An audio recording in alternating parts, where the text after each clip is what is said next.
Web novels and web novel audiobooks are not the same.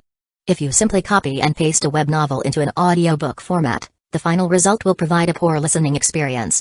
That's why I carefully revise every single chapter in this novel to ensure an enjoyable and immersive experience for you. I go through multiple rounds of rewriting and listening to make sure the narration flows naturally, almost as if you were reading it out loud yourself.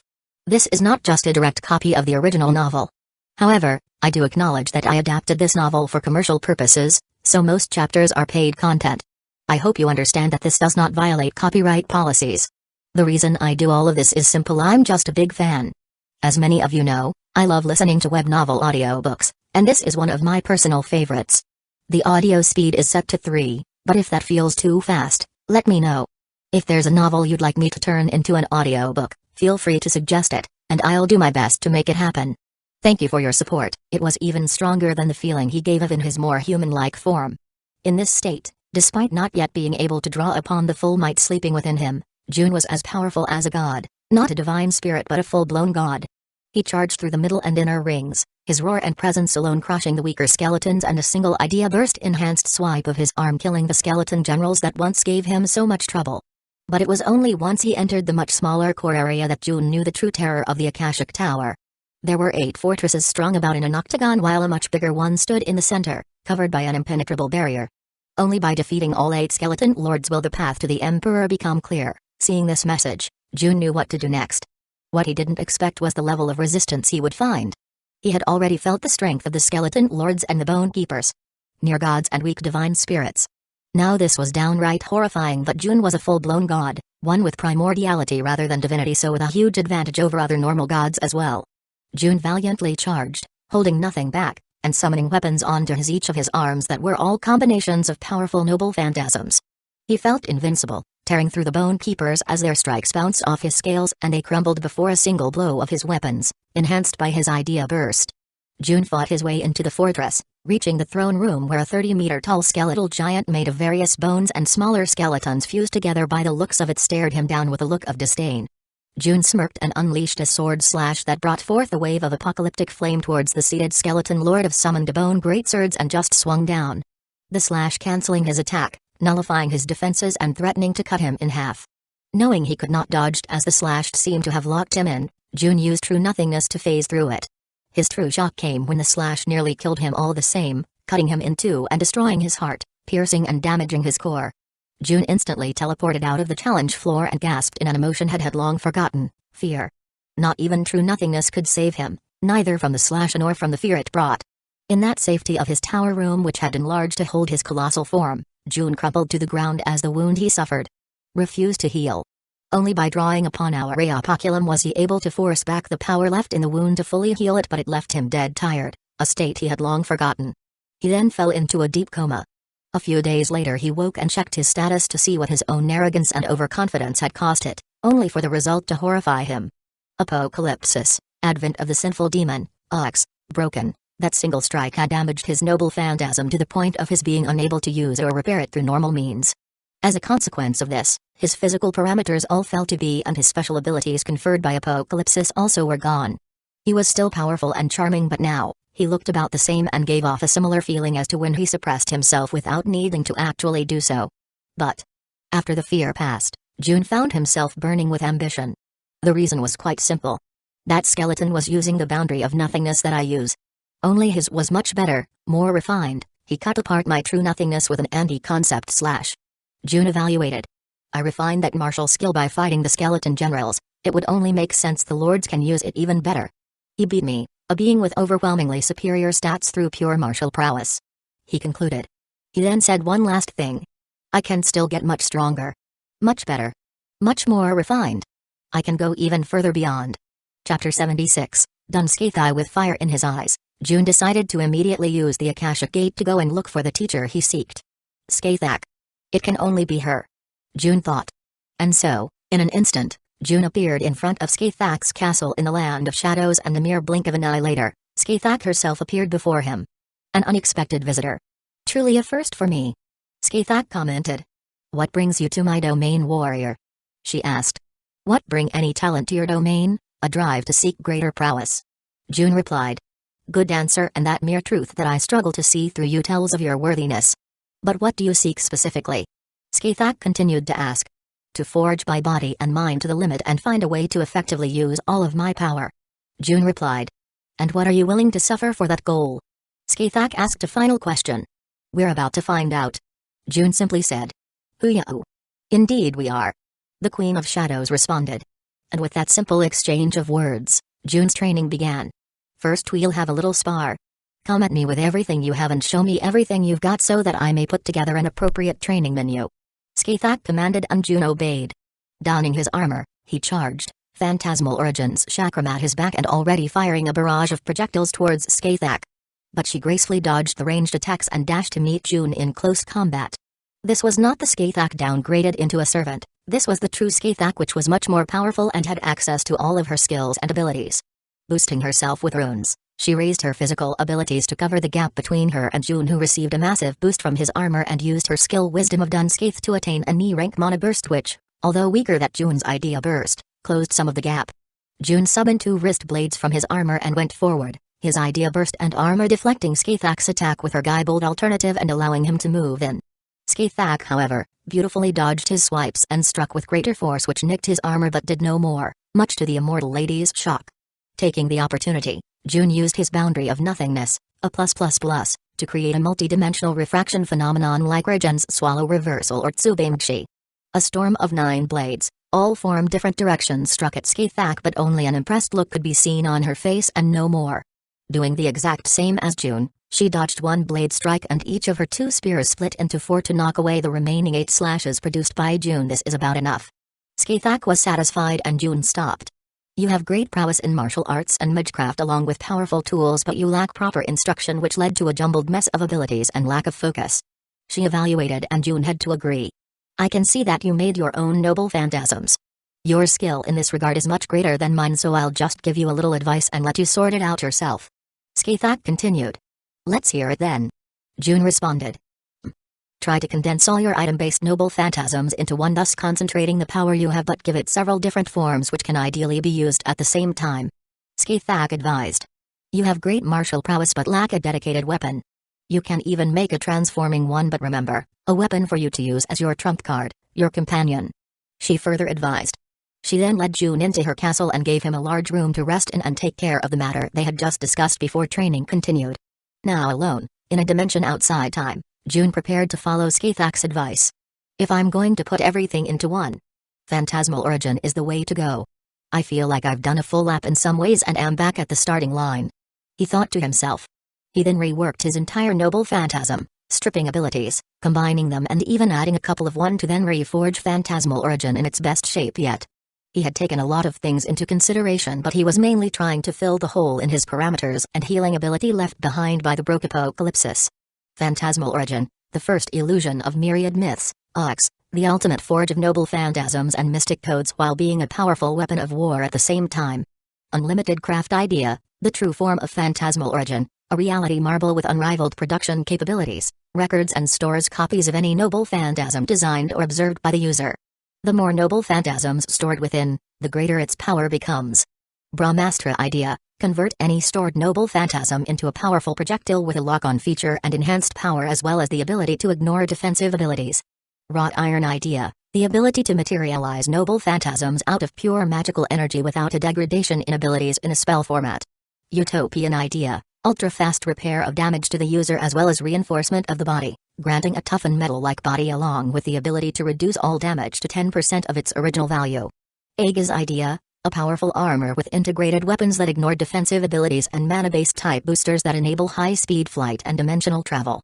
Possesses a powerful conceptual barrier defense with 7 layers and anti-all harm protection based on willpower.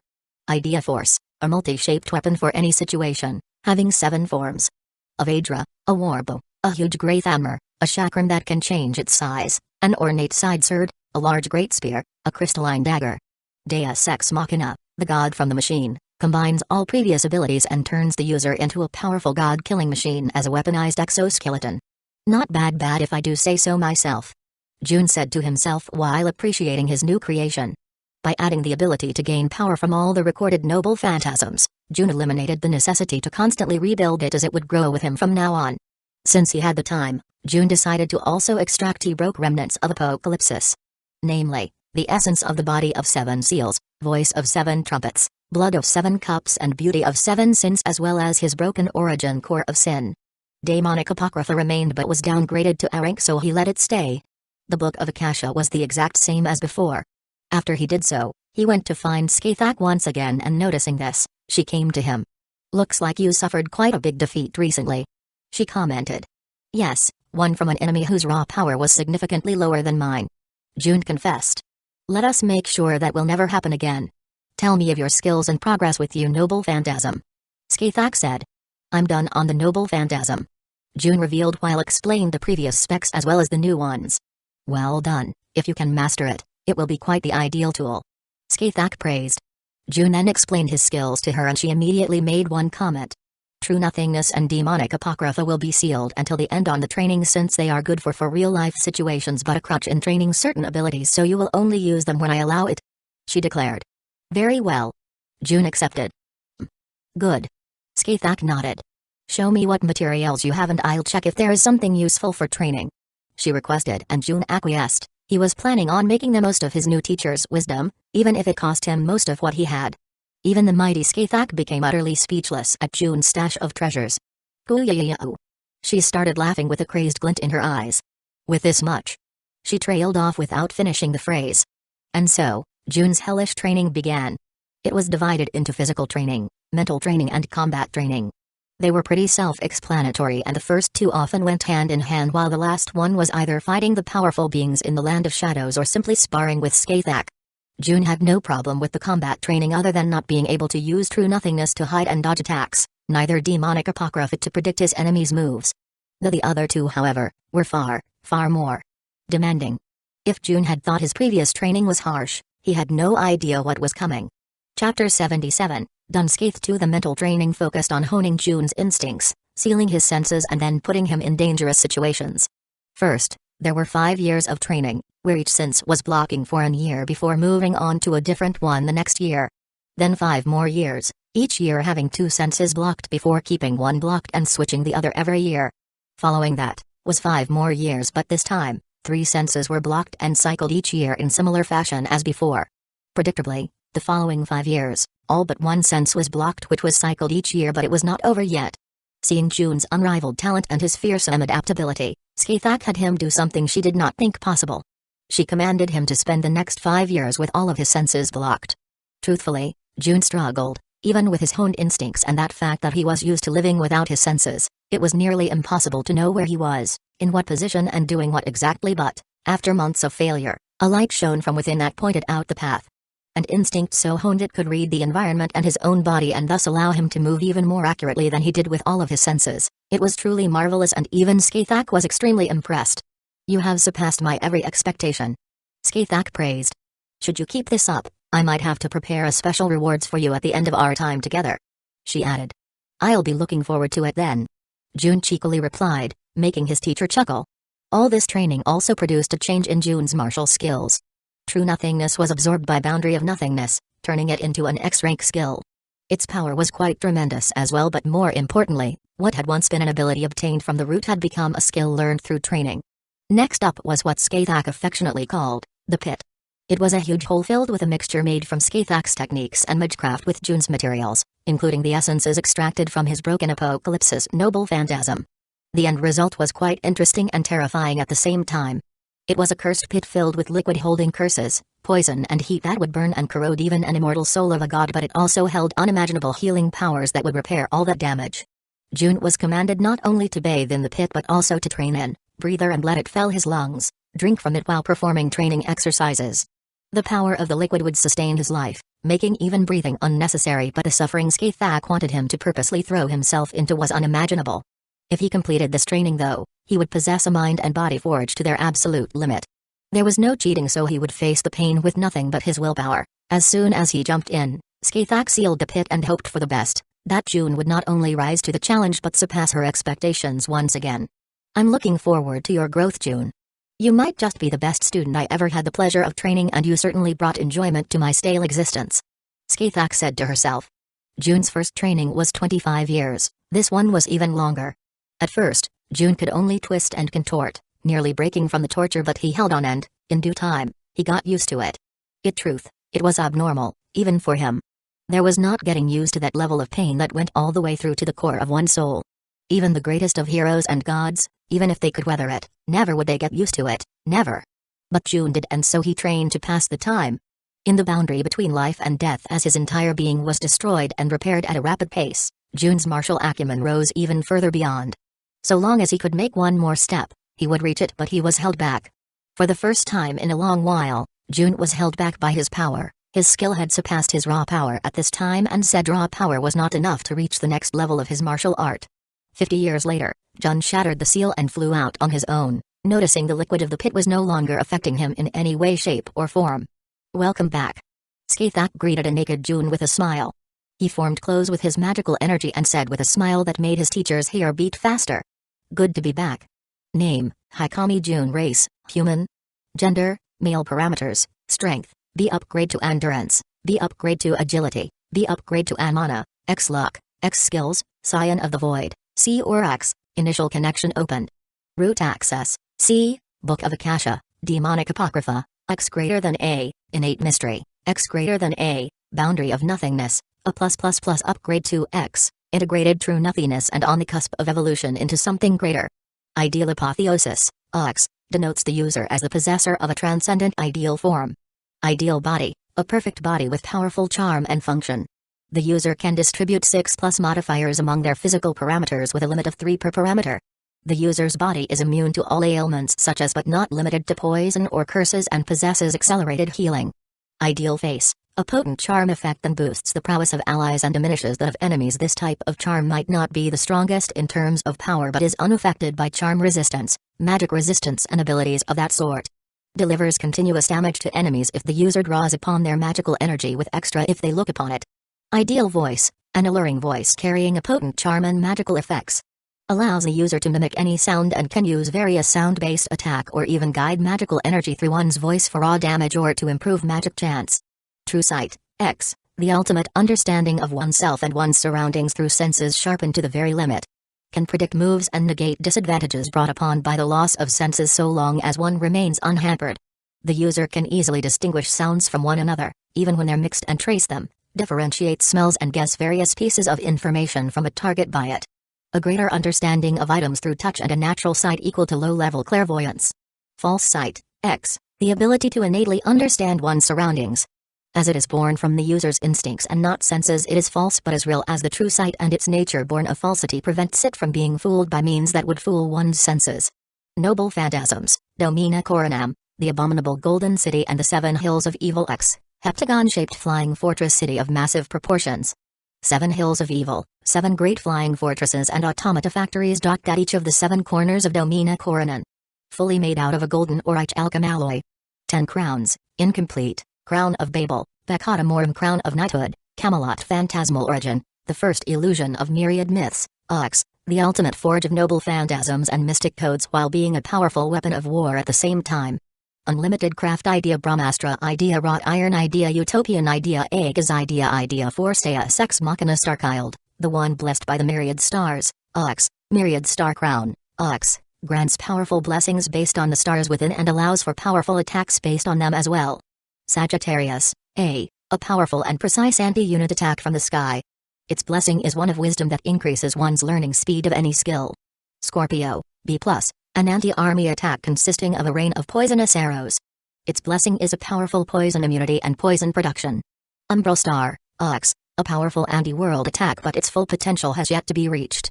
Its blessing comes in the form of a powerful skills called the Crest of the Wandering Star. It allows the user to grow stronger and larger by converting destroyed enemies, objects and concepts into spiritrons and absorbing them. June keeps this power sealed. It accumulates power, but that power is not used until June deems it necessary. Achieving such a degree of power without relying on intaking a powerful booster like a dragon heart or demonic power was a right shock to June. His obsession with such things had prevented him from realizing the full potential of his body, but now, under Skathak's brutal training fueled by countless resources, such an evolution was finally achieved. Now was the time for June to get back to his old methods. His body, his vessel, could now handle the power he wanted to integrate into it. He still decided to run the idea by Skathak, and she said the following. Now, it truly is the time for that. You have reached the peak of what you have, honing it to the limit under my tutelage. So you must grasp something further beyond. Chapter 78, Dunscath 3. Unfortunately, while June met the requirements, he was still lacking some things in order to succeed in his endeavor, so he put it on the back burner for the moment. It was time to continue his training anyways. Now that you have forged a worthy body and mind as well as having acquired the proper skills to use them, all that remains is to test all of it in battle. Skathak said. There is no lack of foes for you to practice on here, so search for opponents and refine your might through the fire of battle.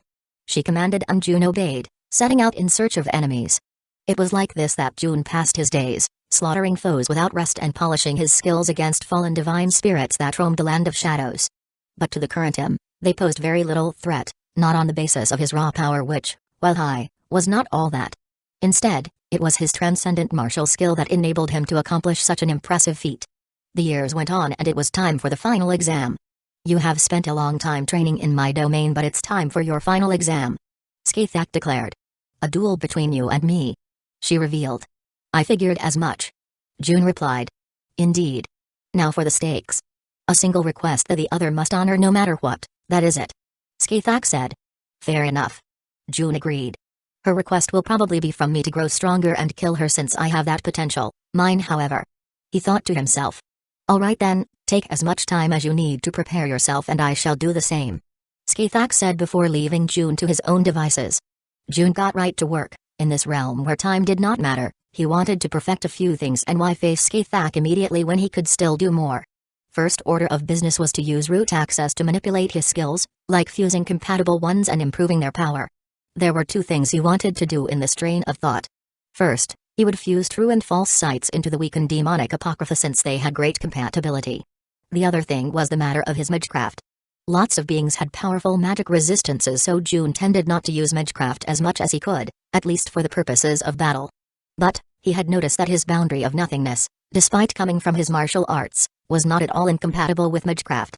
On the contrary, there seemed to be a powerful magecraft hidden within, but June could not access it. He guessed he needed to break through that barrier and go further beyond to access the power he felt, but he still had a way to make his magecraft more effective, and that was to apply the principle of idea burst to his magecraft, making it incredibly complex but able to nullify magic resistance. The skill resulting from the first endeavor was the following: apocryphal truth, AX, an imitation, a fake of the Akashic records within the user's mind.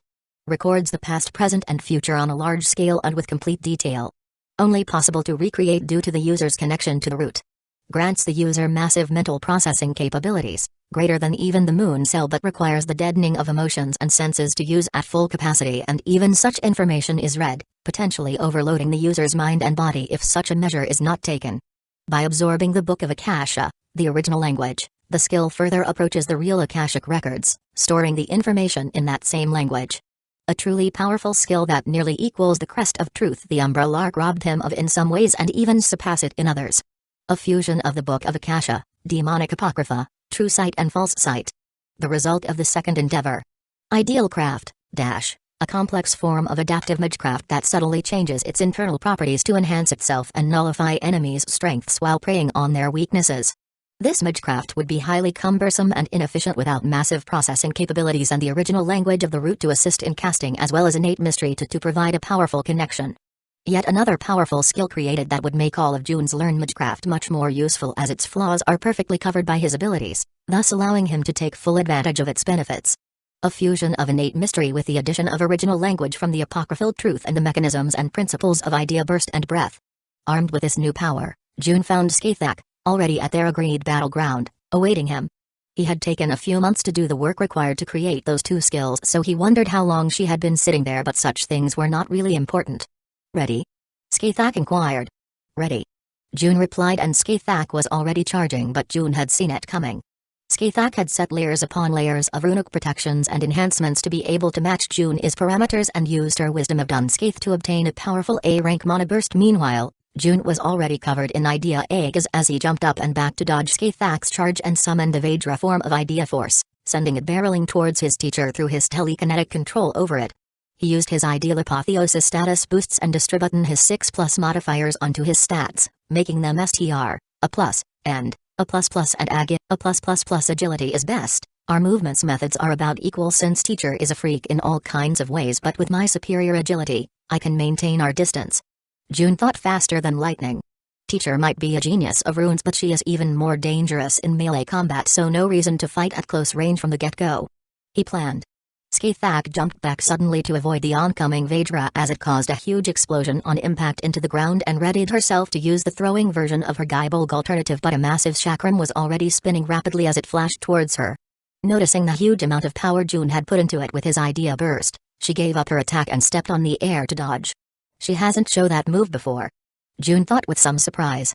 Skathak once again readied herself to throw her spear, but suddenly, the Vajra shot towards her from below and the chakram turned to assail her from behind, while June was held aloft by the mana-based booster on Aga's idea and held Idea Force's warbow form with a strange giant red arrow knocked on it. With a strange spinning maneuver, she dodged both attacks, and then she and June unleashed their noble phantasm strikes at the same time. Idea Force. Gaibolg alternative. They were both sure hit attacks, and so they clashed tip to tip. June's was more powerful, tough, and busted through after knocking the thrown spear aside, but it had lost power, so with her second spear and runic protections, Skathak managed to stop it. This won't work. This won't work. They both though at the same time, but Skathak decided to stick to her guns and see June's next move. June pulled out a crystalline dagger reminiscent of both an Oath sword and the jeweled swords Elrech. Let's test her defenses with my idea craft, he decided. Phantasmal origin had been made with countless noble phantasms, so it had an unbelievable power and energy reserve within it. The crystalline dagger form of Idea Ors allowed June to tap into it and either use it for raw heat-based attack or to power his Magecraft, now Idea Craft. Immediately, June swung the dagger and a massive beam of energy swept towards Skathak to easily avoided it, but the follow attacks were no longer that simple. Miniature suns, world-wrecking lightning strikes, tornadoes of cutting winds. June launched spell after spells at his teacher, but it was to no avail. She dodged the concentrated ones that could harm her while blocking the others with her rune Magecraft. Being in her domain, she would never run out of magical energy, and she was significantly strengthened as well, so June could not steal the victory just like that. Fighting her in close quarters will just be playing on her field of expertise. Guess I should play my trump card and see how she deals with that, June decided. Idea Force, Deus Ex Machina. Chapter 79, Dunscath for Idea Force, Deus Ex Machina. First stage. Thick mechanized armor covered the entirety of June's body, bearing numerous magical energy cannons and missile pots along with 2 hoot accelerator cannons and mana boosters that still enabled impossibly high mobility despite all the heavy weaponry. The cost, however, was a lack of melee combat capacity, but when it came to long-range firepower, the current Nox was a bona fide machine god with near unstoppable might, and there were still 2 more stages left. June flew to the sky while laying down destructions and countless cannons before beams not unlike his idea breath at Skathak. She did her best to dodge, but that was all she could do. The volume of fire and sheer power it would blast through her protections with a direct hit and even a graze was dangerous, so she could only keep dodging while trying to figure out the way forward. June, however, was not just wildly blasting either. He was compiling information for Apocryphal Truth to work its magic and predict Skadoch's movement, thus enabling him to create a firing solution for his accelerator cannons to deal a fatal blow. Still, the reason it was working this well was due to June imbuing his boundary of nothingness into every single strike of his. This power that could return all into nothingness would make any defense or counter-attack meaningless. Only a superior understanding of the arts like that Skeleton Lord once had could allow one to stop it. But Skadoch only matched him or maybe slightly surpassed June in that regard, which meant the next thing to come into play, their raw power would decided the match, and June had far more than Skathak in that regard. Skathak dodged around, but June was not getting tired. He had Aurea Poculum supplying him all the magical energy he could ever need for a battle of this scale, and so, a few moments later, blast of June's accelerator cannon fired. Skathak, in a moment that left June in awe, dodged that certain kill strike, destroying its sure hit effects but grazing it with her spear that was infused with her unrivaled martial insight. But I expected that too. June, though in the shot for his second accelerator cannon, destroyed Skathak's core, using the cursed effects of the bullet and June's own insight from boundary of nothingness to deal a fatal blow. Skathak laid still on the ground, covered in her own blood. The strike was so fatal June didn't even know how she was still holding on. You won. But it seems like I'm the one who go my wish, Skadoch said. I never thought you could kill me so cleanly despite my connection to Dunscath, especially as you are now, but as always, you surpass my every expectation. She smiled. Ha. Keep dreaming. June responded with a smirk, and a magic circle appeared beneath Skathak's body. And so, a few moments later, Skathak, in a brand new transcender vessel, rose from the ground in utter disbelief. Congrats, teacher. You're now mine for eternity. June grinned as everything had gone his way. Ha ha ha ha. Skathak heartily laughed. Maybe eternity won't be so bad after all, dot. With you by my side. She added with a killer smile that squeezed June's heart. Let's make it official, shall we? Skathak declared as her clothes vanished into motes of light, leaving June in shock. And so right then and there, in the middle of the battlefield where the two had just fought, nearly to the death, Skathak and June passionately made love to each other, and June found that the Queen of Dunskaith truly was the best on everything she tried her hand at. Make sure to come and visit. Skatch said that their naked bodies intertwined after their strenuous activities. What are you talking about? I'm bringing you with me. June replied. I can't leave Dunskaith. You should know that. Skathak said. I of course know you and the Land of Shadows are tied together, so since I said I'm bringing you with me, the Dunskaith itself is coming along. June declared with confidence. He then explained to Skathak about his noble phantasm, Domina Coronam, and how he planned to store Dunskaith in one of its integrated reality marbles, which was his plan all along after he had managed to gain Skathak's allegiance. And so, one of Nox's golden rings became a red, bone-like ring inscribed with primordial runes, and Skathak got a copy of it as well. With this, 3 of the 10 crowns were filled up. Domina Coronam, the abominable golden city, and the 7 hills of evil, Ox, heptagon-shaped flying fortress city of massive proportions. 7 hills of evil, 7 great flying fortresses and automata factories docked at each of the 7 corners of Domina Coronan. Fully made out of a golden or alchem alloy. 10 crowns, incomplete, Crown of Babel, Becatamorum, grants a powerful anti-all creation attribute to one's attacks and a powerful blessing towards the bearer of healing and strengthening. Also integrates all of the abilities possessed by Aurea Poculum. Crown of Knighthood, Camelot, enhances attack and defense of the bearer and grants a powerful protective shielding. Crown of Undeath, Dunskaith, allows one to summon the dead from the Land of Shadows and control them to fight for the bearer, and the ability to deny death so long as it is not inflicted by attacks of a level far surpassing that of the bearers. June already had ideas to fill in 2 of the remaining spots with his own noble phantasms in order to pool his power so the each ability could be drawn to its peak, but he didn't do so yet. He also knew for certain what he wanted to use one of the spots for, but he was still unsure where he could actually pull it off. Camelot was still far from completed too, so there was that as well. Currently, June had 4 main things to take care of, but he had yet to decide on an order. 1. The events of Fate or Grand Order. 2. The events of the Tsukihime remake. 3. The events of DxD, at least the first few big ones. 4. Progressing on the Akashic Tower. For now, he realized he was in a very good position in DxD, and since he could pause any of the 3 and jump to another at any moment, he didn't need to finish one in one go. I will leave Tsukihime for later, since after the remake, things got pretty nutty over there, so I'll put it aside for now. June decided. Maybe maining DxD while springing in some of the singularities from Grand Order, since I have a pretty sweet plan for them, but I have to be very careful on that front. He pondered. For now, I'll just relax in DxD where there is currently no great danger to myself and try to finish processing the materials for my project while challenging myself on the Akashic Tower. June concluded.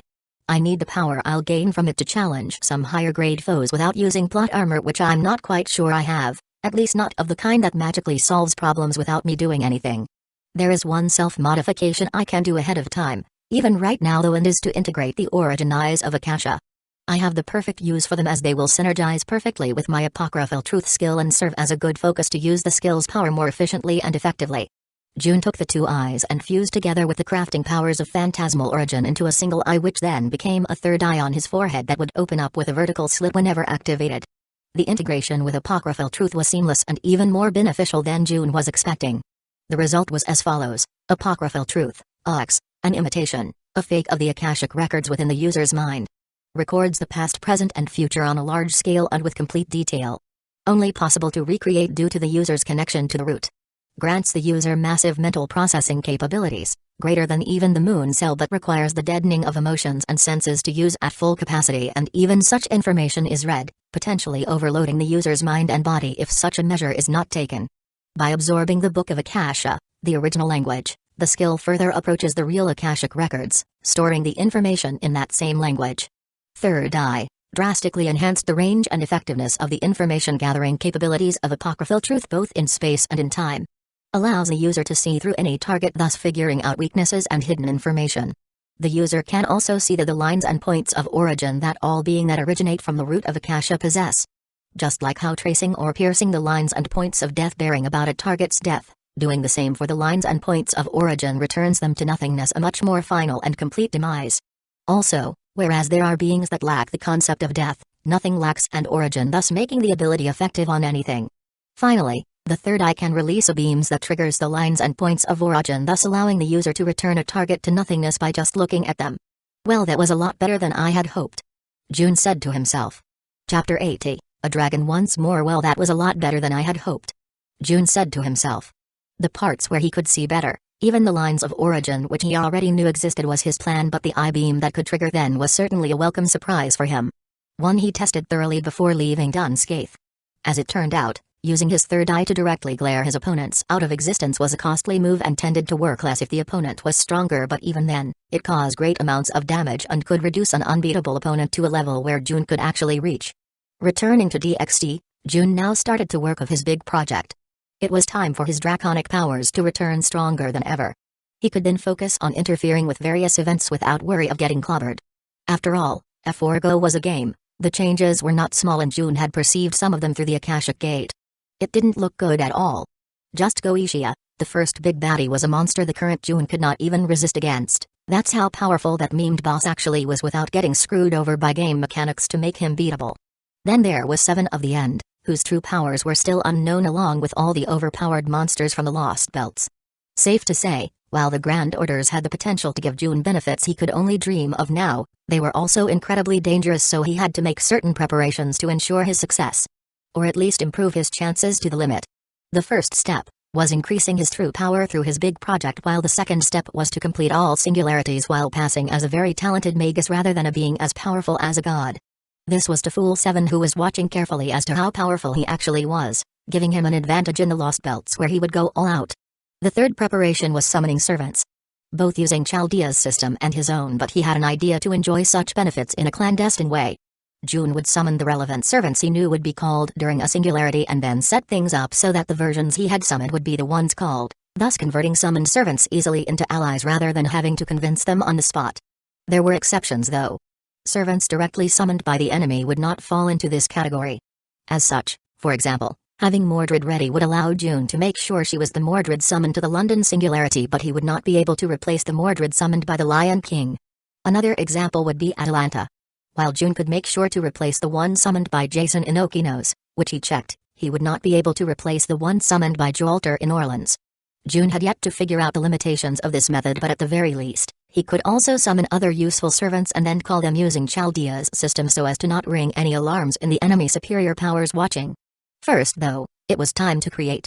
Firing up the forges of his phantasmal origin, June got to work building his new dragon heart. The core material would be the dragon heart he had Morgan extract from his previous body. He fused it with the greater grail he had gained in Fuiuki, thus immensely strengthening it. He then stored his extracted blood essence inside, along with the remaining idea blood from the Umbral Star attack, fusing the two together. He then condensed all of it into a marble-shaped core and fused it with his broken origin core of sin before starting to work on the surrounding main structure. A support was created by refining his bones into a skeletal support, and then a composite crystal would be used for the main structure. Said composite crystal had three main ingredients: Saint Quartz, a crystal with divine power and a crystallization of concepts that decides many a future, that was also called a pseudo-spiritron crystal. Perfect quality and highest grade philosopher's stone, and finally, crystallized lore created when history crosses great streams of mana. The last was artificially created. June created a powerful mana stream by expending most of Aurea Poculum's stored magical energy and then pulled countless records of Dragonkin from the Akashic records themselves with his root access, creating a super-crystallized lore of all dragonkind. June then enchanted the resulting structure with a kaleidoscope magic, using the principles gleaned from analyzing the records of the jeweled swords Elrech, thus exponentially increasing magical energy storage, production and output as well as efficiency. Finally, it was time for an outer shell to be built. A cover was made from refining June's skin from his previous body, which was veritable dragon hide, and then, various records from defensive noble phantasms and self-enhancing noble phantasms were fused into it. Some examples would be Avalon, Kavacha and Kundala, Lord Camelot, Achilles Cosmos and much more. Fusion with himself was a nightmarishly painful process, worse than even the torture Skathak put him through, but it was far more than worth it when June looked at and most of all, felt the changes within himself. Boundary of Nothingness, X, finally evolved with the transformation, absorbing idea burst and idea breath in the process, becoming beyond nothingness, X, beyond nothingness, X, To go beyond true nothingness in both mind and body. Complete immunity to mental effects, transcendent senses, immunity to conceptual death and immunity to time-altering attacks. Shift to nothing, fade away from space-time itself and step into the root. The ultimate presence, concealment and form of movement. No one can track or detect the user and no one can bind the user either. Only a being with a superior grasp of concepts would be able to do these things. True severance, the ultimate attack, capable of drawing out the utmost potential of whatever method or implement is used to target anything from a simple individual, to an entire planet, or even esoteric things like concepts, such as life and death. Crossing into creation, the cycle of existence when everything returns to the void of the root but everything originates from it as well. To go beyond nothingness to grasp the truth of creation, striking with the power of Genesis. The ultimate monoburst skill that brings forth the power from the dawn of creation as far as the user's magical energy reserves allow. There was his new noble phantasm. Apocalypse's heart, the crystal heart of the dragon, so called because it contained the records and potential of every dragon to exist and will even exist, thus making it the heart of the dragon, the incarnation of all dragonkind. Apocalypse's heart, the crystal heart of the dragon, Suits, the heart of all dragonkind that defines the user as the mightiest dragon of them all, conferring upon them special abilities the like that the multiverse has never seen. Heart of the dragon, the core of the dragon's power. So long as it is not destroyed, the dragon will never truly die. Provides unlimited magical energy at the maximum output the user's vessel can handle. Corpus of the dragon, the user attains strength and endurance beyond what is possible even for mortals, heroic spirits and even divine spirits even while trapped in a humanoid form. Allows the user to manifest dragon horns, fangs, tail and wings. Armor of the dragon, the hide and scales of the mightiest dragon utterly nullifies and absorbs all forms of harm that do not surpass the user's endurance parameter, converting them into power. Drastically increases the user's toughness, which will resist against any leftover power from an attack the special ability is incapable of fully nullifying. Force of the dragon, the ultimate strength. An extremely powerful version of the monstrous strength skill. Boost the user's strength as much as their vessel can withstand without any limit other than that. Breath of the dragon, the ultimate attack of all dragonkind. A torrent of magical energy with unrivaled power, putting all of the user's power into a massive attack limited only by what the user's vessel can take. Blood of the dragon, a form of vampiric idea blood. It allows the user to birth dragonkin from their blood and summon parts of them to attack foes. Provides a potent curse of restoration that cannot be stopped by any attack so long as the heart of the dragon is intact. Additionally, allows the user to bestow power gifting their blood in the same way a dead apostle can create kin. Dragon Apocalypsis, the true form of the dragon. Turns the user into a cosmic being with nearly limitless power when used. Chapter 81, Renegotiation. His transformation done, June decided to take it easy in DxD for a while. Taking it easy, however, did not mean being idle. Unneeded time to adjust to his new powers, maybe some training with Skathak to fully integrate them, but after that, or more like simultaneously, he decided to focus on strengthening his forces.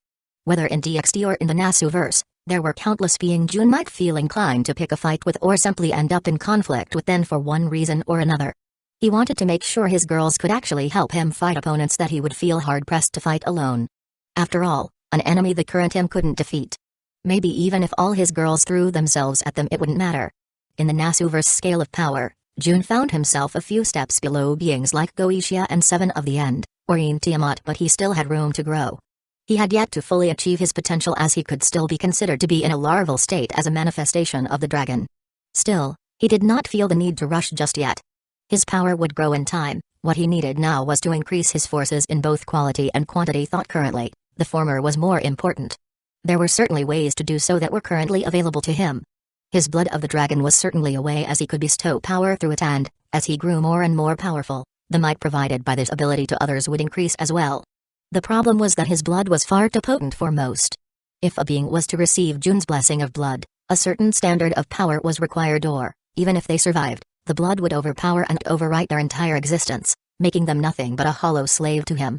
Obviously, this was not something June wanted for his girls, so he needed them to train hard and find other methods to strengthen them to the point where they could handle the power in his blood without such a thing occurring. Speaking of strengthening, all of his girls were working very hard currently, with the ones from DxD training and performing missions for Azazel with June's permission of course, and the girls from the Nasuverse going at it in the Akashic Tower. After enjoying a bit of rest in DxD, June's vacation was interrupted by an invitation from the 5 families, which left him with a raised eyebrow as to what they could possibly want from him. Currently, there was an alliance to take down common enemies, and that was that. June honestly had quite the low opinion of the five families people, so he was not expecting anything good out of the invitation, but, as they were technically allies for now, it would be unnecessarily rude to blow them off. And so, June gave his okay and a time was set up. The four Fiends holders' presence was required, so June's DxD group decided to simply all come together to the meeting, where a representative group from each of the families would gather in Shuri's house along with them. Why Shuri's house? Because it apparently had symbolic meaning as the place where the alliance was set up in the first place. June actually brought Asuko, the hundred-faced Hassan, with him, which earned him some looks from the girls as they wondered just how many female companions he actually had that they didn't know about. Still, knowing they fell for a harem god, the girls were actually pretty cool with it, even if a bit jealous. Their feelings being mostly comprised of curiosity over what June did when he disappeared and with who.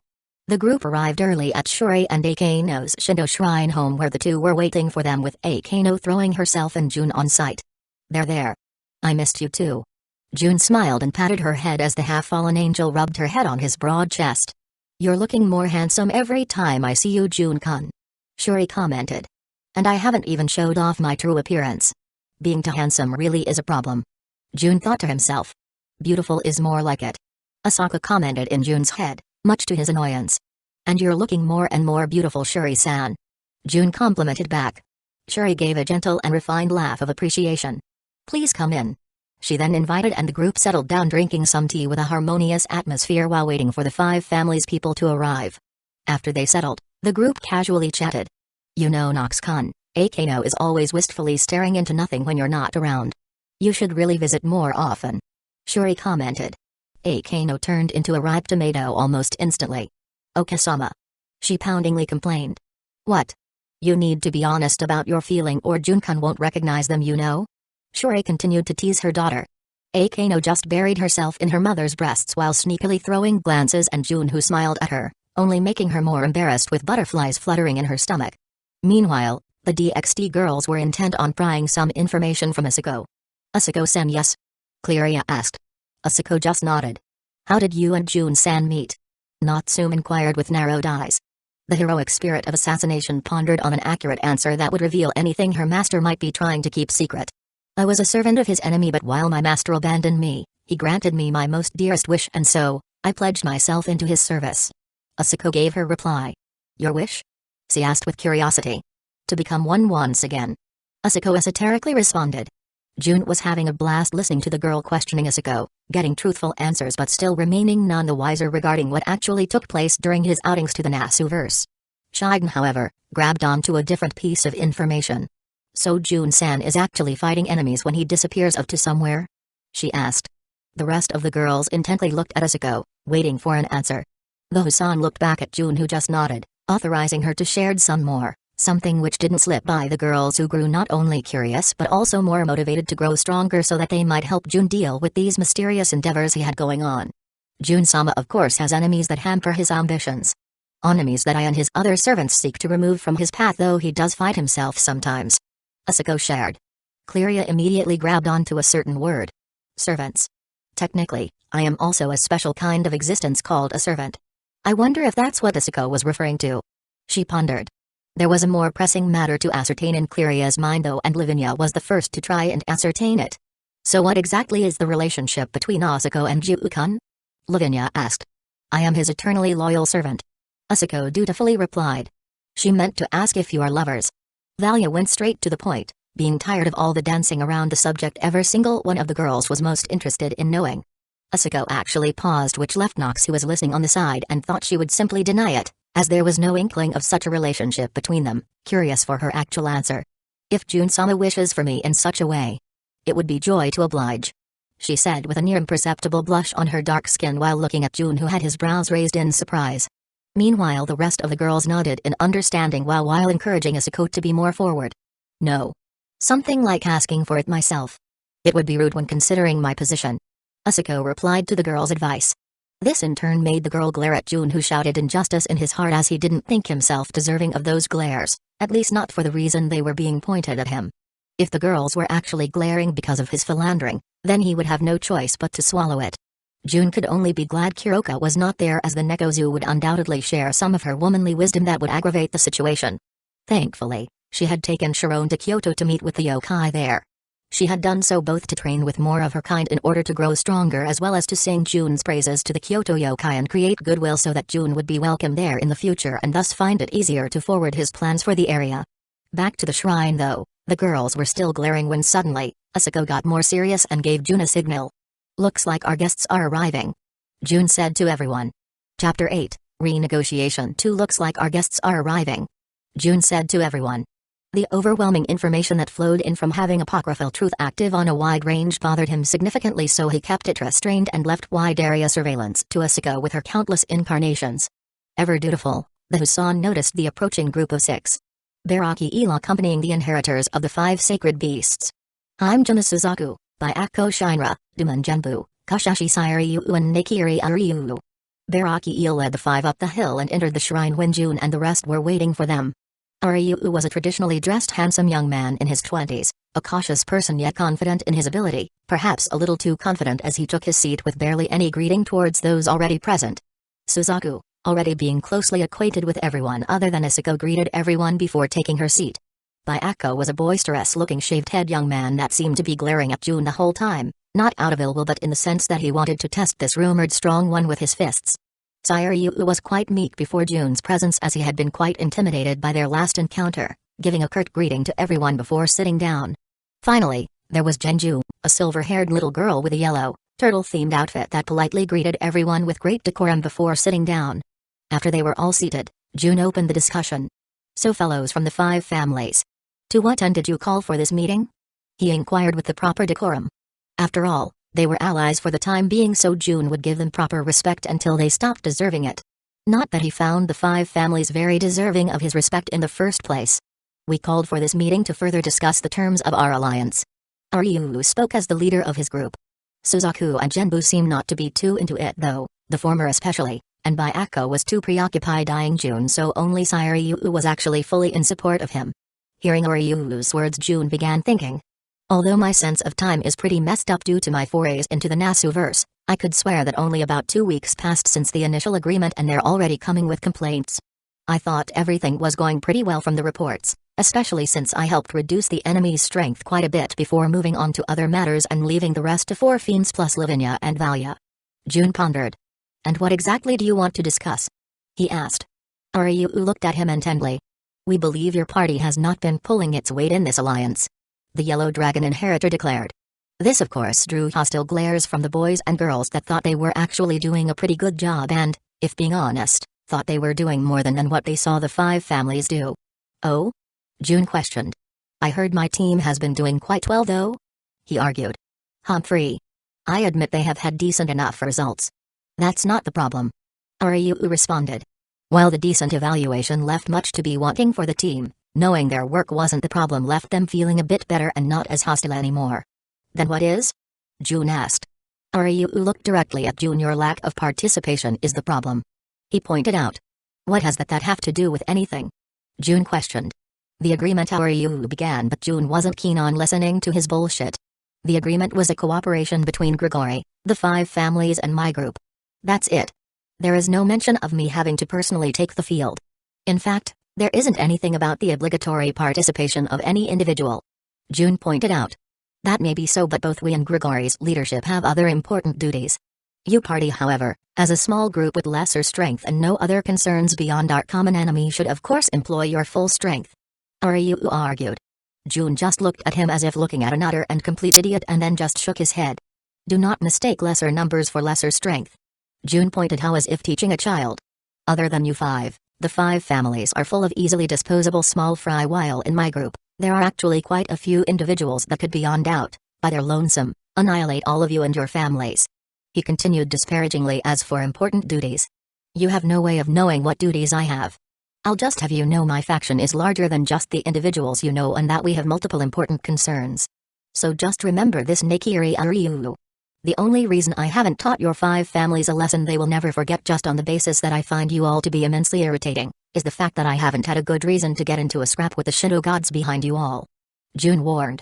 "Now, unless you're done wasting my time with your ignorance and have something of value to say, you better make yourself scarce before my patience runs too thin," he concluded. Almost everyone was stalled at the verbal lashing June had unleashed upon Aoryu, but since the Yellow Dragon inheritor had started the argument by calling them weaker and saying they were just some riffraff without actual larger goals, most felt June's response was justified. The one feeling it to be utterly correct the most was Asuko, who was the only one there to know of June's true reserves of power. Suzaku seemed to be quite taken aback and fearful that relations would break down catastrophically. Genbu, while feeling that Aoryu was in the wrong first, also believed June's words were too boastful and harsher than they needed to be, thinking both sides to be in the wrong. Byakko wanted to put June's alleged power to the test with a big fight, while Aoryu was feeling intensely insulted by June's view of the 5 families. As for Aoryu, he was both feeling insulted but somewhat intimidated. He might be overly confident, but he was no fool and thought himself to be good at reading others, and June did strike him as the type to exaggerate his power in such a boastful manner.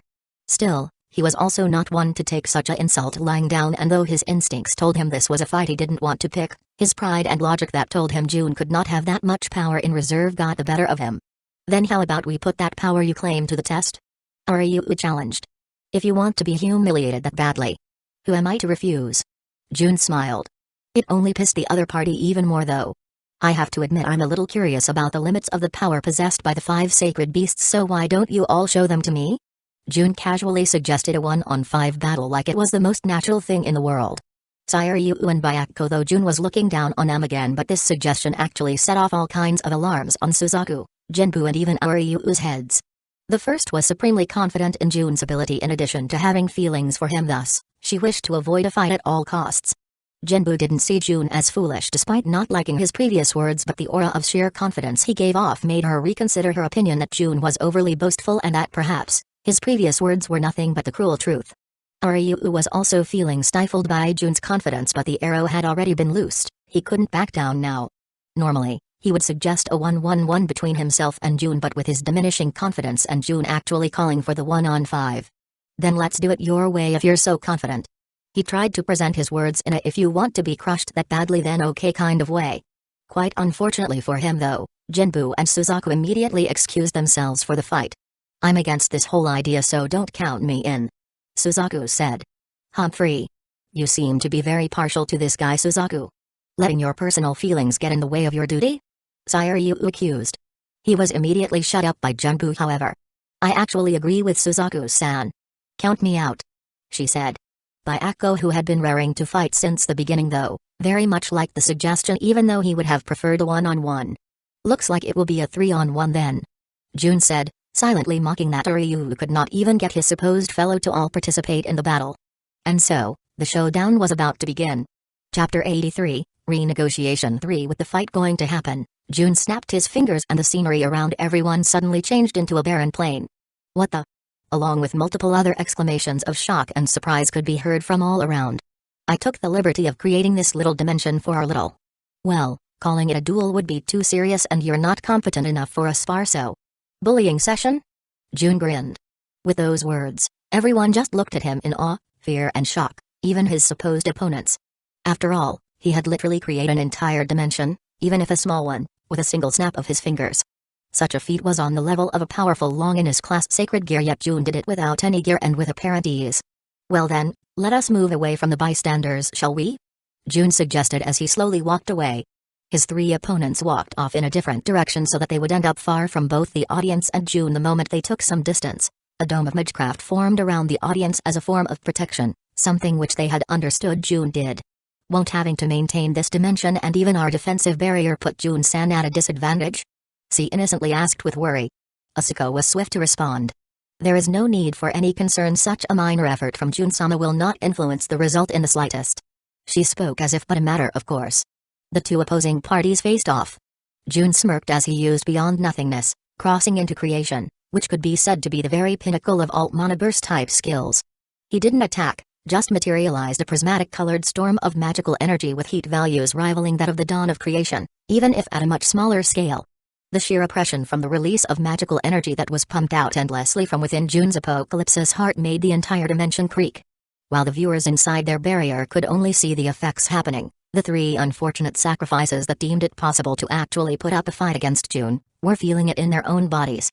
Byakko and Aoryu were both physical fighters of the highest degree, with the latter also being a master Shito spellcaster, but Aoryu was mostly a spell-based fighter. The moment they felt the promise of a crushing defeat from the sheer might June was emanating, Byakko and Ryu channeled the power of their sacred best, turning into a humanoid white tiger and humanoid golden dragon respectively. Ryu, who lacked this ability, could only summon the aura of the azure dragon to protect himself, but despite the considerable distance he had from June, he was still feeling breathless and restrained. Gone from all three were thoughts of winning. All they hoped for now was to at least put on a showing that could not be considered too humiliating. The truth of the matter, however, was that what everyone thought to be an intimidation tactic by June was simply a lack of control on his part over his mana burst skill. It was so powerful and so efficient that even normally insignificant fluctuations in June's magical energy caused huge bursts of power, and since he had yet to get much practice with this extremely powerful new mana burst of his, the power leaked towards the surroundings. While this was not that big of a problem for this particular fight, it meant that using this mana burst while having allies or bystanders nearby would be quite disastrous. And so, while his opponents were fretting over the huge amount of power June was outputting, he was actually trying to figure out how to properly wield it. His massive leap in power after he had become a dragon once again totally unbalancing the rigorous control and precision he had after his training with Skathak. In fact, June could see a beat down in his future if his strict master was there to see his current showing. When fighting someone like Skathak, he had learned that skill and control were much more valuable than extreme but raw and untamed power. June internally sighed, resigning himself to another round of harsh training to get his rampaging power back into his utter and complete control. For now though, he deactivated his mana burst, as with his current grasp over it, a light careless attack would probably obliterate his opponents, which was not at all what June was going for. The disappearance of the overbearing pressure left everyone confused, and as June didn't want to harm his prestige by revealing the truth, he simply said, "From how you reacted, I immediately realized that was a bit of an overkill, so I rethought my fighting method just so you can actually do something before you lose." He claimed with a voice like he had done the three a huge favor and should be thanked for his kindness. Of course, everyone took it as June trying to show his opponents their place and not that he couldn't properly control his own power. Instead, June decided to fight with his ideal craft. This ultra-advanced form of magecraft actualized with blinding speed, as June could use his innate mystery to will it into existence, would be more than enough to teach his opponents a lesson, and his control over it was perfect so no accident should occur. "So are you just going to stare, or are you actually going to make a move?" June questioned. His initial showing of power had unsettled his foes so much that their thought processes had become sluggish, but the taunt woke them up from their stupor. They didn't mindlessly charge, however. Ryu launched himself into the air with the power of wind and conjured a massive storm, pooling his power and readying himself to support the two main attackers.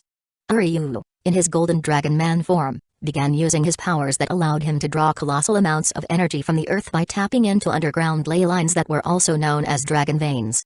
June could actually stop him, as the entire dimension they were on was under his control, but he let it happen as he both wanted Ryu to be fully convinced of his loss with his peak strength crushed, and he was simply curious as to how powerful he actually was. Byakko at his humanoid white tiger form guarded in front of his companion in case June decided to attack before he was finished accumulating power. June wanted to see their full power, but also felt it deeply insulting that they thought he'd let them carefreely power up in front of him without doing a thing, so he decided to teach them a little lesson. He pointed a finger gun at Byakko, whose intentions flared, screaming at him to move, but he staunchly held position in front of Ryu. As a magical circle matrix flashed in front of June's finger, he wondered whether to praise his courage or mock his foolishness as a beam of magical energy shot towards Byakko, too fast for him to dodge even if his mind changed. The White Tiger Inheritor crossed his arms in front of his chest and prepared to take the hit for Ryu.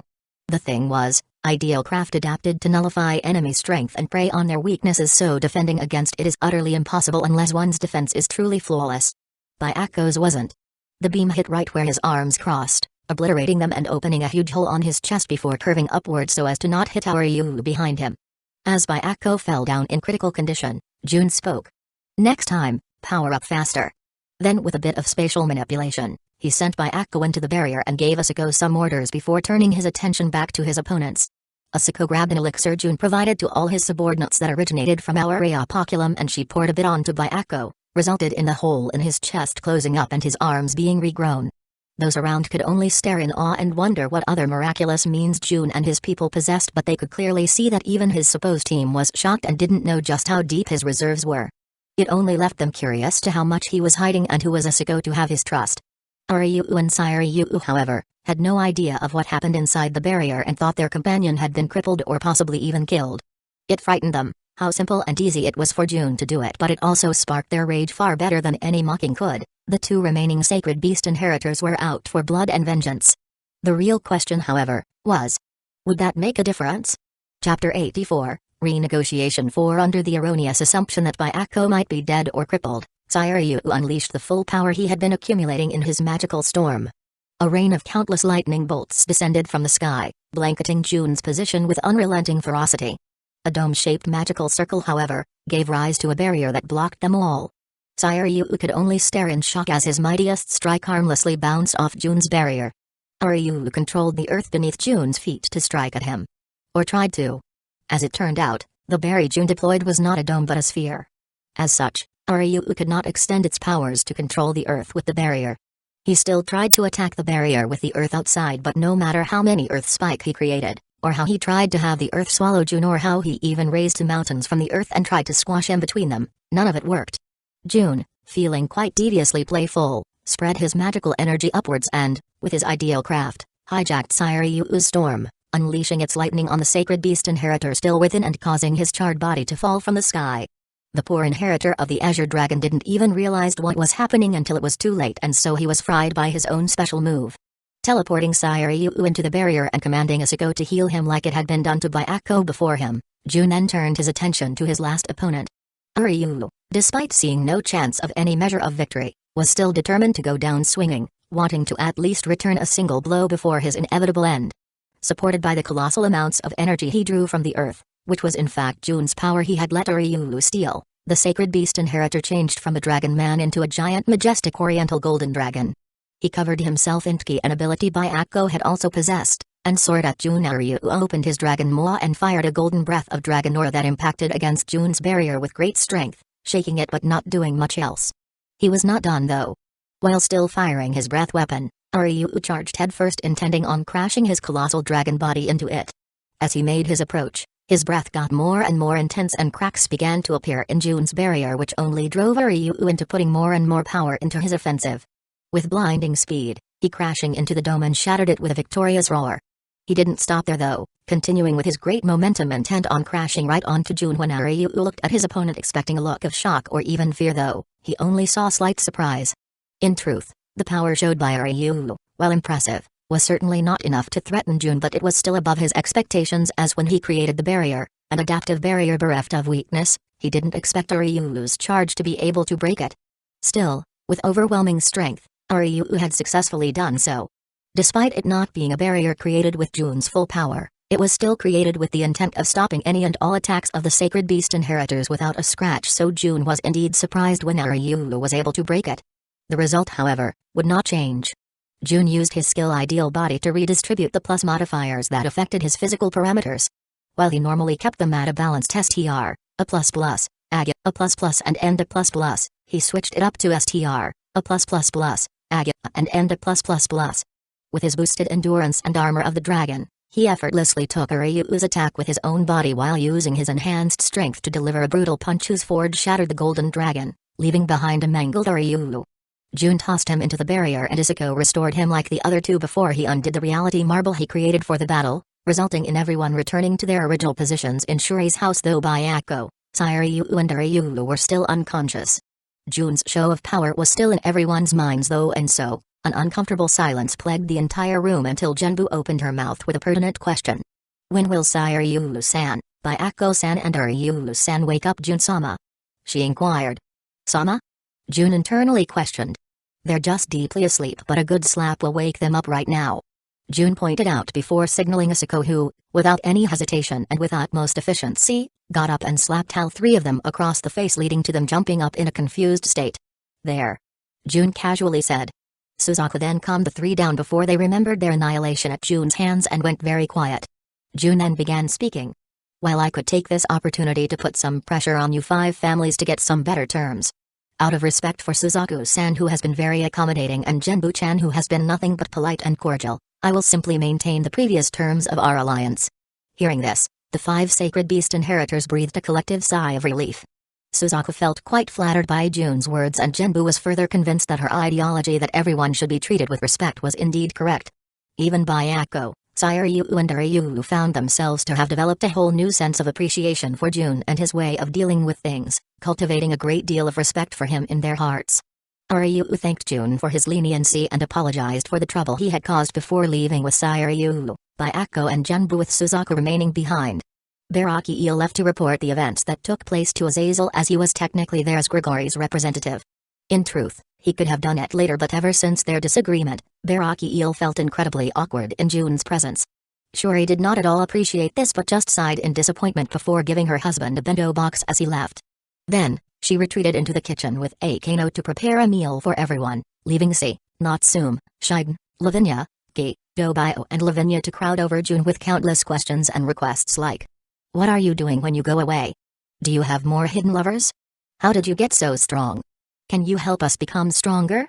We want to be of use to you, so tell us how. Please train us." And so on so forth. Jun, however, shut them all down before promising that special training would come later for all of them and he would let them all meet his other subordinates and such later.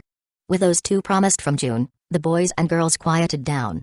Being released by his enthusiastic fellows, Jun just sat back and relaxed while waiting for Shirin and Akano to bring the food while Asuko dutifully guarded him. The other excitedly discussed the battle while glancing over at the relaxed Jun from time to time and at Asuko who guarded beside him. After the food was brought in, a very harmonious meal took place as everyone just enjoyed the food and praised the cooks, earning a shy blush from Akano and a gentle smile from Shuri in appreciation for their praise.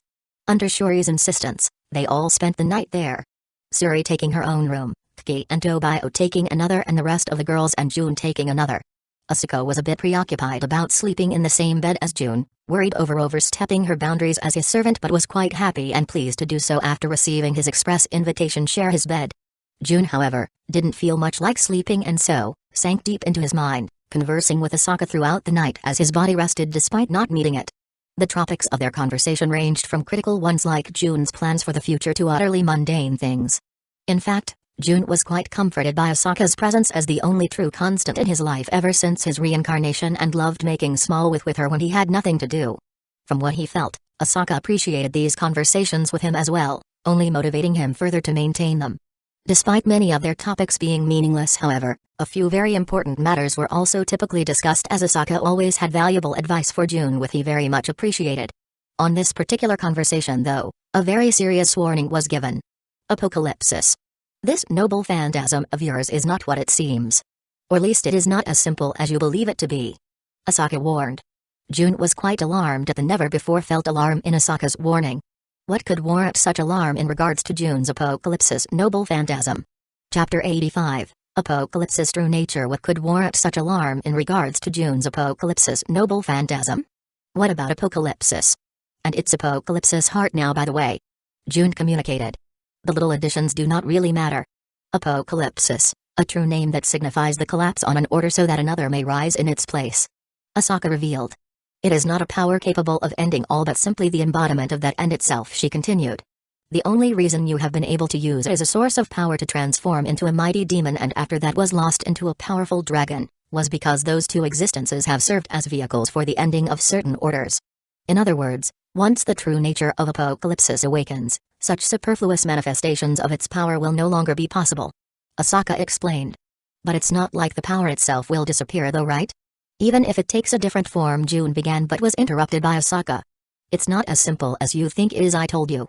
She exclaimed. Once it reaches its true mature state, that noble phantasm will simply activate regardless of your will, triggering a collapse of the current order.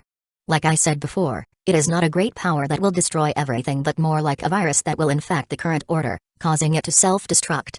Asaka revealed. As you are connected to the root, your apocalypsis will reverberate through all things. The self-destruction of the root itself along with everything that ever rose from it. It will then all be converted into pure energy, its most basic and pure form, becoming the singularity that will give birth to the next iteration of the root, which will then give rise to a whole nother multiverse. I had believed apocalypsis would have a hard time reaching such a stage of completion, but I was mistaken. So long as you enter your aura apoculum with your true body, it will draw out apocalypsis true nature and trigger the true end. Asaka declared with certainty. Jun could only fall into silence. He wished for power to mold his destiny to his will, to attain true freedom with all of its dangers. In a certain way, apocalypsis was an absolute power that would make him convert all of existence into energy, making him truly ultimate, but such a thing would be a path he was forced on, an ending Jun did not at all desire. He had no need for an ultimate power that would only force him down a path he did not wish for. Is there a way to get rid of it? Jun asked. Not completely, no. Asaka directly replied. Even if you relinquish the power you have now, it will still surface later down the line. When you first laid your hands on that power, it became bound to you. It is the prophesied end of the root of Akasha itself. A system even it cannot do anything about. You have become its embodiment now and there is no way for you to escape that truth. She mercilessly declared. Then is there a way to control or at least stop it from activating? June continued to ask. Now that is the right question. Asaka responded. Ever since you gained that power, I considered this possibility and so, I've been devising a way to contain and possibly even use Apocalypse's power without ushering the literal end. Please bless me with you infinite wisdom. June bootlicked Akasha. At least you seem to be thankful. Asaka responded with what June sensed to be a mental shrug. Of course I'm thankful. Not just for your help and wisdom but for your very presence. June said. Now it was Asaka's turn to fall into silence. Then, as if ignoring June's statement, she began talking about the solution she considered. To put it in a very simple and easy to understand way. We have to incorporate a seal into your very self. A self-seal that will use Apocalypse's own power as a means to restrain it. Asaka explained. If this is successful, even as Apocalypse grows in power over time, reaching full maturity and continues to grow further still, the seal will grow along with it, allowing your own strength to continue to grow while not letting its activation take place. Normally, Apocalypse would grow up to a certain stage and then trigger the collapse, but if we stop that triggering, it should grow indefinitely, providing ever-increasing strength without resulting in the end.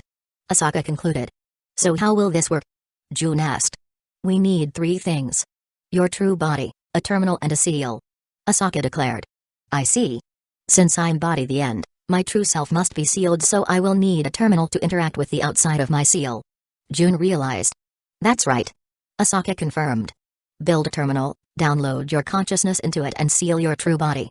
That's the plan. She added. As for what we'll use as the seal. Asaka continued, but June, who had caught on to her idea, finished her sentence. We'll rearrange Domina Coronam to become the seal, and through its 10 crowns, my terminal will be able to draw upon and use the power of my true body sealed within. Precisely. Asaka confirmed.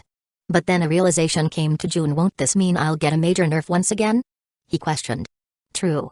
While your power will grow infinitely once the plan is completed, your immediate draw power will suffer a downgrade for sure, but if you play your cards right in the establishment of the seal, your overall strength might even increase in spite of a loss of raw power. Asaka comforted. First was a strike from the Umbral Arc, then it was one of the skeleton lords of the Akashic Tower, and now it will be by my own hand that the nerf will come. June sighed to himself. Humans say the 3rd time's the charm, no? Just make sure this becomes your last stumble on the road to the destiny that you desire. Asaka cheered him up. Right you are, Asaka, right you are as always. June smiled. Let's do this. He gathered his resolve. He was still inside his own mind, however, in the dead of night, covered by beauties sleeping in the same bed as himself. First he had to wake up and then get back to work. June had intended to just enjoy a nice vacation in DxD as his noble phantasm matured, but now that he had come to know that said maturation could not be allowed to occur, not before a seal was created to hold it as its vessel, he was forced to cut his vacation short. Well, more like postpone it. It seemed he had one last big job to take care of before his relaxation truly came to him. Then again, it was not like he could take it easy afterwards either. His raw power and skill set would come out of this endeavor of his utterly changed, and as such, he would need a period of harsh readjustment training in order to get used to it. June was sure Skathak would be thrilled to beat him right back into shape too. Maybe he would drag everyone into the Skathak boot camp so that he would not have to suffer alone. First things first though, the modification of Domina Coronam to serve as his seal, but even before that, June decided to start setting some things up. For starters, I'll bring everyone from DxD to meet with everyone from the Nasuverse, and then, after introductions are properly taken care of, I'll begin assigning positions and duties to a few of them as a foundation for some of my future endeavors. June internally decided. I'll send Sakura, Natalia and Maya back to the Nasuverse to set some things up and have the DxD folk redouble their efforts on the matter of the Chaos Brigade, of which Satanale is a part of. As for the heroic spirits, I'll have them stay behind and maybe even summon a few new ones. I was planning on making a modification of Domina Coronam that would allow it to both strengthen my servants and be strengthened by them later, but I'll move that up in my schedule.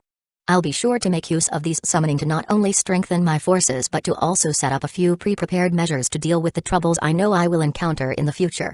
In other words, I'll summon heroic spirits which I know will appear in the future and make them into allies so that when the time comes, I will have already made an invisible first move to unbalance my opponents and gain a big advantage. and so full of devious plans for the future, Hikami Jun opened his eyes to a bed full of beauties, ready to get started.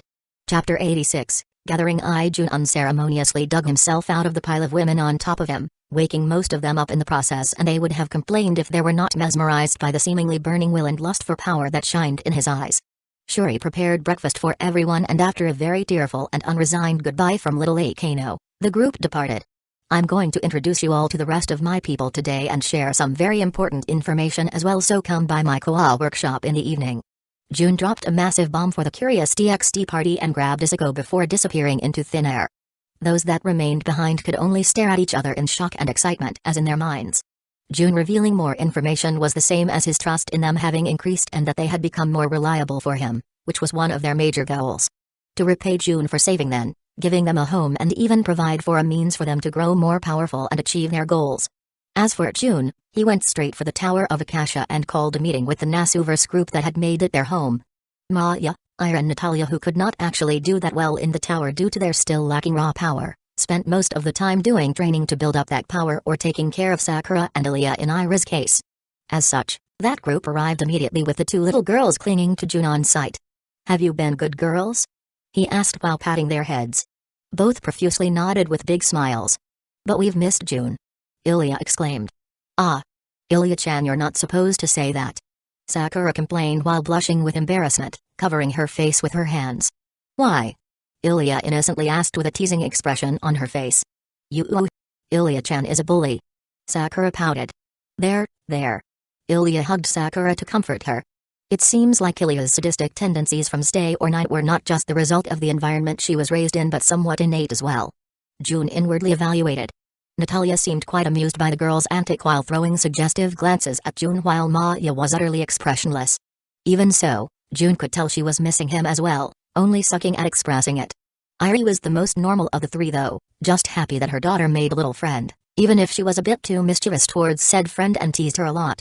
Soon enough, the heroic spirits started arriving, other than Skathak, who apparently was in the middle of something important and said she would join in later. Everyone was greeting Jun with their own versions of enthusiasm.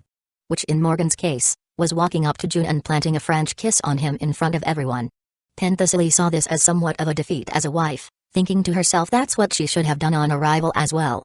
And so, not even giving Jun time to put a word in, as soon as he was released by Morgan, she planted a kiss on his lips as well, a fairly normal one though, as she had yet to achieve the no fucks given level attained by the Queen of Winter herself. Atalanta, Anne, Mordred and Artoria just had blushes of varying intensities on their faces, Anne being the worst one by far. Feeling embarrassed and somewhat envious of the two shameless women. Semiramis, not such an innocent in those ways, just humphreed and sent a displeased look Jun's way as if saying not to show such shameless behavior in front of her. Or by the way she bit her lip, maybe she wanted in on the action as well, Jun couldn't tell. Semiramis was physically attracted to him, a fact she made exceedingly apparent and had even propositioned him before. That was it though. Jun turned her down as he knew her heart wasn't into it, and if he fell into her temptations, said heart would never be his. Once you feel like giving that heart along with your body, I'll take you. I'm greedy like that. Jun had told her with a cheeky smile. The Queen of Poison had actually smiled at the statement, quite genuinely too, and returned a savior dreaming for when you're asleep. Before swaggering off, showing all her swaying curves to Jun as she walked away. Finally being given room to breath afterwards though, Jun immediately gave up making comments about Morgan and Sully's conducts and just greeted everyone else normally, but his troubles were not yet over. We want to kiss Papa too, Jack suddenly said. Everyone fell silent. Although I prefer developed beauties, it's not like I dislike lawless, but this is not the situation. Jun thought. Papa will have a good talk with you about those things later, so no, forgive me with this, he said, kissing the top of Jack's head, getting a cute pout in return, but the murderous Lily seemed to accept his decision. Then my husband. Why did you call this meeting? Morgan casually moved the conversation forward before anything else weird could happen, something for which Jun was infinitely thankful for. First I want to introduce everyone here to my people in the world I'm currently on. And then I have a couple of things to share with you all. Jun revealed his purpose. Oh? Meeting the rest of the family, are we? Mordred seemed to be looking forward to it. In fact, most of them were quite curious about how people from a world entirely separate from theirs, not just an alternate timeline nor another planet but a completely different version of Earth, were. If they looked and felt just the same, cross-checking historical facts, thing of that sort. And so, June told them to open up some time in their activities so that the introductions and his announcement could all take place in the evening. Until then though, he decided to just spend some time relaxing with all of them in the living area of the Tower of Akasha. Morgan and Sully took a side each and silently acquiesced each other while stopping any would-be interlopers of their personal time with June by aura alone, an aura they gave off without even meaning to. Ever unwilling to read the mood though, Jack just strode forth and took up a position on June's lap, earning her chilling side glances from the two official wives so to speak. Even still, after pleasing his wives by spending some time with them, June still went around and talked with everyone. Atalanta confided in him about her delights in helping Ira take care of the two little girls while the homunculus shared the interesting small occurrences that took place with the girls while June was away. Maya just followed him around like a dutiful secretary, not saying anything but seemingly enjoying herself just by being in his presence. Asako followed suit, leading to a weird feeling of mutual understanding between the two of them. Mordred excitedly told tales of her battles in the tower and her training with Artoria, making it clear that she was very much enjoying her newfound relationship with her father. Artoria herself also seemed to be pleased with how things turned out in that regard. As a side note, June also noted her to be acting slightly more feminine. In act, even Mordred, who he'd never associate with the word, seemed slightly less savage and uncouth. Though June was not stupid enough to put it that way to Mordred's face. Still, it made June look at them both a bit more intently than usual, which earned him a few blushes, but from how the two were saying nothing and Mordred was making a hidden guts pose, he imagined the change was quite intentional and meant to get his attention.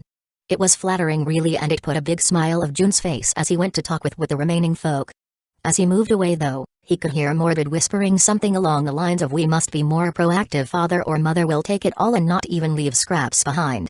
But unfortunately, he could not hear Artoria's response. Her flusteredness and red face were quite a sight to behold though. Anne was still Jeanne.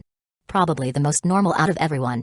A shy village girl who could not bear to keep up a respectable saint persona up in the environment she had been exposed to, looking at June with cute upturned eyes and blush on her face that just melted him.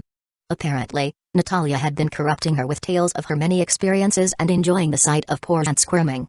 As a side effect, the saint had become honest enough with her feeling to make eyes at June, a change he rewarded with a pat and a honeyed smile that threatened to suck out Jeanne's soul. But after talking with just about everyone, there was only one left. A certain poisonous queen that was glaring at him the entire time as he moved around talking with everyone, encouraging him to postpone her to the end. "Leaving me to the end like leftovers, huh?" was the first thing out of Semirami's mouth as June approached her. Chapter 87, Gathering to "Leaving me to the end like leftovers, huh?" was the first thing out of Semirami's mouth as June approached her. "With the way you were glaring at me the whole time, it is hardly a surprise, no?" June grinned. Semiramis rolled her eyes in annoyance. "The man who so boldly claimed he not only wanted my body but my heart as well gets cowed by a simple glare?" she ridiculed. "Asamai. You underestimate how imposing and threatening your glaring is." June joked. "Very funny. I doubt I would be able to do anything to you that you didn't wish for." Semiramis rolled her eyes again, clearly not intending to entertain June's antics, but the edge she had to her in the beginning of the conversation had no doubt been blunted. "Jokes aside, what is the cause of my beloved poisonous queen's bad mood?" June inquired. His tone wasn't that much different, but Semiramis knew he was actually showing his care this time. A part of her just wanted to vent her frustration by going off on him, but while that would indeed feel good in the moment, she would regret it immediately after, and she had no doubts that despite June's liking for her, he would turn his back if she crossed a line. She respected that about him and deeply enjoyed that he cared even if she was not all that was on his mind. It was a weird feeling for her, who usually demanded worship and full attention of others, especially men who she was interested in. "Wouldn't you like to know?" Semiramis dodged the question with a Humphrey and head turn. "You're cute when you're evasive." June grinned. Semiramis maintained her silence. "I was just wondering why you want me?" she confessed. "Doubting yourself?" June asked with shock. "Not really, just curious." Semiramis casually responded. She was being quite truthful too. Her self-confidence wasn't easily shaken after all. "Other than the fact you're easy on the eyes, which is always a bonus, you're simply someone with potential. The potential to be great, to support me in the future when I need your power in my endeavors." June honestly shared. "I find that hard to believe." Semiramis was skeptical. "I'm not like most of these girls that are simply happy being by your side. I don't think that's bad, and sometimes, I even envy their simplicity. But that's just not me. I despise being just a wallflower. I want to stand by you." She continued without embarrassment. "Someone like Morgan or Skathak, they are women that can actually help you, but I doubt the rest of us can truly be of any use to you outside of womanly duties." Semiramis concluded. June smiled in understanding. That's why I said potential. Maybe you are not powerful enough to truly help me right now, as the difference between our abilities is quite significant, but you have enough potential for me to elevate you to such a level. He explained. Couldn't you do that with just about anyone with a good enough base though? Semiramis questioned. With enough resources? Sure. But that's where personal preference comes in. June shrugged. I like you. Maybe I will even came to love you, and I don't think you'll betray me even if you could. That's more than enough reason to make an investment in your future. He continued. Have no doubt. There will be a day when your power will be needed. Until then, just enjoy your free time and luxury. June concluded. Free. Then be sure to visit me once in a while and keep me company, or I'll just grow bored. Semiramis responded before leaving to mingle with the rest. Despite her curt last sentence, the fact she was asking for his company honestly meant that she was quite satisfied with his response, so June was happy and let her go in peace. Feeling the burden of a harem made up of such unique women? June heard a teasing voice. He turned around to see Skathak, who had arrived. Oh, I quite enjoy the so-called burden. June shrugged. So what were you doing? He asked. Testing the skeleton lord you told me about in the Tower of Akasha. Skathak casually responded. June sighed. You may seem cool and level-headed, but you're quite battle-hungry after all. He said. Don't like it? Skathak asked with a smile. I like everything about you. Doesn't mean I won't worry though. June responded. Good answer. So what is the meeting about? Skathak asked. I'm going to introduce you all to the folks from DxD. June revealed. Oh. I never quite got where that name came from though. Skathak questioned. DxD feels like a weird name for a multiverse after all. She added. Hey. That's what the Akashic records say. June defended. He was not lying either. He didn't just call the Nasuverse and DxDverse as such due to his knowledge of the various media about them. That was actually how they were recorded in the root as well. If you say so. Is that all though? Skathak inquired. Nope, I've also got some things to reveal to everyone and some announcements to make in regards towards our future. June replied. Did something you shouldn't have in an attempt to either grow more powerful or test out that power, and now you have to deal with the consequences, but the way you chose will affect everyone, so you felt you should make an announcement?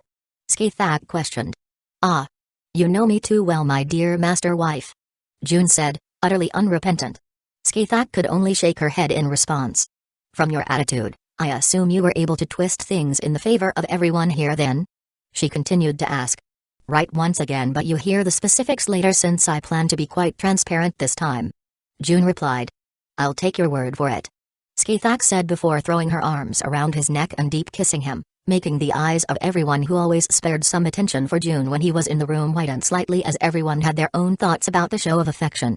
They all had dinner together in a very harmonious atmosphere with the homunculi June had rescued from the Innsburn castle, cooking and serving the food. Apparently, Semiramis had quite enjoyed herself training her homunculi maids to perform all sorts of tasks. All the homunculi had also underwent significant emotional development. All of them were incredibly intelligent to begin with, and with their birth defects gone along with a limitless lifespan to learn, they could become quite impressive.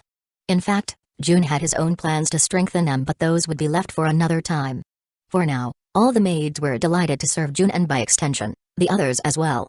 In fact, the way Semiramis managed to convince all the homunculi to practice all they did was to assure them that their savior, June, would be immensely pleased with the results. As such, the homunculi maids with burgeoning emotions were all over the moon with June's praise over their house servant skills, and Semiramis' smugness was obvious for everyone to behold. Unfortunately, June's praise was all the homunculi maids required to conclude the Semiramis had been correct, thus strengthening her authority over them, as they would be much more willing to follow her suggestions. This, of course, was all a part of the Queen of Poison's great plan to train a group of extremely capable servants to cater to her every need. Truth be told, however, she had grown quite attached to the homunculi, finding their honesty and innocence extremely endearing.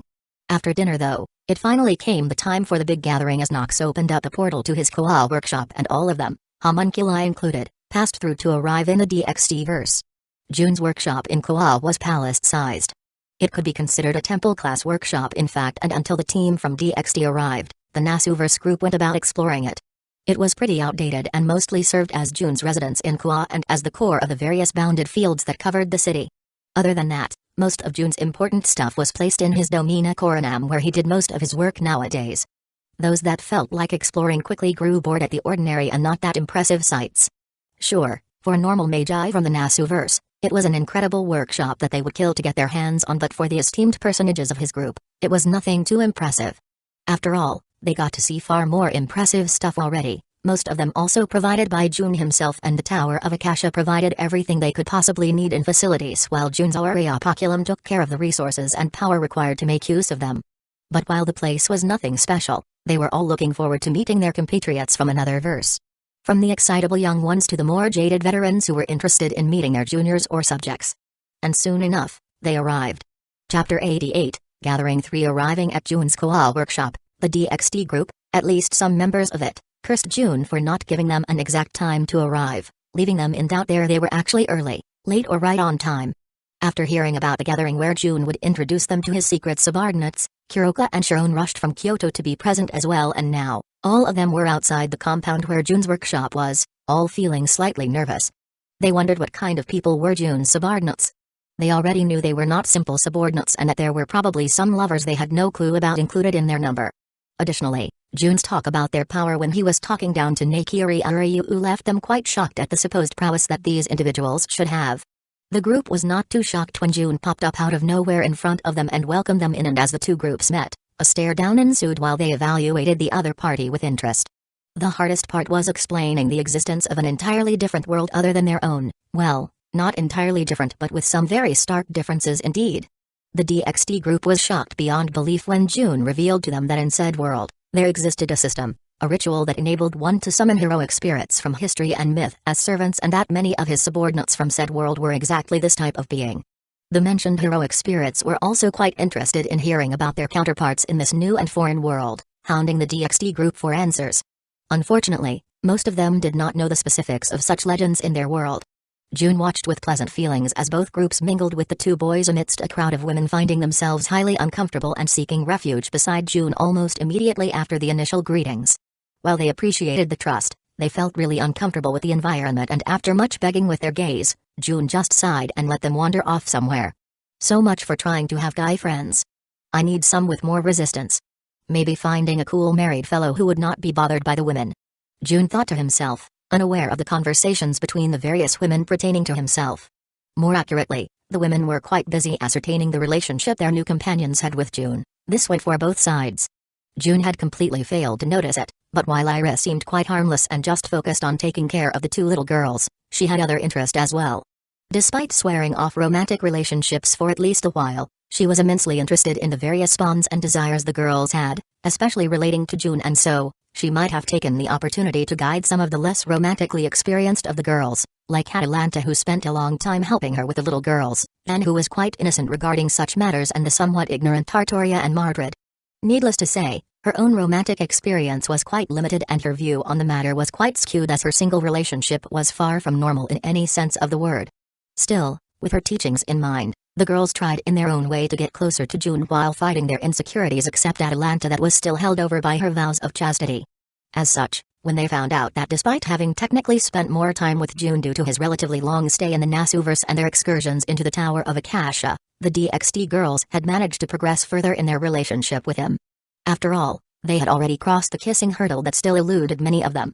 This lit a fire in the more competitive girls, which also gave some impetus to the others as they eyed June with fire in their eyes. June, still willfully ignorant of such undercurrents, was enjoying the care of the homunculi maids who were stealthily fighting for the honor of personally serving him. As this pleasant time continued, he suddenly felt multiple heated gazes upon him, which left him quite puzzled, even if not alarmed. He was never one to fear the burning gazes of women on him. Maybe when little Jack stared at him with less than pure childish intentions he did get a couple of chills. Regardless, it was an immensely pleasurable evening, seeing all the girls mingle and interact with each other while sending the occasional glance his way as he was pampered by the homunculi maids. June thought about interrupting the gathering to make his announcements, but decided against it, letting everyone enjoy the evening as he was in no particular rush. While he had a time limit, it was not a matter that another night of waiting would affect. Soon enough, night arrived, and while many did not exactly need sleep, most of them learned to enjoy it. June's entire night was spent caring for his beloved queens. Penthesilea, Morgan and Skathak from the Nasuverse and Cleria from DxD. This invited jealous glares, pointed and the involved parties, but everyone knew better than to offend the queens. While Cleria was by far the most easygoing and down-to-earth amongst them, she still wasn't an easy bone to pick with, not to mention the others. the queen of a tribe of mythical warriors and a descendant of the god of war Ares himself, a ruthless tyrant that ruled over fairy Britain for millennia with absolute power, and the queen of the land of shadows who killed so many divine spirits and near gods that she lost her own mortality. May Akasha have pity on the fools that stand against those three, because they sure won't.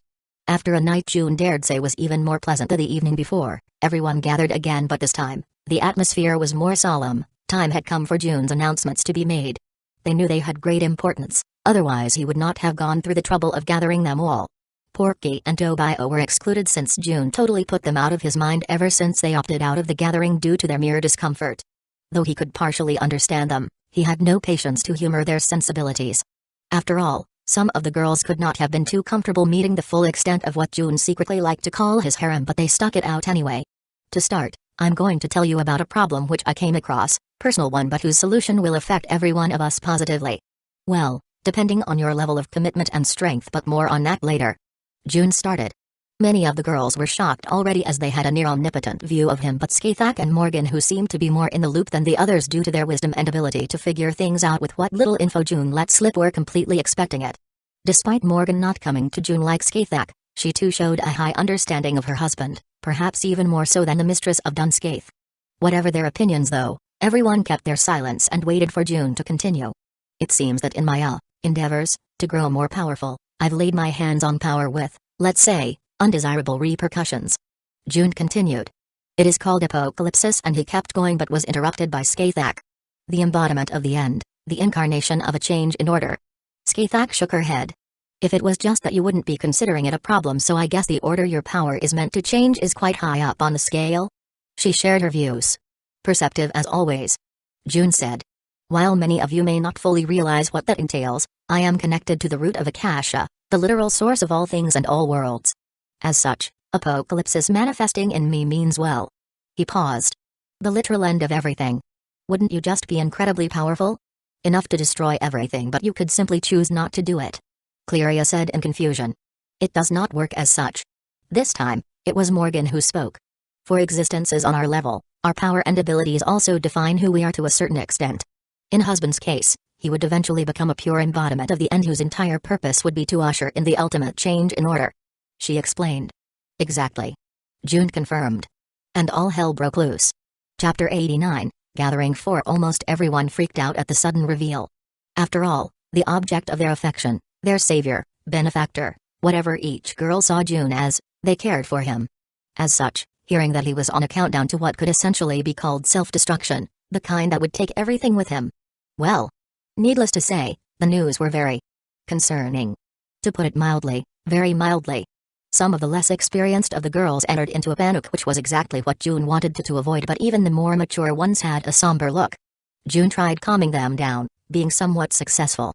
While they still had their fears, they at least realized that their panicking would not help in the slightest, and that based on June's attitude, everything was far from being lost. I know it was a shocking reveal to say the least, but, like I said in the beginning, a solution has already been through up, and I just wanted to gather you all and explain our course of action as a single unit going forward since it relates to said solution. June explained. And remembering that he had indeed said there was a solution to his problem right at the start and that they had merely forgotten it in their shock, the more neurotic girls calmed down while the heavy shadows that descended upon the faces of the remaining ones also lightened. Basically, I'll create a terminal, a second body for myself while reworking my Domina Coronam into a seal. As it is a part of me, as apocalypsis grows, it will also grow, meaning it will always be able to hold my true body. June began sharing his solution. So I'll allow myself to truly become the embodiment of the end, but inside the seal, from which I can draw a controlled amount of power and thus avoid the end of all things while attaining a massive amount of power in the process. He concluded. So not only have you solved the problem, you even found a way to profit from it? Skathak shook her head. Her latest disciple turned husband clearly worked differently from the rest of all creation. So even call us all? Valia interjected out of nowhere. I'm getting to that. June replied. Before my true body inside the seal becomes apocalypsis in its truest sense, the power I can draw from it will be pretty limited, and since I'm throwing away this body, skills that require it will be lost as well. He continued. This would basically affect his ideal apotheosis skill the most, making him lose it entirely while also somewhat nerfing his ideal craft due to the lacking innate mystery to make it as viable as it currently was. His other big skill, apocryphal truth, however, would remain completely unaffected. So husband will be considerably weakened for a period of time. Morgan said. Indeed. An undetermined amount of time as well.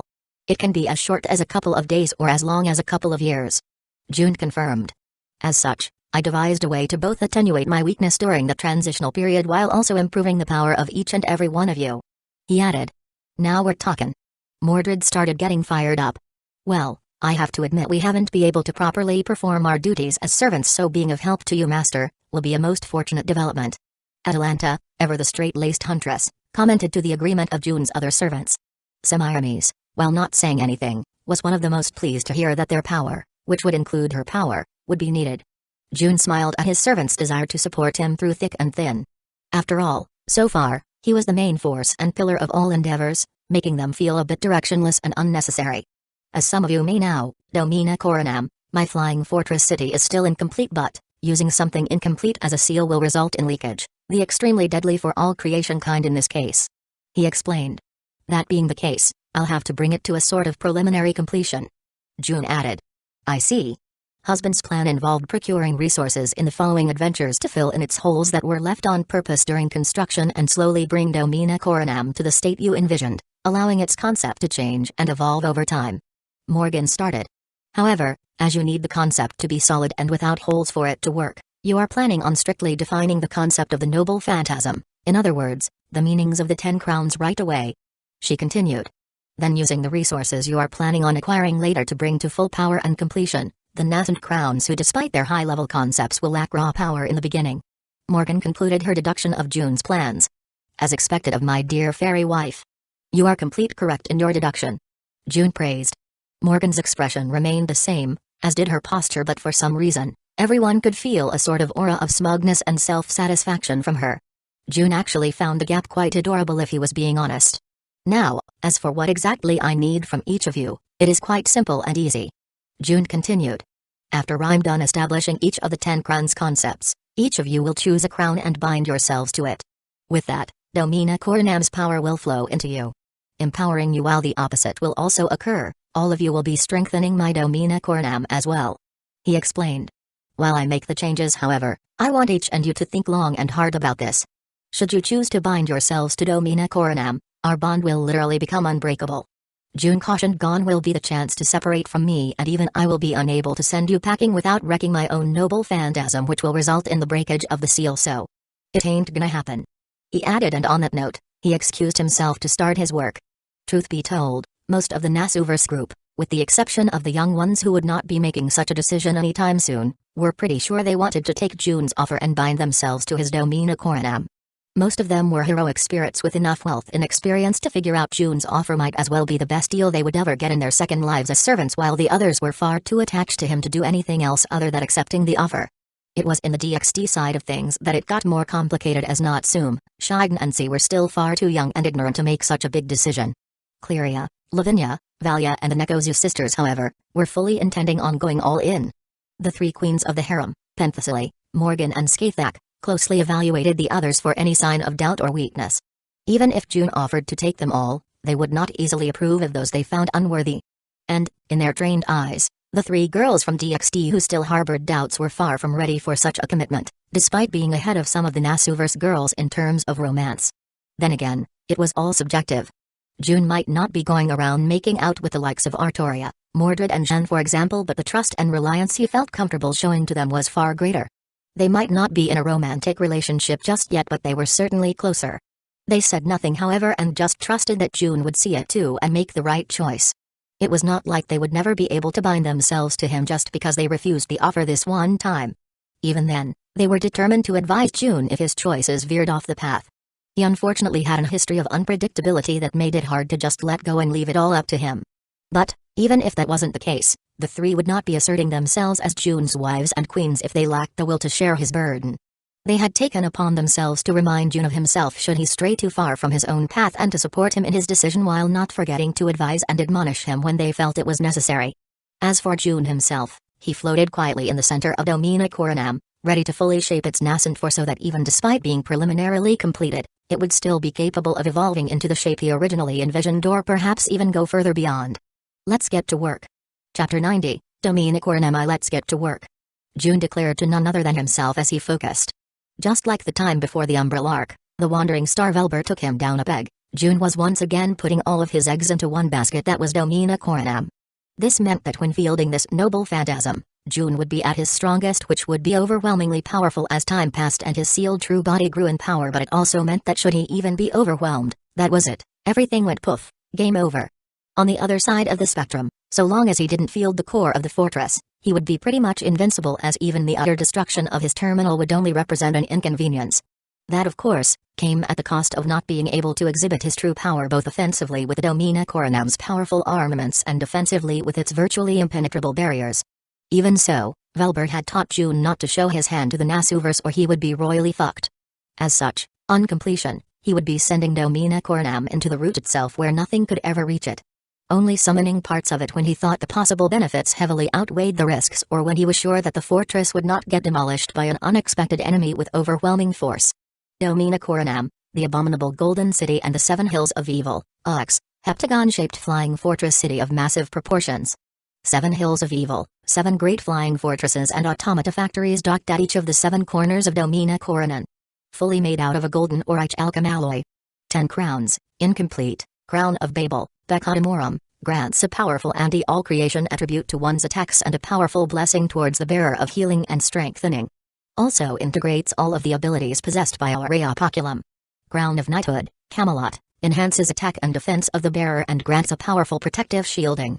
Crown of Undeath, Dunscaith, allows one to summon the dead from the land of shadows and control them to fight for the bearer and the ability to deny death so long as it is not inflicted by attacks of a level far surpassing that of the bearers. That was the current state of June's noble phantasm.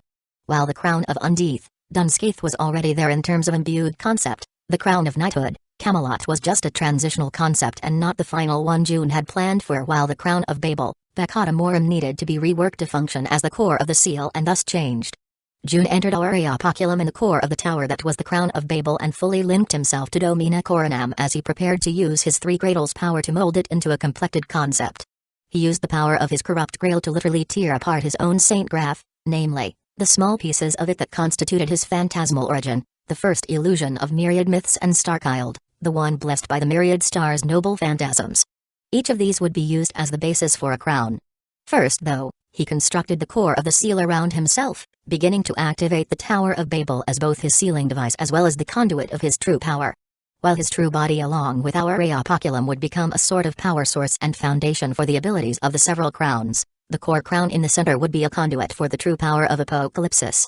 In theory, this would allow June to bring upon the end at whichever scale he desired so long as it did not exceed his maximum power at that particular instance. Unfortunately, the way June was setting this up also meant that this crown would be useless until his true body changed into the true Apocalypsis, but that was a price he was willing to take, as while it would make him weaker in the short run, it would greatly help him in the long run. Thus, the Crown of Babel, Becatamorum, became the Crown of the End, Babel, losing all of its abilities in the process but still maintaining the abilities possessed by our Reopoculum at its core. With 2 crowns down, there were 8 to go, so June moved on to his Camelot. The shift was an easy and meaningless one in the short term. Rather than symbolizing knighthood, it instead symbolized heroes in general. Crown of Knighthood, Camelot became the Crown of Heroes, Camelot with its abilities remaining exactly the same as it was, just a change of underlying concept that would only come into play later down the line. But, in a stroke of madness, June tore one of his mightiest skills, perhaps even the mightiest, beyond nothingness, and split its 3 main abilities apart, granting one of them, true severance, to this crown while leaving the other 2 for others. Next up was the conversion of the extracted phantasmal origin, the first illusion of myriad myths, into the crown of creation, phantasmal origin. The result of this change was the loss of all the miscellaneous abilities that made the noble phantasm usable for combat, turning it into a pure production-based ability. In return for such a loss, its creation capabilities drastically improved. While before, it was just a noble phantasm that could create other powerful noble phantasms, now it could pool all of June's essence and power into the creation of tools of overwhelming power and ability. It could literally create weapons whose intrinsic magical energy quality and quantity were equal to that of himself. In actuality, it was more the ability to birth constructs from the essence of his entire being that actually crafting them. While it took a relatively short time to describe all of these changes, they took quite a while, and June was working within the root of Akasha, where time didn't really matter in order to not force his people to wait too long. With 4 crowns down, June moved on to the next. The conversion of the noble phantasm, Starchild, the one blessed by the myriad stars into the crown of stars, Arkansas this one received a much greater impact. Starchild, while a powerful noble phantasm, was one June didn't find much use for unfortunately, and now, he had a chance to remold it into something he found fitting for the current him. Its current function was to reproduce heavenly phenomena which would grant June special blessings and abilities, only having reproduced 3 so far. One of these, the umbral star that was based on Velbert, had accumulated a significant amount of power as it passively converted everything June destroyed in spiritrons and absorbed them. June's plan was to use this accumulated energy as a means to facilitate the transformation he sought. He wished to reproduce the ancient starry sky. During the Age of the Gods, for example, the heavens and the celestial bodies were closer to Earth and carried boundless mystery and magical energy, allowing for those with the ability to control and draw power from them to exhibit immeasurable capabilities. Kirshtaria Wodime would be a prime example. While his astromancy could be described as impressive in the modern day, when he gained access to the starry sky of the Age of the Gods in his Lost Belt, he gained the power to face gods and come out on top. Not divine spirits, actual gods. June wished to form an even more ancient starry sky, a power with deeper mystery than the Age of the Gods, a power much closer to the root of Akasha itself. Drawing from his understanding of the dawn of creation provided by his beyond nothingness, crossing into creation and sacrificing his Starchild noble phantasm while using the Cradle of the Stars ability of the Aurea Poculum, June created this primordial starry void. It was a nascent universe that was meant to grow while never surpassing a certain grade of evolution. Meaning, it would increase in size and power without letting its nature change. While still very young and far from a source of invincible power, with the Cradle of the Stars, June could accelerate its development so that change would be present in a time span of a few years rather than the billions of years it would have otherwise required. With this creation, however, Aurea Poculum lost the Cradle of the Stars that became a part of the Crown of Stars. Arkansas all of it had a purpose, however, and by adding the crossing into creation piece of his split beyond nothingness, which symbolized the dawn of creation, the very origin of a universe, June brought the concept to perfection, creating a perfect foundation for it to grow. Having integrated his extra noble phantasms into Domina Coronam, June had partially completed 5 of the 10 crowns, leaving another 5 to go. These 5, however, would merely be nascent concepts with limited power, at least when compared to what they would finally become. After all, to an overpowered being like Hikami June, limited power was what to others could be considered an ultimate trump cards with untold capabilities. Contemplating his about half-finished work, June renewed his concentration and poured himself over his work once again. Chapter 91, Domina Coronam 2. For 2 of the remaining 5 crowns, like he had done of the Crown of Stars, June was planning on using the 2 remaining cradles of Aurea Poculum as their base. He used the Cradle of Earth as a base to create the Crown of Earth, Potniatheron. Potniatheron was the name and authority class ability possessed by powerful enough beings that could be characterized as Earth Mother Goddesses, Tiat being one such example. On Nasu vs. Earth, this authority originated from an original Earth Mother Goddess called the Goddess of Katloyuk or just Katloyuk, and the creator of all creator deities, the ancestral mother of all mother goddesses. With time, her powers branched off to other goddesses like Ishtar, the previously mentioned Tiamat, Hera, Demeter and others. The Earth Mother is a protector guardian deity revered by the people, and she is the sacrifice that feeds them with the crops born from her body and the beasts of the fields and the forests. Her true nature is the cycle of life and death, the circle of the food chain where she feeds man with her blood and flesh, kills man over time and absorbs him as nutrition, and once again feeds man with her replenished blood and flesh. She represents the system of life itself, so those born of the earth cannot deny her authority. Only when they have fulfilled the wish of the Katloyuk, leaving the planet for space and ending the infantile stage of intelligent life forms, will they no longer be bound to it. Whereas the male gods ensured humans they would have war and prosperity, the mother goddess promised them existence and dominance. Many of the mother goddess's symbols are said to be castles, fortresses, and crowns, things one would expect one's protector of livelihood to have. This authority over the power of bringing death and giving life, symbolized by holes opening in the earth and the sky, caves and the moon, the whirlpools and typhoons of the sea, the craters of volcanoes, and such, first births evils that bring forth all manners of death. Once the evils are finished spreading death, they leave the promise of good harvest and fertility. The goddesses that followed inherited this authority, and many were imaged with mural crowns because many were also the guardian deities of cities. Most used the authority to give birth to countless monsters and giants and posed a threat to the gods and man, or give birth to heroes and became protectors of man. Tiamat and Gaia, not the counterforce Gaia but the Titan of Greek mythology, are examples of those who became threats, and Hera is an example of a mother of heroes. Aurea Poculum's Cradle of Earth was an extremely powerful but incomplete version of this mighty authority, and June was seeking to lay his hands on it through it and his Domina Coronam. He actually had a pretty good shot at it too, since his apocalypses could be considered an essential part of a cycle of life and death, only on an infinitely larger scale. With this, June had created a foundation for the future him to grasp the true power of life-bearing worlds, while his previously completed Crown of Stars arc was the foundation for him to grasp the stars that the civilizations of these worlds strived towards. Having these two foundations in place, June's next ambition was laying his hand upon a divinity which represented the heavens. Not the starry sky nor the earth that bore mortals, heroes and monsters, but the heavens that represented the gods and divine spirits that became of them. This not only included small gods that were quite literally owned by the world that conferred upon them their authority, but also large-scale gods like Bodhisattva who were of cosmic proportions and easily capable of governing the entire solar system, as opposed to just having authority over one or more aspects of the earth, for example. The foundation for this utterly sacrilegious pursuit of trying to grasp the power of the gods without actually going through the trouble and hardship of becoming one was done by sacrificing our Apoculum's cradle of heaven to create the crown of heaven, Celestia. June had some experience with this power already, as true demons could be considered beings on a similar scale as a bodhisattva, though June himself had lost that power before he could fully grow into it and reach that level. What he was aiming towards now, though, was something far more abrangent. He seeked to accrue the ultimate divinity with authority over all things. Obviously, apocalypses had not been nearly enough to teach June about the dangers of overextending and reaching out far beyond his station. And he was far from done. In the age of the gods, the world was divided into the heavens, the earth and the underworld. June already had two down, so why not reach for the remaining one? The underworld, the world of death. Despite being closely associated with gods and divine spirits that usually managed and or ruled over it, it could not really be included amongst the divinities of June's crown of heaven. It operated by very different rules, and rather than representing a part of the cycle of life and death, in many cases, it instead represented an end to the cycle, a symbol of finality.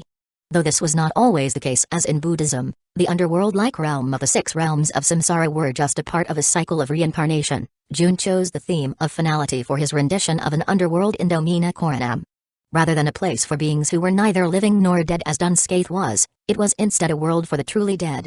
The final destination for the souls of those who perished. If he was being honest, June was merely trying to complete a set. He did not fully understand the intricacies of the authorities related to the underworld and the nature of the powers he would be receiving. Additionally, as he had no true basis, it would simply be a conceptual crown with very little substance, taking huge amounts of the power accumulated in our Apoculum in order to bring into being, as there was nothing for June to use as its core. After all, he had very little contact with abilities, treasures and powers relating to such things. Avoiding death? Revival? Immortality? Eternity? Yes, these were all things he had delved into, but welcoming death and afterlife? Yeah, that was not his thing. Not to mention that after the Age of the Gods ended, people no longer found themselves in the underworld after death. Still, June felt it was a worthy endeavor, and, even should he be disappointed by his personal gains, he was quite sure some of HS future recruits would benefit from having an underworld to draw power from. Like a certain Mo goddess, for example. As such, the Crown of Death, Kur, was established, named after the underworld ruled over by said particular goddess. With that done, there were only 2 of the 10 crowns to go, and June was inspired. The next one was also going to be one without anything physical to become a basis for it, but it had a much greater affinity with something like our Apoculum, which was a holy grail. June called it the Crown of Paradise, Eden. Salvation, an utopia without death, whereby physical harm, age or sickness. Although our Apoculum was more of a symbol of false salvation, it was still a symbol of salvation in a certain sense, and with some convenient twisting, June felt he could make it happen in a way that was far more seamless than his previous crown. One of the reasons June was so confident was that Avalon was, in some ways, such a place, and he once held a physical representation of that very place in Excalibur's scabbard. In fact, using his newly created Crown of Creation, Phantasmal Origin, he could even get a physical basis. It was a pointless exercise though, as he simply pulled the records of Avalon along with a Vice-Bran's golem Keter Malkuth, who could literally create Eden just by existing, and used them as the basis for his creation of the crown rather than simply a vague concept like he had done for the previous one. June's purpose for such a creation was to get a safe haven for his people to relax and a crown for the non-combatants to bind themselves to, while scoring some useful boons for himself as the master of the 10 crowns.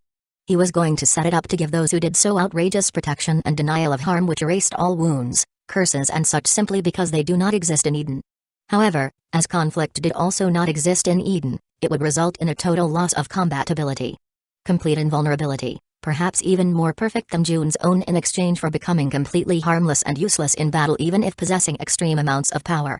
To achieve this ultimate invincibility, June fused the final piece left of his beyond nothingness, shift to nothing, which provided one with the ultimate protection by stepping into the root itself.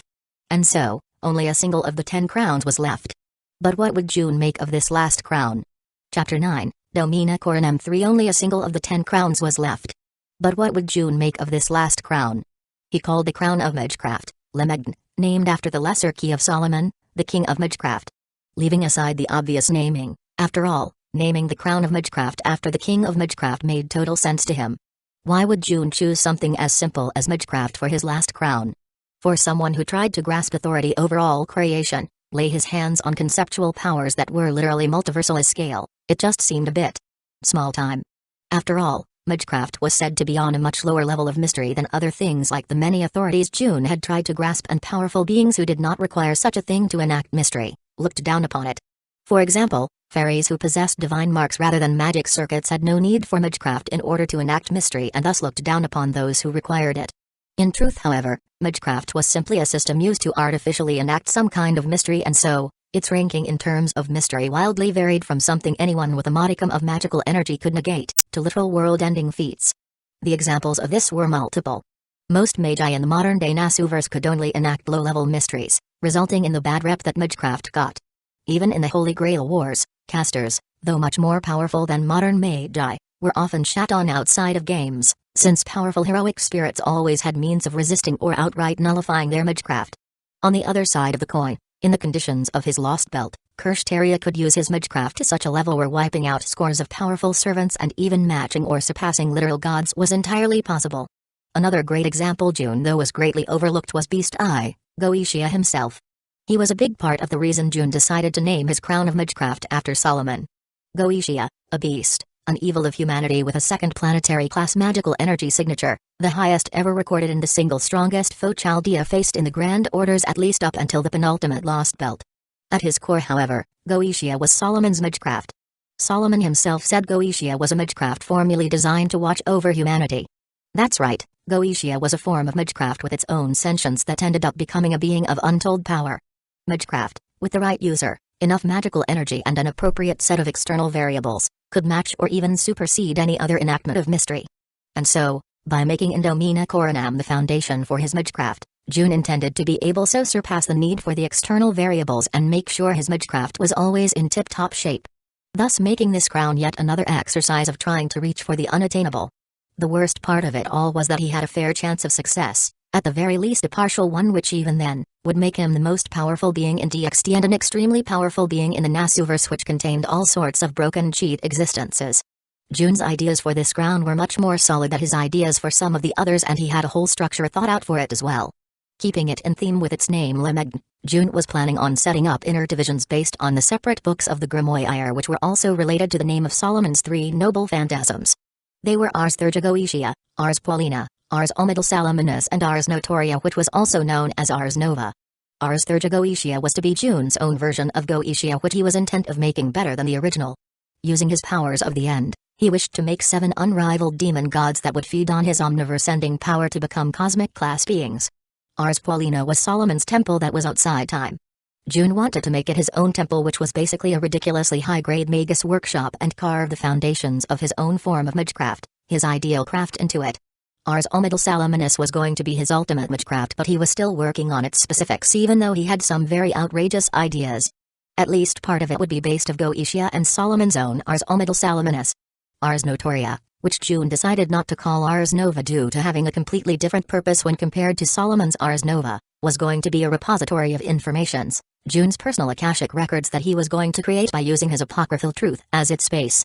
Ars Paulina and Ars Notoria were basically June's way of elevating 2 of his skills into extreme abilities with power that would not lose out to his other assets. And so, after an undetermined amount of time passed, Domina Coronam was finally ready, with his girls being fortunate enough not having to wait long due to sneaky time-based shenanigans.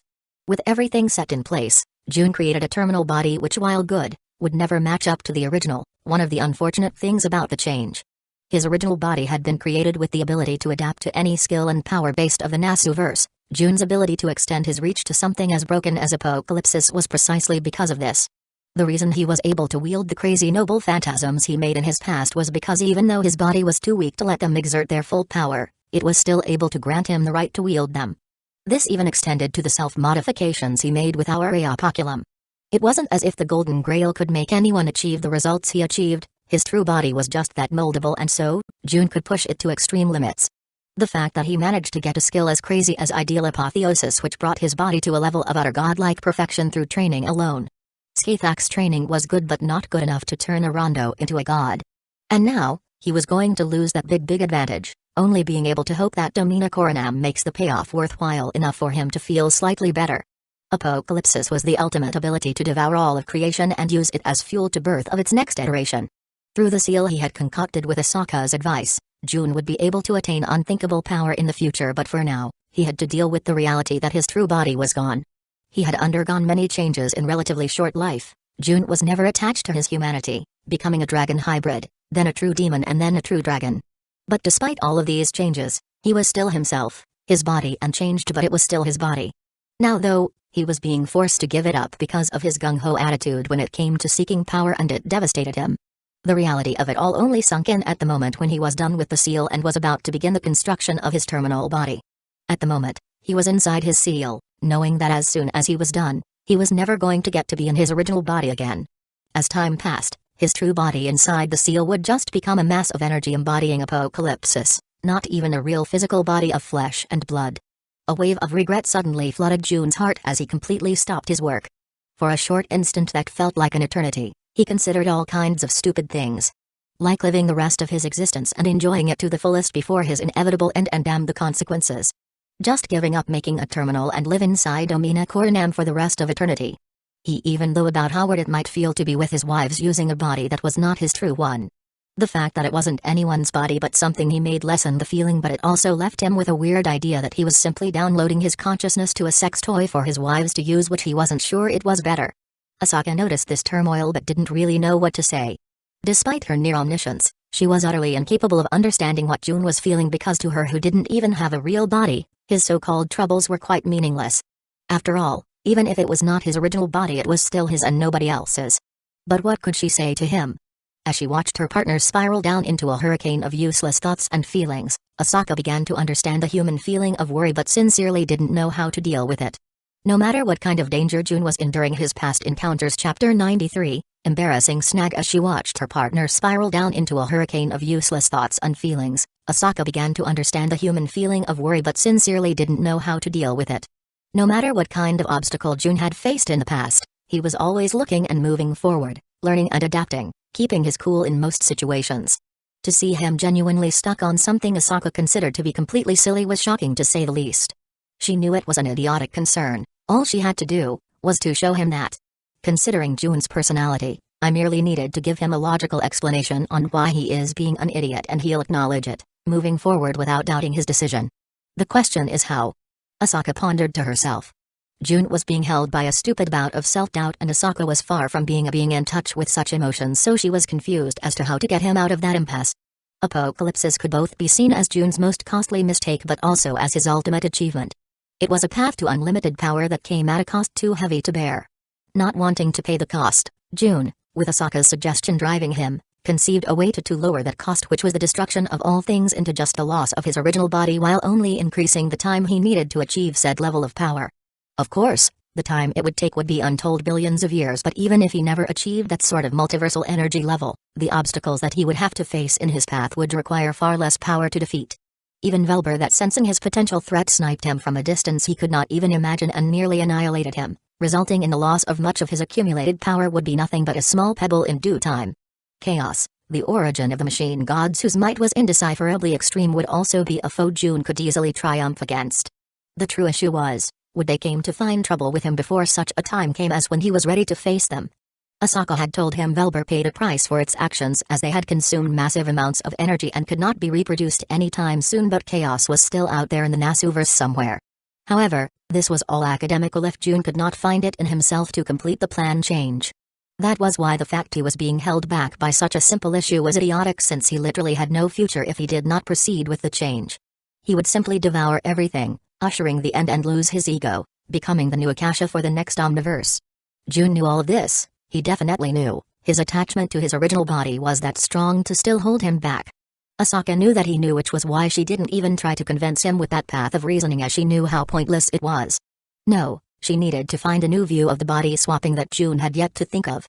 A new perspective on the issue that would change his opinion.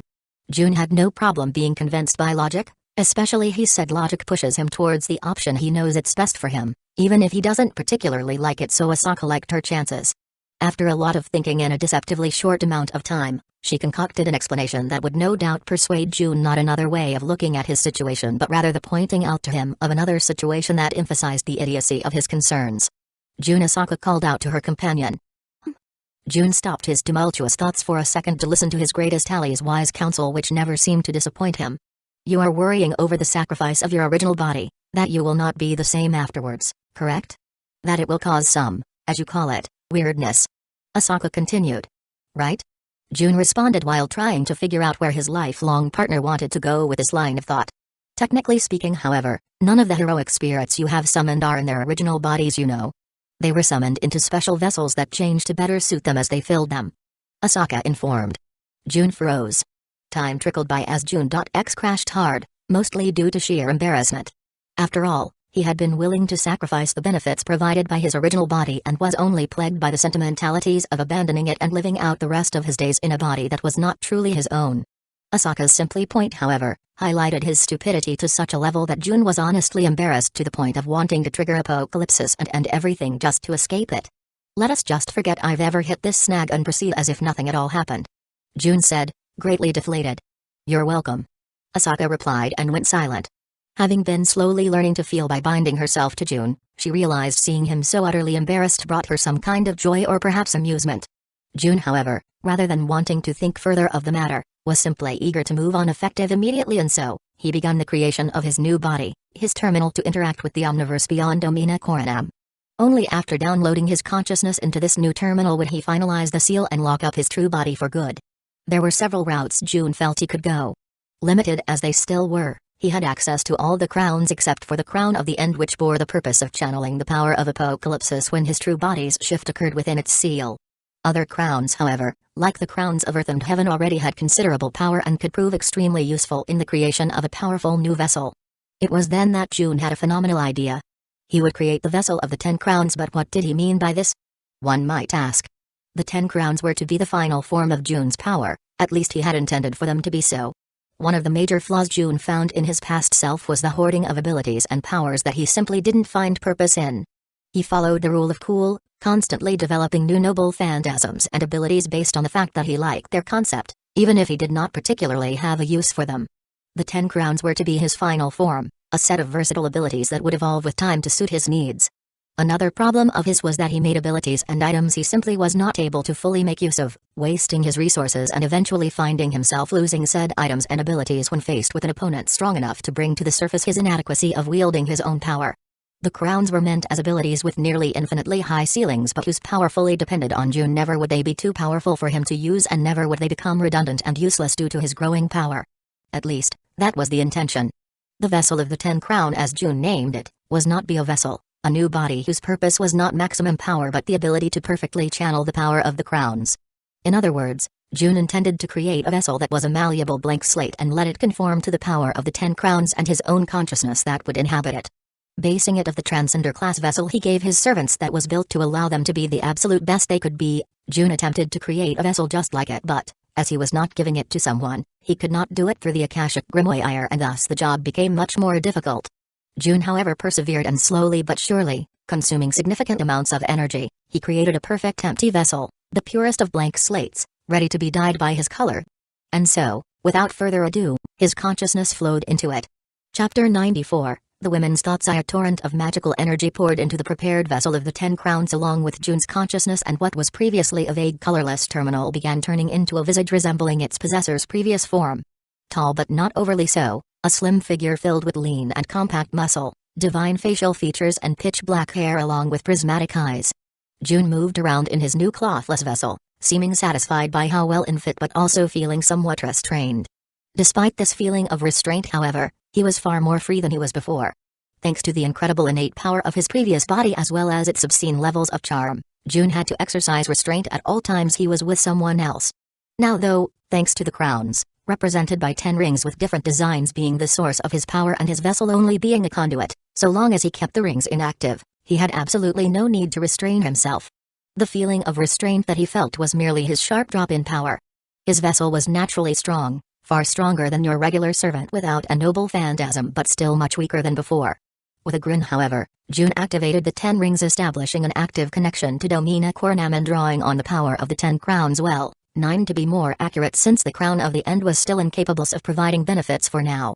Gone were any previous feelings of restraint as if they were never there in the first place. Power filled June's new vessel, power that he knew wouldn't lose out at all to his previous self and maybe even surpass it.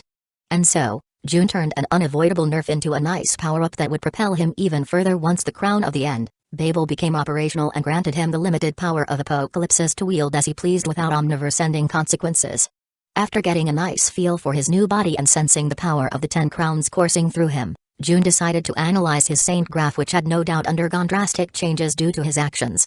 Leaving June to ponder over his abilities, June's harem, as he secretly called it since not all of the girls were yet involved with him, was pondering on their future.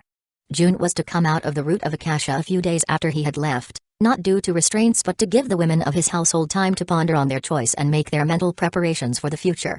Morgan and Skaithak felt somewhat unsettled due to temporarily losing the connection to Camelot and Dunskaith respectively, June's doing as he did not wish for the change in Domina Coronam to impact them as well as removing them from the equation so as to not hamper his desired transformation. Other than that however, Skaithak was quite at peace and not requiring any pondering whatsoever, already having accepted being bound to June for eternity after he had beaten and bound her to himself. Skaithak chuckled to herself thinking on it.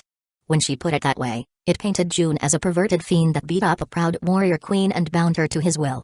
And while that was technically correct, said queen was actually quite pleased with the occurrence. She was no stranger to relationships but was unsure whether she and June fit together, but their moments of passion, mutual trust developed as she trained him, and the fact that they both preferred to be too clingy to each other all them time made get along surprisingly well. On to Morgan, she had shown respect and attraction to June from the start. He sensed no falsity in her feelings, leading him to accept her quite easily, but knew something beyond his knowledge had to be occurring or the tyrannical queen would have never been as soft as she was to him. Indeed, Morgan had a secret and knew June far better than he realized, hence her feelings for him. How that was possible was a question for another time, but safe to say, she was his staunch ally and wife, always ready to assist him in his endless pursuit of power, which she appreciated as a power-hungry monarch herself. Binding herself to June was an instant decision for Morgan, so her ponderings were focused others matters. She was indeed holding back some information from June, as revealing it at the current time would possibly cause a paradox that would annihilate her existence. She was already courting destruction with her actions, so she was very cautious of bending the laws of the multiverse further. This, however, did not stop her from pondering on just how much influence she could exert on current events, how much help and advice she could provide her beloved husband without paying the ultimate price. It was precisely this that occupied the Phi Queen's thoughts, and after careful pondering, she had found a way to not only strengthen her husband and his forces further, but also a possible way to rid herself of her current restrictions. The only question was whether June would trust her enough to follow her suggestion without her having to reveal anything to compromise her fragile existence. Penthesilly had no hesitation. June had fulfilled her dearest wish, helped her accept her beauty and herself, helped her love who she was while providing the means for her to expand her already considerably power on top of giving her a lair boss himself. The Amazonas queen was beyond doubt pleased with her husband and had long pledged herself to him, body, heart and soul. Bind herself to him in this permanent matter was simply another way for her to show him her devotion, and not something that needed any pondering. Moving on however, while most of the others were also quite sure of their decision to bind themselves further to June, each had their own reasons. Ire, despite the tumultuous circumstances of their first interactions, felt a tremendous debt to June. After all, he had both saved her life and, even more importantly, saved her daughter, while also granting them both an opportunity to enjoy many years, perhaps eternity together. Unlike many of the others which pursued a romantic relationship with June, some unknowingly, she did not do so despite finding him to be the most attractive man she had ever met. Ilya was her life and her motivations. She was fond of June and loyal to him because she knew her daughter would benefit from it, and, so long as she was honest, June would not fault her for it. Maybe in the future, she would fall for the charming man that gave her everything she wanted in a happy life with her daughter, but for now, she followed him due to the future he could provide and the debt she felt would require an eternity to repay. Jack's thoughts were perhaps some of the more simple ones, but she was not foolish by any means. June was her everything. He gave her the warmth she sought, cared for her like a daughter, and pampered her when he was available. She felt a bit unhappy due to how much time he spent away from her, but thought it a small price to pay for her father's happiness and fulfillment. While not liking to get hurt, she trained harshly in order to help her beloved father in all his endeavors. He had made her feel loved and powerful, and she would give her entire being to him for it with no regrets whatsoever. Anne was a maiden experiencing her first love. June had given her a life beyond her divine duty, but while she had accepted his offer to go with him of a blooming attraction and love, Anne also felt she was serving a higher purpose in doing so. June was an existence beyond anything she had ever seen, and her revelations told her as much, that she was meant to follow him. It was wonderful for her. She was prepared to fight for her love, to go against the heavenly will if she had to, but to have its blessings for her pursuit of the relationship she desired made it all the more sweeter. The decision to bind herself to June was one made instantly and without any lingering doubts.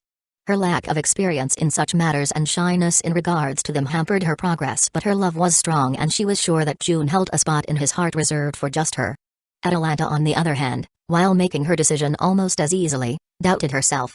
She told herself she followed June out of duty. He was a fine master who never let her down, and she was his loyal servant. She loved taking care of the children June had saved from their cruel fates and kept protected, an act which made Atalanta greatly pleased with her master, as did the love and care he gave to the children whenever he was around them. Despite creating in her head all sorts of reason to follow him, Atalanta knew she was fooling herself. Her decision to bind herself to him was one born from her heart, not her mind.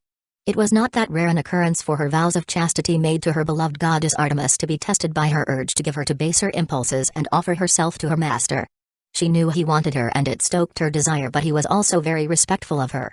While he flirted with the others, he did not do so with herself, and while this made her jealous, it also highlighted to her that he took her honor and her vows very seriously.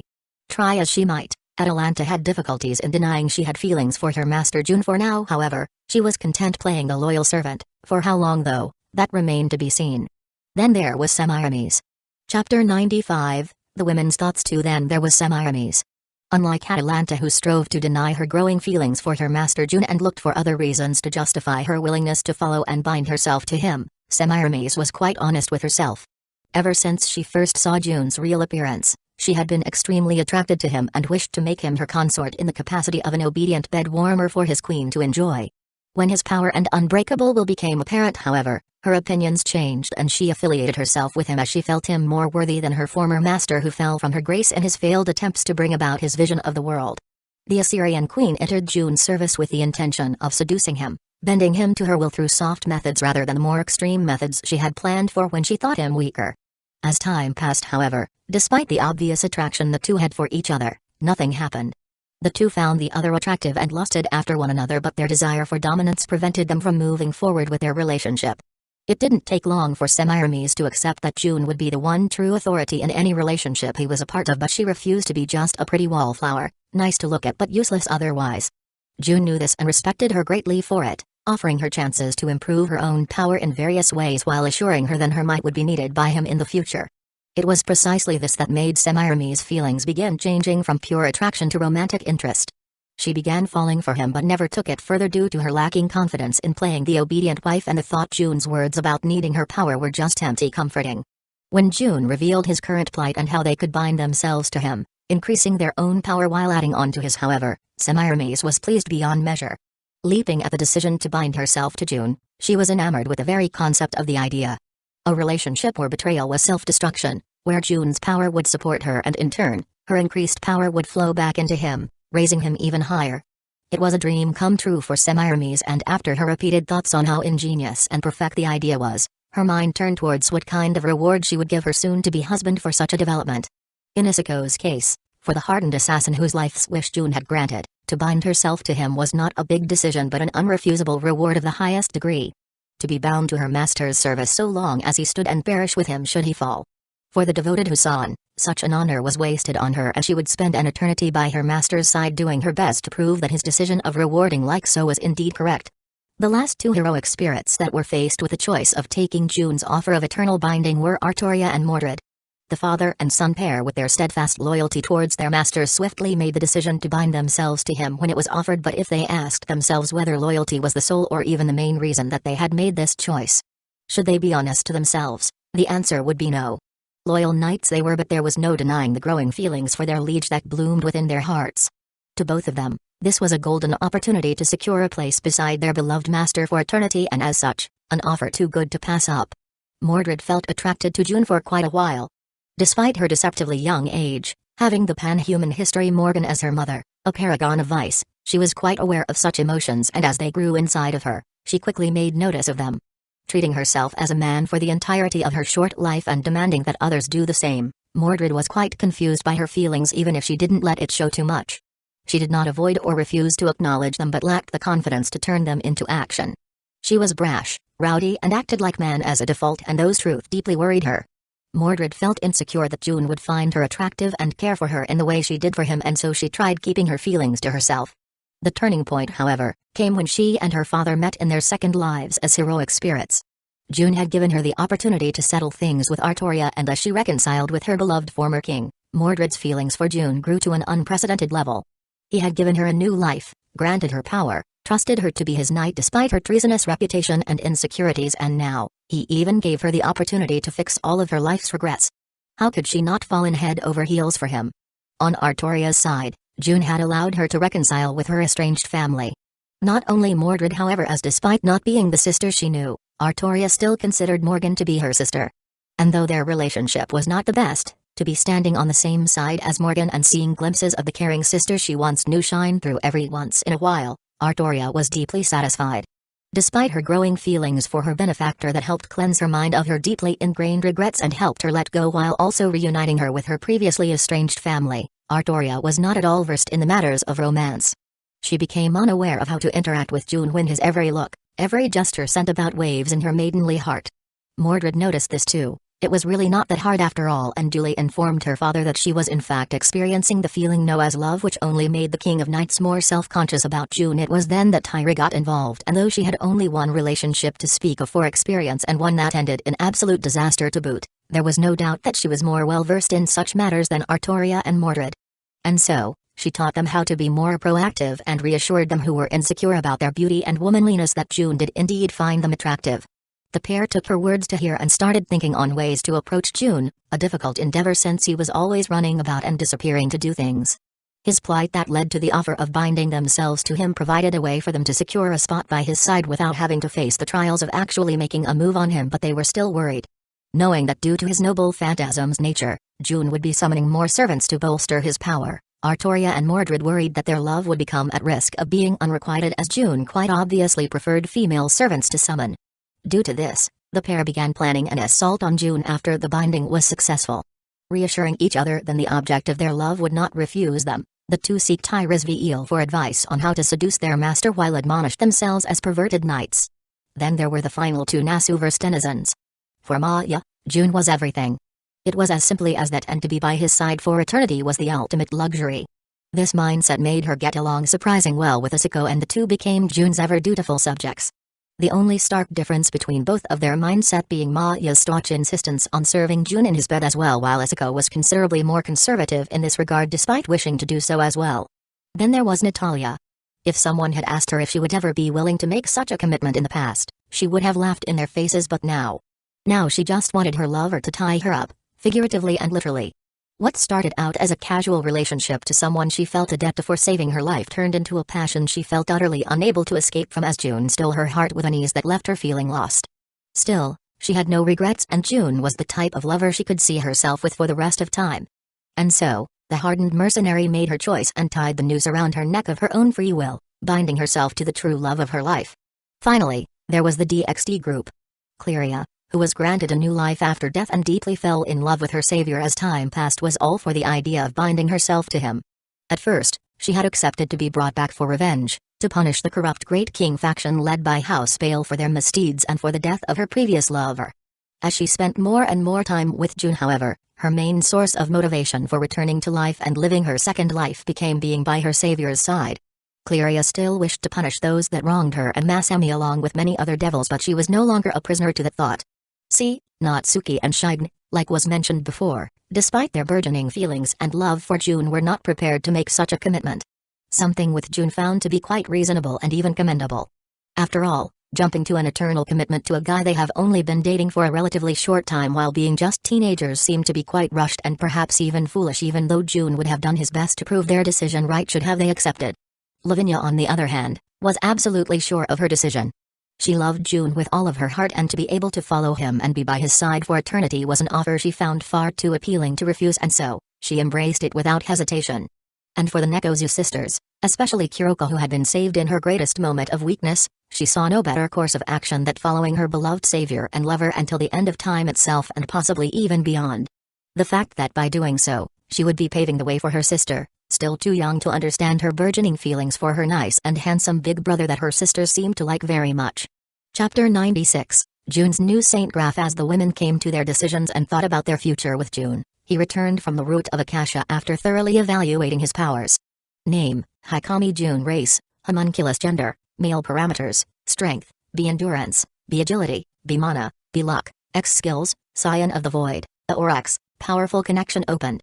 Root access, A. Without his noble phantasm in the picture, it certainly looked disheartening, as all of his parameters, including his mana, which had been X ranked for the longest time, capped out at B rank. The fact that all of his skills, other than the Scion of the Void, which he could not mess with even if he wanted to, were fed into the reforging of his noble phantasm also helped to make his saint graph even more bleak looking.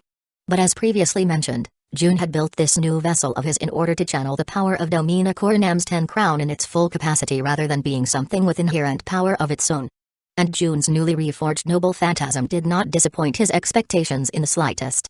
Domina Coronam, the abominable golden city and the 7 hills of evil X, heptagon-shaped flying fortress city of massive proportions. 7 hills of evil, 7 great flying fortresses and automata factories docked at each of the 7 corners of Domina Coronan. Fully made out of a golden or alchem alloy. 10 crowns, independent worlds held within the fortress, with the crown of the end taking the form of a large double-ended tower in the center and the other 9 being set in a circle around it within spherical reality marbles that sit in slot that run the fortress height. Crown of the end, Babel, dormant, crown of heroes, Camelot, heroic might, the master of the 10 crowns as well as those bound to it receive a boost in attack power. As Lordless Camelot, a corrupted version of the true Camelot, forms the basis of this crown, the boost is only moderate. Darkened Bastion, the master of the 10 crowns as well as those bound to it receive a boost in defensive power. As Lordless Camelot, a corrupted version of the true Camelot, forms the basis of this crown, the boost is only moderate. True Severance, an heroic strike available to the master of the 10 crowns as well as those bound to it. Focuses all of the user's power into a single attack capable of targeting anything from a single individual to an entire world or even a concept. Its strength varies widely between users. Wrong Ominiad, Spirit Vein Closing Armament, divine constructs of unquestionable power that can be launched at any target for annihilation. Its use is restricted to the master of the 10 crowns and those with their authorization while also being bound to this crown. Crown of Undeath, Dunscath, Denial of Death, the master of the 10 crowns as well as those bound to it gain the ability to negate their destruction once per day. No Life Royalty, the master of the 10 crowns as well as those bound to it are no longer considered as living nor dead, gaining immunity to abilities that target such beings. Army of Shadows, the ability to summon the inhabitants of the Land of Shadows who became lost between life and death to fight for the user. Its use is restricted to the master of the 10 crowns and those with their authorization while also being bound to this crown. Crown of Earth, Potnia Theron, Cradle of Life, only available to the master of the 10 crowns and those with their authorization while also being bound to this crown. It allows for the pinnacle of self-modification, giving the user the power to change their physical bodies at will so long as enough energy is provided. In addition, it can also be used to create new life forms with the mere expenditure of energy. Nourishment of Death, the master of the 10 crowns as well as those bound to it absorb the remains of those that fall to them, turning it into their own strength. Crown of Heaven, Celestia, Investiture of the Sky, grants the master of the 10 crowns as well as those bound to it divinity that grows with time, eventually resulting in the creation of a divine core and the achievement of a type of godhood assured by the crown itself and not requiring external affirmation. Eternal Soul, the master of the 10 crowns as well as those bound to it receive a great boost to their souls, making them more powerful and protecting them from soul-targeting attacks of the highest order as well as all kinds of corruption and mental pollution. Crown of Stars, Arc, Cosmic Furnace, the raw power of the stars, the heat of the dawn of creation. With the pinnacle of all mana burst type skills, one becomes an unstoppable force so long as one's magical energy supply holds up. Allows for extreme self-reinforcement, impenetrable defense and explosive attacks. This skill is accessible to the master of the 10 crowns as well as any who are bound to the crown in question. While extreme, the ability is limited by the mana output of the user and is very hard to control and contain. This means that while any bound to the crown can use it, It will most likely only explode outwards with extreme force in an omnidirectional blast in the hands of most rather than in a focused attack, or better yet, self-reinforcement and defense. Door to the Starry Sky, only available to the Master of the Ten Crowns and those with their authorization while also being bound to this crown. Summons portals to the dimension of the Crown of Stars, Arc, allowing the user to call down its wrath upon foes directly. Blessings of Starlight, the manifestation of the stars significant to many peoples and cultures. The Master of the Crowns and all those bound to it experience a much greater ease when mastering new skills as well as increased effectiveness when using them. The skills affected and the degree of enhancement depend on the recipient's own talents and their affinity to the stars, meaning not everyone got the same blessings, with only those with an affinity for the stars experiencing significant improvement. Crown of Magecraft, Lemegn, Ars Thurgoetia, incomplete, Ars Paulina, a massive temple complex whose very foundations are steeped in the ideal craft, June's very own branch of Magecraft. The Master of the Ten Crowns receives a huge boost to their use of ideal craft, while others bound to this crown become able to access this type of Magecraft and learn to use it, Ars Paulina serving as the thaumaturgical foundation supporting this. Ars Omidal Salaminus, incomplete, Ars Notoria, a repository of information, the apocryphal Akashic records of June's creation. Only usable by the Master of the Ten Crowns, June grants a powerful supernatural perception from which there is no escape. This perception is capable of capturing every single detail in the environment, across dimensions and space-time. However, the burden of activating this ability at full power is too much for any mind, no matter how powerful. It also grants the user an infinite storage space for all gathered information as well as colossal information processing capabilities and parallel thinking. While all of these abilities are restricted to the Master of the Ten Crowns, with authorization, others can peruse the information. Crown of Creation, Phantasmal Origin, Forge of Origin, the ultimate tool of creation, capable of forging anything from divine constructs to conceptual weapons. So long as its creation is possible, then the Forge of Origin is capable of it so long as enough energy is provided. Its use is exclusive to the Master of the Ten Crowns, but items created by it can be used by any individual with the proper qualifications. Ultimate Phantasm, only usable by the Master of the Ten Crowns, this ability tempers any item with the power of Domina Coronam, no giving it any extra effects but simply raising its grade and power to the utmost limits based on the original item's potential. Crown of Paradise, Eden, beyond reach. Paradise is far beyond the means of most, being an unreachable, unobservable utopia for the undeserving. The Master of the Ten Crowns along with any bound to this crown gain the ability to phase out of existence, becoming both undetectable and untouchable. Affirmation of Life, a form of immortality that grants the Master of the Ten Crown and any bound to this particular crown an inextinguishable life force. Even mortals become immortal and eternal with extreme self-healing and an inexhaustible lifespan if bound to this crown. Innocence not lost, every conceptual form of harm is utterly negated, but so long as this ability is active, its bearer becomes incapable of inflicting any form of harm as well. If ever deactivated, all harm it negated will immediately fall upon the bearer. A perfect protection from pain and death at the cost of losing any capability to harm another. Usable for any bound to the crown and effective so long as the Master of the Ten Crowns exists. Said Master is incapable of using this ability. Crown of Death, Cur, Soul Collector, collects and stores the souls of those that die within a certain range of the user. Also allows the user to mark target, resulting in the collection of their soul even if they are beyond range.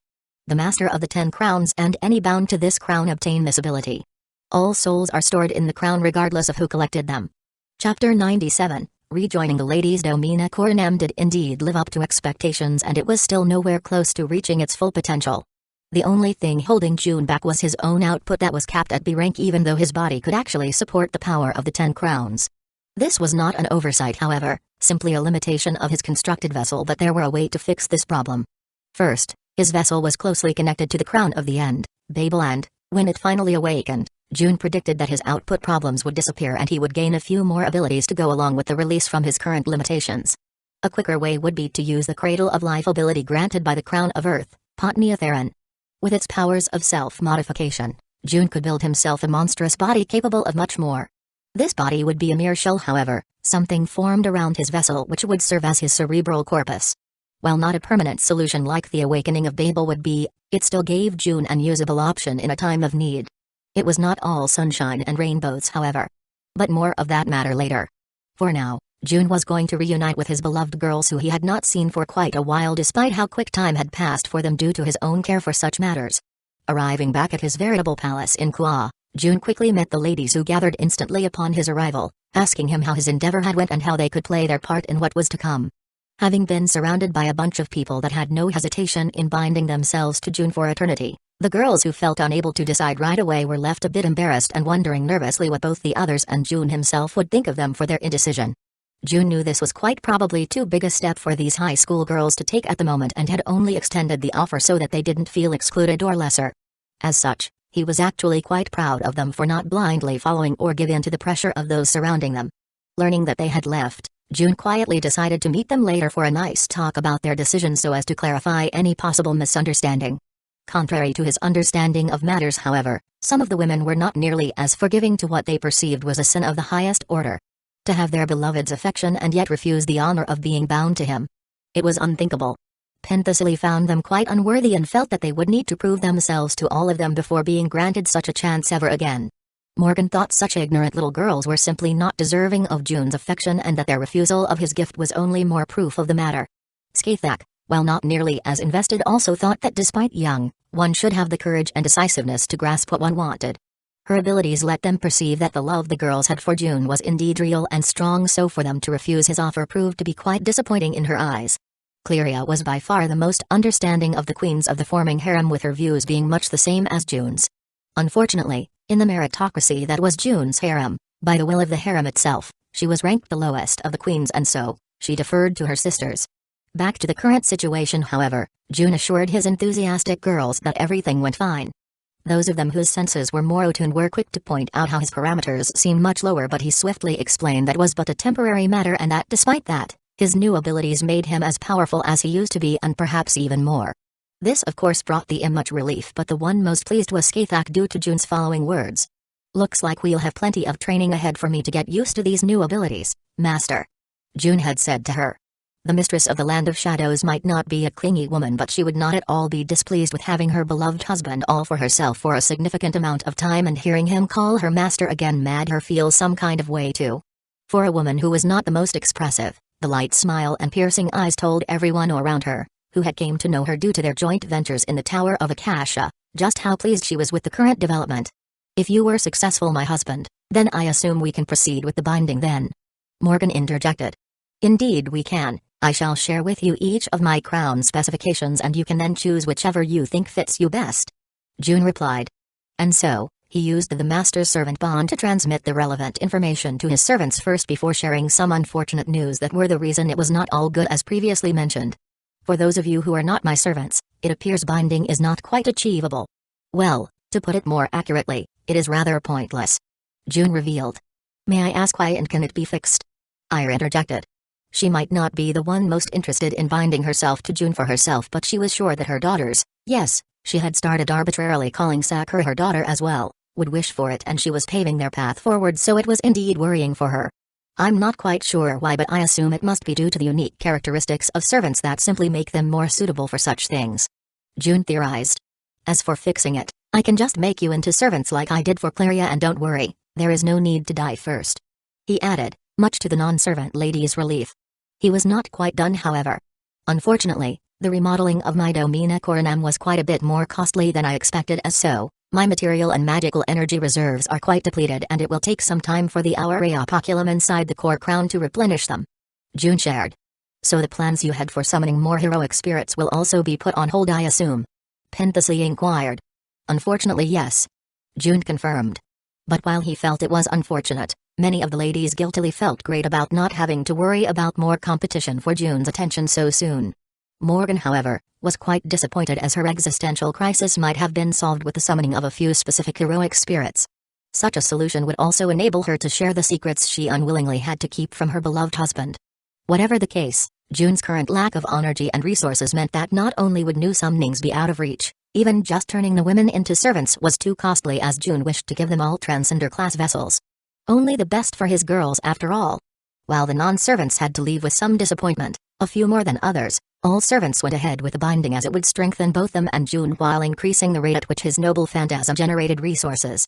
Skathak and Morgan already had their specific crowns to which they were bound to, and as soon as June restored their temporarily cut connection to them, it was immediately reinforced and intensified into the eternal binding that he had spoken of.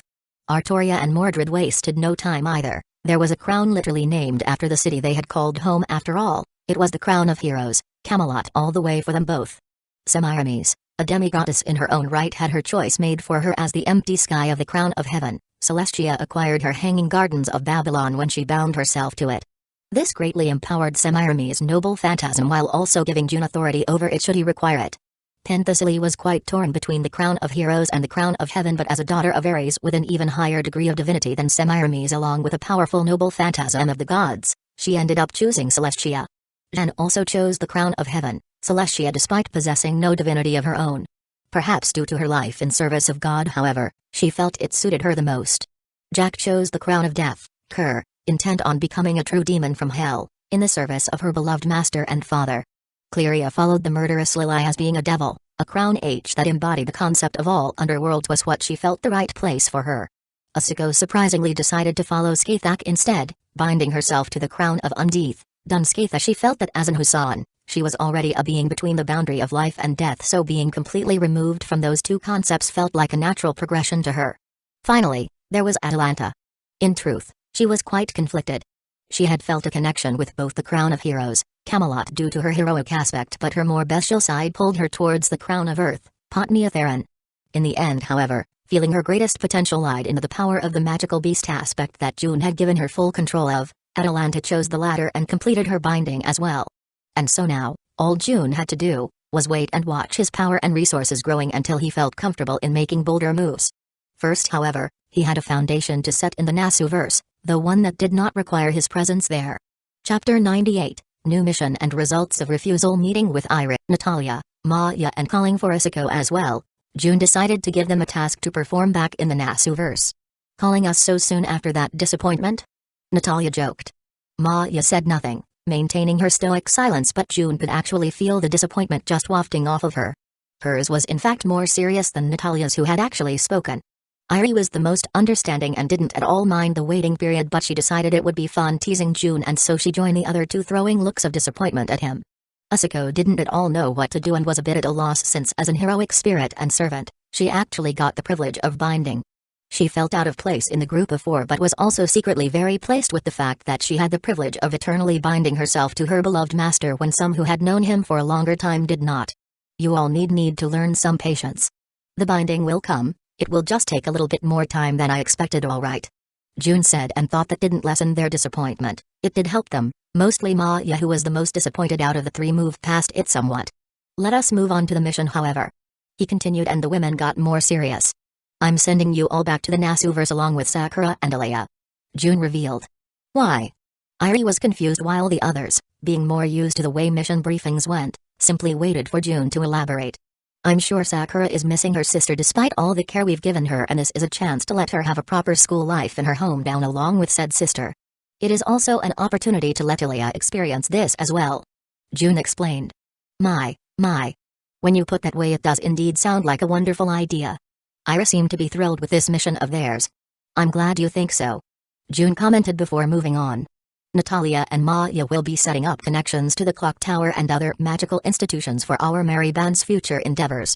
Do some missions, earn us some favors, the works. He assigned them their own mission. Understood. You got it. Maya and Natalia accepted their given role. Asuka will be going to secure the entire operation. Spying with her presence, concealment, and guarding everyone from possible threats they are not equipped to deal with. Our binding-based connection will also allow us to maintain contact even while on different worlds. June continued. Yes, Master. Asuko accepted her new duties as well. Will you visit? The girls will definitely miss you. In fact, they already do since you're really not around that much. Ira criticized. I'll definitely try. No reason to be able to, since I can manipulate the difference in time flows between the two worlds and am not expecting anything too critical in DxD for quite a while. June replied. Iris was sufficiently pleased with the response and nodded to indicate it. Giving them all a day to prepare before being sent off, June and Iris went to talk with Ilya and Sakura for the temporary goodbyes and to tell them the news. We're going away? Ilya was shocked by the sudden reveal. Sakura remained quiet but seemed to be quite unsettled as well, looking at June like a thrown-away puppy. He quickly hugged the two girls close to him in a warm and comforting embrace that somewhat calmed them down. Iris will be with you, and Asuko along with Maya and Natalia will also be around. I can't always be there, but I'll visit regularly, okay? I need to replenish my reserves of cuteness after all. June cajoled them, making both girls giggle at the included compliment. You promise? Sakura cutely questioned. I promise, my little princess. June assured her. Besides, with this you can both go to school and make some friends your age. You'll even get to see your big sister again. He explained. Sakura seemed to be quite surprised by the news, pleasantly so, as she quite missed Rin. Ilya, on the other hand, to a different stance. Humphrey. I don't need snotty brats with underdeveloped brains that just look like they're the same age as me, she exclaimed. I only need. Ilya's voice drifted off as she shyly glanced at June after ending on such a note, an obvious enough indication that wanted June and no one else. Oh? So you only care about June, huh? Ira seemed to be making a smile that was not really a smile as she looked at her beloved daughter, though said daughter was not feeling much beloved in that particular instant. Wisely taking Sakura aside and spoiling her a bit, much to the little girl's delight, June avoided looking as Ilya pleaded to him for salvation with her gaze while Ira taught her to value her mother's efforts and affections. After that talk, however, everything fell into a stable rhythm during the following days. The previously mentioned group of 4 took the 2 little girls back to the Nasuverse, whereas the rest of TH group remained in DxD for now, but there were some changes. One of them was the opening of the Dunscaith boot camp, presided over by Skaithak and meant to whip up every single member of June's merry band, or harem as he secretly called it, into shape. In particular, there were 3 very dedicated participants in the 3 DxD girls that had refused June's offer, say, Natsume and Shiden. To answer the question of why that was, On merely needed to look at the results of their refusal of June's offer over the following days. June went to talk to them as he planned and comforted them that not only would the offer still stand, but also that he was proud of them for not rushing into a decision, especially when they are still relatively inexperienced. While this talk somewhat assuaged their doubts and they were immensely grateful for June's attitude towards the matter, they also began feeling unworthy of him. Out of the considerable number of individuals that received the offer, they were the only ones to not accept it. Even Kuroko, whose age and experience sat around the same level as them, made the decision to join June in eternity without hesitation. It made all 3 wonder whether they truly were deserving of all that June provided to them, all the care and protection he gave them. They were even among the weakest of those the offer was extended to and stood to benefit the most from it, but still refused. Looking at it logically, they had made the greatest blunder of their lives on impulse. The worst part about it was, while the decision did not lower their worth in June's eyes, it certainly earned the trio no favor from the rest of the ladies. All this combined left them feeling inadequate both power and mentality-wise to become a true integral part of June's fold. When they rejoined the group after June's comforting, they had noticed the others were not nearly as welcoming as they once were, and some no doubt thought that June was being too good for them. Cleria, along with Lavinia and the young ones like Sharon, were the only ones that still treated them the exact same as before. It was then that Cleria spoke with Skaithak, who was thinking of creating a training program to help her beloved husband improve the forces at his disposal in quality, since his current lack of resources prevented an expansion in quality. The Queen of Dunscaith was of the mind that the trio that rejected June's offer were unworthy but didn't really bother with them, treating them like they did not exist, which was arguably worse than some of the judgmental looks they got from the others. Cleria, however, who was technically one of the 4 queens of the harem that had the honor of sharing June's bed for more than simple sleeping, persuaded her sister to give the 3 girls another chance through an opportunity to receive her training. She was successful, and when she shared these news with Shiden and Natsume, the trio were jubilant, but she made sure to warn them in a grave tone. June has repeatedly said the Skaithak's training, while incredibly effective, is not for the faint of heart and demands outrageous mental fortitude, so don't think of this as an easy path to redemption. Cleria explained. The 3 girls nodded with a firm sense of purpose, determined to shed their unworthy former selves to become women deserving of standing by June's side and receiving his care. Chapter 99, Routine. With no particular task to accomplish in the short term, June and his fold quickly settled into a routine, monotonous yet enjoyable in its own way. Everyone had their own little set of tasks and leisure-based activities that they did while coming together every once in a while to keep up with each other and enjoy a nice party. Skaithak was having her fun tour to training her new Vict students in her Dunscaith boot camp, and while they suffered, the trainees could not argue with the massive results they knew they would have never gotten with the Mistress of Shadow's help. She always put some time aside from such activities to sharpen her own skills in the Tower of Akasha, the tower that even now kept everyone trapped in its first floor without being able to go up any further. Other than that, however, she also reserved a good long while for one-on-one training with June, which sometimes devolved into wild sex, but neither of them complained when things took such a turn. Why would they, after all? Penthesilly loved to compare notes with the Queen of Dunscaith, being a frequent guest at the boot camp to spar with Skaithak, sharpening both of their skills and preparing her for her own incursion into the Tower of Akasha. The Amazon Queen's notion of couple time, however, was something along the lines of fighting side by side against hordes of enemies and training together, so she often dragged June into such battles, which was really not that bad since he quite enjoyed fighting alongside her and he needed the training too. He definitely appreciated their steamy victory celebrations and their more pleasurable forms of training, however. Morgan spent her time sharpening her skills alone as that suited her nature more, but while she did not fancy sharing such moments with June, she spent the rest of her time with him and let her beloved husband know that just because she was an icy queen, it didn't mean she didn't know how to spoil her man. Cleria, despite being technically one of the queens, felt awfully inferior to her sisters. She was by far the weakest, and it didn't help that all of the others were actual queens, wise and dignified as well as devastatingly beautiful. And so, the pure-blooded devil was intent on training herself to catch up or at least be useful to June in other ways. She was not at all satisfied being just a pretty wallflower. She was not even amongst the most beautiful contender for June's love after all. To this end, she spent a huge chunk of her time in the Crown of Death, harmonizing with it and attempting to draw on its power and learn how to properly wield it while developing the crown at the same time, which did help June a fair bit. Moving on to those who had yet to earn a queen position in the group, Lavinia considered herself very lucky. In preparation for her eventual conversion into a servant and subsequent binding to the crown of Magecraft, Lemegn, June was spending a considerable amount of time teaching her about Nasuverse Magecraft in one-on-one lessons, which she absolutely adored.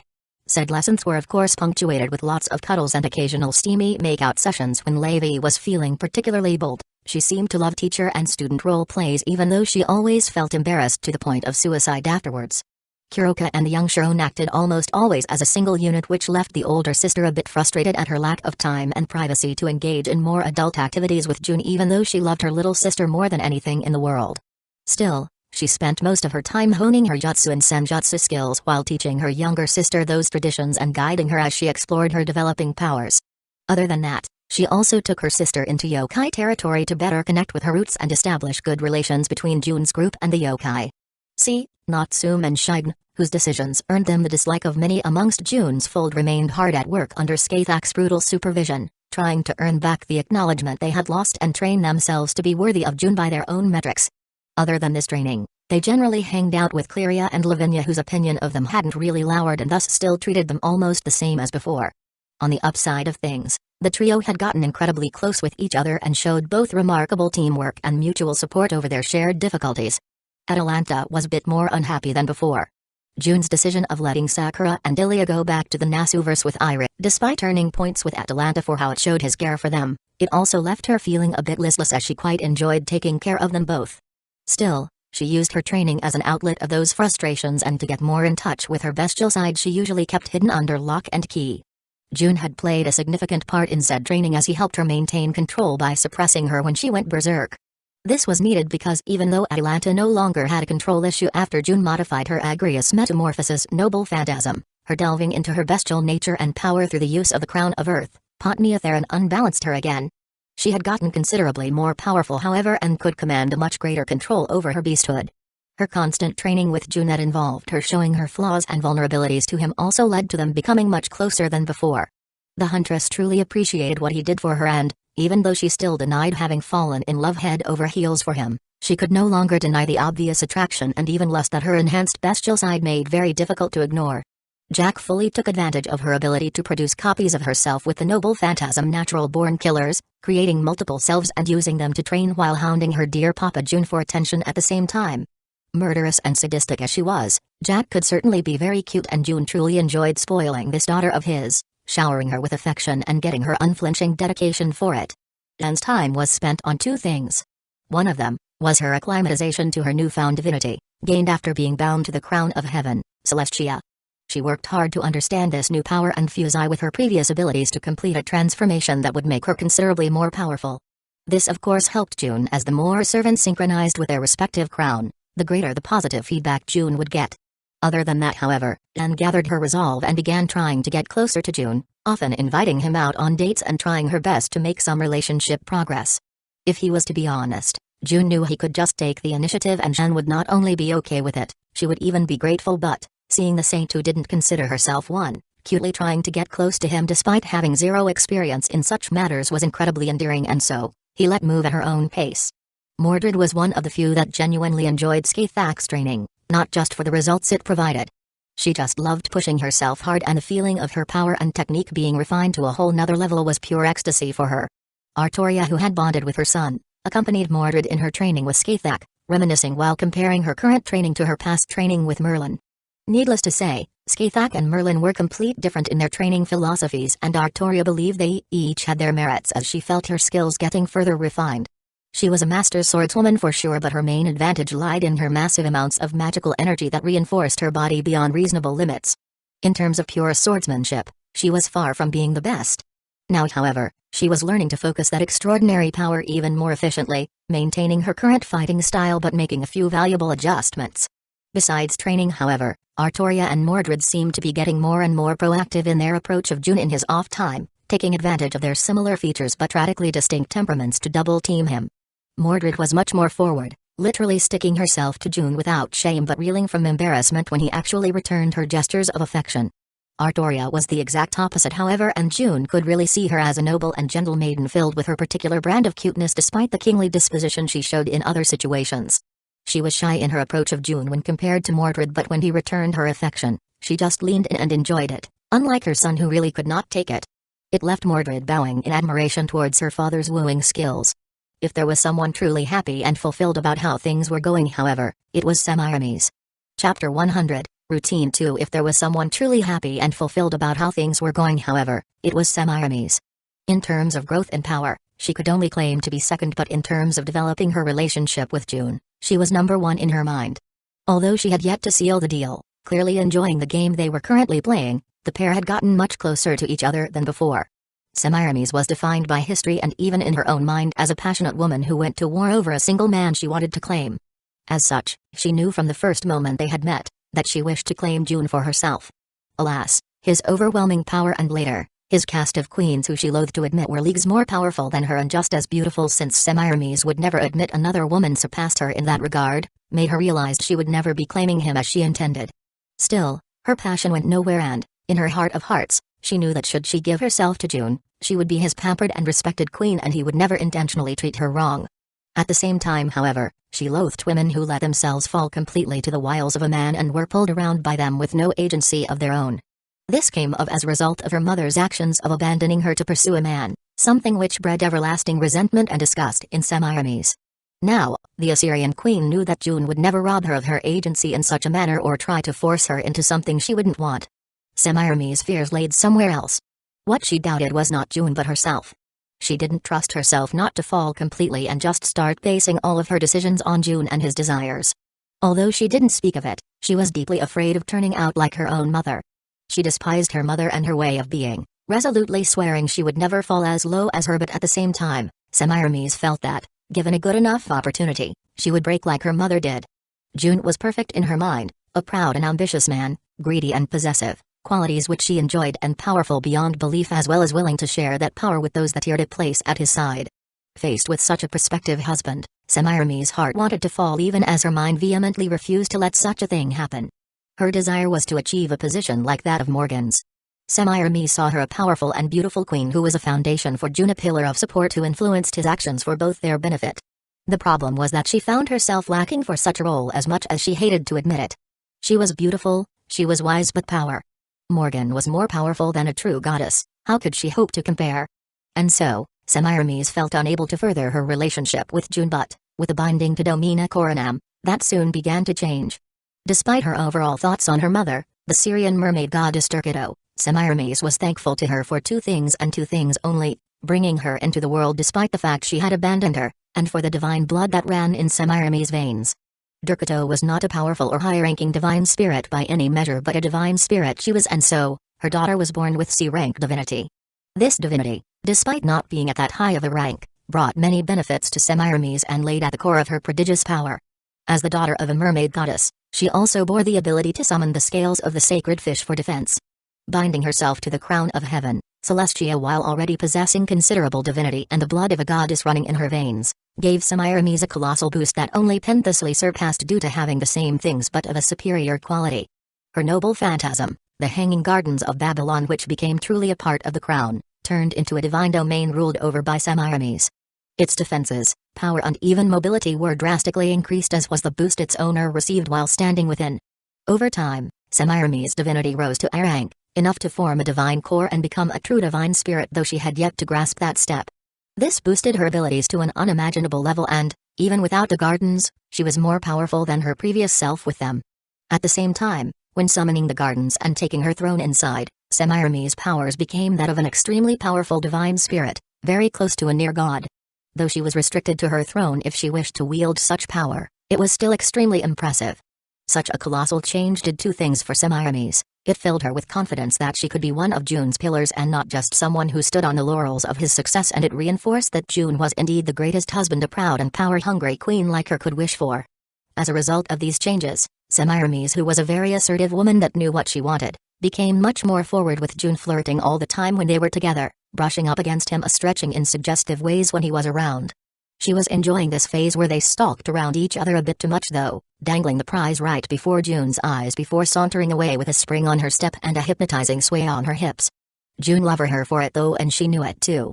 Moving on from the queen that was moving out of her shell due to surpassing her previous difficulties, Penthesilea, who was previously mentioned as showing even more explosive growth, was quite happy as well. No matter what anyone said, there was an hierarchy in the group of 4 queens, and it wasn't based on order of arrival or she would be right at the top. June wasn't the one that made the ranking though, it was the women themselves. Despite her lack of care for such things, Skathak was solidly in second place and Morgan was first, not just due to what she had already done for June but also based on what she already had concrete plans to do. No one but Morgan knew the specifics, but everyone knew she was making or perhaps had already made huge moves for June in the background. Skathak seemed to have an inkling and June had his suspicions even though he was not aware of the scope of the matter, but her number 1 spot was virtually unshakable because of it. With Cleria being obviously dead last due to being more held up by June rather than also holding him up, Penthesilea found herself at a 3rd place that she knew was not likely for her to get out of. As a powerful queen and fearless warrior demigoddess, she was not satisfied at all, but her competition was a woman who had killed so many near gods that she became unable to die and trained some of the mightiest heroes around. Meanwhile, the woman at the top was a great fairy mother, a divided spirit of the world who surpassed divine spirits in the pecking order, who also happened to be a peerless witch, perhaps the greatest in history, a powerful queen that ruled for millennia and the inheritor of the mystery of the British Isles, a truly grand power. Still, Penthesilea was not content. She knew she had little hope of surpassing her fellow queens but was confident in closing the gap significantly. After all, the binding would not affect those two that much due to them being bound in a certain way already. Meanwhile, she had everything to gain when she bound herself to the crown of heaven, Celestia, and, despite not believing she had surpassed her number 3 position, Penthesilea was quite sure that she was now much closer to the 2 leaders in the Board of Queens. After all, her change was truly drastic. Chapter 101, Routine 3. Penthesilea's change was truly drastic. Her divinity was already high at B rank and her father was the Greek god of war Ares, a divine spirit far more powerful than Urkido could ever be, meaning the Amazon Queen's divine blood granted her a much greater boost than Semiramis got from hers. The greatest difference, however, was Penthesilea's possession of an artifact of Ares, a sash fashioned from his war banner, something which she and her sisters each received from their father, the goddess of war Noble Phantasm. Hilita, her arguably more famous elder sister, very nearly used the very same Noble Phantasm to transform into a divine spirit during an Holy Grail war and thought she was stopped. She would have succeeded in doing so.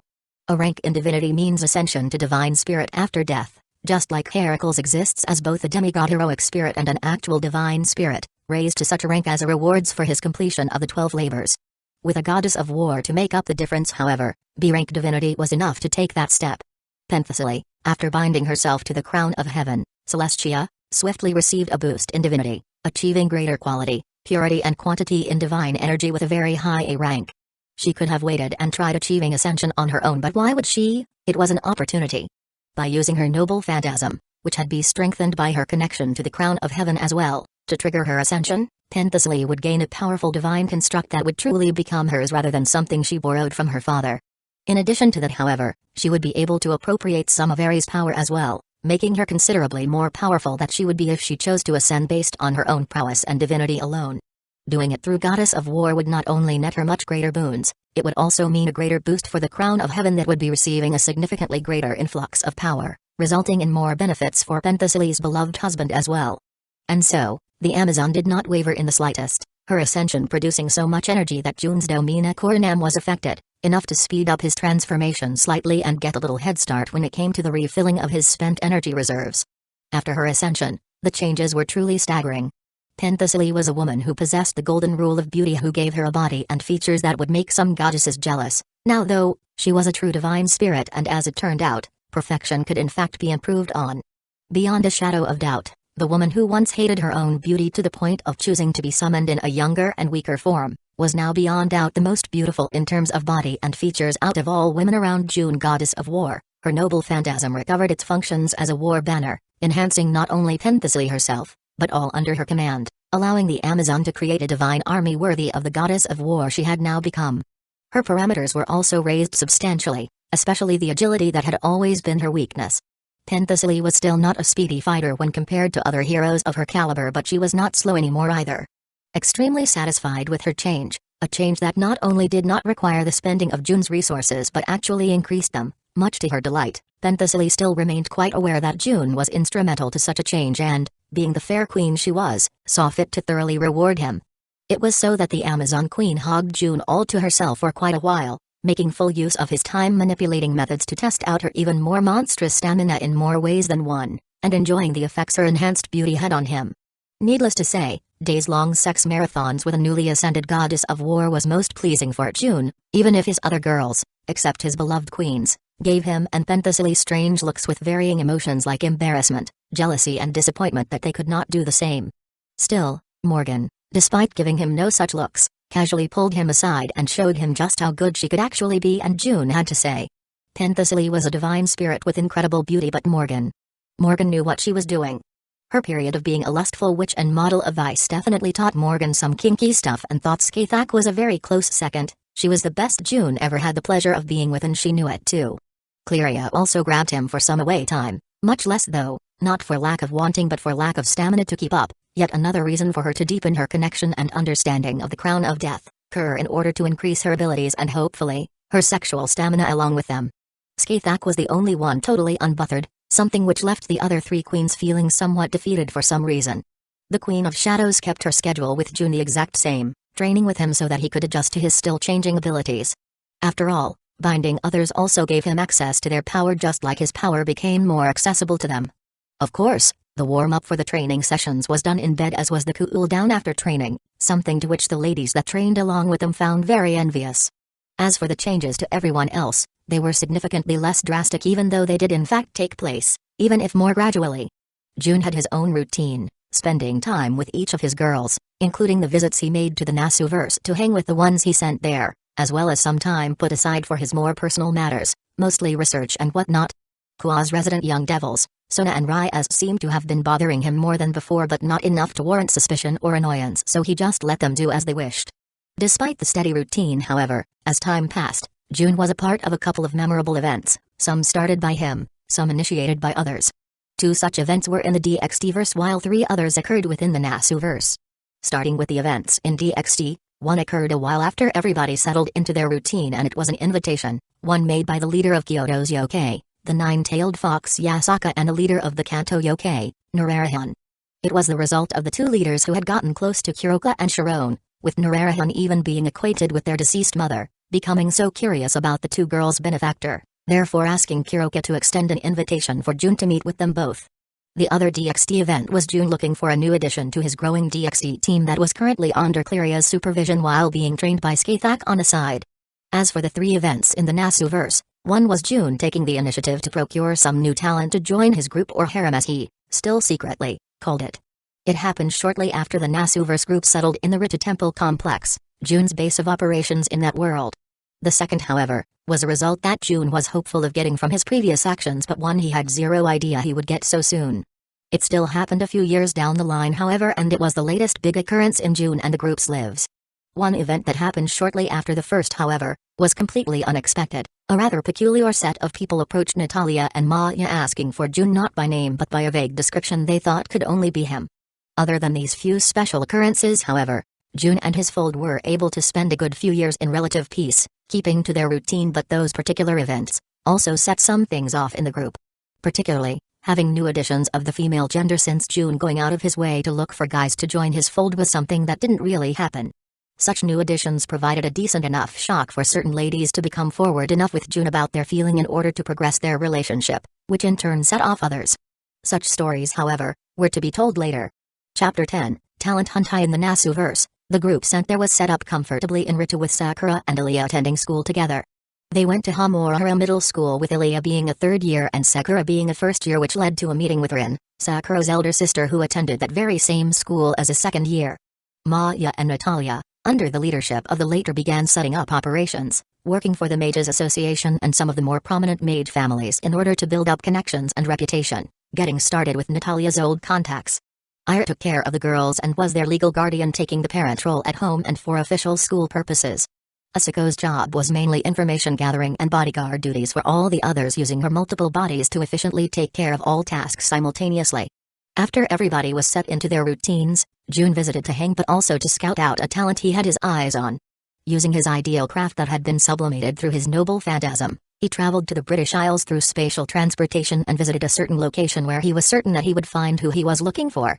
Blackmoor Cemetery, Wales, a graveyard where King Arthur's remains are kept. It was named after the superior dead apostle Granzurg Blackmoor, and he village attached to the cemetery is the hometown of Grey, the so-called talent that June wished to scout. Of course, the current Grey, despite already having inherited a part of Artoria's power along with her likeness, was still only 11 years old, and since child kidnapping wasn't really up June's alley and would not really breed that much trust for the future, he had other ideas. Sure, he could simply wait until the events that led Waver, who would come to be known as Lord El Meloy, to pick her up and simply get to her first. And that was her mother Magdalena. Despite overtly worshipping her daughter as a vessel for King Arthur Artoria, covertly, Magdalena plotted to make sure the ritual that would result in Grey's soul being replaced by Artoria's would not be successful in order to protect her daughter. She played the role of loyal cultist to give her the necessary trust in order to pull off such an endeavor, even if doing such a thing resulted in her daughter becoming disgusted by her own mother and the face that became her own. Magdalena believed that even if her daughter became doomed to a life of lonely despair, even if it made Grey hate her, she would do her darndest to make sure her daughter would live on as herself and nobody else. To this end, other than pretending to be a loyal follower in order to gain the trust she required, Magdalene cut a deal with Dr. Heartless, a rather complicated man whose nature and identity would be better left for another time. The deal was that in exchange for providing Heartless with the secrets of the Blackmoor Cemetery's ritual, he would in turn provide for the means to make sure it did not work. June was sure this deal had already been made, but also believed that Magdalena could be persuaded to listen to him instead if he made a much more appetizing offer, one that would not only ensure her daughter's safety and continued existence as herself but also more. He would be able to provide Grey with happiness, companionship and purpose and, at the same time, give Magdalena time heal her relationship with her daughter by taking both away from their little cult. At least that was the plan. Using the beyond reach ability of his Crown of Paradise, Eden, June erased his presence completely, fading out of existence, and just hovered around the Blackmoor Cemetery and its attached village. Even powerful heroic spirits adept at detecting hidden presences would most likely not be able to spot him, and so, a few cultists wouldn't be able to do any better. He creeped around for a while and bided his time, waiting to catch Magdalena alone in her home. The burden of what she was doing was getting to her. His extrasensory perception made it obvious, so he figured she got some substantial alone time to vent and reaffirm her resolve on the matter. Grey was being taught, in a worshipping, cult-like manner, about the various secret arts of the Blackmoor Cemetery gravekeepers. Bursk Blackmoor, about the only person that did not worship her, was her teacher. Meanwhile, Magdalena, who usually was with Grey all the time as a caretaker, used the period where her daughter was receiving her daily lessons to cut loose and allow herself, her real self, to flow out and grieve for how things had to play out for Grey's safety. June simply created an undetectable barrier that sealed the house and popped in behind the grieving woman. "Greetings, Lady Magdalena." He made his presence known. The aged woman turned around surprisingly quickly and drew a golden curved dagger with various inscriptions engraved on it, a glowing mystic code by the name of Erosion, penetrating blade of gold, given to the Blackmoor Cemetery cult by Morgan herself. A key part of the plan to revive King Arthur, of which Grey was a part of, but also a critical part of Magdalena's plan to save her daughter as well, and obtaining it was the reason she had spent years gaining the trust of the cult's leader. No need to alarmed. That little toy. Erosion, was it? It can't really hurt me anyway. June calmly spoke to the wary woman. Who are you? Magdalena questioned. The answer to all of your problems. If wish to be, that is. June responded. Shall we talk? He suggested. Now, June might have lost most of his supernatural charm, but he still radiated power, and for a desperate mortal who was meant to be on her grieving time, her time of weakness, his aura wormed its way into Magdalena's mind, made her more receptive to his words, his ideas. That being the case, despite not letting go of Erosion, keeping it pointed at June, Magdalena's guard loosened slightly and she decided to hear the strange being that entered her home uninvited. She called June a strange being in her mind because his instincts told her he was not human at all but something more, much more. "What do you want?" Magdalena asked him. "The question, my dear, is what do you want?" June pointed out. "You want to save your daughter from the fate your little cult has planned for her, yes?" He questioned, but, before Magdalena's silence, he simply kept talking. "Not only do you want to do it, you even have a plan set up to go about it. A plan that involves that little toy in your hands, yes?" June continued to ask, and the feeling that he could see through everything was planted into Magdalena's mind, making her believe she could hold no secrets from him. "Now, what if I could give you an even better alternative?" June kept going, intent on making the woman break down and surrender to him. Magdalena was a mentally strong woman, but the life she led was constantly wearing her out, and June's very presence and aura, when combined with his words, were causing her to near her breaking point. That's when things could get started. Once she broke down, June could manipulate Magdalene with his aura and words into accepting his plan and going along with it. Unsavory as such manipulation might be, it would ultimately be better for both her and Gray, so June didn't feel even slightly bad about doing it. "Come now, Lady Magdalena. You must know, deep in your heart, that what you plan to do would at most delay the inevitable, don't you think?" June kept pressing. A little lie, since he did not actually know if the sabotage the woman was planning would actually be something that could be fixed. However, planting that suggestion within her mind drove ever closer to the abyss. Magdalena was willing to sacrifice everything to make sure her daughter remained herself. She did not fear for herself, but the thought that what she planned would not save her beloved daughter was haunting indeed. June artificially enhanced that feeling, driving her closer and closer to the edge, suffering he thought necessary and believed was justified, since it was part of his plan to give mother and daughter a better life.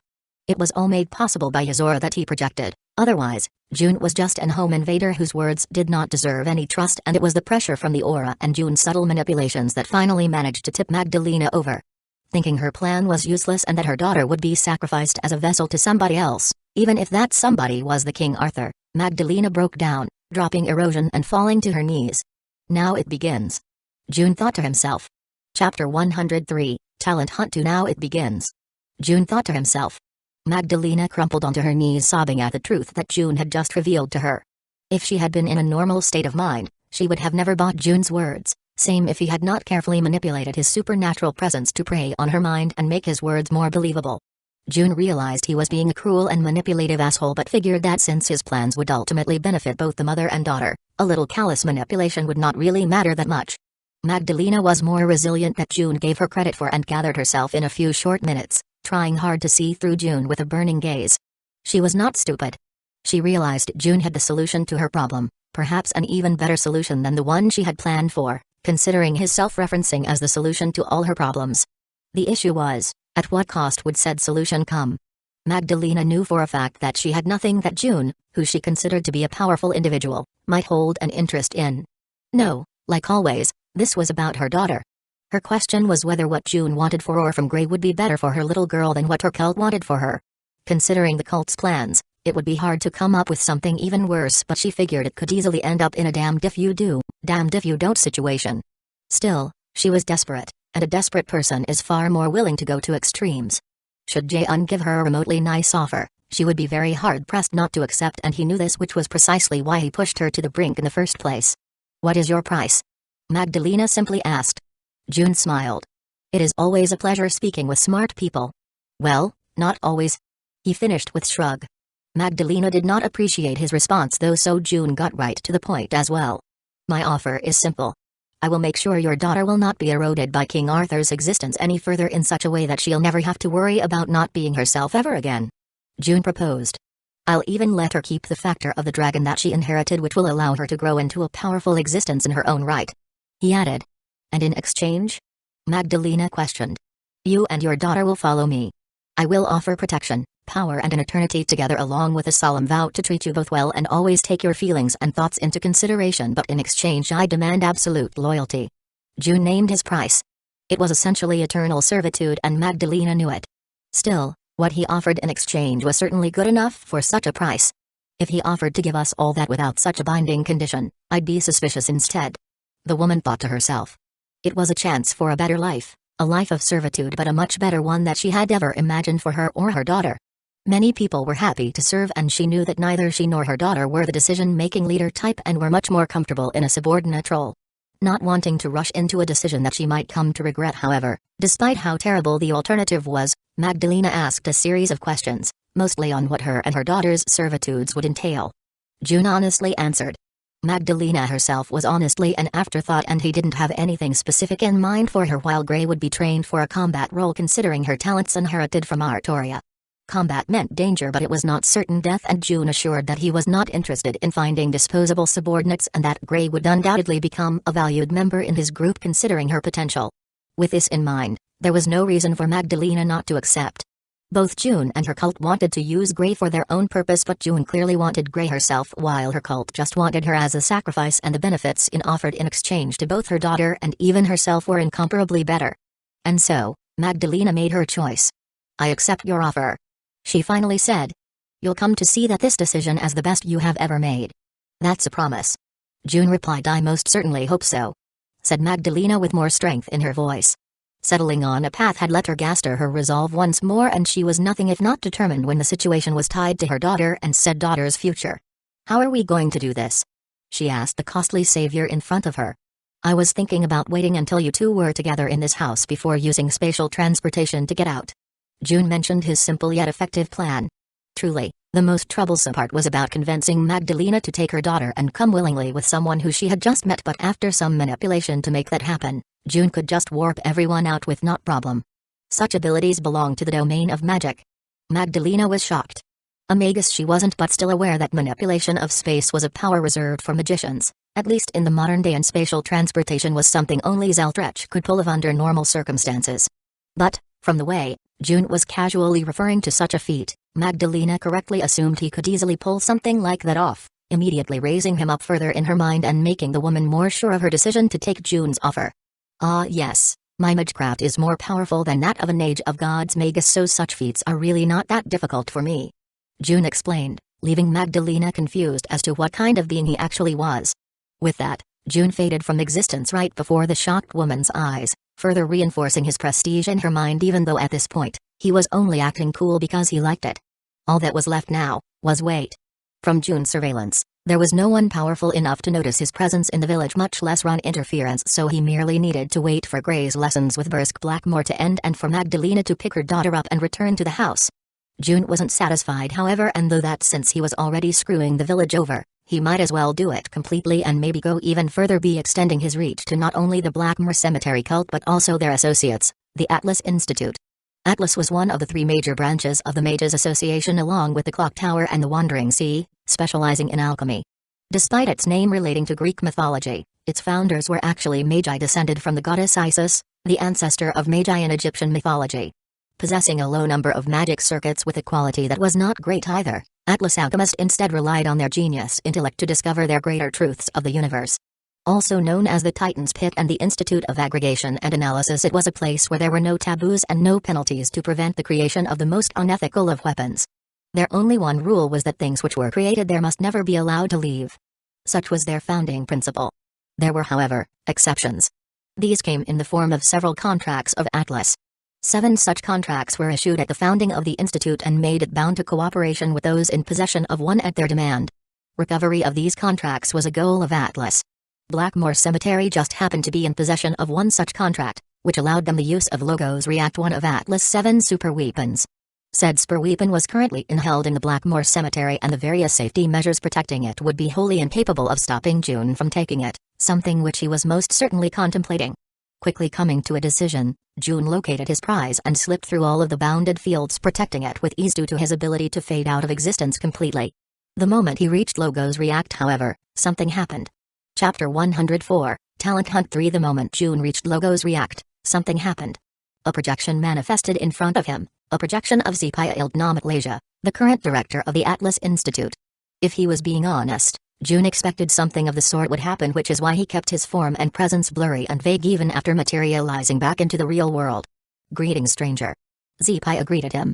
June contemplated ignoring the projection and just take Logos React into Domina Coronam, which would cut off any connection to the outside world, allowing June to fully analyze it and make sure it could not become a Trojan horse. His curiosity won over his caution, however, and, deducing Zepia could not actually impede his current plans in any critical way without his identity, June decided to talk with the man, or vampire, before stealing his institute's property. Greetings. To what do I know the honor of this meeting? June greeted back and asked a polite question. Partly because I want to dissuade you from what I deduce to be your intended action. Stealing Atlas property. Zephia replied. Fair enough, what about the other part? June responded. Ah yes, the other part and main reason we are having this meeting is due to the unexpectedness of your presence. Zephia revealed. Oh? June was intrigued. You see, I'm always calculating possible futures, the countless possibilities of reality, scripts I call them. Zephia began to explain. And? June bade him to continue. And, not to brag, but that results in me never being fully surprised as, despite not knowing which script will become reality, I have almost never faced a situation I did not see at all, especially when I'm directly involved. Zephia concluded his explanation. I see. My presence was completely unexpected and so earned your curiosity. June summarized Zephia's point. Indeed, but it is not so simple. Zephia partially agreed. It is not just your presence that is unexpected but your very existence. I have calculated endless possibilities for the future and not once did you appear. Very strange considering how powerful, unrestricted and full of initiative you are. He added. Of course, maybe I am thinking too much and I simply missed a small seemingly insignificant event, even in my eyes, that led to your existence or action, but it still feels strange to me that you have not appeared in any of my simulations at all. Zephia continued to break it down. June realized that that was the case due to how unique an existence he was. He was far too unbound so to speak, and since there were no parallel versions of himself and the laws that determined the future of the Nasuverse did not apply to him, not only would it be very difficult to predict his existence through magical means but he would also muddy the future of those around him. In fact, even pure deductions based on logic that anyone smart enough and with good deduction and observational skills could make would start to fail so long as June had his guard up due to the nature of his existence. It was precisely because of this that most could not see through him or predict his actions very well. Maybe this nature of mine is part of what is plaguing Morgan and imposing some sort of limitations on what she can share with me and not. June got closer to the truth of Morgan. Wait. What if it's not her telling me things that's dangerous for her but me knowing things? He theorized.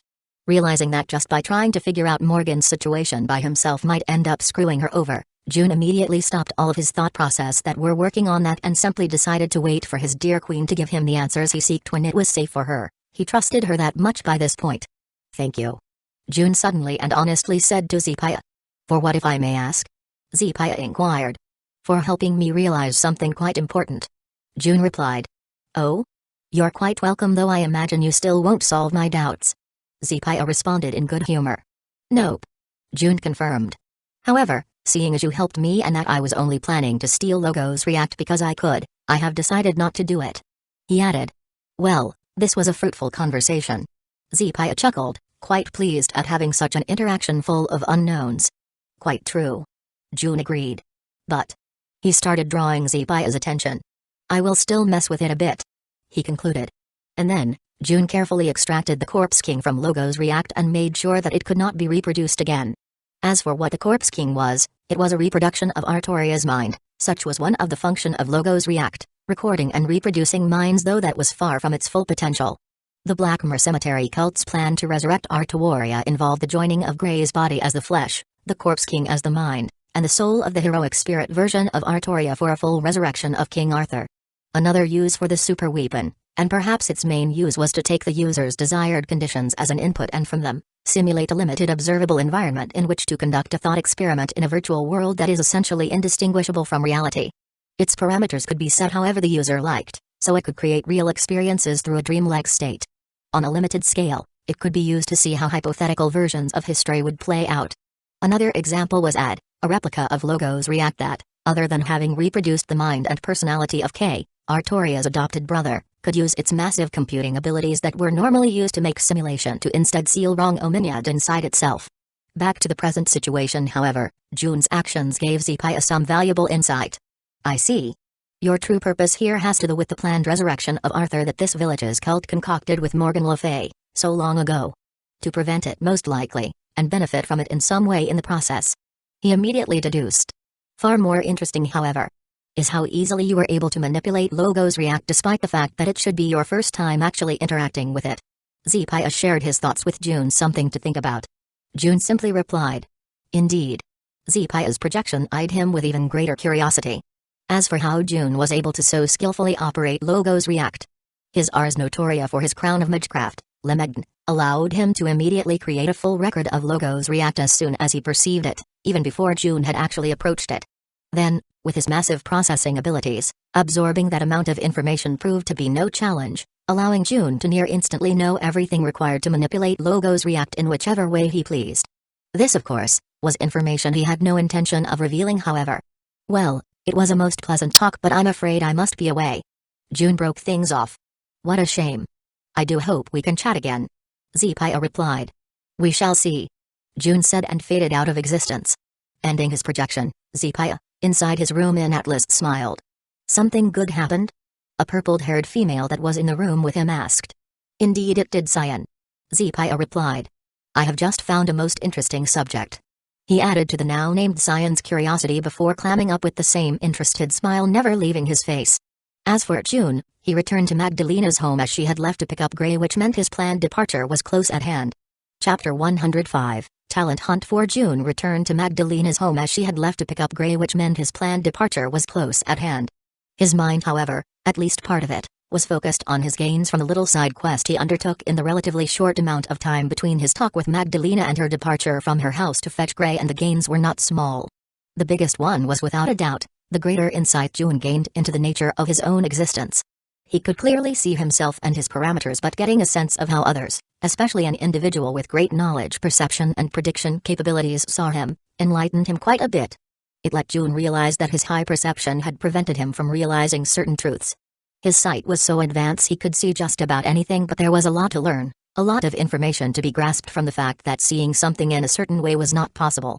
If he had not met Zepaya, June's curiosity towards Morgan's secrets might have had catastrophic consequences, maybe not for him personally but certainly for her.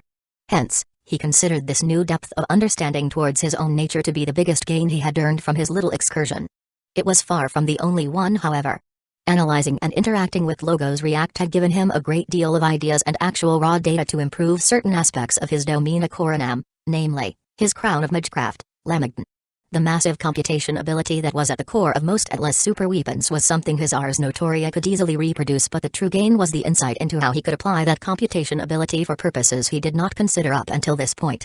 Those two things were certainly the biggest takeaways from the entire incident, but June also collected the Corpse King, though he did not quite have a use for it just yet. He was thinking about it though and had a barely shaped concept in mind, even if it was not concrete yet. The price to pay for all of these gains, however, was earning Zepaya's attention. An immortal vampire who was also one of the most intelligent individuals that currently existed while possessing unimaginable resources as the director of the Atlas Institute. To have those eyes that could cover most of the world trained on him was not something June appreciated, and, even if he himself could not be directly observed, neither could his future or that of those around him. His present actions could still be deduced. From their interaction, Zepaya already knew June was running into reference on the ritual of the Blackmoor Cemetery cult. It would be easy to realize Gray was taken away, and similarly easy for a man with his reach and resources to find her so long as June did not remove her from the particular timeline they were in. In other words, as soon as June tired to have Gray do anything in the part of the Nasuverse he was currently in, Zepaya would have a way to discover more of his undertakings and associations. Still, I can just move Gray and Magdalena into the DxD verse for now and figure out what I want to do about all of this later. June considered before letting the problem be passed on to deeper thought processes for them to consider, while the main focus of his attention became his current activities once again. June's mental processing was blindingly fast, so even pondering on several different complicated matters at the same time occurred extremely fast. Unfortunately, this also meant he could not kill time by thinking as he though way too fast, and thus, he had to boredly wait for Magdalena to return. Thankfully, she did not take long, but as the mother-daughter pair approached, June could notice the surveillance placed on Gray, which would instantly warn the village's higher-ups the moment she disappeared. There were also tracking spells, but June could easily get rid of them. Whatever the case, it meant a quick escape as soon as Magdalena arrived with Gray would be the best course of action. Once they were safely away, June could then let the woman explain things to her daughter, or at the very least try. Settling on this course of action, June projected an invisible magical circle on the floor of the room he was in and just waited for Magdalena to show up with Gray. As for the woman's side of things, to say Magdalena was nervous would be a massive understatement. She knew her daughter was under constant surveillance, even when supposedly alone with herself, a now trusted member of the Blackmoor Cemetery cult. Although she didn't let it show, Magdalena knew that making anyone suspicious at any point would spell out disaster, and that was the brilliance of her previous plan that she had abandoned due to June's interference. The cult's attention was on Grey, and her plan did not involve any direct interference with her, which resulted in a minimal chance of being found out. This time, though, she was cooperating with someone or somethings, she honestly did not know, who was planning on kidnapping both her and her daughter. She knew June was powerful and skillful, but she had to consider the possibility that he would disappear in case their plans were sniffed out before coming to fruition, and so, Magdalena was quite worried they would be detected before being safely away. The reason she had, though, this way, was June's low-key way of doing things. If he was so powerful as he seemed to be and not restricted in the application of said power, why not just descend upon the village and take whatever he pleased? All of it made Magdalena fear that a breach of secrecy and stealth would make June rescind his offer, and that's why she was worried about the surveillance Grey was subjected to. Of course, this was simply a misunderstanding. June would certainly prefer to act low-key and extract his targets without making any waves so as to not have to deal with any fallout, but, in case they were discovered, he'd be quite willing to use force in order to get what he wanted. As for why he did not do so in the first place, he simply did not want to smear his public image through willful uses of force. There were many smart and powerful beings in the Nasuverse, and even if he could deceive their senses for quite a while, they would eventually connect the dots. Besides, people fear the unknown, and not tipping his hand unless he had to was the basics for maintaining the shroud of mystery that surrounded him. Sooner or later, Grey's presence would be noted in his organization after all, which would result in people making the connection between said organization and her kidnapping. Hence, the way June acted now would set a tone for later. Magdalena, however, did not know or consider any of these things, and so, in her view of the matters at hand, she was right to be worried. Grey, who walked ahead of her on the other hand, was feeling something was off some way. For some reason, the way her mother used to follow her from behind like a devout believer, worshipping her figure, seemed to ring somewhat hollow, unfocused. The young girl could not place it. She could not say she minded, however, the way her mother changed. The way she went from treating her like her beloved child to a sacred idol was unsettling and even disgust-inducing for the poor young girl.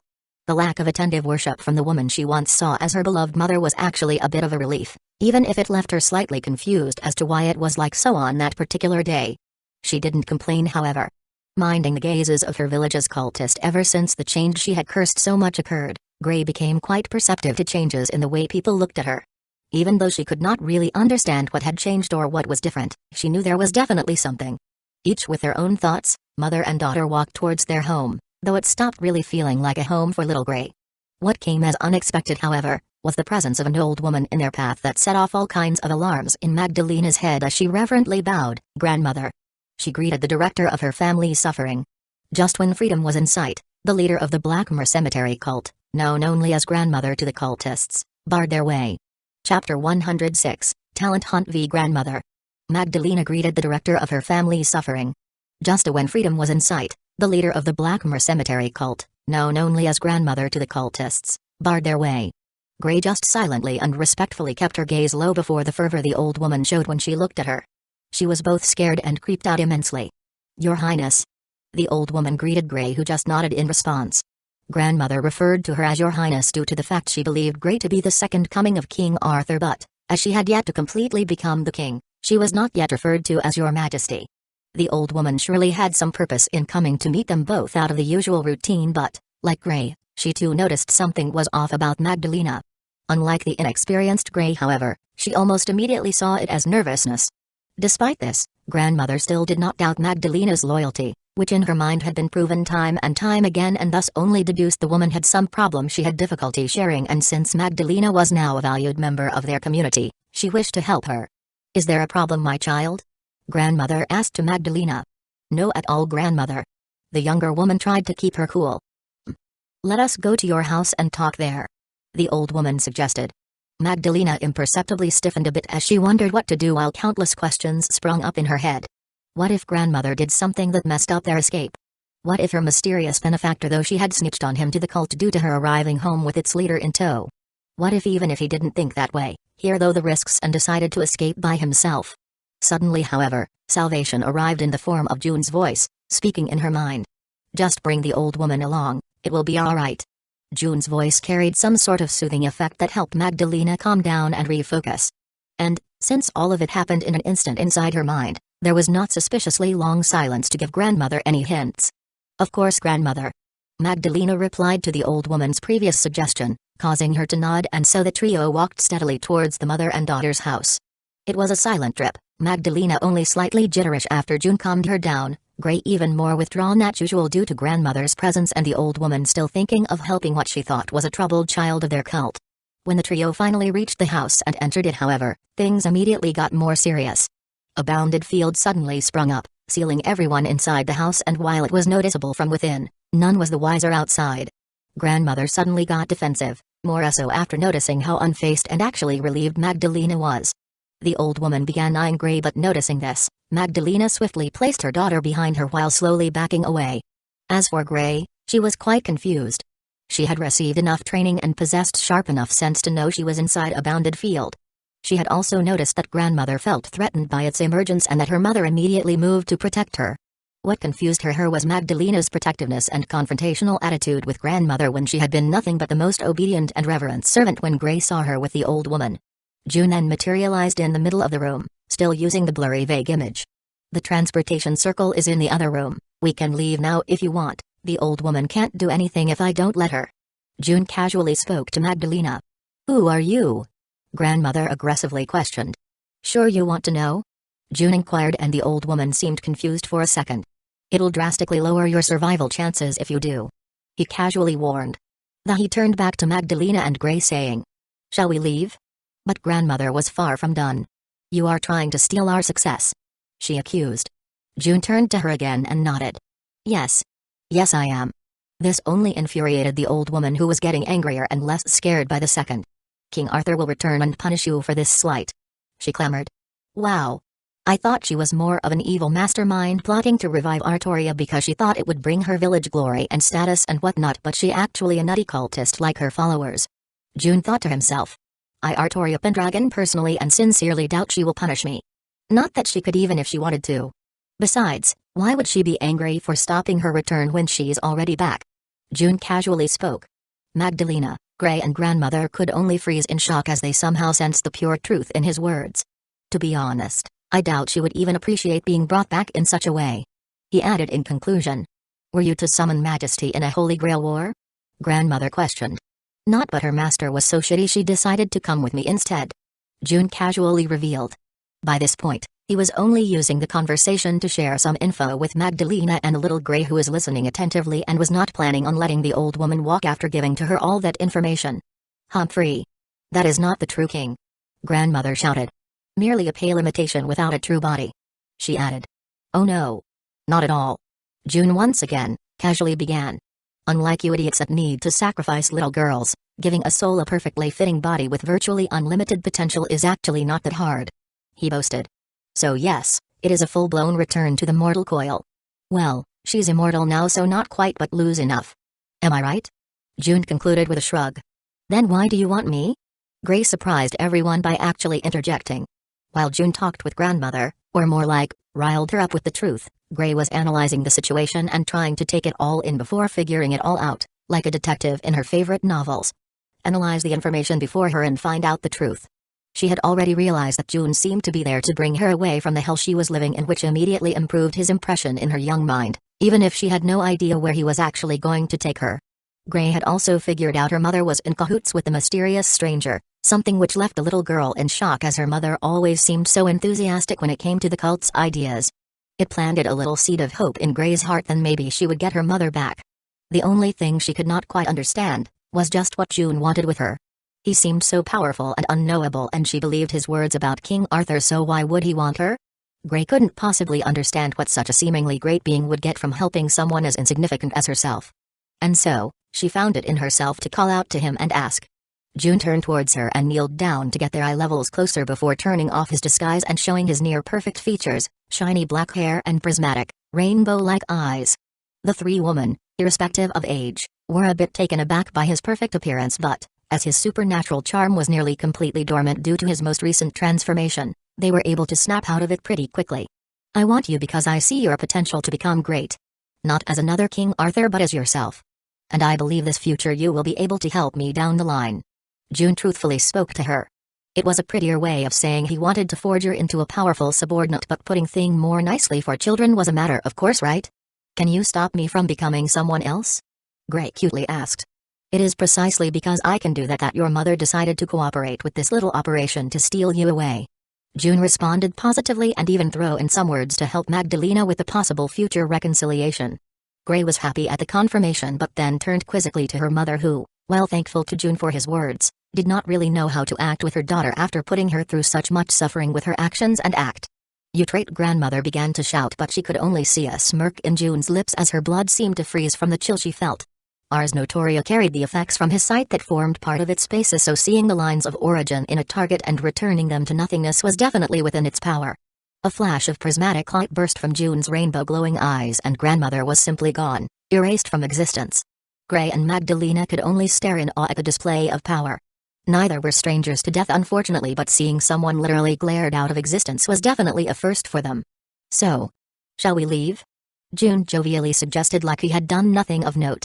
Chapter 107, Return to Rita. With grandmother gone and none in the Blackmore Cemetery village noticing it, June just transported them all out before someone realized what had happened, since there was really nothing in it for him but complications, even if not really serious ones, should he actually get caught up in the drama that would inevitably follow. June had already informed everyone of his little abduction plan, so no one was caught unprepared when he suddenly showed up in Rita Temple with a mother and child in tow. Ilya and Sakura were out in school since it was midday, while Natalia and Maya were out working as per usual, but Hyrie welcomed Magdalena and Gray into the fold gracefully and warmly, making the pair truly feel welcomed into their new household. Deciding that Zepaya would probably not go and make trouble for him since there were unpredictable consequences to be had, June elected to let Gray remain in the Nasuverse and even go to school with the other two little girls since she was only a year younger than Sakura. If that meant Zepaya would be able to track him down and learn more about him, so be it. It was not like he felt unable to deal with the consequences. Tensions rose, however, when at the end of the day, the two little girls returned home from their school day. Ilya barged in excited to meet with the new tenants she had been told would be coming on that day and thought more subdued than the way forward. Ilya, Sakura was also looking forward to it. Meeting her sister once again left Sakura feeling happier.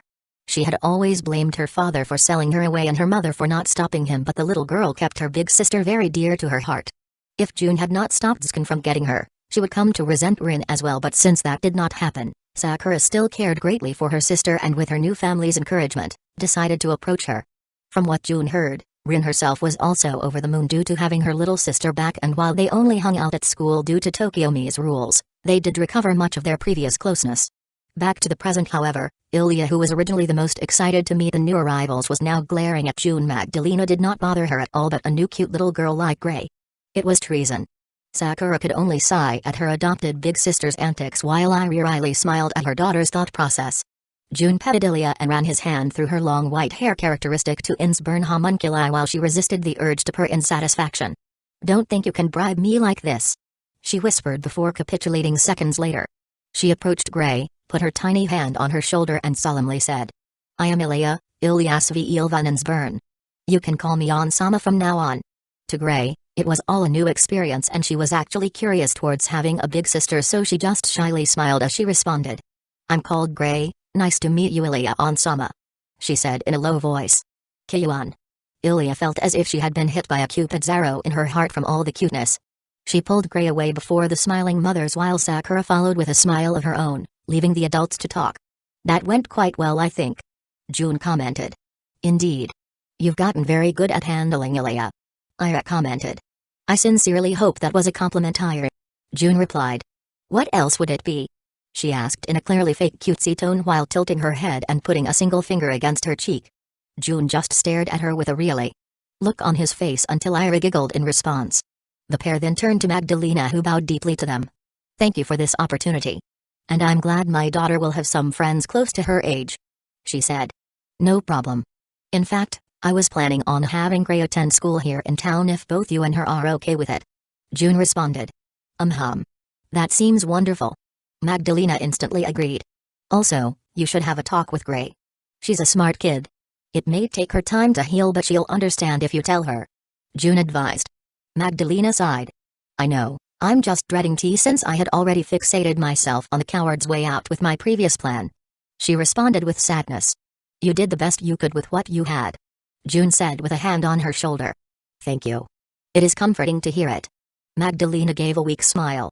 "Now go and take a rest from all the drama." You certainly need it before talking with Gray about everything.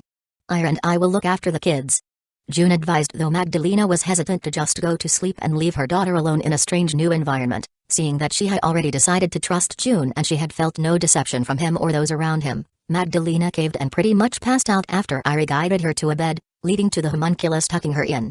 June and Ira then went to relax, just the two of them, while Ira reported about what went on in the Nasuverse home front, how the girls were adapting, how they got along, if there was anything they needed or wanted, etc. After she was done as per usual, June asked her a question in turn.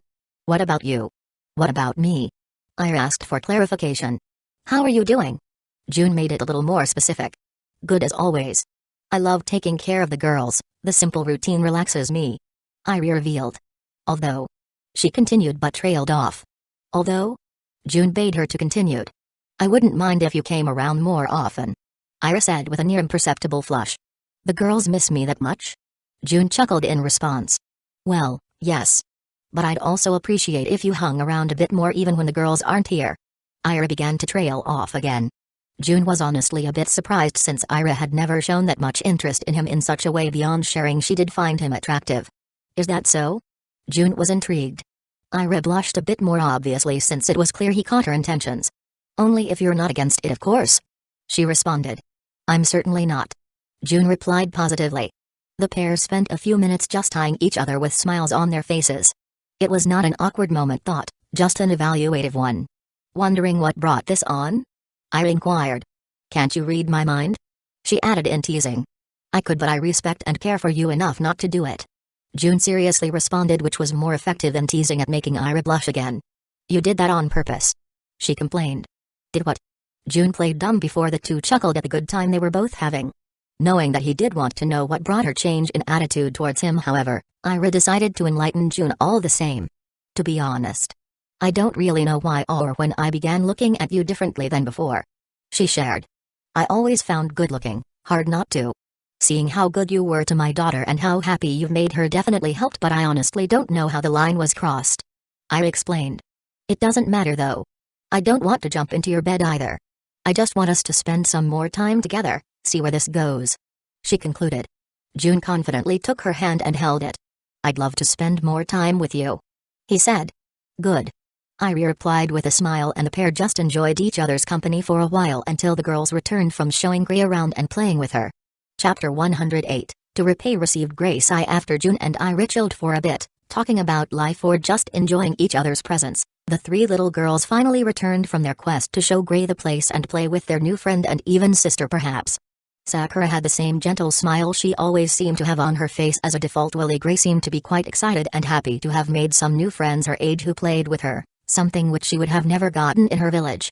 Ilya seemed quite proud of her job as Gray's main guide around the house, but when she returned to the room where June and her mother were relaxing in, her developing female instincts kicked in as she sensed something was different but couldn't quite figure out what as she looked between the pair.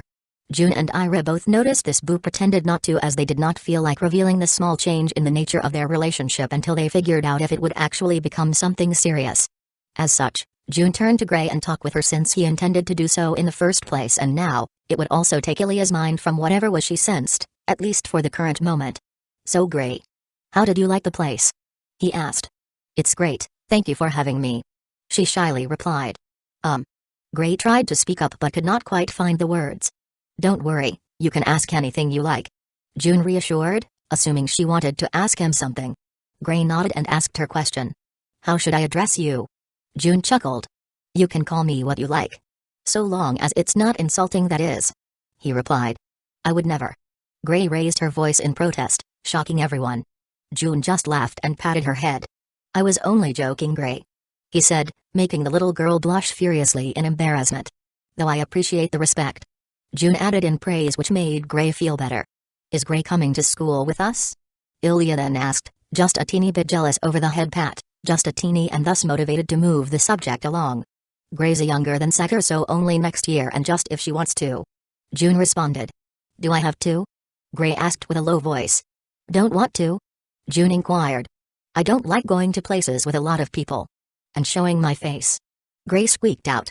"Don't worry, you don't have to go if you don't want to. School is overrated anyways," June reassured and shrugged, which earned him a glare from Ira. "What?" he asked Ira. I never liked school and just stopped going the moment I was able to get away with it. Didn't make me turn out bad. June argued. Sayori could only sigh in defeat. School can be really fun, you know.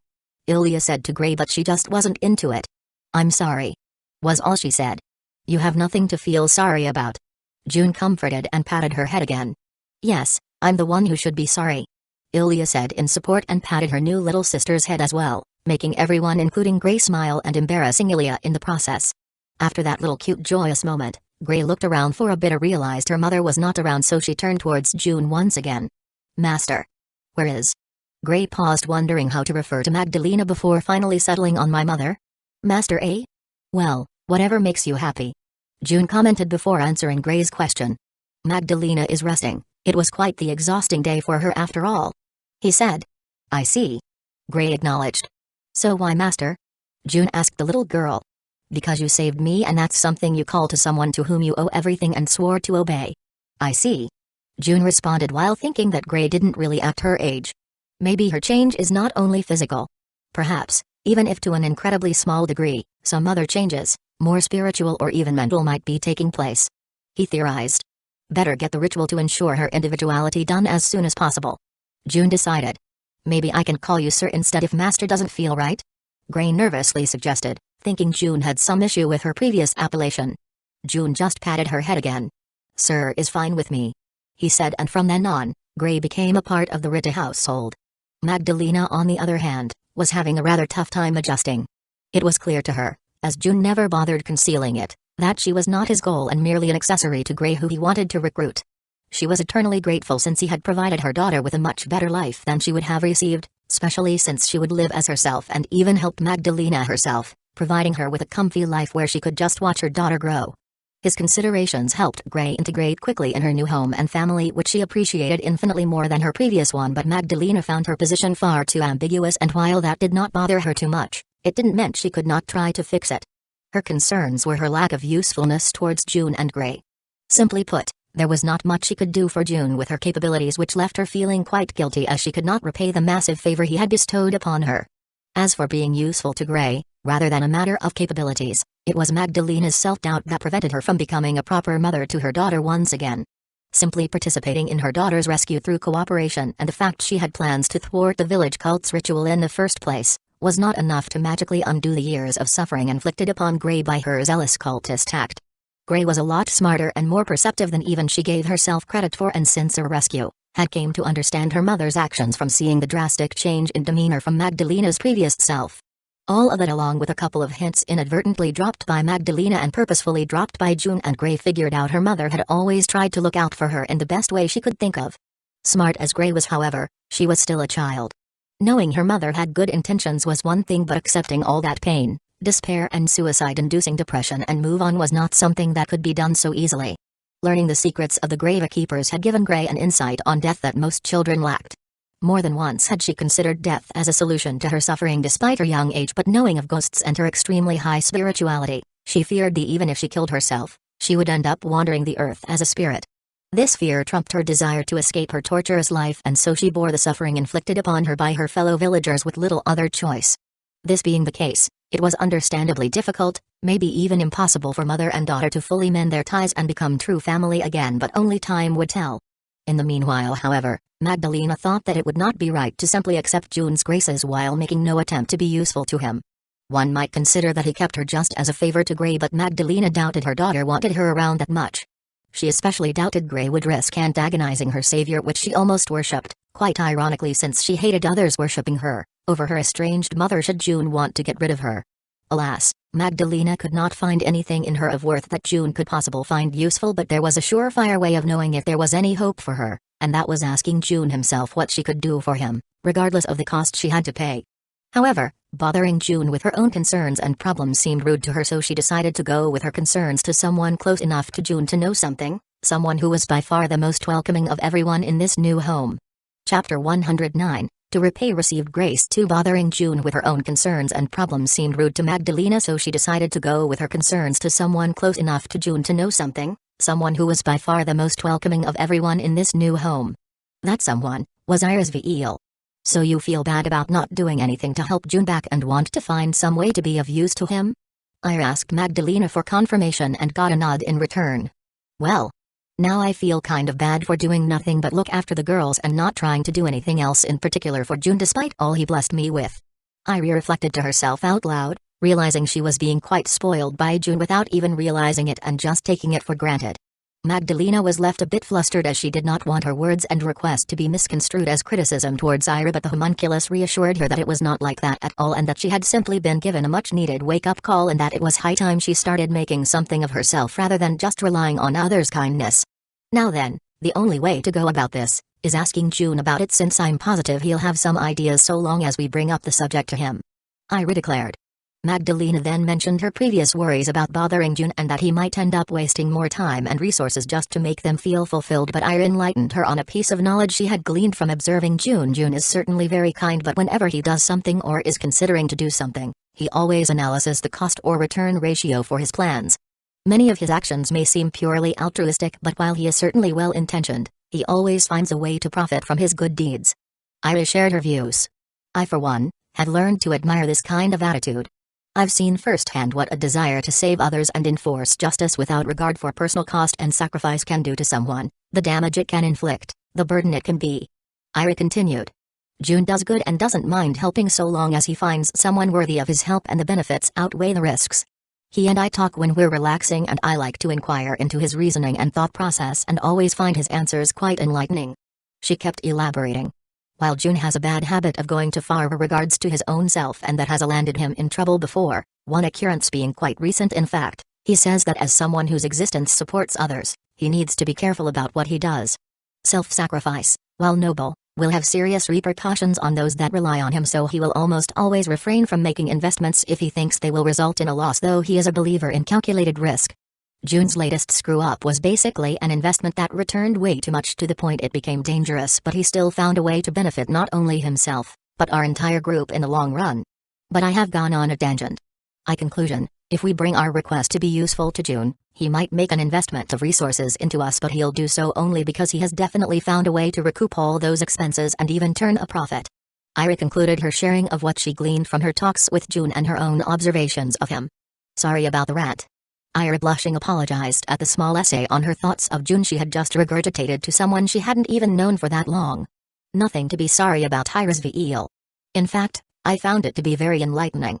Magdalena thanked her with a gentle smile that made Irie feel a little like a child. Magdalena was technically much older than her after all. As for Magdalena's words, they were the purest of truths. She was very glad to learn more about she and her daughter's benefactor, and she too found June's mindset to have its benefits, though she wondered what the occasional going too far consisted of. One could only imagine if she knew the lastest gone too far moment was nearly becoming the embodiment of the current Nasu versus End, what her reactions would be. With their talk done and the decision to consult with June made, the pair of mothers decided to seek him out right away, since June moved around between places quite a bit, and if they waited, he might just find something to do elsewhere and not return so soon. And so did they go find him. He had just finished consulting with one of Asuko's bodies about the various goings in regards to Ritu Temple's security and the current endeavors of Natalia and Maya. June had entrusted them with an important task which resulted in some individuals wishing to meet him as their boss. That led to a vague description of him being circulated around Mage circles once again after his interference in the Fourth Holy Grail War. In turn, that led to a few individuals matching that description of June that was circulating to an individual they were looking for, which they now thought to be June, and, since Maya and Natalia were the only contact point, that group of individuals also requested to meet him. June had just finished giving Asuko her orders to scout out and evaluate all the individuals that wanted to meet him and gather information on their current situations before he decided to set up a meeting. After he was done settling that matter, he began organizing any other matters that required his attention, since a lot of things seemed to be suddenly coming his way. One such thing was Fran. Frankenstein had been slipping under the radar and had been the only one of June's servants not to bind herself to Domina Coronam. Even before then, though, she had been mysteriously low-key, even more so than usual. June had been content to let the quiet girl be quiet, but was somewhat bothered by her distancing herself from not only him but the others as well.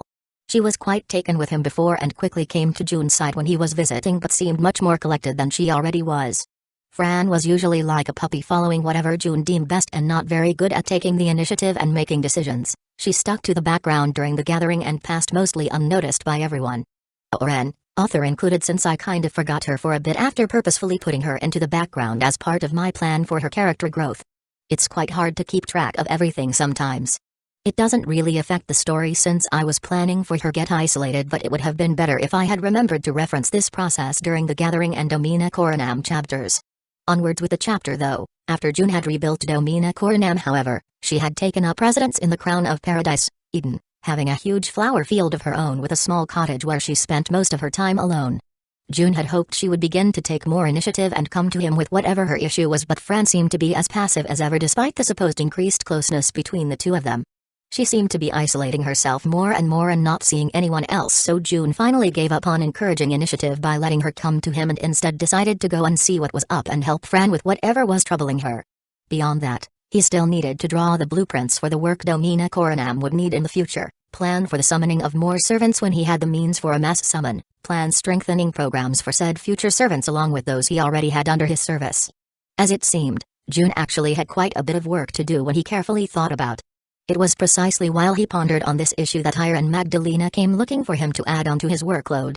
Chapter 110, To Repay Received Grace 3. Seeing how things have been going lately, I guess you two are here to add on to my workload, eh? June teased with a smile. Magdalena stalled and Ira's smile froze on her face. Looks like I'm right. And I didn't even have to use my prediction abilities. June seemed quite proud of himself. Ira chuckled in embarrassment, but Magdalena was as quiet as death and almost beginning to regret coming to bother June and give him more trouble to deal with. Well then, may as well lay it on me. June bade them to spit out they were there for. Ira coughed in preparation before adopting a more serious posture and speaking her piece. Magdalena here was feeling rather restless and wished for a way to repay her debt to you by making herself useless. She came to me with these concerns, and as I listened, I came to realize that I too have been mooching off of you and taking you for granted. Ira explained. As such, we decided to come here and ask you for the power and the way to best serve you. She concluded the request. June looked between the two of them while deep in thought. I do have a couple of ideas. He revealed, but still carried the expression of someone in deep thought with his eyes closed. Honestly, it ought not to be at all difficult for me to find a way for Magdalena to grow stronger. June started, making the woman's eyes shine. Mainly because that is a task most suited to one of my lovely wives and thus requires no personal effort beyond taking you to her and explaining the situation. He added with a smirk which cramped the two women's expressions. As for Ira, it's a little more complicated. June shared before falling into thought once again while considering his options. May I ask why? Ira tentatively inquired. Truth be told, I have a safe way, full of potential but also something that does not suit me to do right now. June started. But? Ira asked. But I also have an uncertain method with unknown consequences that might result in an explosive increase in your capabilities. June revealed. So why not try that one that can be done now? Ira inquired. Obviously because of the unknown consequences, which may very well be death and likely something even worse. June elaborated. Oh. Was all Ira got out before clamming up as well. Can you give specifics? She asked, wishing to understand what exactly June had in mind, and he obliged. Due to the original purpose behind your creation, you have a link, a deep connection to the Holy Grail system, and it provides certain possibilities. June revealed. Possibilities? Ira wanted to know more. There is a caster-servant version of you and an Avenger one as well, which can both draw power from a virtual Holy Grail and, to a certain extent, the root itself. I can give that power to you in the future once I'm ready to convert all of you girls into servants. June explained. So that's the safe but long-term method. Ira figured. What about the immediate yet uncertain one? She continued to ask. Well, I figured that I could use your affinity with Holy Grail type artifacts, connect you to my very own Grail, which is basically the core of my power and the vessel for my true self, our Apoculum. June said. And why do you think that might end badly for me? Ira inquired, determined to get to the bottom of the matter so she could make an informed choice, which June found to be a respectable attitude. He liked that Ira was not just tossing the whole decision to him, as such complete and unwavering extreme trust was a burden in and of itself. It would be even worse if she stubbornly wished to go for the immediate yet risky method without even taking the time to know what she was getting into, though. It is harder to think of ways for it not to end badly. June replied to Ira's question. That bad? Ira was somewhat taken aback. Our Apoculum is no joke. It's miraculous for sure, but it is, at its core, a corrupted grail of sin which could change you irreversibly in countless ways. Not to mention it is now holding apocalypsis. June began to explain. I mean, you may explode due to too much power being pumped into your body. Even if I can limit the connection, it can mutate your physical form into some kind of apocalyptic beast or, Even worse, corrupt your mind and turn you into an extremely fucked up version of yourself. He elaborated on some of the possible outcomes. Gulp. Ira could only gulp in fear. She was half a mind to try it out despite June's cautioning, but was glad she heard all of the details because now, she was completely sure she was not going to risk it. Death truly was a better end when compared to having your mind twisted beyond repair. I now see why you didn't even want to bring that particular method up. Ira understood June's worries, which relieved him. Still, that's way with the most potential to power me up, right? She asked, which made June sigh. Yes. You're correct. But power isn't everything.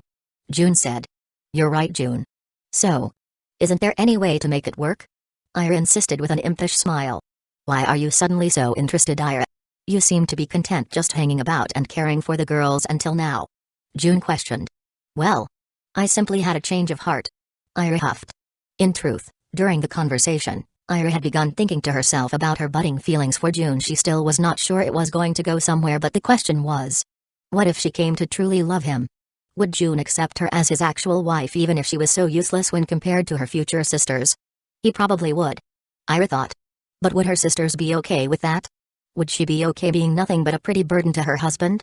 June's wives were not only devastatingly beautiful, they were also extremely capable, each in their own special ways, so Ira was not sure she would be able to bear it.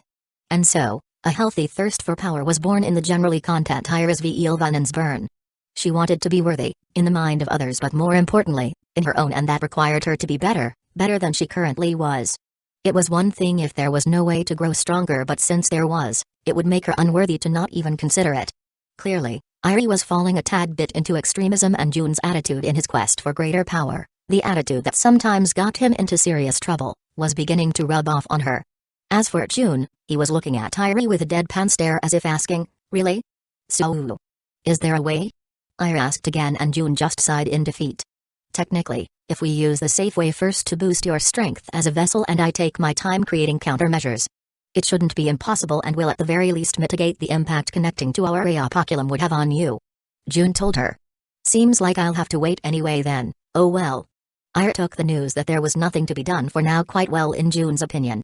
He was honestly expecting her to have something to say on the matter, but it appeared that despite the changes in her behavior, Irie was still as patient as she was.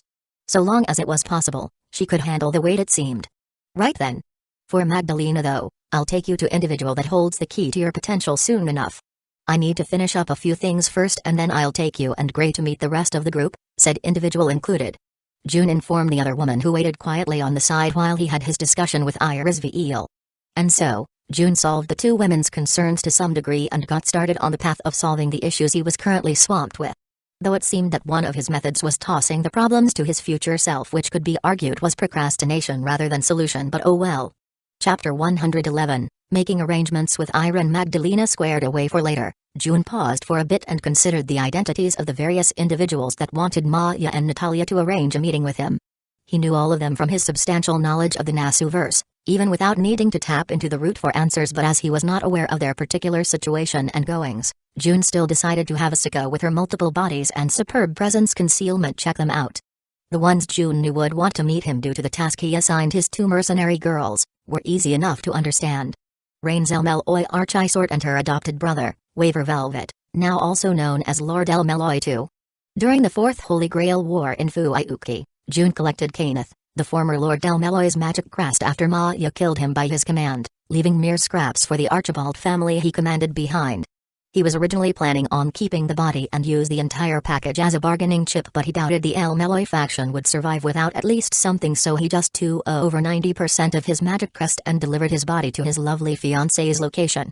She, fearing for her life and knowing Kenneth was dead and Lancer most likely gone, took the body back to the clock tower, handing it over to the Archibald family. The death of one of the esteemed lords of the clock tower led the faction he controlled to collapse into infighting, as assets such as talents, lands, and mystic codes, that were all amassed under the name of Elmeloy and had been passed down since antiquity, were all stolen away by rivals and branch families of the Archibald lineage. As a result, the only things left over for the main family were the title of Elmeloy, and a debt of astronomical proportions, both meant to be inherited by a young Rains Elmeloy Archisort. Originally Kenneth's niece and a member of the Archisort branch family of the Archibald, she was adopted into the main family as the dead lord's sisters and forcefully made into his successor due to possessing the greatest compatibility with the source crest of the Archibald, of which only scraps were left.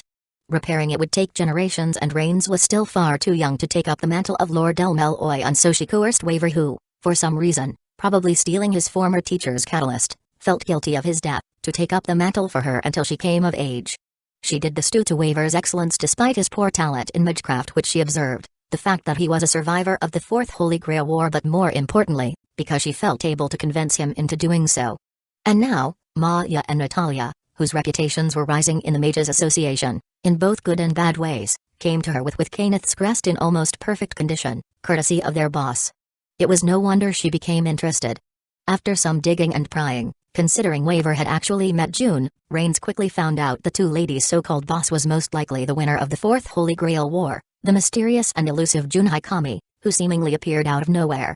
Young as she was, Rains grew up a schemer by necessity, since assassinations attempts on her became commonplace the moment she was designated as heir to the Elmeloy name, and finding such a resource to exploit like she considered June to be, was simply an opportunity she could not allow herself to pass up.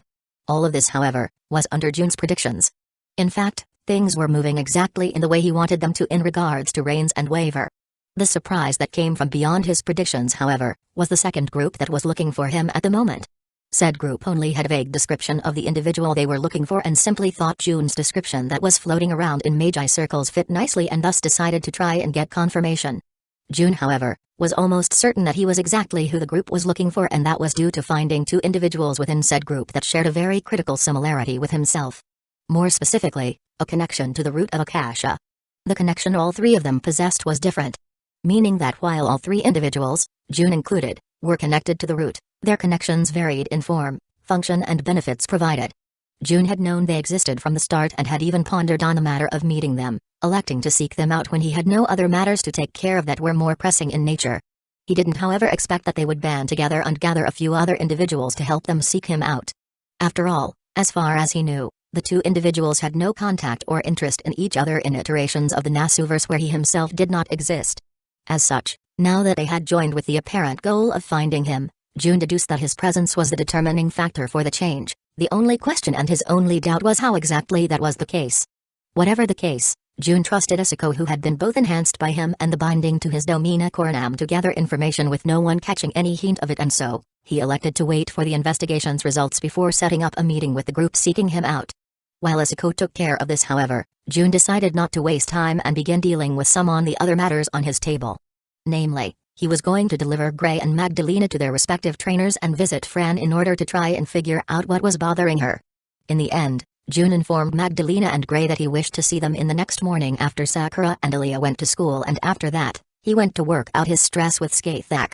In more ways than one. The next morning, after sending his girls off to school, much to their delight since he usually was not around to do it, June faced the mother and daughter pair of Magdalena and Gray. "I'm going to be taking you both to a place that is sort of like the headquarters of my entire group. It is also my noble phantasm," June informed. "Magdalena will be under that care of one of my wives, who I believe is the most qualified for granting you the potential and power you desire," he continued. "As for Gray, you will be training with another of my wives while Aaliyah and Sakura are at school. You will generally be able to come back home at the end of the day, but if your new teacher decides otherwise, she was the authority to keep you since I'm entrusting her with your training." June concluded. "Any questions before we go?" he asked. Magdalena bowed in silent acceptance, and Gray cutely but quietly shook her head to affirm she had no questions either. "Excellent!" June exclaimed, and, with a snap of his fingers, the three of them found themselves in the Crown of Undeath, Dunscaith, where June arranged to meet his two wives. Though it seemed as if a few other characters were present as well. Chapter 11, To See How Far. June along with Magdalena and Gray appeared in the Crown of Undeath, Dunscaith, and Gray, who due to her enhanced physiology shook the effects of the transportation faster, immediately noticed a grand total of 3 individuals with a face that uncannily resembled hers. Well, hers was the one that resembled theirs, to be exact. It made her self-conscious, and she swiftly pulled her hood down to cover her visage, making it patently obvious why she had vehemently requested hooded clothes when June had taken her shopping after rescuing her, since she needed new apparel. "Hey, June." "Hello, June, my husband." "Husband." Mordred, Artoria, Morgan and Skaithak each greeted in turn. "My lovely wives." "Ladies." June greeted back with the ladies in question, secretly wishing to be a part of the wives group and not even bothering to hide their jealousy. Even the usually stoic Morgan seemed rather pleased to have obtained something her dear sister wanted before she could. Cold as she usually was to everyone, Morgan had a soft spot for Artoria, both in a way she secretly cared for her, felt some degree of jealousy towards her sister and most importantly, felt disproportionately great whenever she felt she had gotten one over her Artoria. Magdalena and Gray, perceptive as they usually were, could be bothered to pick up on all of these cues due to how overwhelmed they were by the presences before them. June then clapped his hands suddenly and said, "I guess introductions are in order." He then pointed at the mother and daughter and introduced them. "These two ladies are Magdalena and her daughter Gray, whom I've told you about," he said, being followed by greetings from the heroic spirits. June then introduced said heroic spirits in order, though Skathak wasn't really an heroic spirit per se, as he had taken the real her from Dunskaith, or more accurately, took the entire land of shadows with its mistress included. "This is my wife Skathak. The greatest teacher of heroes I know and responsible for teaching me many of my tricks. She'll be Gray's teacher as well from now on," June introduced. His words pleasing Skathak greatly enough that she decided to reward June some more than usual during their next training session. June then pointed at Morgan and continued his introductions. "This is my other wife, Morgan Le Fay, which you have no doubt heard of, all things considered," he said. "Though she is not our history's version of Morgan, she possesses her memories, and since it was that Morgan who founded the now called Blackmore Cemetery cult, I believe she's the most qualified to take care of Magdalena," June added. Hearing June's reveal was quite the shock for the mother-daughter pair. After all, to think that Morgan, one of King Arthur's most notorious enemies, whose plotting led to her actual death, had founded a cult with the sole purpose of bringing her supposed hated enemy back to life. It filled them both with question, and though they understood it was not the Morgan in front of them who did these things, she had the memories of the Morgan who did so. She still held all of the answers. "Before we move on to questions, let us finish with the introductions, shall we?" June said, snapping the mother and daughter back to reality with some embarrassment. "You might have already guessed from the faces, but the prim and proper one is Artoria Pendragon, our cute king of knights, and the wild and rebellious one is Mordred," June introduced. Artoria seemed happy with the cute comment, even though a while back she would have definitely appreciated it, but Mordred seemed displeased. "What do you mean rebellious? I get the wild and that's my style, but I have done nothing that warranted calling me rebellious ever since I was first summoned by you." June's comment seemed to have unintentionally poked at Mordred's trauma.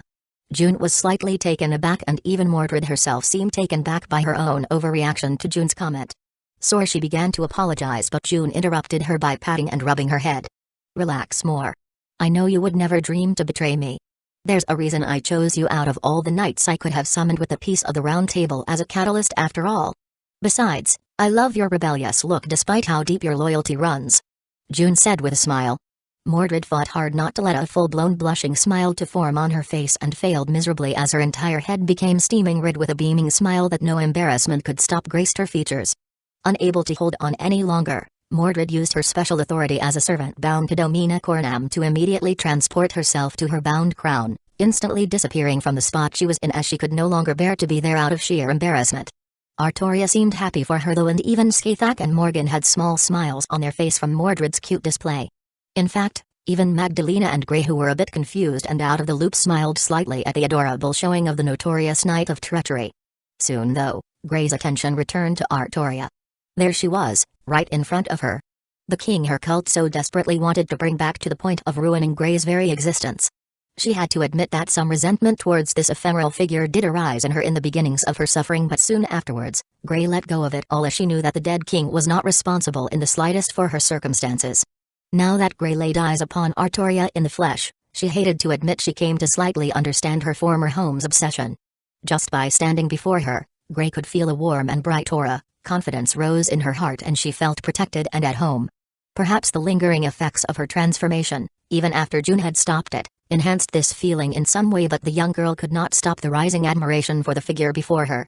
Meanwhile, in a certain room in the Crown of Heroes, Camelot, a certain rebellious knight rolled around on the floor while projecting weird yet cute noises of embarrassment and happiness all around. She then suddenly stopped in a fetal position and started giggling to herself while remembering June's exact words, which she had already engraved in the depths of her very soul.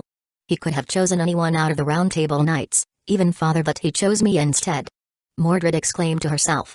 "He loves how I am and puts his trust and belief in me," she continued, putting particular emphasis on the word love, which she was particularly delighted with him saying. "MHM."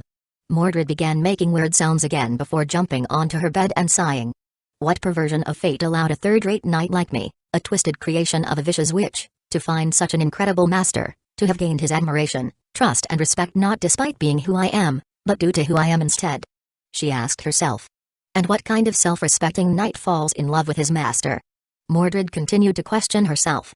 She already had a hard time believing she was a worthy knight for June, but falling in love with him and wishing she could be his wife.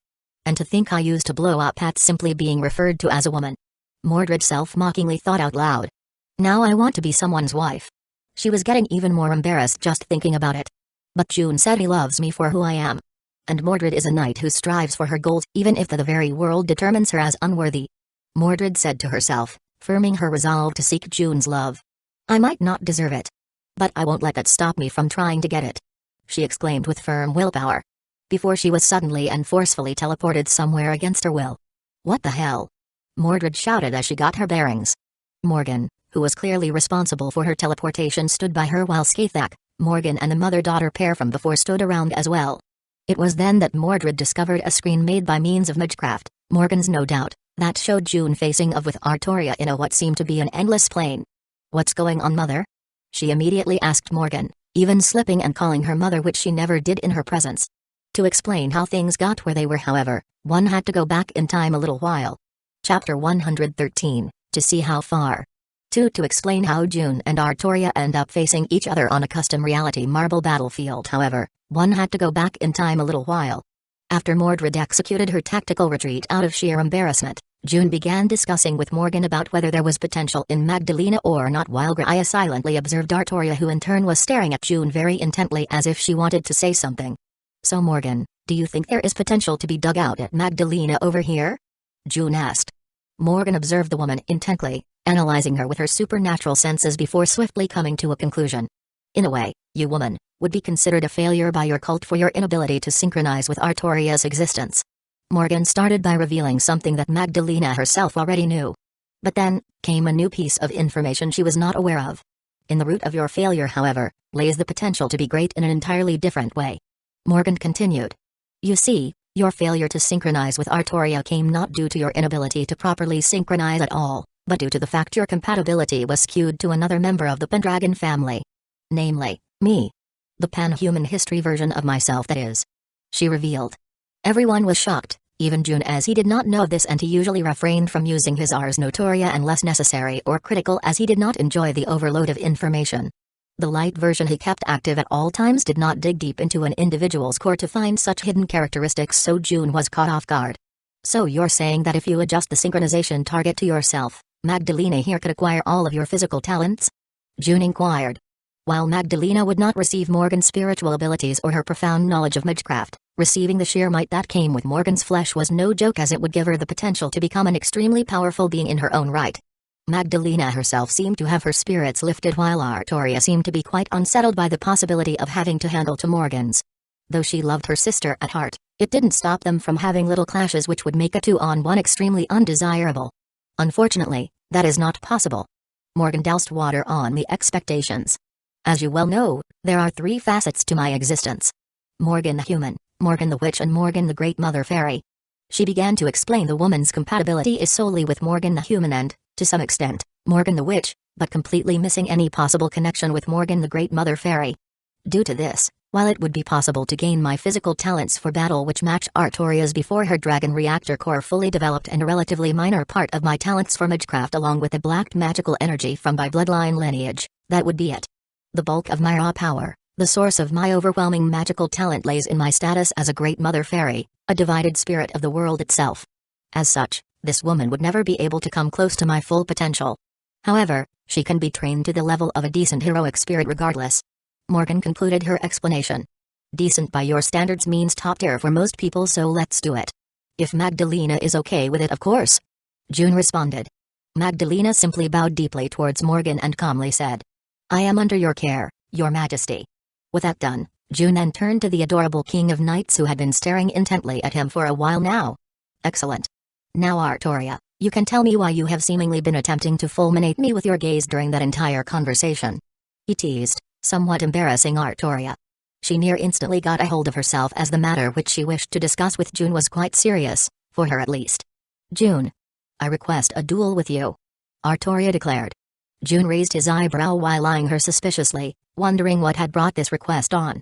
Seeing this reaction, however, Artoria rushed to explain her intentions, as the last thing she wanted was for June to misunderstand she had a problem with him, which was as far from the truth as it could be.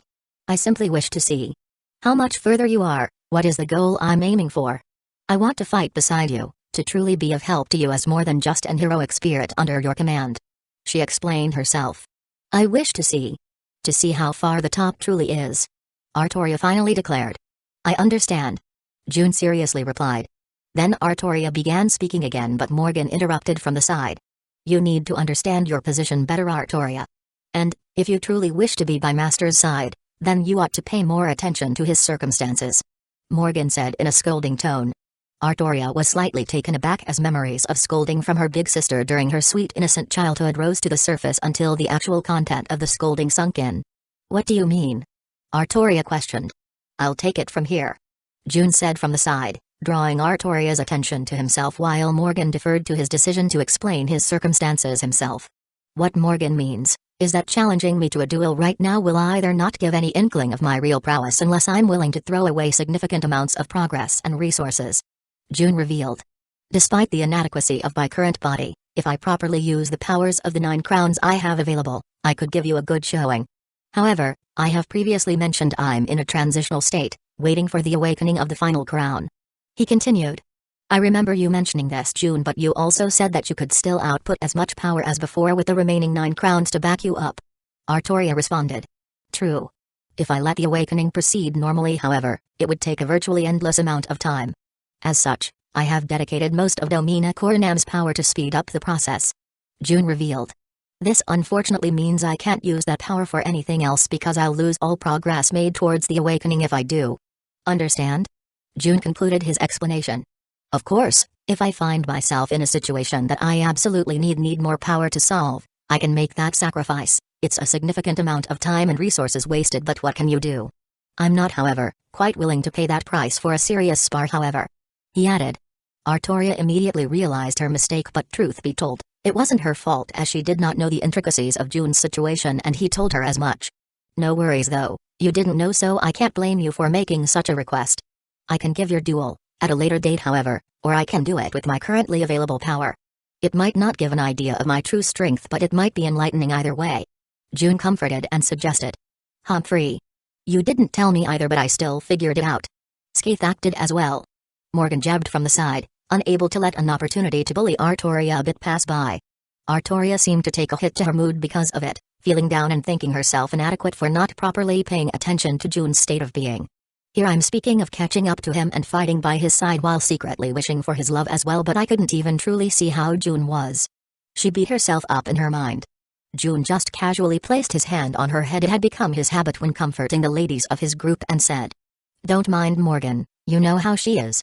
He declared while looking at Morgan with an admonishing glance.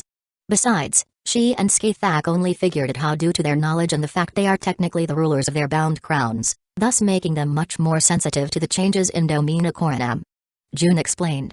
Artoria's mood lifted up immediately, both due to happiness at June's care and due to figuring out that Morgan was just omitting important facts to jab at her. But when Artoria glared at her sister, she just uncharacteristically cutely huffed and turned away, making the legendary King of Knights pout with puffed cheeks in response. You two are really unbearably cute, you know.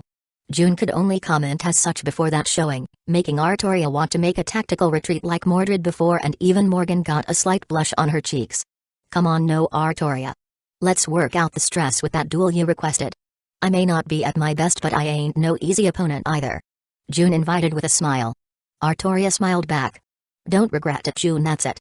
Morgan finished explaining the situation to Mordred, who was at a bit of a loss and almost wishing she had stayed behind in spite of her embarrassment, just to watch the show. Well, at least I have this show to watch, she thought while looking at the screen that showed the duel field. Mother can be nice when she wants to, bringing me back to watch such a duel, promising epicness. Mordred said in her mind while being filled with anticipation. Chapter 114, To See How Far.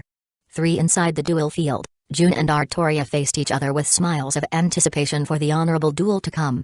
Well, Artoria did anticipate an honorable duel. June, on the other hand, wasn't really one to fight honorably, especially when he was already handicapped by not having access to most of his power. June and Skaithak had been constantly working on convincing the King of Knights to be more liberal with her mana burst and noble phantasms since Artoria had a dragon reactor core that could support the expenditure now that she was properly incarnated with a transcender-class vessel. Artoria, too, realized that the enemies June would face in the future would require much less restraint on her part to beat, and June himself worked on ways to allow for the employment of strategic destruction tactics without too much collateral damage. In order to allow Artoria to reach the peak of her power, June had removed the restraints on her noble phantasms. Wrong Omniad, much like Proto-Excalibur, were bound by the 13 restraints of the Round Table, which June swiftly did away with. Artoria's Excalibur, however, also had restrictions, even if not as clearly defined as the Holy Lances. Being created through the sacrifice of 6 great mother-class fairies in the inner sea of the world, Excalibur was considered the ultimate phantasm, being capable of a planetary-class output of energy, which was used to beat back the White Titan that single-handedly destroyed all of the gods. This being the case, a mere A++ anti-fortress attack was clearly far beneath Excalibur's true power, which June managed to make available to Artoria, though she had yet to reach a sufficient level of personal strength to properly wield that full power. Nevertheless, the current Artoria was far more dangerous than she was during any Holy Grail war, or even in life. With possibly only the goddess Wrong Omniad version of her being more powerful. As such, also due to June's restraints, Artoria not only had greater parameters than June, her maximum output also currently surpassed his, meaning an uphill battle for her beloved. June's advantage laid in his more diverse arsenal of abilities and his superior skill in using them, which he had honed far beyond almost all heroic spirits. Additionally, Artoria, while having some long-range option with incredible power, was a melee combatant through, and even with her increased power, June would hold the advantage at long range. And that's precisely how he planned to fight. Teleporting with his ideal craft into the sky above the battlefield, countless magical circles sprung to life around Nox, and a barrage of prismatic light followed as each magic circle spewed multiple curve beams that covered the sky while aiming towards Artoria. Interesting fact, most of June's subordinates and even wives did not know exactly how his abilities worked. Morgan seemed to have extensive knowledge that June never shared with her, a rather suspicious point, while Skathak knew all of his abilities since she helped him train and optimize June's use of them, but was about it. Seeing the barrage of magecraft, Artoria thought to tank it with her magical resistance while charging and delivering a powerful counterattack, as each beam only held A-rank power which her natural resistance could handle. However, in the instant before she was hit, a double warning from both her logical thinking that June would never do something so wasteful and from her upgraded instinct skill, Shining Path, told Artoria not to do it. Her escape routes were already blocked, however, and so, left without a choice, Artoria relied on her invincible defense. Avalon, she called out as a thin film of golden light covered her form just before the attack hit. June's ideal craft could adapt to any type of defense and nullify it, making all attempt to block or negate his spells useless. He purposefully baited Artoria into tanking his attack by limiting it to a rank which her magic resistance should be able to block, while knowing that the skill would be ineffective against his particular brand of magecraft. Avalon, however, was a conceptually perfect defense, so there was nothing to adapt to, making it fully capable of blocking the ideal craft, one of the few things that could actually accomplish such a thing without overwhelming and eroding it with greatly superior firepower. The explosions provided perfect cover for a counter, and using her improved mana burst, Artoria unleashed a golden torrent of light from her holy sword that blasted out from within the smoke screen and reached June in the blink of an eye. His Ars Notoria, however, made such covers meaningless, as June saw the attack being charged and effortlessly dodged it while launching another barrage of prismatic beams. Unlike the previous one, however, this one was not meant to lull Artoria into a false sense of safety, and so, all the beams were X-ranked in power and there were a lot more of them. Artoria could block them with Avalon again, but that would just result in a stalemate, so she decided on something else. She had been working hard on mastering every facet of her noble phantasms, as she was aware of the outrageous power they held. Holding out her hand towards the oncoming attacks, Artoria fought back. Wrong Omniad. Without even manifesting the lance's physical form, a neat trick she had learned, Artoria unleashed countless golden beams into the sky, and June was shocked to see the attack overwhelm his own and still have enough strength left to strike at him. Casually blocking the weakened attack with an ideal craft barrier, June marveled at Artoria's application of her Holy Lance. Using a limited true name release to boost the power of her attack without having to charge up, and rather than simply firing a single huge attack as per norm, she managed to masterfully split it into multiple attacks to counter his own. But while June admired Artoria's newfound mastery, she used the time bought by her partial release of her Holy Lance to perform a full release. Holy Lance, removing restraints. Light, may you be released from the ends of the world. Split the heavens and tether the earth, anchor of the storm. Wrong Omniad. A spiraling pillar of light in the shape of the Holy Lance descended from the heavens with unstoppable power towards June. The restraints he was forced to bear during this battle were making it challenging, and thus, Quite fun as he moved to counter what was essentially an anti-country attack with massive power and range. Interestingly, Artoria had learned to use the power of her phantasms to apply pressure that preceded the attack, thus making it difficult to dodge. In fact, June's teleportation was being restrained by the massive power on top of him, making him unable to cover the necessary distance to dodge Rongominiad's massive area of effect. Counter it is, he thought as he thrust his palm into the sky. Open. Door to the starry sky. The moment June shouted the words, an enormous portal into the star-filled void of the crown of stars, arc was opened and from it, a massive torrent of burning light emerged, rising into the sky to meet the descending pillar of light in a titanic clash. Rongominiad plowed through the torrent of weaponized starlight, but it slowed down more and more, its power being eroded by the continuous assault it suffered. Artoria could only stare in wonder at the fact that this seemingly unlimited power that June was showcasing was him fighting with heavy restraints. It was true though. If at full power, the door to the starry sky could be used to deliver an anti-world-class attack, but now, only through continuous use, could it offset an anti-country attack from Artoria's Holy Lance. Taking this opportunity however, while the Holy Lance and the door to the starry sky clashed, Artoria charged up her Holy Sword and unleashed the most power she could currently coax out of it, in a massive attack at June, this time, from below, thus trapping him in between her two attacks. Sheathed in the breath of the planet, a torrent of shining life. Feel its wrath. Excalibur. Turning his attention downwards at the oncoming attack, June smiled. He didn't have any other move that could output that much power individually while he was restrained, but he was far from being out of tricks yet. Chapter 115, To See How Far. Force squeezed from above by Rongominiad and below by Excalibur, June was in quite the pinch, but he was not out of moves just yet. While his door to the starry sky held the Holy Lance at bay, June faced downwards to fight back against Excalibur as he made a series of moves, nearly instantaneously. First June used Ideal Craft to reinforce his vessel to the limit, and then, he began using the powers of his available 9 crowns to both strengthen his vessel so that could handle more power and then pour as much power as it could hold into it. Blessings of starlight from his crown of stars, arc, boosted all of his abilities. Cosmic Furnace, the pinnacle of mana burst skills from the very same crown, filled him to the brim with apocalyptic power. Darkened Bastion from the Crown of Heroes, Camelot, increased his sturdiness, while Heroic Might from the same crown further increased his power. Investiture of the Sky for his Crown of Heaven, Celestia, bestowed upon him X-ranked divinity, the most it could in its restrained state, as normally, it could even create a powerful divine core for June. The bestowed divinity held many effects, as divinity provided different things based on the source and the holder. For example, goddesses like Stheno and Yuri all possessed actual divine cores, but their divinity only made them forever young and beautiful, provided no other benefits, making them goddesses weaker than most mortals. On the other hand, one had Oro, dragon-type being, closer to a great serpent than an actual dragon, whose mere B-ranked divinity made her virtually invulnerable to most attacks, even making it possible for her to block noble phantasms with her bare body and no damage whatsoever. This was because divinity was a sort of booster that enhanced one's main characteristics, so it granted its possessor effects based on their domain of ability. Making a dragon tough, a goddess of beauty beautiful, a god of strength strong, and so on. Investiture of the Sky could birth and develop all kinds of divinities to fit any who may bind themselves to the Crown of Heaven, but when June, its master, made use of the ability, it granted him a master divinity that became an overall enhancement. His toughness, power, charisma, beauty, wisdom, intelligence, skills, etc., they were all increased based on the rank of divinity acquired and whether a divine core was formed or not. With all the power accumulated through the overlay of various abilities in hand, June converged it all into a single mighty attack through the use of the true severance ability of the Crown of Heroes. This action resulted in his vessel, unable to handle all the power he was using despite its enhancements, to begin cracking. The affirmation of life ability from the Crown of Paradise, Eden, kicked in, repairing all the damage as it occurred, but it was clear to all that June would not last long in his current state. And so, he had to claim victory with swiftness, ending the battle with his next strike. True Severance was unleashed with a simple-looking fist strike, but one that unleashed roiling waves of power that near instantly overwhelmed Excalibur's torrent of light. Artoria realized her impending defeat and made moves of her own to avert it.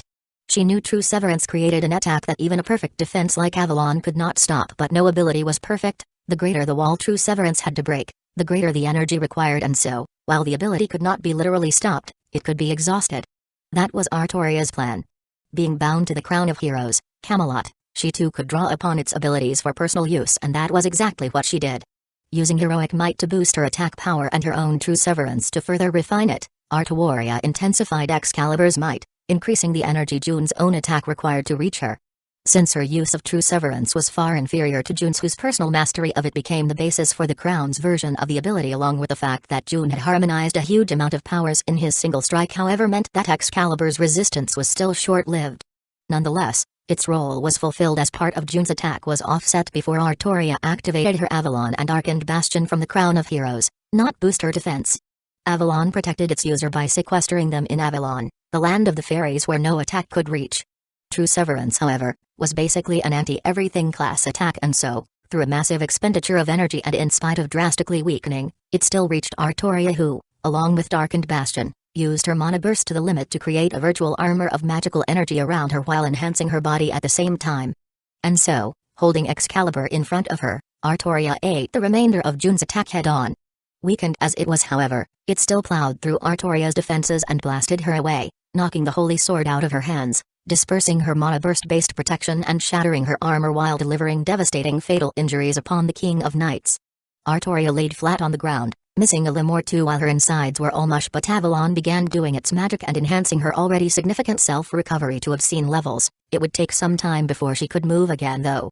This was it. All June needed to do was deliver on final attack and victory would be his. Unfortunately, he had his own problems to deal with.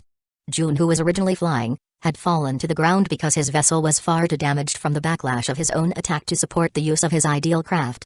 He simply lay there, kneeling in the vast plains of the duel field, paralyzed and unable to muster any strength.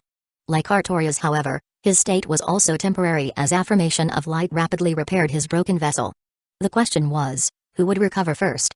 Wrong Ominiad was still looming over the battlefield with June's door to the starry sky progressively exhausting its power in order to hold it at bay. Door to the Starry Sky was currently June's mightiest attack in terms of raw energy, as it did not rely on his vessel to channel it but by employing Wrong Ominiad and pouring all of its power into a single attack, becoming unable to use it for anything else. Artoria had denied June his mightiest ability. Artoria and June quickly regained functionality, but they were both still quite weakened. Gambling on the fact that June was weaker and unarmed, however, Artoria decided to charge in her weakened state, judging it preferable to letting June fully recover. Her enhanced instincts told her to do so. And they were right. June smiled at the charging Artoria, knowing her Shining Path skill had led to her making a critically good decision based purely on instinct. If she had held back from attacking until she had recovered more, June could have used his Cradle of Life to create a powerful shell body around his vessel. This would cover for many of his disadvantages, even though he could not create a truly powerful shell like a true dragon body due to his current restraints. Thanks to Artoria's masterful decision, though, she could now enjoy a significant advantage in the final brawl to decide the end of the battle between her and June, and so it was that the King of Knights strode forth, shining golden holy sword in hand, facing down June, who filled his damaged vessel with the might of cosmic furnace, and under the light of the Holy Lands and the Starry Sky, the grand melee to determine the final victor of the duel began. Chapter 116, To See How Far. And so it was that the King of Knights strode forth, shining golden holy sword in hand, facing down June, who filled his damaged vessel with the might of cosmic furnace, and under the light of the Holy Lands and the Starry Sky, the grand melee to determine the final victor of the duel began. One might be forgiven to think that such a situation would favor Artoria, but in a situation where they were both exhausted and injured, things were not so clear. Victory would not go to the mightiest, but to the most efficient, and if there was one thing June was good at, was converting the minimum amount of effort into the maximum amount of power. Using Ars Notoria to see through all of Artoria's attacks and even their lines of origin, allowing him to reduce them to nothing, June used Cosmic Furnace just as a way to enhance his body to match Artoria. Each time the King of Knights struck with a blast of golden light from her holy sword, June simply used a very light version of True Severance to take full advantage of the lines of origin he saw, scattering each beam with a precise punch or chop. And as the battle progressed, the different fighting styles began producing widely differing results. June and Artoria were healing at about the same rate. June's healing was more potent, but his Cosmic Furnace was damaging his body, so it evened out, but only in recovery speed were the two equal. June's current output of energy was about the same as his recovery rate. While it sometimes rose above it, it also dipped below it in some instances. The result? Not only was June steadily healing, he was also not getting exhausted at all. Artoria, on the other hand, while healing at the same rate, was far less efficient at doing so, and with her use of Mana Burst being more extensive than June's, along with her own version of the ability being much less efficient than his, Artoria was steadily heading towards exhaustion. June realized this as he smiled while continuing to lock Artoria into melee, turning the situation where she was the one charging him around. Artoria herself also realized she was cornering herself. Unfortunately, Her shining path skill drew a blank, unable to find a path to victory for her. Still, she was not one to surrender and valiantly fought on. The King of Knights believed June would not show any openings until the end. He was simply not the type to let his guard down simply because victory was at hand. But even if the chance for a comeback would not come, she would fight to the end as a matter of honor. And so it was, that as Artoria's holy sword got heavier and June continued putting on the pressure, the King of Knights finally revealed an opening, not a fake one meant to draw June in, something which Artoria had realized was futile since he never fell for it but a very real one. Sensing no deceit, June fully took advantage, locking Artoria's wrists and disarming her, before pinning her to the ground with his knee on her stomach and stopping just before his fist obliterated her head. Clearly, there was no extra mercy given to the fairer sex. Although June did not mind holding back for the ladies, it was only when he was sure his opponent would not be able to threaten him in any way. Against someone like Artoria who could truly defeat him in his current state, June finished the fight with brutal efficiency. It was quite refreshing for Artoria. She knew June found her beautiful and saw her not as a king or knight, but as a woman. He told her as much. But it honestly flattered her that in battle, that perception suddenly shifted and that June faced her as the King of Knights. She deeply appreciated that respect towards her abilities and her efforts. Being June's wife at home and his knight on the battlefield. It sounded like a perfect like for Artoria. I'm already his knight. All that's left is to become his wife. Artoria thought with a smile that covered up her exhaustion as June loomed over her. Looks like I win, he teased. I expected nothing less than total victory from you, June, Artoria responded, bringing a smile to his face as he pulled her up. With the battle over, both of them put their full focus on healing, and with their extreme recovery abilities, that mean in a few moments, they were pristine. Even their physical exhaustion was nearly gone, though the mental fatigue remained. Meanwhile, back in the room where the battle was being witnessed, the group of 4 who had just observed the duel come to an end, all held different emotions in their hearts. Skathak's emotions were quite simple as a smile adorned her beautiful face. Artoria had come a long way since they had first met, but her joy stemmed from June's victory in spite of his weakened state. His performance in the last melee in particular was something that left her feeling proud of her husband beyond measure. Magdalena and Grey could do little else other than being awed by the overwhelming power shown in the duel they had watched. Neither of them yet possessing the capability to truly appreciate the showing they had just witnessed, though they wondered if that was the power June offered to them. Morgan, however, was feeling quite complicated. Artoria had come a long way. In fact, while Morgan was confident she could crush her pan-human history sister quite handily at the time of their first meeting, she could no longer claim as such in good confidence. Her victory was still assured. Artoria had yet to reach the level required to truly threaten her with defeat, but the progress was staggering, and Morgan had no doubt that Artoria could firmly see her back and would drive her to her limit before falling to her might. Mordred, on the other hand, had just felt the true power of the 2 individuals she admired and loved the most in this world and beyond. She had gotten much more powerful than she was in life. So much more powerful that even the likes of a full-powered Gawain and Lancelot were far beneath her. June's support and Skathak's training let her potential bloom, resulting in her abilities eclipsing that of any knight of the Round Table. She had thought to be catching up, but Mordred had no illusions of that sort any longer. She was still nowhere close to her father, who had just enlightened her with power that reached or even surpassed the gods themselves. And then there was June who, in spite of being severely handicapped, still clinched a victory that, even if it felt hard-won, it left Mordred feeling the flow of the battle had always been held in his hands. It ignited in her an overwhelming thirst for power, greater than she had ever felt. But there was something else on Mordred's mind as well, her mother's reaction. But knowing that gleaning information from observing her mother was an exercise in futility, she decided to just straightforwardly ask. "Mother?" Mordred called out to no response. Knowing her mother well enough to realize she was listening, however, she asked her question. "Can you actually beat that?" "I can beat Artoria, and though it will longer be an easy victory like it once was, it would still be a certain one. This is not due to a difference in power, however, but simply because of an overwhelming difference in experience and the fact that my skill set is much more diverse. Though if Artoria can truly dig out all of her potential, she can certainly match or perhaps even surpass me. She's favored by fate after all. Her potential is limitless, and only when destiny called for her did she fall in life. Otherwise, nothing in the world could have stopped her for reaching the pinnacle." Mordred could only stare at her mother in shock, completely not expecting such an answer that undoubtedly showed an extremely high appraisal of her father, to come from her mother's mouth. It only went to show Mordred how little she truly knew of her mother's nature. This was not the Morgan she knew, but someone who, in Mordred's mind and heart, was infinitely her better. But if Morgan's previous words shocked Mordred, those that came next were incomparably more mind-shattering. Though Artoria has limitless potential, now that your chains of fate have been severed by your association with my husband, you Mordred, carry the potential to surpass both of us. Chapter 117, Friends' Troubles. Though Artoria has limitless potential, now that your chains of fate have been severed by your association with my husband, you Mordred, carry the potential to surpass both of us. Morgan's words truly rocked Mordred's world. So much so that she lost the ability to form words. Skathak. Mordred will be training with me for a while, Morgan said. About time.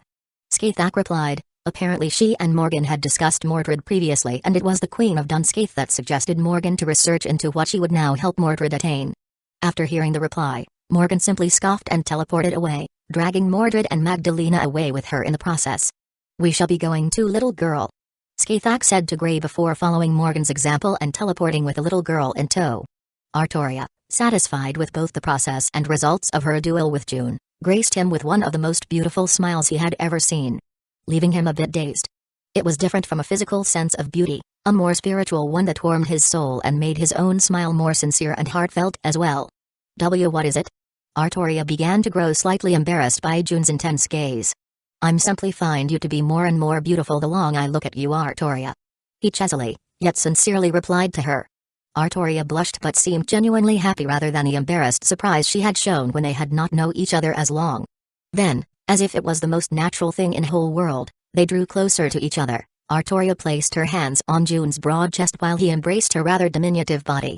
And in a truly beautiful moment, in a battlefield, still scorched by the pair's fierce duel, June and Artoria kissed, a chaste kiss of affection to mark the beginning of an unbreakable bond. Alas, June was on a schedule and he had things to do. After holding Artoria for a long while, simply enjoying her warmth while letting her enjoy his, he unfortunately had to move on. Artoria returned to her training with renewed resolve, determined to catch up to June, and a more childish part of her was fully ready to go rub her new relationship status in Morgan's face. As for June, he teleported of the Crown of Paradise, Eden, to try and figure out what had been troubling Frankenstein. He found her kneeling in the midst of a huge flower field, one filled with white lilies that symbolize purity. Fran was just quietly enjoying the surrounding scenery as her mind wandered off into places unknown. Hello, Fran. June greeted with a smile. Master. She cutely jumped up in surprise, making full use of the voice June had returned to her. He simply patted her head and gently pressed her down, leading to both of them sitting side by side in a sea of flowers. I was hoping you would come to me with whatever has been troubling you, but I now see the folly of my actions, so I'm here. June started. Will you tell what is wrong? He asked. Silence was Fran's only answer. June held her close to him, comforting her troubled heart as she cutely snuggled against his broad chest. I simply didn't want to trouble you, Fran quietly said. Don't worry. To an omnipotent being like myself, too amount of trouble is too great to handle, June proudly proclaimed while praying those words would not come back to bite him in the ass in the coming future. Fran smiled in response but still didn't say anything. June had said his piece, however, so he just held her and waited for her to come to her own conclusion. And after a long while, she finally did. Master? She called out. Yes. June responded to tell her he was listening. Would you hate me if I no longer fight, even after you made me stronger? Fran fearfully asked. Sigh, so that's what it was. June sighed. My dear Fran, I've created this crown we stand on specifically for those I care about that have no interest in fighting. He gently said. If you want to bind yourself to it and simply enjoy a peaceful life with me for the rest of eternity, I will respect that wish and care for you just as much. June declared. Well, I should have expected this much considering her past. He thought to himself as Fran hugged him tighter, quietly sobbing in happiness and relief. Frankenstein. The monster created by the genius scientist and magus, Victor Frankenstein, in an attempt to recreate Eve herself, or more precisely, his envisioned ideal woman. Alas, standing before his creation, Victor felt her repulsive, monstrous and subhuman, an abomination with the mind of an infant. And so, dismantling her and leaving her in pieces inside his workshop, he traveled far away. Even in this state, however, Fran lived. Slowly putting herself back together, she left her creator's workshop and came into contact with the outside world, developing the emotions and feelings that could never have been created in the first place. And thus she realized a great anger towards the one who abandoned her, but also admiration for the one who was effectively her father. Somehow finding him, Fran begged her creator to make another of her. Having understood the agony and despair of being alone in the world due to her uniqueness, she wanted Victor to make her a partner, a bridegroom who was the same as her, so she would no longer have to be alone. However, he flatly refused. Believing himself to have birthed of a hideous creature, It seemed unthinkable to even consider creating another. Though she pleaded, he denied her again and again, causing her to realize the truth and fall into deep despair. She decided that she must have him create another no matter what, so she killed those acquainted with him, those with no relation at all, and even his fiancée. He continued to flee from her despite that, denying her request to the end. Getting tired of her persistent chase, Victor fled to the South Pole, choosing to die over granting her one wish. Dying in madness, he regretted her creation until his last breath. With the man she had looked up to gone and without anyone to hate, she parted from Walton, the man who watched over Frankenstein's final moment, and traveled to the outermost north. She built herself a pyre, allowing herself to be consumed by the flames while thinking, "May my ashes be scattered across the seas." That was the end of the monster born from the delusions of Victor Frankenstein. To such a tragic being who was rejected and abandoned in a most cruel way, by the single individual she had cared for, it was only natural for her to feel an intense fear of abandonment now that she had found another to love. June had earned Fran's affections and she wanted nothing more in the world than for those affections to be returned. When he remodeled his noble phantasm and asked his servants to pick the crown they felt was best for them, however, Fran felt drawn to the crown of paradise, Eden.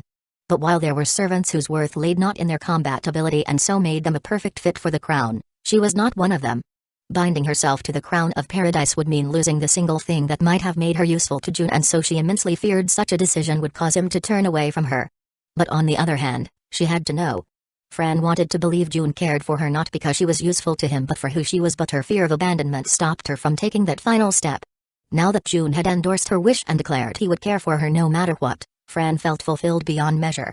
She bound herself to Eden and prepared to shower June with her affection for the rest of eternity. It was all she could do now and all she cared about doing after all.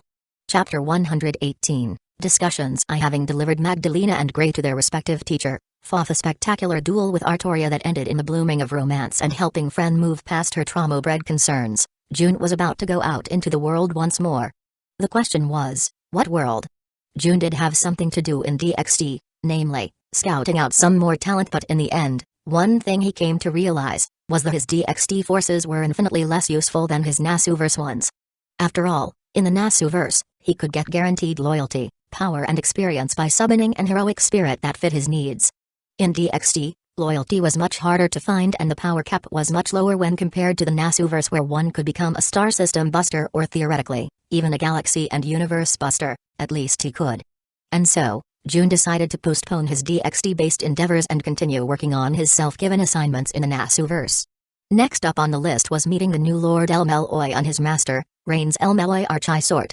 One of Isiko's bodies had already come to deliver the information while he was busy in Domina Coronam, so he decided to set up a meeting which the other party was happy to accept. They even proposed to drag themselves all the way to meet him wherever he was, but June refused.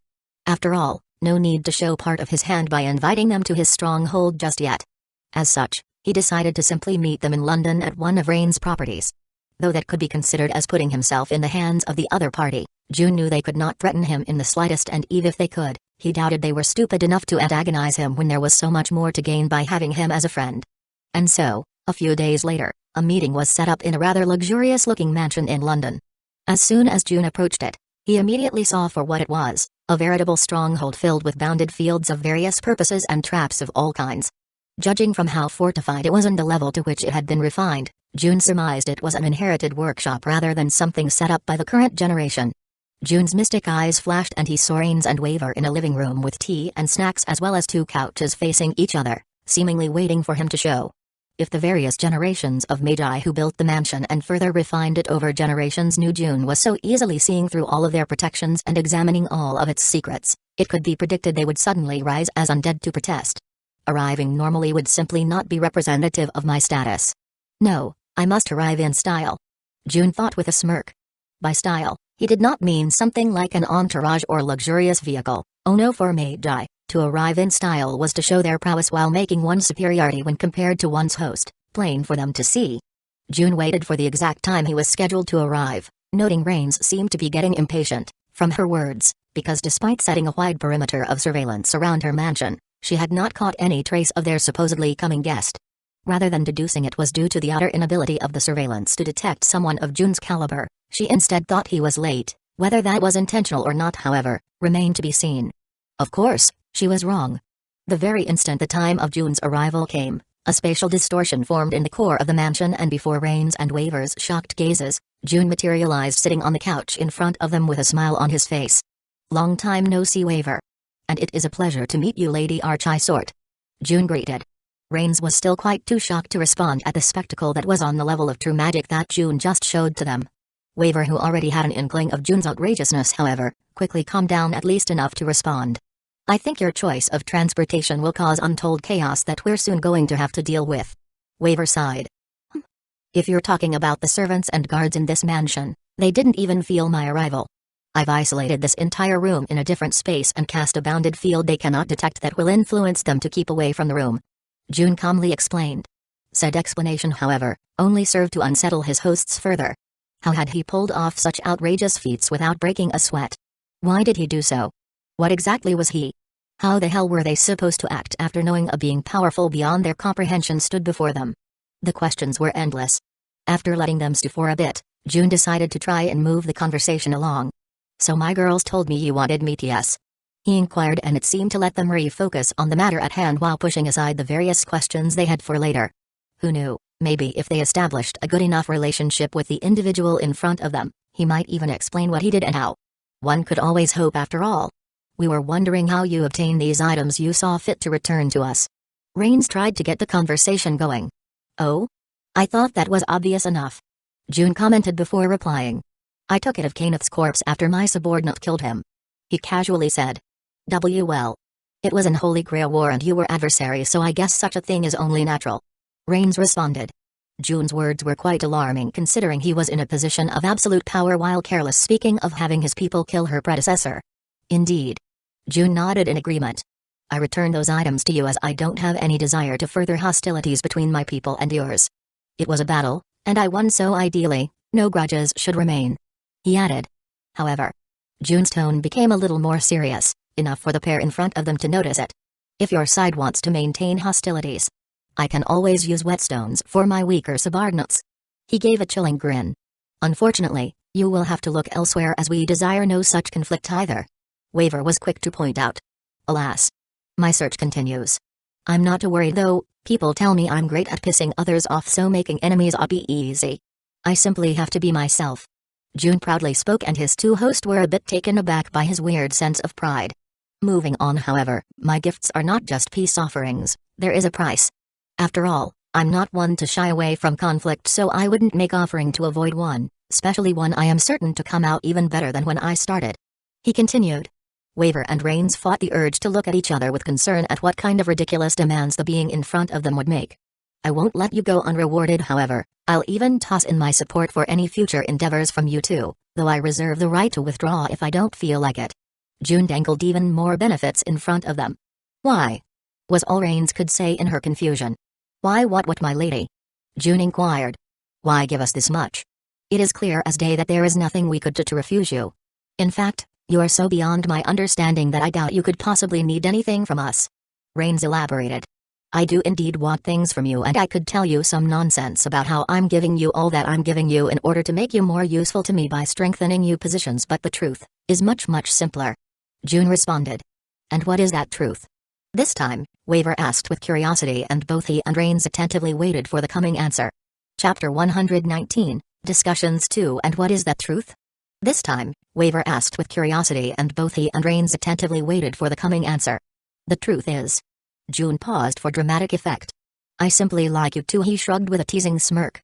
Rains and Waver could only make weird expressions, part disbelief, part denial, part something unknown that was mixed in. Seeing the contrived expressions of the two, June could only break out into laughter. "Ha ha ha ha. Thank you for the expressions," he said, still with a very amused smile on his face. "Are you serious?" Waver asked to make sure. "I am. I find you two interesting, and that's more than enough reason for me to act. While I endeavor to profit from every venture I take part in, said profit is secondary compared to the enjoyment I derive from it," June shared.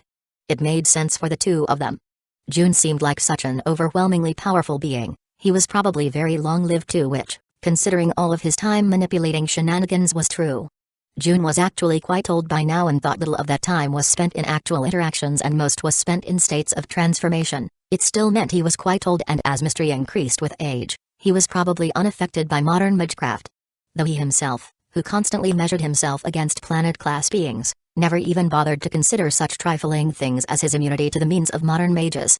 Under Waver and Rain's assumptions, however, a long life meant one's main enemy was boredom, and like old and powerful dead apostle ancestors lived to stave off boredom, June too ought to be the type of being to prioritize his own entertainment, as he should possess limitless time to achieve his goals, whatever they might be. Well, even if you will help us out of simply liking, based on the principle of equivalent exchange we uphold as Magi, our assistance with whatever matter you find us fitting for, is also offered. Rains declared. And I will be sure to use it. In fact, even though it is more a matter for the future, I do plan to send some students your way, Waver. June mentioned. Students? Waver asked. Yes, quite talented and dear to my heart, so do take care of them.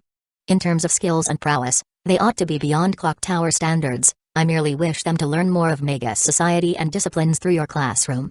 June responded. Don't be afraid to call on them for muscle if you have the need for it, though. They will benefit from practical experience more than anything, I think. He added. Well, I'll be looking forward to it. Waver responded. Internally, though, he was already complaining about what sort of troublesome little monsters June was going to send his way in the future, sighing in his mind at how unfair life was. After that was taken care of, June then discussed at length the extent of his support with Rains, who was eager to put the fearsome reputation June was passively building up in the association to good use as protection while she expanded her own influence and gathered resources. Speaking of which, June also claimed he could provide various unique resources in the future. While he did not say why not now, it was due to the fact that the source of said resources, Aurea Poculum, was fully focused on speeding up his transformation in order for him to regain access to his full power, and then some, with his final crown becoming operational. With said discussion concluded, however, it was time for the pair to get on with their lives, but quite suddenly, he noticed an entourage visiting the mansion where they were. He smiles and turned to Rains. It seems you have visitors. June commented. Who? Rains asked, knowing that with his barrier in place, there was no way for her to know. It seems to be Kenneth's widow, along with who I assume is her brother. They are still quite a distance away, but I believe they are coming straight here. June replied. They must have caught wind that we were to meet you and rushed to our locations. Waver deduced. So it would seem. Rains agreed with the assessment. I have what I can for, so I can leave you to deal with them, but if you prefer I stay, I have no problems with it either. I'm actually quite curious of their intentions. June commented. As Kenneth's wife, Sola I knew Adari Sophia had not died due to June messing up the events of the Fourth Holy Grail War big time. There was not nearly as much strain between the Sophia family and Rains' faction. Still, there is some friction, since unlike before where the Archibald were at the top and the Sophia were trying to coax benefits out of them through an arranged marriage, now, the Sophia family could be said to be in a better position, and since they were technically still linked, they wanted to share in whatever gains Rains had. While doing this, however, they also didn't want to put all of their eggs in the same basket. Despite their connection to the Archibald family still helping them in terms of status even if they had fallen from grace, the Sophia were hesitant to put in too much effort to help their struggling ally. If it's all the same to you, Lord Hikami, please stay. Rains requested, already planning on using his presence and power to tie the Sophia to their bandwagon and make them more forthcoming with their support. June acquiesced, releasing his bounded field and allowing Rains to contact with her subordinates to let the coming guests in. Arriving soon after, Sola and her brother, brand new Adari Sophia rushed into little resistance, something which surprised them as they thought Rains would most certainly not be willing to share this valuable connection with them. While it surprised them and made them wonder if they were not too late, the siblings didn't delay and pressed forward, leaving their guards at the door. They entered the room where June was meeting with Waver and Rains, after which June put up his bounded field once more.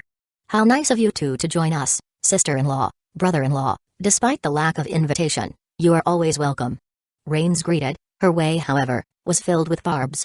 Never would she refer to the siblings as sister and brother-in-law on regular occasions, and the mention that they came without invitation was as clear a jab as one could be. We both known of your hospitality, El Malloy Princess. Bran retorted, clearly firing back with his mention of Rain's hospitality being a double jab at her lack of it and also some of her more questionable methods of inviting people at times. But where are my manners? It is a pleasure to make your acquaintance. Lord Hikami, I presume? Bran continued. You presume correctly. June amusedly replied. I am Bram Nu Adari Sophia successor of the Sophia family and next department head of the evocation department in the clock tower. Bram introduced himself. And this is he proceeded to introduce his sister, or tried to before June interrupted him. Oh, I know your sister from Fuiuki, so there's no need for introductions. Isn't that right, Lady Sola Ui? June said with a teasing smile on his face. Yes, Lord Hikami. She replied, her face half torn between fear and attraction, but the former seemed to win out. This woman really has a hard time keeping it in her pants. June internally commented while noting her attraction to him despite the fact he should be considered her enemy. After all, it was June who orchestrated the death of her husband and his servant who she was in love with, and if Artoria had not finished off Lancer, Sola Ui would have been his master and thus a target for elimination in June's eyes as well. After some awkwardness to June's greeting, the siblings wanted to find a place to sit, but there were only 2 couches facing each other, occupied by the hosts and the guest. They did not dare to sit with June, of course, but sitting with Rains and Waver did not sit well with them either, pun intended. Noticing their conundrum, June snapped his fingers and materialized a couch on the left of his own, facing the table between his couch and Rains. I shall be bold to assume you two are here for me, so I ask. With what intentions did you came to meet me? June opened a new discussion. Chapter 10, Meeting in Kyoto. I shall be bold to assume you two are here for me, so I ask. With what intentions did you came to meet me? June opened a new discussion. We did indeed come here to meet with the glorious winner of the Holy Grail War. Bran replied. As for our intentions, we merely wish to foment good relations and make sure no ill will remain between yourself and our Sophia family. He added. Well, in that case, you have nothing to worry about since I bear no ill will towards your family. I just came here to meet my old pal Waver and his lovely sister, as well as to talk about forming a beneficial arrangement for both parties. June responded. That's right. Lord Hikami and I have already come upon an arrangement. In fact, he was just leaving when you arrived and decided to tarry a bit to meet you both. Rains added, making her advantageous position clear to the visiting siblings. Lady Rains is right, and I'm afraid I must be going for now as I have quite a few things to take care of at the moment. June excused himself, knowing he had given Rains enough ammo to seal the deal with the Sophia. Somewhat resigned, the sibling accepted they were too late and moved to negotiating with Rains after June had left. As for him, he began contemplating his future choices. A fun and free life was what he desired, but lately, other than the interesting moments, the ups and downs of his relationships, he hadn't been having much fun. The moment his dormant tower awakened, with his transformation complete and the power of the end available to him, June would no longer have to fear anyone, whether in the Nasuverse or the DxD-verse. With such guarantees, once all his people were bound to Domina Coronam, allowing him to endlessly revive them if they were killed, he could take a step back and appreciate what he had earned while letting his girls enjoy the challenges the 2 universes had to offer. Fighting cautiously through the singularities of Grand Order would no longer be required, as he could simply annihilate Uchiha along with his temple while leaving his girls to be summoned as servants by Chaldea and fight through the singularities as a fun challenge. He would only have to interfere in key moments, like when dealing with Tiamat, who was too powerful to handle and could actually inflict greater damage than death with her abilities. When it came to the alien god, Beast 7, June still had some doubts but believed it should be well within his reach and he should be able to finish it before it could even start the so-called bleaching of the world that would lead to the Lost Belts. Realizing this, June thought back to Morgan before immediately stopping himself from thinking about it further, as he had the feeling he had accidentally gotten dangerously close to the heart of the matter she was still keeping secret for the sake of her existence. And so, keeping the matter out of his mind, June turned his attention onto other matters like the DxD-verse.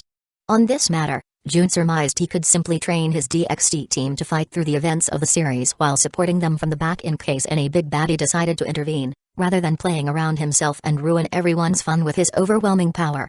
And so, determining the few amount of enemies he had left, June made a critical decision. Rather than playing the 2 universes like an RPG, he would begin playing them like a RTS, moving around his troops, recruiting more people, building alliances but not directly participating in combat. The only enemies he would face directly, or more like Nuke to Oblivion, were beast classes from Nasuverse, Trixa from DxD, and, should Aphis or Great Red step out of line, he'd pummel them too.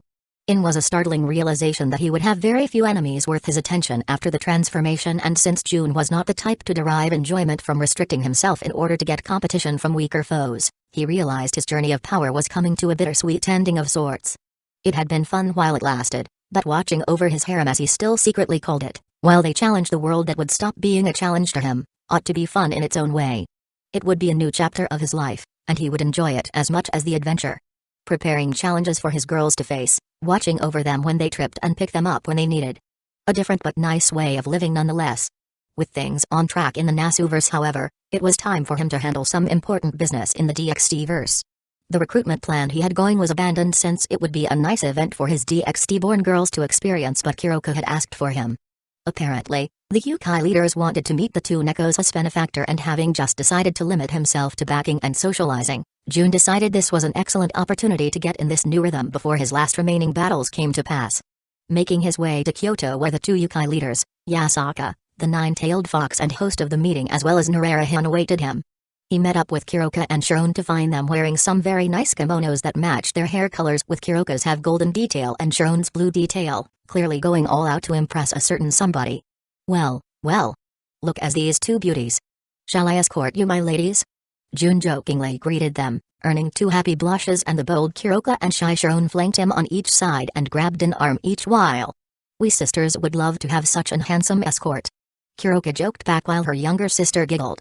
June held their waists intimately, making them rejoice for their bold approach, and the trio decided to travel to Kyoto from Koa the normal way so as to enjoy each other's company rather than just teleporting to their destination. Chapter 11, Meeting in Kyoto 2. Arriving at their destination while drawing jealous looks from men and women alike, the trio moved to the reverse side of Kyoto where the yokai lived. Kuroka and Sharon immediately stopped hiding their cat ears and twin cat tails as June held them all the way to Yasaka's residence, where her daughter, little Kanu, was waiting to greet them. Welcome, Kuroka's net, Sharon, June-sama. We've been expecting you. Akane, even younger than she was in the original DxD, tried to greet them very seriously, but her nervous blush just made it all look extremely cute. It's great to finally visit. I have been wanting to come for a while, but other matters kept me, so I'm thankful for the invitation. June responded seriously in respect to Kanu's effort. The little fox girl nodded and with a gesture, led the trio inside, seemingly happy with how things went and believing she had done a good job of welcoming her mother's guests. Moments later, they were led to one of those traditional Japanese-styled rooms where Yasaka and Nararahan were already waiting. Welcome, Hikami June, I've heard a lot about you. Yasaka greeted. Good things, I hope. June returned in greeting. Mostly. Yasaka responded with a smile. Oh? June shot a look to Kuroka, who looked away guiltily while Sharon giggled at her sister getting in trouble for her mouth. From the girls' talks I was expecting someone more impressive looking.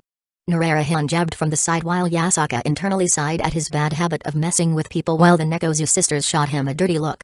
June could have given a proper response that would earn him points and build a good image, but the time for him to cater to others had long passed, and teasing or not, showing some respect in a first meeting is just basic. And so June returned as much respect as he got. Not my fault, you're too blind to see what's what, old man. He shrugged. Short temper? Nararahan cackled while Yask was slightly disappointed with June's reaction, thinking he would keep his cool and show the minimum respect a leader like Nararahan should receive regardless of circumstance, especially since June was the guest. Not at all. I've simply elected to give as much respect as I have received. June casually replied. Besides, no matter how insulting it may be, what I said is the truth. He added. I can't believe I came all the way here for this. My time was better spent in the Nasuverse where people know how to handle themselves. June said to himself and Kuroka, who was slightly embarrassed. She knew that Nararahan would poke and prod June. She also knew June was in a position where he absolutely didn't have to take crap from nobody, much less a mere yokai so weak in comparison, that he could obliterate them and their entire faction with minimal effort. Unfortunately, she just assumed he would take in good sport since he was usually pretty chill. What Kuroka failed to realize was that June was pretty chill with two types of individuals, those he was close with, and those that he knew of and found to his liking. Azazel was also someone currently weaker than June by a lot, and they were not that close, but June would still talk smack with him, no problem. Nararahan was different, however, as June didn't really feel anything in particular in regards to the old man and thus demanded a certain amount of respect, especially since he was his better. Coming to this realization, Kuroka felt like hitting herself for expecting her man and her savior to just take insults from the old man in stride when he didn't have to and shouldn't if he had any self-respect. She was also feeling worried that June would escalate things on a whim if he kept being pushed. After, Kuroka knew June had little problems with wreaking havoc so long as he had enough incentive, and moral concerns didn't usually stop him unless it was truly horrendous. After all, June considered a leader the face and the voice of a faction. If their leader made an enemy out of him, to June, the faction itself became his enemy and all of its members were fair game regardless of perceived innocence or ignorance. Certainly not the most just way to go about things, but June was never big on justice in the first place anyways. Please, June-san. Kuroka pleaded before shooting a glare at Nararahan, who was about to keep going. I'm trying to save your life, old man. Don't ruin it. She internally shouted. June sighed and with a low whine he sat down. Yasaka was feeling a bit confused. She felt genuine worry from Kuroka, but not towards her supposed lover who she cared for beyond reason from what Yasaka had heard from the cat girls herself. The Nekozu sisters had been quite tight-lipped about who exactly Jun was and how powerful he was. The yokai knew he was not a pushover and that he had run-ins with Grigori, the Chaos Brigade and the 5 clans. However, they still thought of him as an extremely talented leader of an up-and-coming group when in reality, not even the old monsters of the DxD-verse stood a chance against him for the most part. Yasaka felt worry from Kuroka, worry that she, from all information gathered, deduced was directed at Narration should he truly set off this Hikami Jun. Realizing this, she began to consider who exactly, what kind of individual was she dealing with. She was disappointed by Jun's reaction to Narayan's teasing, but if the boy was truly powerful, enough so that Kuroko was not at all worried about him. Well, for all the nice platitudes some liked to spew, power was to be respected. Yasaka and Narayan were not the leaders of the yokai simply due to their virtues and good management, it was because they were the mightiest amongst them. So Jun-san, I heard you were born in Kua. Yasaka began probing. Jun realized this, but as she was being nice about it, he decided to ignore it and honestly answer. Indeed I was.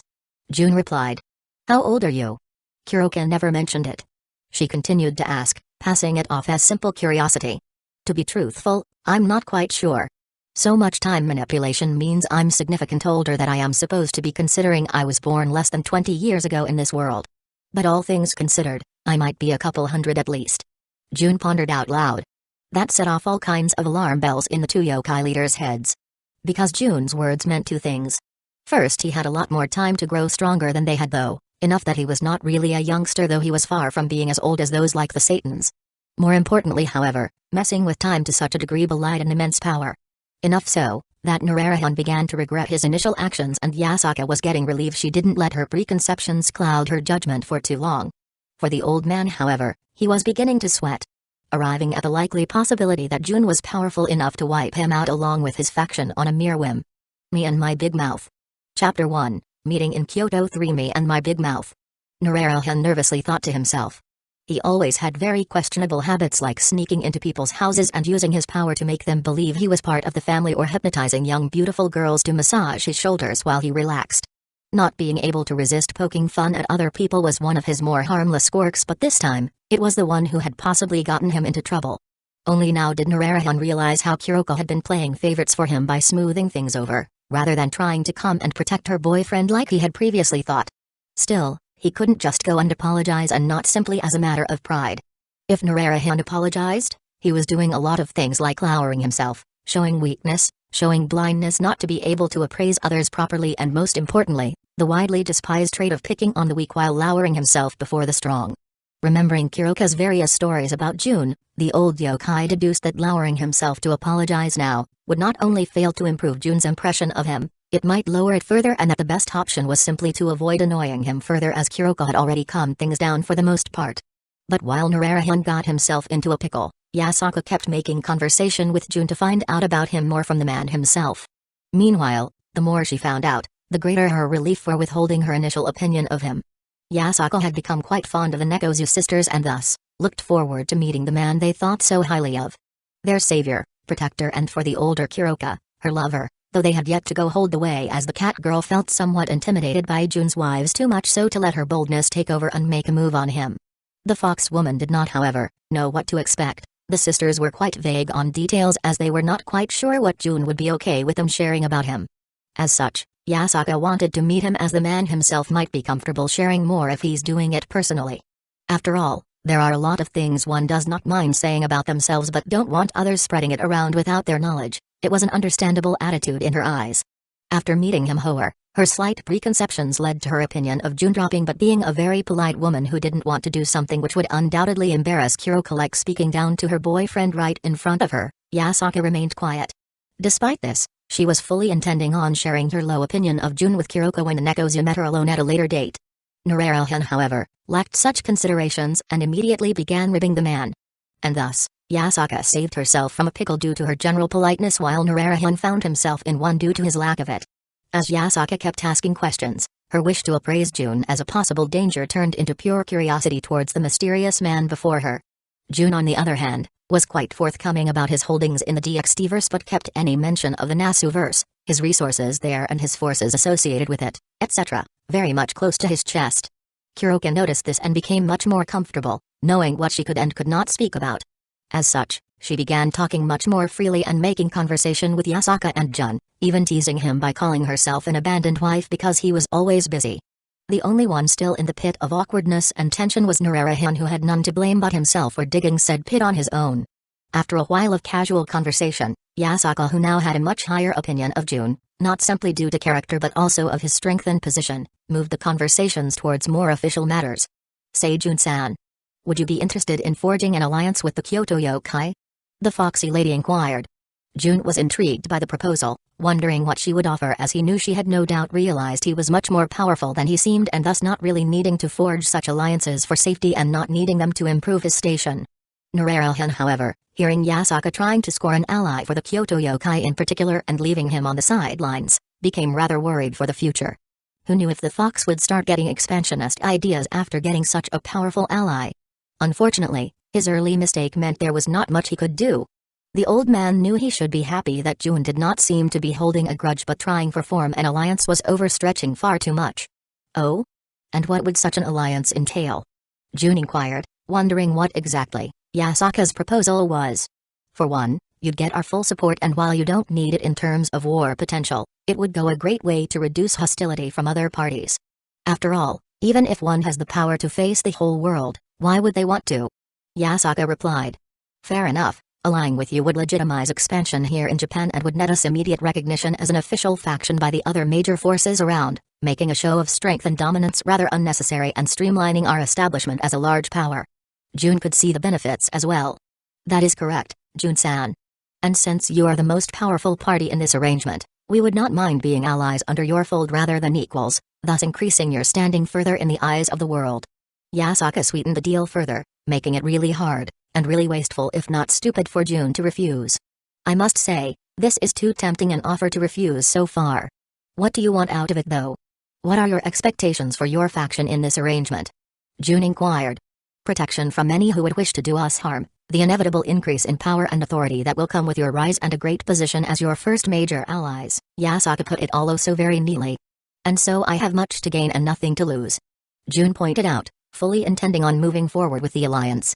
He simply had one last question. "Well, you've made it impossible for me to refuse by putting forth such favorable terms. How are we making this official then?" Jun inquired.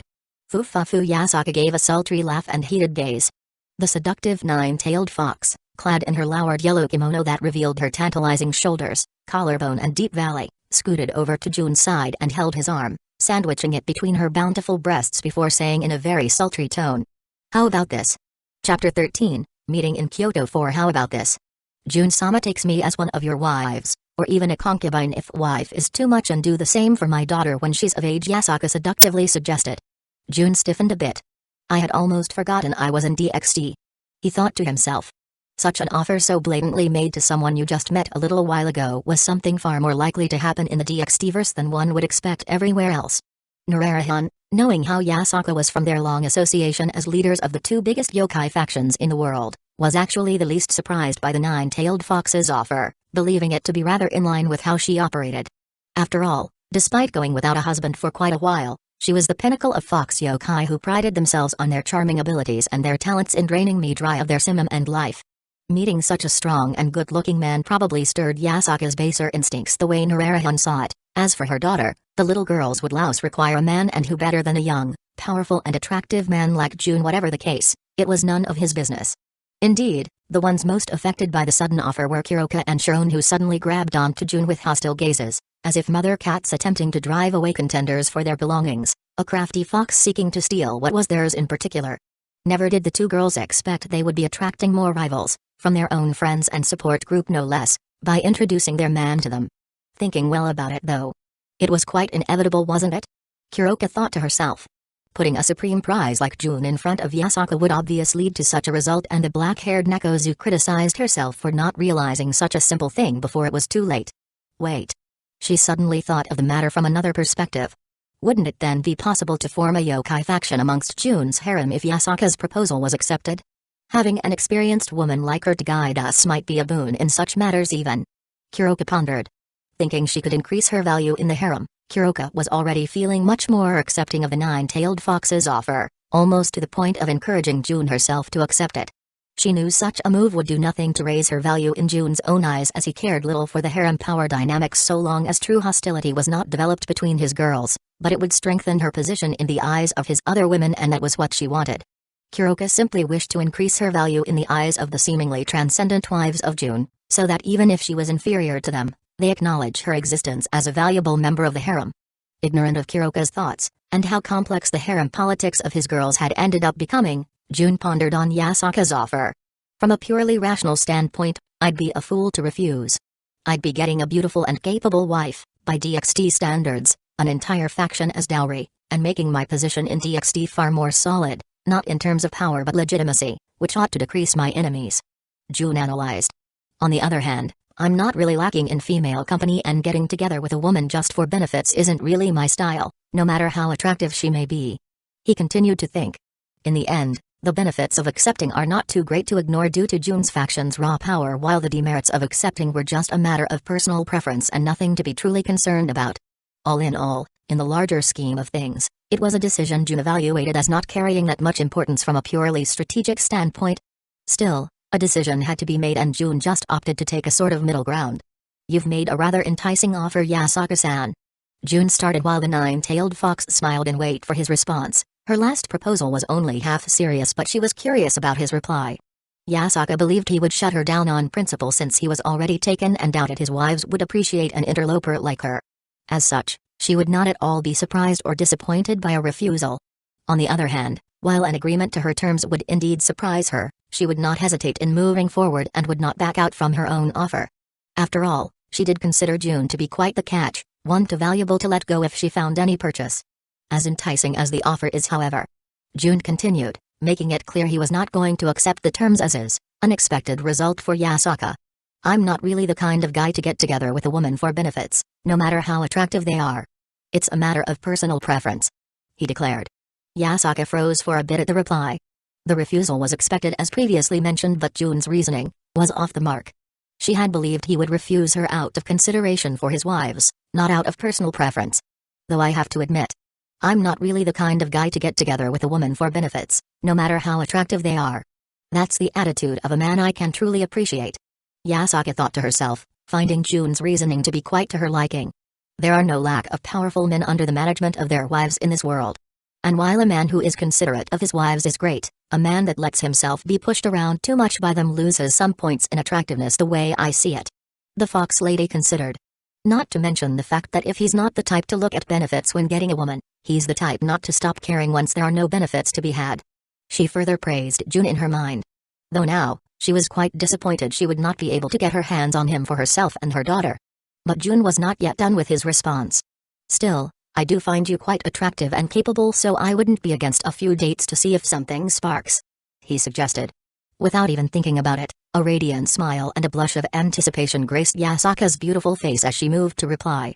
Well, Jun-san, I would most certainly love the opportunity to grow closer to such a gentleman like yourself. Narration just sighed, thinking Yasaka, the vixen, already had it in the bag, while Sharon pouted in displeasure. Kuroko, however, was already thinking on how to turn this situation into an advantageous one, so she was absolutely fine with Jun's proposal. And so, with differing opinions abound, the meeting in Kyoto came to an end with a promise of future meetings of a more personal kind. Chapter 14, Results of Training. With his business in DxD handled and with nothing else there requiring his attention, Jun decided to leave once more. He made sure to visit his DxD team, spend some time with them, evaluating their progress and such, as well as taking care of his husbandly duties with Cleria. Jun then gathered his wives and informed them about the results of his meeting with the yokai leaders. They had no opinions in particular, though Morgan considered Jun to have gone too soft on Narration for his disrespect. Penthesily, being a less the reasonable queen in her previous life, also felt the same way but deferred to her husband. Cleria, on the other hand, was much more interested in Yasaka and decided to make her own evaluation of the nine-tailed fox. After all, the DxDverse was her home ground and she had no intention of being superseded by someone originating from the same world as herself. Lastly, there was Skathak, who heard what Jun had to say, nodded in acknowledgement, and then swiftly returned to her tort training of Jun's forces. After this brief interlude, however, Jun returned to the Nasuverse so as to meet the second group, who seemed to be looking for him quite intently.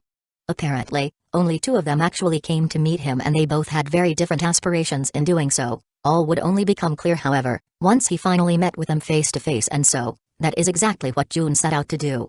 In the meanwhile, Morgan returned to her pet project, started very recently, at the time of June's duel with Artoria, yet already showing quite promising results. Said pet project was split into two halves, the task June requested, namely, turning Magdalena, Grey's mother, into a useful resource, and Morgan's own endeavor of letting Mordred, who now had a body capable of growth, reach her true potential. And being as capable as she was, it was nothing if not expected for her to have already achieved significant results on both fronts. Thought she wanted to wait for both her projects to reach higher degrees of completion before she called June to show off her success. Magdalena was already reaching the top of modern Magi, nearly at the limit of power that they could wield, while being sure to surpass them very soon. The woman's abilities were not the only thing to change, however. Morgan had her synchronize with her own existence, and, as a result, Magdalena's features began to gain a marked resemblance to Morgan's, which turned the woman, who wasn't particularly pretty in spite of the relaxing warmth and kindness in her face, into a veritable beauty.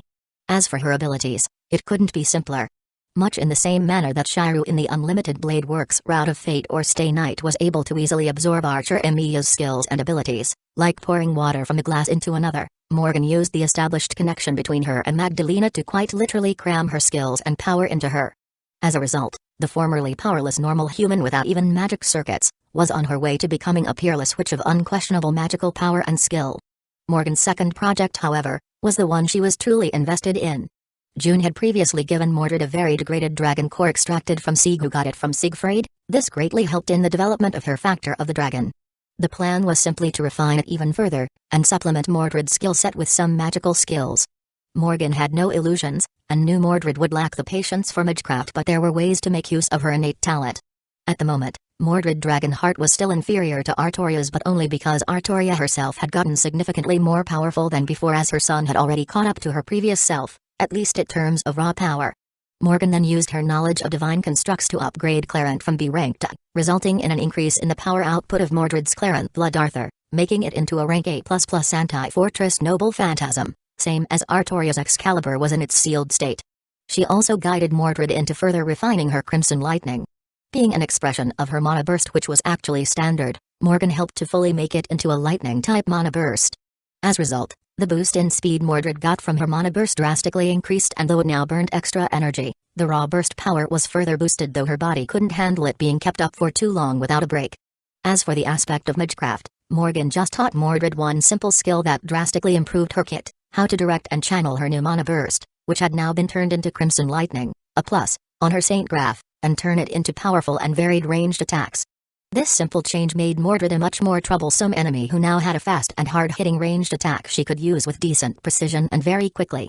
All this progress made Mordred extremely excited to show off her new abilities and prowess to June and her father, eager to earn their recognition. Morgan, however, dumped water on her excitement, as she wanted her to refine her skills further. Convincing her son proved to be quite simple, however. Will showing half-baked skills you have yet to properly master really earn you honest recognition? With that one question, Morgan secured Mordred's cooperation and further boosted her drive to improve and refine the new abilities she had obtained. There was yet another who was showing rapid progress, however, the young Grey, who was now under Skaithak's tutelage. And despite the toughness and brutality of the training, the young girl seemed to be up to the task, earning her master's praise, something which did not come easily. Chapter 15, Results of Training 2. There was yet another who was showing rapid progress, however, the young Grey, who was now under Skaithak's tutelage. And despite the toughness and brutality of the training, the young girl seemed to be up to the task, earning her master's praise, something which did not come easily. The little girl was certainly growing at an incredible rate, even physically, as in the short time she spent training, she had physically grown enough to look older by a few years, looking like an actual teenager. How was this accomplished? One might ask. Well, Skaithak used her consummate knowledge and skills to reconnect Grey to Artoria after inspecting the way Morgan was training Magdalena. And she did it in a way that would still prevent Grey from becoming a carbon copy of Artoria, while also drastically boosting her growth speed by allowing her to passively absorb skills and accumulated combat experience from the King of Knights through direct sparring. In fact, a few weeks later, and Grey actually looked older than Artoria, who had stopped aging at 15 years old. Looking like a blooming young woman with respectable, even if not huge assets, just enough to suit her.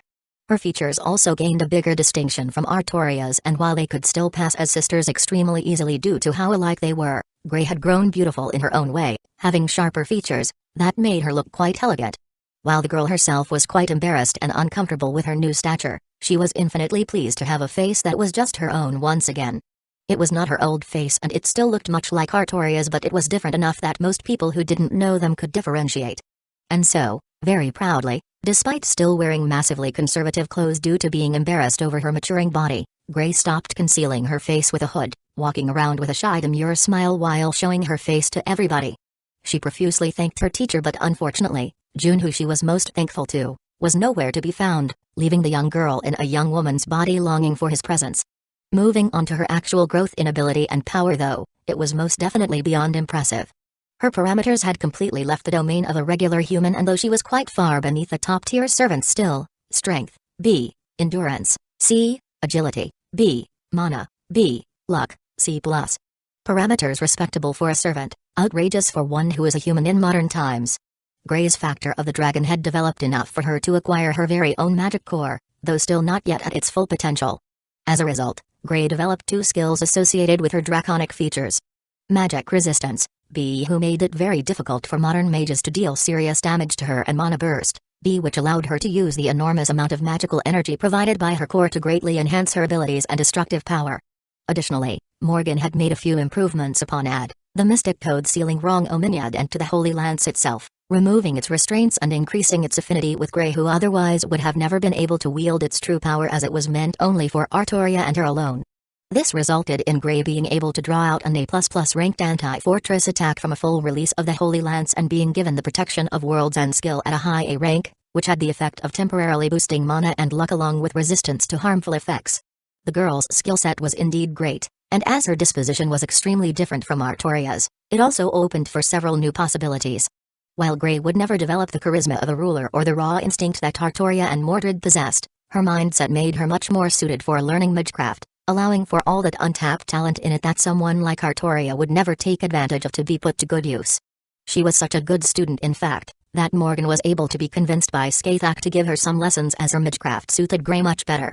Seeing a possible inheritor for her Wrong Ominiad magecraft, Morgan actually put in some effort, which was soon rewarded. By using the Holy Lance, even in its sealed state as an casting assist-type Mystic Code, Grey became able of manifesting spear shadows at will and firing beams of light with the lance's power, effectively making use of an extremely weak version of Morgan's magecraft with very minimal training, which immediately earned the girl another strict teacher. As for Grey herself, she was most delighted by all the praise, and getting it from her strict and demanding teachers made it doubly more pleasant. While Grey was on a high, however, others were not happy, especially with her physical changes. Namely Ilia and, to a much lesser degree, Artoria as well. The latter was simply a bit ticked of that a very young child, looking like her, suddenly turned into a beautiful and well-endowed young woman who still resembled her.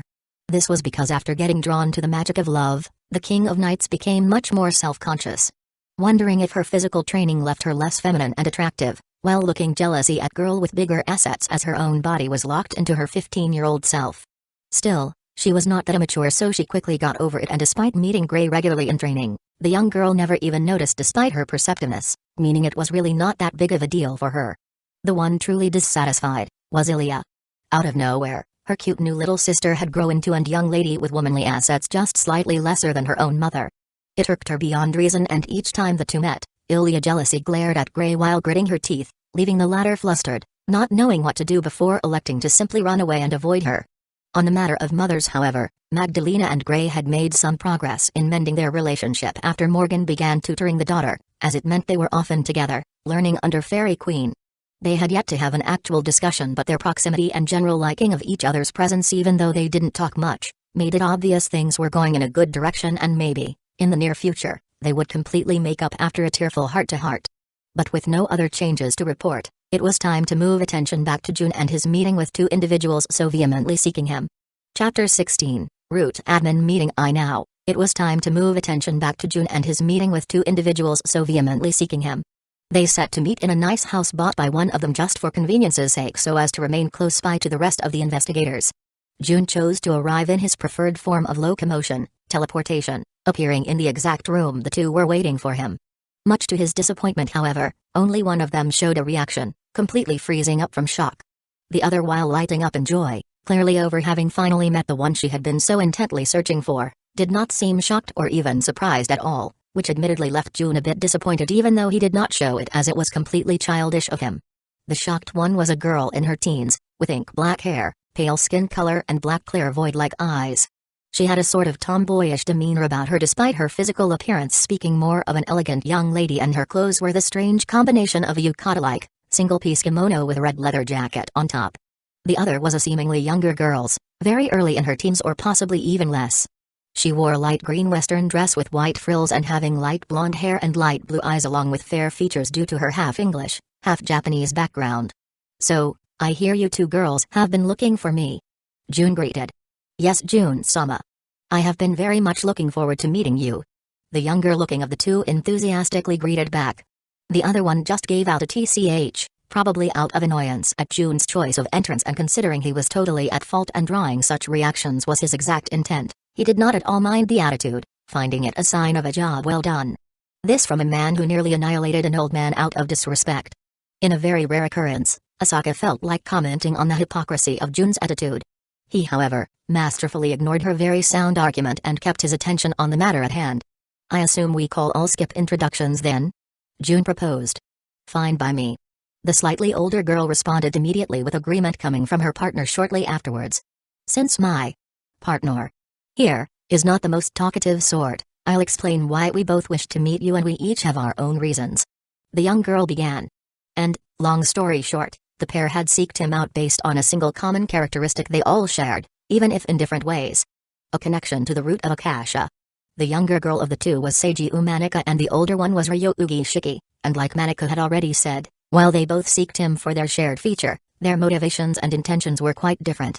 Manaka was a transcendent magu, proficient in every magecraft in the entire world, with talent that surpassed even the Magi from the Age of Gods, surpassing even regular servants. While lacking in the quantity of her magic circuits, their quality is beyond measurement and their composition is an abnormal, never-before-seen precedent, being directly connected to the root ever since she was born. Through that connection, Manaka had the ability to interfere with reality but was limited by the quantity of her magic circuits and could quickly be overwhelmed by the counterforce if she tried to overextend. She apparently had seen June's figure in a dream, someone like her, no, even superior by the sheer presence she had felt from a simple vision, and so ever since, she had been looking for it, finding and enlisting Shiki due to her different connection helping out in making Manaka's visions clearer.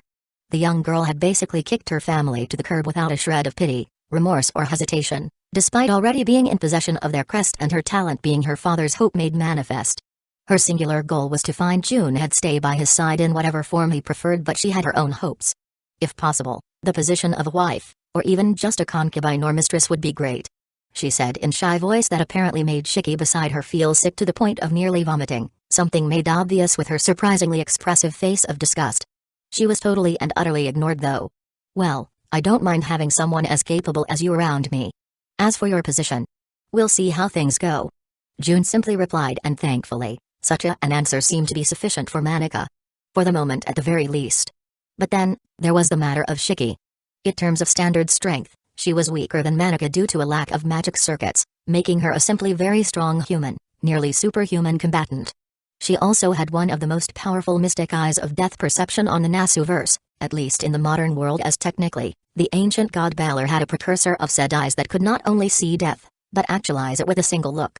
Back to Shiki, however, her eyes certainly made her a threat to many supernatural beings, and while there were many beyond her means to fight, she possessed the ability to hurt most of them so long as she could land a hit. Immense luck would be required for that though.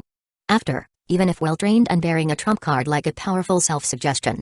Using it restructured her body starting from the brain to become purely for combat. Shiki's muscles began to act in a way unbefitting that of a living being, and her blood vessels would adjust themselves so that she did not even have to breathe. All functions of the body needed as a human were removed in favor of functions needed to be a weapon. Once Shiki used her self-suggestion, she gained the ability able to battle supernatural beings like demons even without the use of her mystic eyes, and can even a form of precognition. Deep within her, however, laid another personality, usually referred to as Ryougi Shiki, or just. This last personality was also implied to take control when the usual Shiki made use of her self-suggestion. It was the one in control of her connection to the root, one far more powerful than Manaka's, and, if one discounted all of the broken root-related special abilities June had received and focused purely on his connection, more powerful than his as well. How powerful exactly that made her, however, was a matter of debate, as there had been contradicting references made by various sources in June's previous life. Now that he was actually in front of her, however, he could finally see the truth with his own eyes. Chapter 17, Root admin meeting 2. How powerful exactly Shiki's root connection made her, however, was a matter of debate, as there had been contradicting references made by various sources in Jun's previous life. Now that he was actually in front of her, however, he could finally see the truth with his own eyes.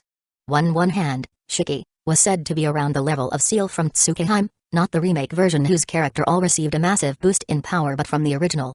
Basically, individuals with that level of prowess could afford a defensive fight that could actually be called a real fight against a servant, but only if they possessed an extremely average noble phantasm or for reason, could not use their better ones in case of having them. While this level was very good, even monstrous for someone who was technically human-like, Shiki still was, it was utterly beneath Jun's concern. Beings of such a level did not really need to be considered when he acted.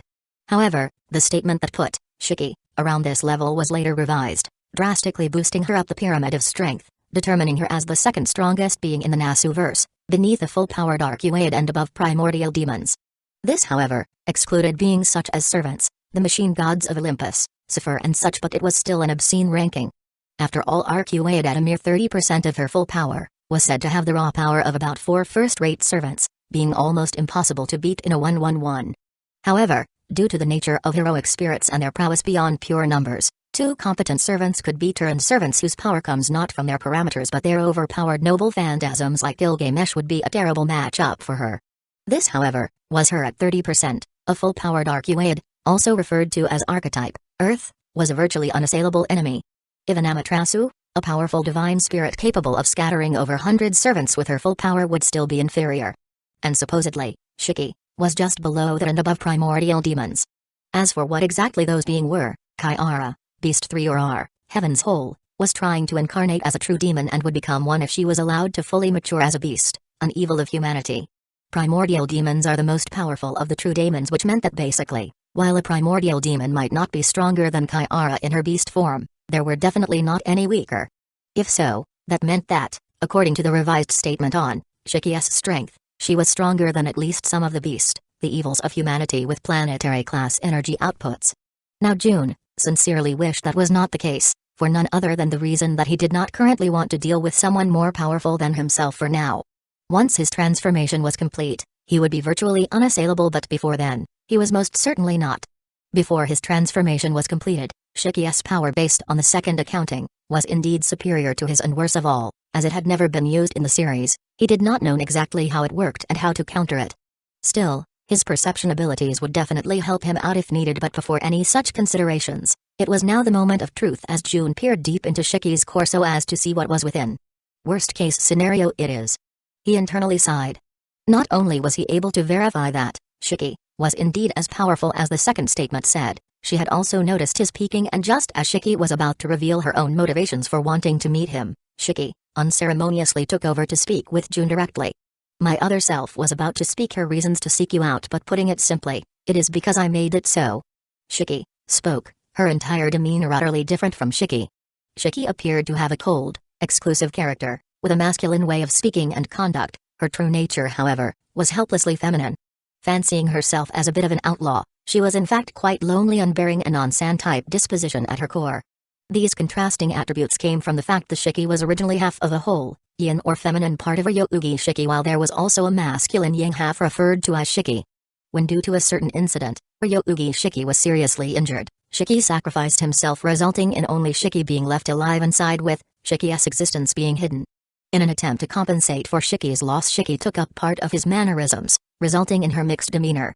Shiki, however, was completely different and distinct from all the others, be it the original Shiki, Shiki and the new Shiki.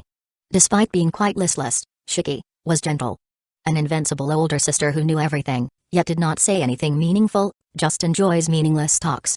She was an exceedingly feminine character, with a bit of motherly charm even, but her way of being was that of a little girl. Well, since the other Shiki sought me out under your influence, you must have made it so for a reason, yes? Jun questioned. Indeed. I wanted to meet you. Shiki teasingly reiterated the obvious without actually saying what Jun was obviously asking. Meanwhile, Mara beside her was looking mighty shocked at how much her supposed partner changed from a moment to another. She realized it was another distinct personality, but the gap was far too much. Not to mention that now that she was in the open, Manika could feel how powerful Shiki actually was, not as accurately as Jun, but enough to know she was out of her league completely. So much for her previous sense of superiority when dealing with her.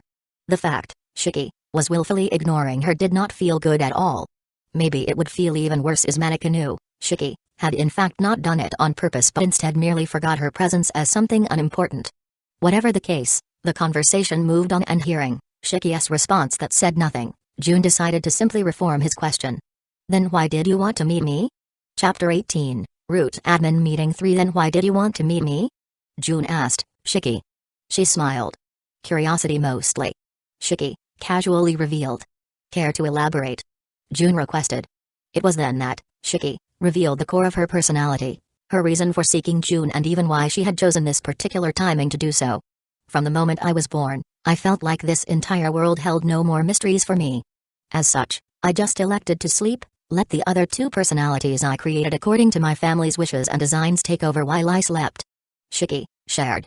The reason she had felt that way was that being born directly connected to the root in such a natural and powerful a way gave her the ability to instantly read all the records within, giving her perfect knowledge of past, present, and future. Anything that might occur was already known to her, true omniscience that robbed her of any interest she had towards living any sort of life in this world she was born in. But then, a while ago, a new arrival awoke me from my slumber. One connected to the root like I was, appearing out of nowhere and changing events into a form I never witnessed. New records were being formed and I could not tell what would happen. It was thrilling. Shiki revealed with an excited smile. For the first time, something unexpected for me came to pass. It was terrifying, exhilarating and moving, all at the same time. She described her feelings. A being whose existence I could not see through, changing everything by merely existing. So much so that I could no longer see the future so long as they were a part of it. Such a unique experience drew me in and I found myself watching over you through my connection. Shiki confessed. I wanted to seek you out but I did not want to alarm you so I held back. Recently however, I discovered you would be ascending to a realm where even I could not reach. I was afraid to be blown off if I tried reaching you after that transformation was completed. She began to explain. As such, I began to plan out a way to arrange a meeting between the two of us. I knew Manika-chan here knew of you as well and would seek you out but her weaker connection meant that even though she knew of your existence, the details she had were vague. Inevitably, she would seek out someone like me who also possessed a connection in order to get a clearer view. Shiki unabashedly explained how she predicted Manika's desires and actions and used them to her advantage, leaving a sour taste in her partner's mouth. I influenced my outer personality to cooperate and seek you out while making Manika-chan's method of getting a clear picture of you effective enough to find you but vague enough not to alarm you, thus allowing for a smooth setup for a face-to-face meeting. She concluded the explanation for her master plan. Needless to say, Manika and June were pretty shocked. He most of the pair. In his whole existence since his reincarnation into this new life by the mysterious entity, it was the first time June had been played so perfectly. For all his abilities, his knowledge of the Nasuverse, his power mental processing, his extreme supernatural perception, in spite of all these advantages, he was played so perfectly he never even caught an inkling of it until the individual who played him told him herself. It was honestly quite the humbling experience and a very valuable one, even if disconcerting. As for Manika, she was straight up used and manipulated so even though she got exactly what she wanted, it was hard to feel perfectly happy about it. No one likes to be in such a position after all. Shiki noticed the silence that installed itself in the room and asked very innocently. Something wrong? June came to and replied without thinking about it too much, knowing that considering how easily Shiki had played him, she could have done a lot of harm already if she wanted to. I was just deciding whether to be angry at you for playing me, disappointed at myself for being played or simply impressed at your flawless playing. He said while shaking his head with a wry smile. I would suggest the third option. Shiki smiled and responded. Yeah. I guess that would be best for both of us, eh? June commented, to which the overpowered childish Onsen just nodding with a half-listlessly pleasing, half-listlessly annoying smile. Moving on though, Manika wanted to come with me and such but what is it that you wanted out of this meeting Shiki-san? He then asked her. I didn't really had a plan, I simply wished to meet with you face to face and see how it went so I have no concrete intentions really, never bothered to think about them. Shiki replied. Though now that you mention it. She fell into thought and June let her ponder without interruption. Manika was still sulking over being used and not really wanting to make conversation for now so silence settled in once more while, Shiki thought. Suddenly though, she clapped her hands as if light had just been made. Although you can't use it right now due to being mid-transformation, you can make powerful vessels for your people yes? Shiki inquired. The rather specific nature of the question made her intentions quite obvious while also making June wonder exactly how much did she actually know about him. You're correct, but how exactly did you know this? He asked. You've parked your mobile home inside the root of Akasha. It's like giving me a front row seat to whatever you're doing there. Shiki teasingly smiled as she answered. June suddenly felt like slapping himself hard for not realizing something so simple. His act of placing Domina Cornam made it nearly impossible to reach for almost everyone, but made it complete vulnerable to anyone with a powerful enough connection, though Shiki was the only one who could really exploit that. Not to mention that June didn't even bother to spend energy keeping defensive and anti-spying systems active, since no one could possibly reach them or even see into the root to peep on whatever they were doing there. He was right for the most part, but his actions basically gave Shiki unrestricted access to all O0F his secrets. He really wanted to find a bottomless hole and jump in right about now, for making such a blunder of colossal proportions. If Shiki had any form of ill intent towards him or his people, they would be absolutely done. Then again, he should really blame himself too much, since the blunder was not so big as he thought it to be.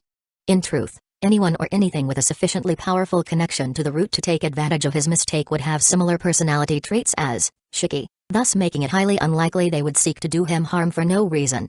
Whatever the case, June liked his privacy and knew his girls liked it as well, so he was going to activate all those systems he didn't use right away once he returned. With his mind's power, however, all these thoughts secured faster than the blink of an eye, creating no word pause as Shiki made her predictable request.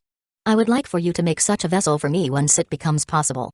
I will leave this body to my other personality and accompany you using that new one. She proposed. Chapter 19, Root Admin Meeting 4. I would like for you to make such a vessel for me once it becomes possible. I will leave this body to my other personality and accompany you using that new one. Shiki proposed. Well, I don't particularly mind. June responded. After all, it was a proposal which he only had to follow through after his transformation, so there was really no loss for himself or danger, since he would only have Shiki hanging around after his ascension to a new level beyond hers. He had to admit, though, part of him felt a bit paranoid, wondering if Shiki was not actually playing him again and he making a big mistake, but after thoroughly considering the matter with his super fast thought processing over and over again, June could not really spot any issues. And so, he accepted Shiki's proposal. Excellent. Then since I have all I need, I'll be going back inside until the appointed time. She simply said, and, before June could even say anything, Shiki's aura disappeared and Shiki opened her eyes to the world once again. Did I space out just now? Shiki asked, seemingly a bit embarrassed at her perceived lapse but barely showing it. Manika and June just looked at her with weird faces, wondering what to tell her.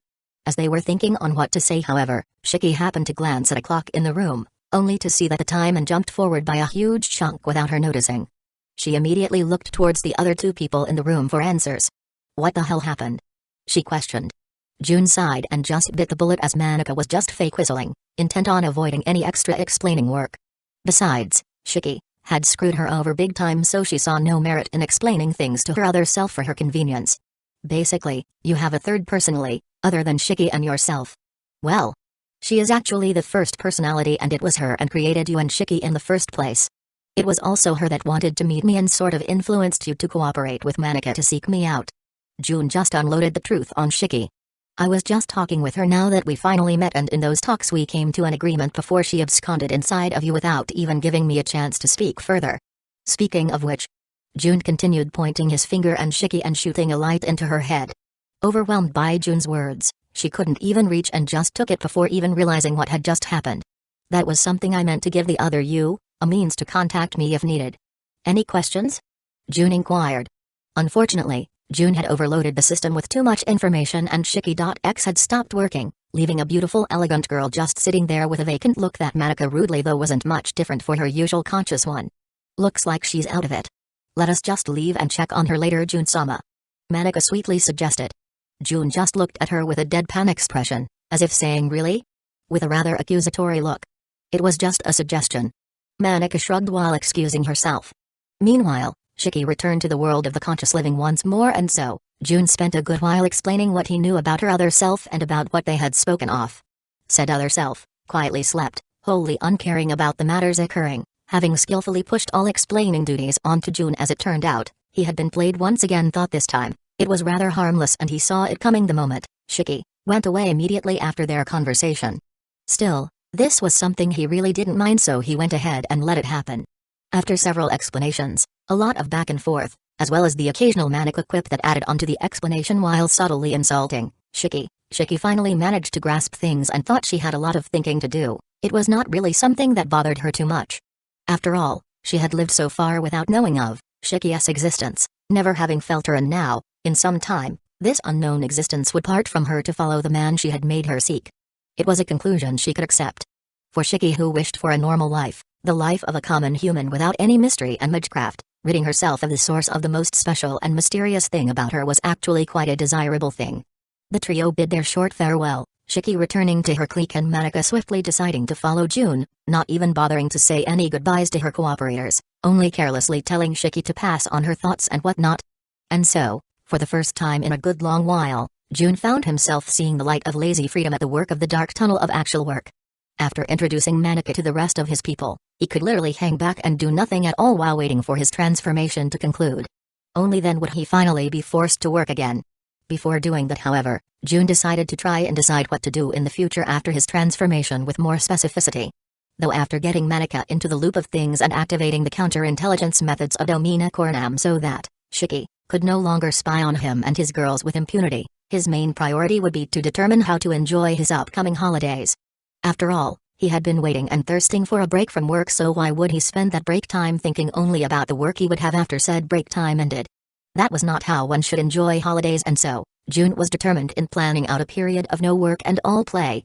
Chapter 130, Meeting Aftermath. With his mind already focused on his free time and holidays, June quickly decided to rush through the last 2 tasks he had to get done before he was released from his work-related obligations. Introducing Manika to the group was unexpectedly simple and easy. She was confident, powerful, devoted to June despite only having just met him, and most importantly, she had some screws missing, being more than a little gray, meaning she fit right in the group. Manika herself was quite shocked seeing the absolute powerhouses that June had gathered around himself, but also felt a bit like as expected from the man I chose. Being surrounded by so many powerful and distinguished figures and becoming aware of the unspoken competition between the girls vying for June's affections, Manika got right to work in creating a foothold and strengthening her position for a possible future rise. Shiva's magical might was high and she was talented to a degree that put even Age of Gods Mage to shame, so she decided to put her mind to refining her talents. After all, now that she had real competition that was, for now, so far ahead of her, Manika's competitive instincts and drive to be better were awakened with full force. Morgan and Skathak were both June's wives and powerful Magi, the mightiest in June's group. They both had very different styles of magecraft, and Manika, being the bearer of an all-around talent when it came to the magical arts, decided to ask both for their teachings. Neither of them was particularly interested, however. Manika was going to be a part of June's forces and her talents meant she could one day buy a key element, and so, they both felt a duty as his wives to let her bloom into something more useful for him.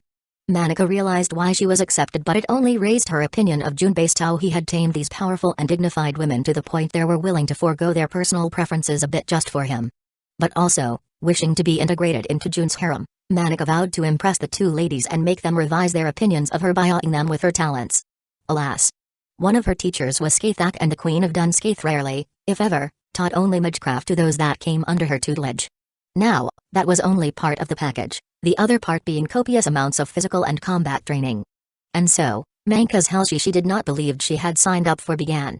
As for June, after properly introducing Manika to the group, at least those that were around, he gathered his wives to speak of them about his rather impactful encounter, but not before activating any and all defensive measures Domina Coronam had and leaving them active, even if it slowed down his ascension by a marginal amount. This of course drew the attention of all those inside, since June never had those systems active ever since he had driven Domina Coronam into the root of Akasha, outside space and time where no one could reach, and thus, no defensive systems were required. Still, June must have his reasons. Maybe he is doing some tests. They all thought something along those lines and paid little mind to the change. However, since it happened right after he had called his wives for a meeting, the group of 4 felt it was related, and what ought to be a routine exchange of latest news of events turned into something more serious for all of them. Soon, they arrived at the Crown of Magecraft, Lemegn, namely, at the Ars Paulina temple or workshops where June did most of his work when he was not in any of the 2 worlds he had access to. In truth, he had just arrived there himself, since in his current state, he had to be present in the central crown, the crown of the end, Babel, in order to control Domina Coronam at a sufficient scale unleveled to turn on all of its defenses. What is the matter, husband? Is this discussion related to the reason you shored up our defenses? Penthesilea asked. She was the most proactive when it came to battle. Cleria preferred diplomacy, Skathak enjoyed a good scrap but saw fit to leave the fighting to those who could learn and grow from it since she was already far beyond that realm. As for Morgan, she was high and mighty, trifles did not concern her, so she only moved when the problem became big enough to warrant personal intervention. It was one of her flaws, no doubt, and part of the reason for her death in the British Lost Belt, since it was that kind of attitude that allowed Oberon Vortigern to success in his schemes to bring about her demise. Penthesilea, however, was a warrior queen full of initiative and preferred to lead her host from the front line. She didn't go out much, but she was in charge of strategic defense in case deployment of forces was necessary, and June was no available for some reason. Back to her question, however, June promptly yet vaguely replied. Partly. Penthesilea gave him an unimpressed look that convinced him it was in his best interest to quickly elaborate and stop with the dramatic pauses. And so, he went over his encounter with Shiki, how she orchestrated their meeting, what her intentions, at least the ones she claimed were, and most importantly, what she had been doing for quite a while now. June shared everything, including his own thoughts and evaluations of the matter in a concise, truthful and precise manner, not concealing his mistake in the slightest or trying to make himself look better or not as bad. The four women were his wives, and if he wanted their honest counsel, which he did, doing things as such was a must. Cleria was worried but also mildly relieved, since it didn't seem that this Shiki individual had any ill intent, and June told them he believed as such despite also wanting their appraisal of the situation. The other three, however, to say they were pissed would be a massive understatement. Chapter 131, Meeting Aftermath. 2 to say Morgan, Skathak and Penthesilea were pissed would be a massive understatement. Skathak cared very little for the fact that Shiki had been spying on all of them, and so, she little to not anger towards this woman or mysterious being they had never even met. She was, however, beyond pissed at herself for failing to notice it. Skathak valued her skills and her knowledge to the highest degree, to the point others needed to have obscenely high qualifications just to be considered worthy of her teachings. Her pride in her skills and might was one of the things she treasured the most. Yet, Shiki's success was, to her at least, ironclad proof that she was far from being as good as she thought she was. That complacency had made her stagnate in a position far beyond the pinnacle she once sought as a warrior and mage. But the fire of rage reignited her lost drive to improve, fueled her dying ambition to reach higher plateaus of strength, and once again cursed her with the unending thirst for power that once brought her to her current level. For the first time in countless years, Skathak, the Queen of Dunscath, was ready to put her everything into training herself to reach heights beyond anything she had once thought possible. One could only imagine what kind of monster may result from such an endeavor. Penthesilea was the exact opposite but had a similar conclusion. Rather than being pissed at not having noticed such an intrusion into all of their privacies, the once Queen of the Amazons was beyond enraged at Shiki's audacity to commit such an act. She had to face punishment, no doubt. However, to punish someone, greater power was required. Shiki was a being that even June recognized as more powerful than he ever was, and that only once his final transformation is achieved will he instantly surpass and go far beyond her. As such, for Penthesilea, who wished to dole out punishment with her very own hands and strength, Shiki's power posed an insurmountable obstacle for the current her. The only option then was to toss her everything into training, possibly submitting herself to some of Skathak's crazier training routines, which, considering her tamest ones, was probably not a good idea for anyone. Still, simply letting this go was not an option, and as such, Skathak gained a training partner of around the same strength to collaborate in her extreme sessions that she was already planning for the very near future. Then there was Morgan. While Skathak had issues with her inability to notice Shiki's spying, and Penthesilea had issues with the fact she actually dared to do it, Morgan was utterly enraged at both, effectively matching her two fellow queen wives put together in their wrath. Unlike them, however, mere training would not get her much further. June's summon had brought her into being at the very peak of her prowess with a transcender vessel. Having lived for thousands of years and bearing obscene amounts of power built up over that time, there were limits to the way Morgan could improve. But it was not like she lacked methods to do so anyway. Things like increasing the power of the Crown of Heroes, Camelot, with which her noble phantasm was fused, for example, was one of them. Boosting her accumulated magical energy reserves would allow her to wield infinitely more power as well. After all, Morgan was not someone whose power stopped increasing no matter how much energy she had available. In fact, it increased in proportion to that. Now, if she could increase the power of the Crown of Heroes, Camelot, her accumulated magical energy reserves would also grow in turn, resulting in a two-pronged increase in her power. Originally, she wished to let June conclude his transformation before using his summoning abilities to help her accomplishing some things, but now, she was most certainly enraged enough to needlessly do everything herself. It would take a lot more effort, and there was an element of danger to herself she would most certainly not tell her husband about, but there was most definitely a way to do things herself. She had the opportunity to analyze June's summoning of servants, and she was fairly confident she could create a degraded replication of the ritual, with the catch that she would only be able to summon beings with a sufficiently strong connection to her. Thankfully, the main target of her summoning had a very strong connection to her indeed. In fact, it could be said she was simply another iteration of herself. As for what that meant, all fairies were born with a purpose, and those born with the same purpose looked the same and were basically more recent iterations of the previous fairies with which they shared their roles. Naturally, as a fairy herself, Morgan had those who shared an innate purpose and role with her, and it was one such individual she wished to summon. Artoria Avalon, the chosen one of the British Lost Belt after Tonelico, in other words, Morgan. If she could be summoned, her noble phantasm could be used to immediately improve the Crown of Heroes, Camelot, enhancing certain abilities and perhaps even adding new ones. This would in turn strengthen Morgan.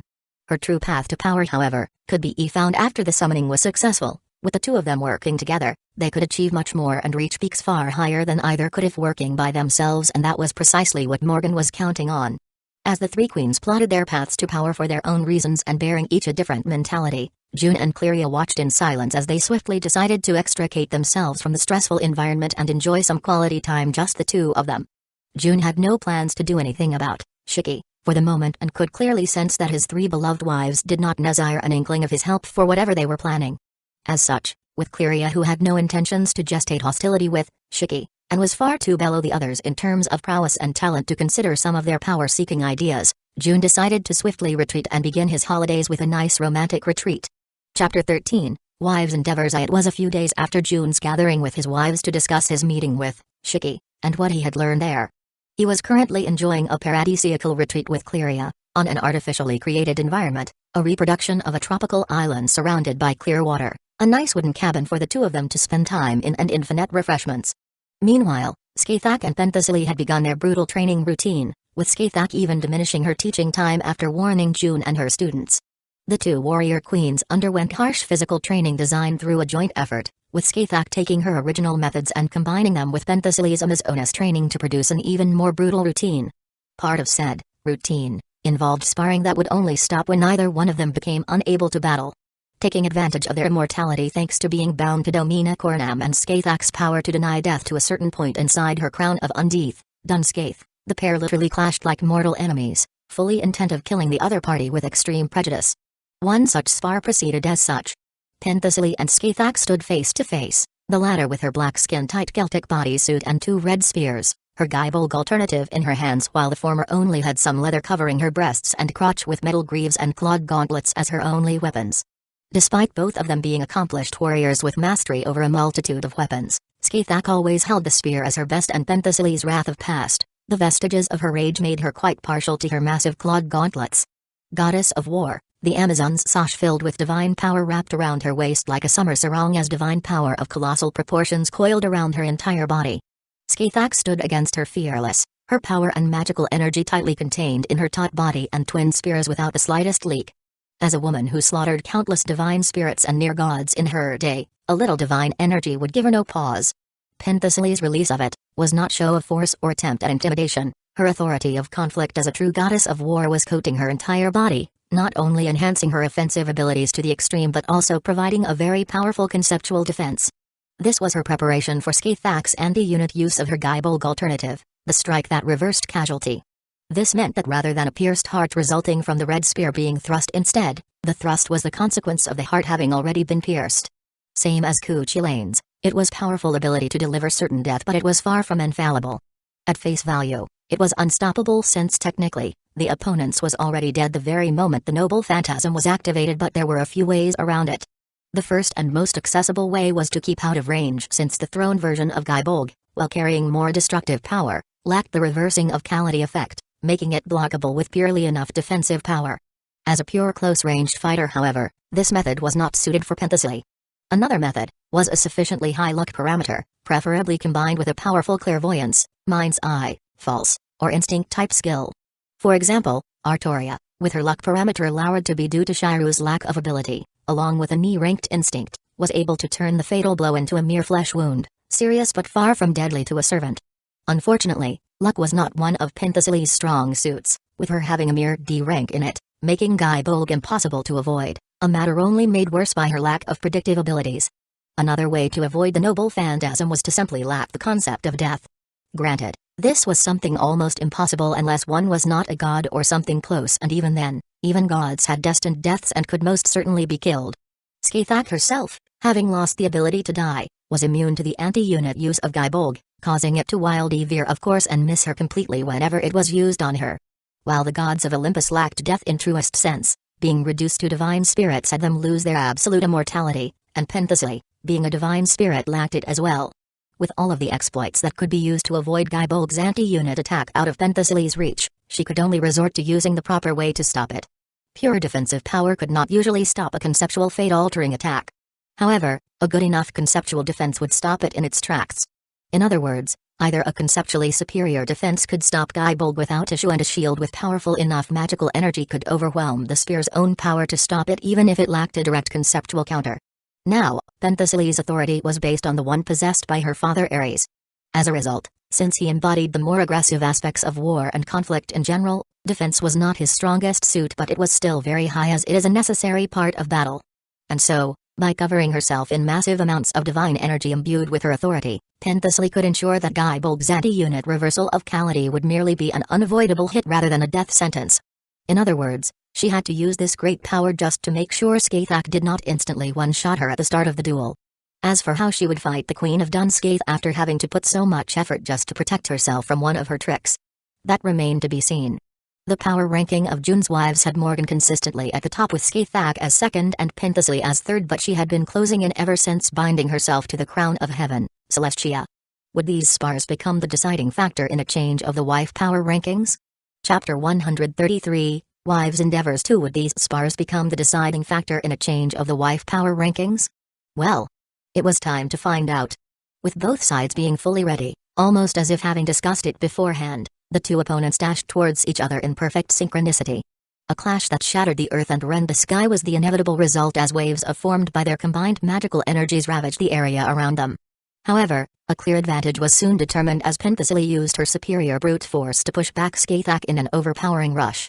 The disadvantage she had in raw power, however, the Queen of Dunscaith made up for through her overwhelmingly superior martial skill. Penthesilea might have been the proud queen of a warrior people that valued martial prowess and the daughter of the god of war himself, but that could to give her the pure martial attainment Skaithak had achieved through millennia of ceaseless battle against foes with supposedly greater raw power than herself.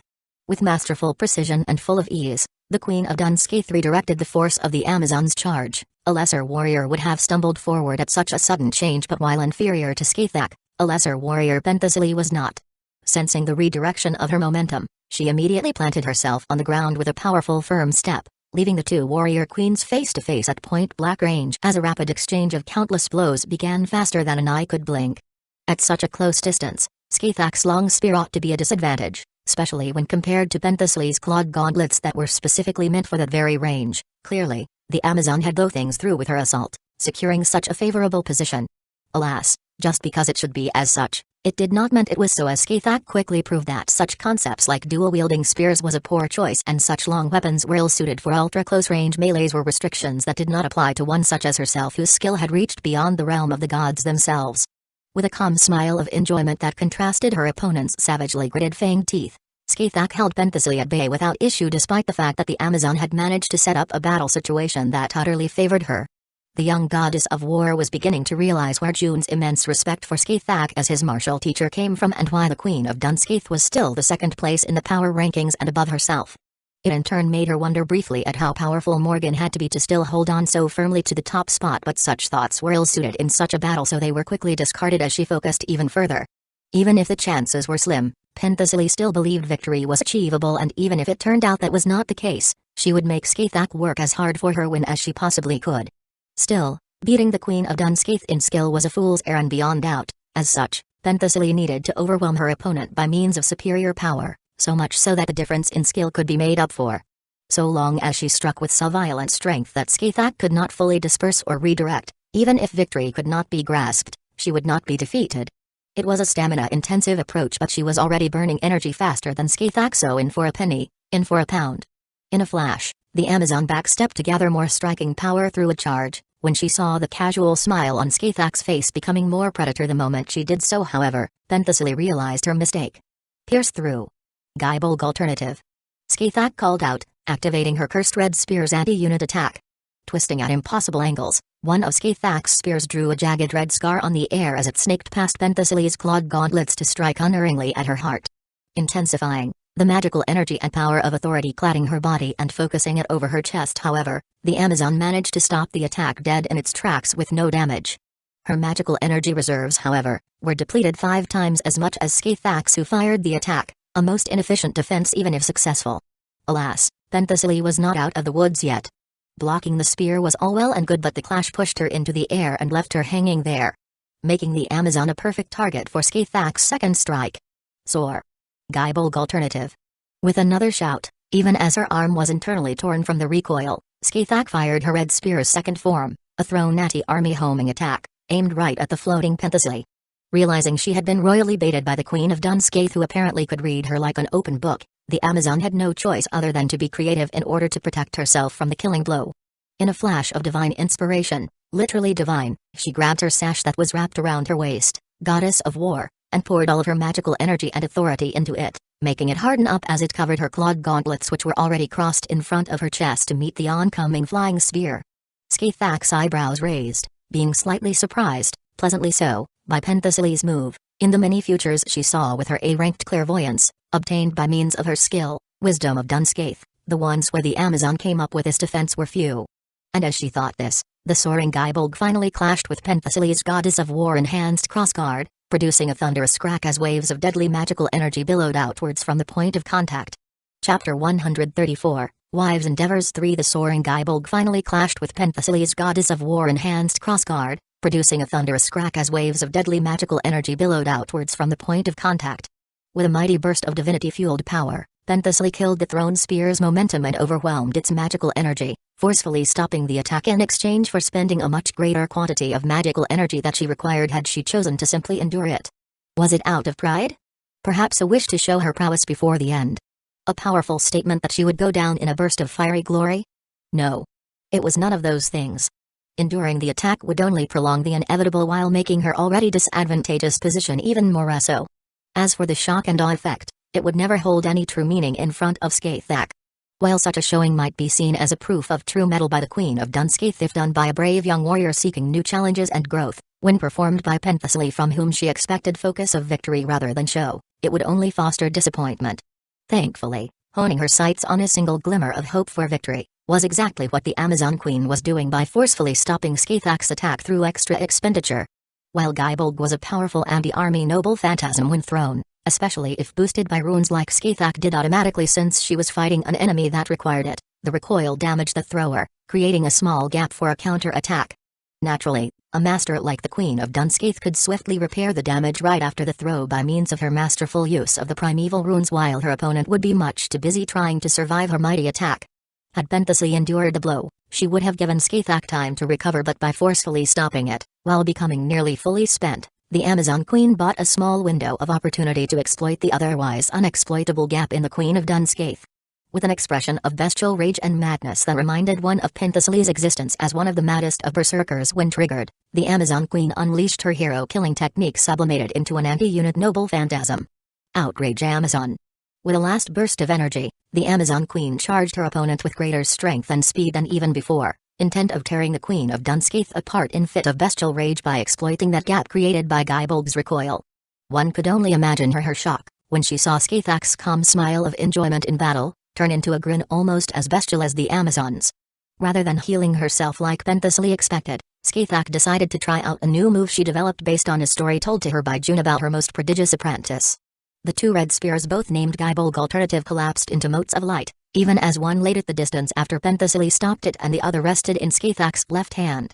As they disappeared with ominous red and black light, an even more macabre aura covered the Queen of Dunscaith's body as she shouted the name of her newly minted noble phantasm. Kuruid. That's right, the noble phantasm held by Kuchulain Alter as his mightiest trump card, reproduced by his mentor based on a description June gave her as an idea she could pursue to increase her own fighting prowess. Kuruid, beast of crunching death tusk. It was a black armor, composed of huge black gauntlets and greaves along with a tail and helmet while leaving one's toes completely unprotected.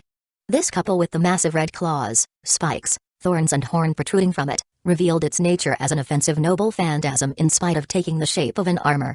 Gaibulg and its prototypes made by Skaithak were all forged from the ribs of the fearsome phantasmal sea monster known as the Kurumid, which the Queen of Dunskaith had slain.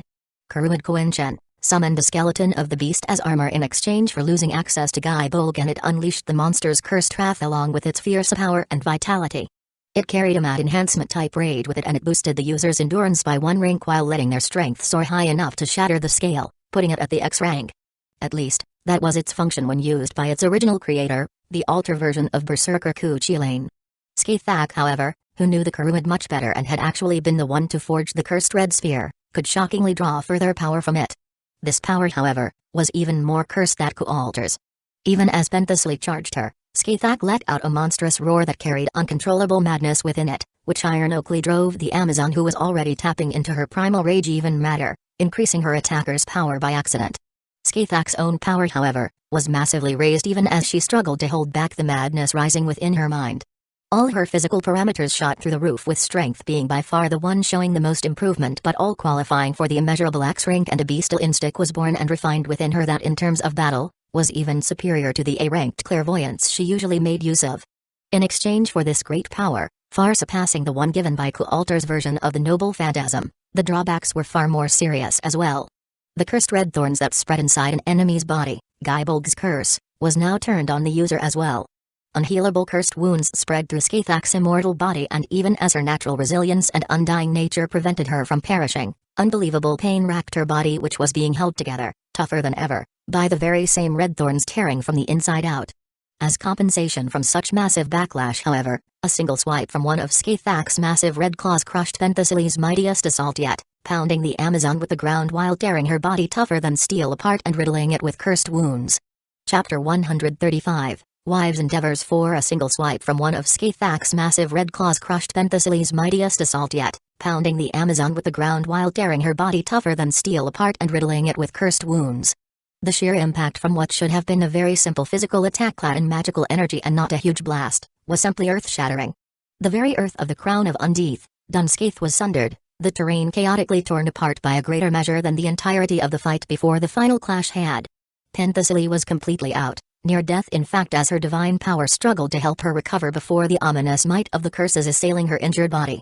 As for Skaithak, she could feel her new noble phantasm rapidly turning her body into a state even worse than her opponent's. So long as she did not deactivate it, weathered the hellish pain that seemed to be increasing rapidly with no signs of stopping and the madness seeking to encroach on her mind, the Queen of Dunskaith felt she would be fine. In fact, even if she gave in, perhaps it would only result in her transformation into a cruel mad beast of unrivaled power, a being even harder to kill than she was, and that was saying something. Alas, the moment she tried to deactivate her noble phantasm, Skaithak knew she would die. It was hilariously ironic. Death. Something she had sought for so long.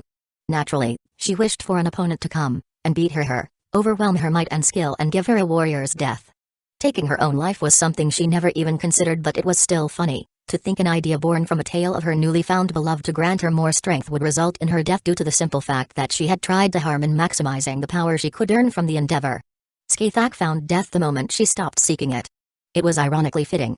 Just like people often found themselves facing things they ran from and avoided, they likewise tended to find what they once so desperately sought once they truly stopped desiring it. It made her chuckle. Would he mourn me? Would he try to bring me back if I died?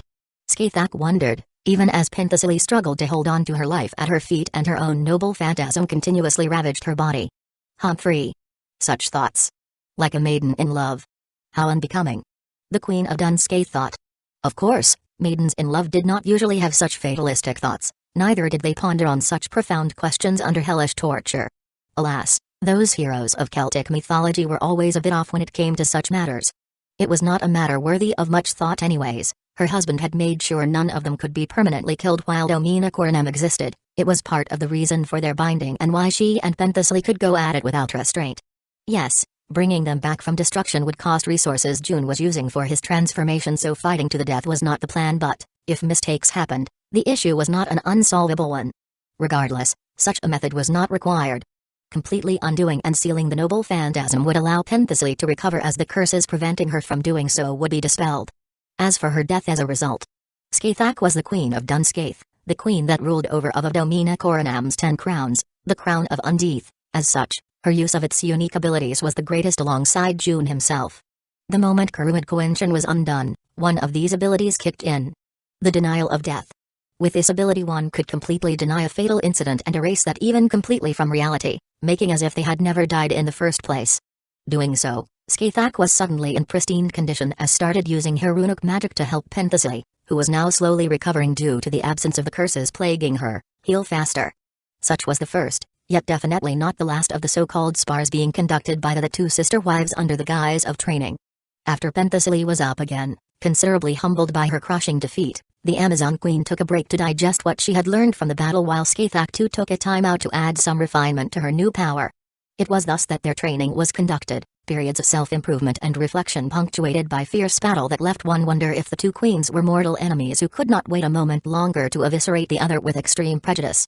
Through such a method, they both saw growth they lacked for a while now, while a path to greater power to truly be worthy of standing by their husband's side, slowly became visible. They were still far off, but now they could at least see the way forward.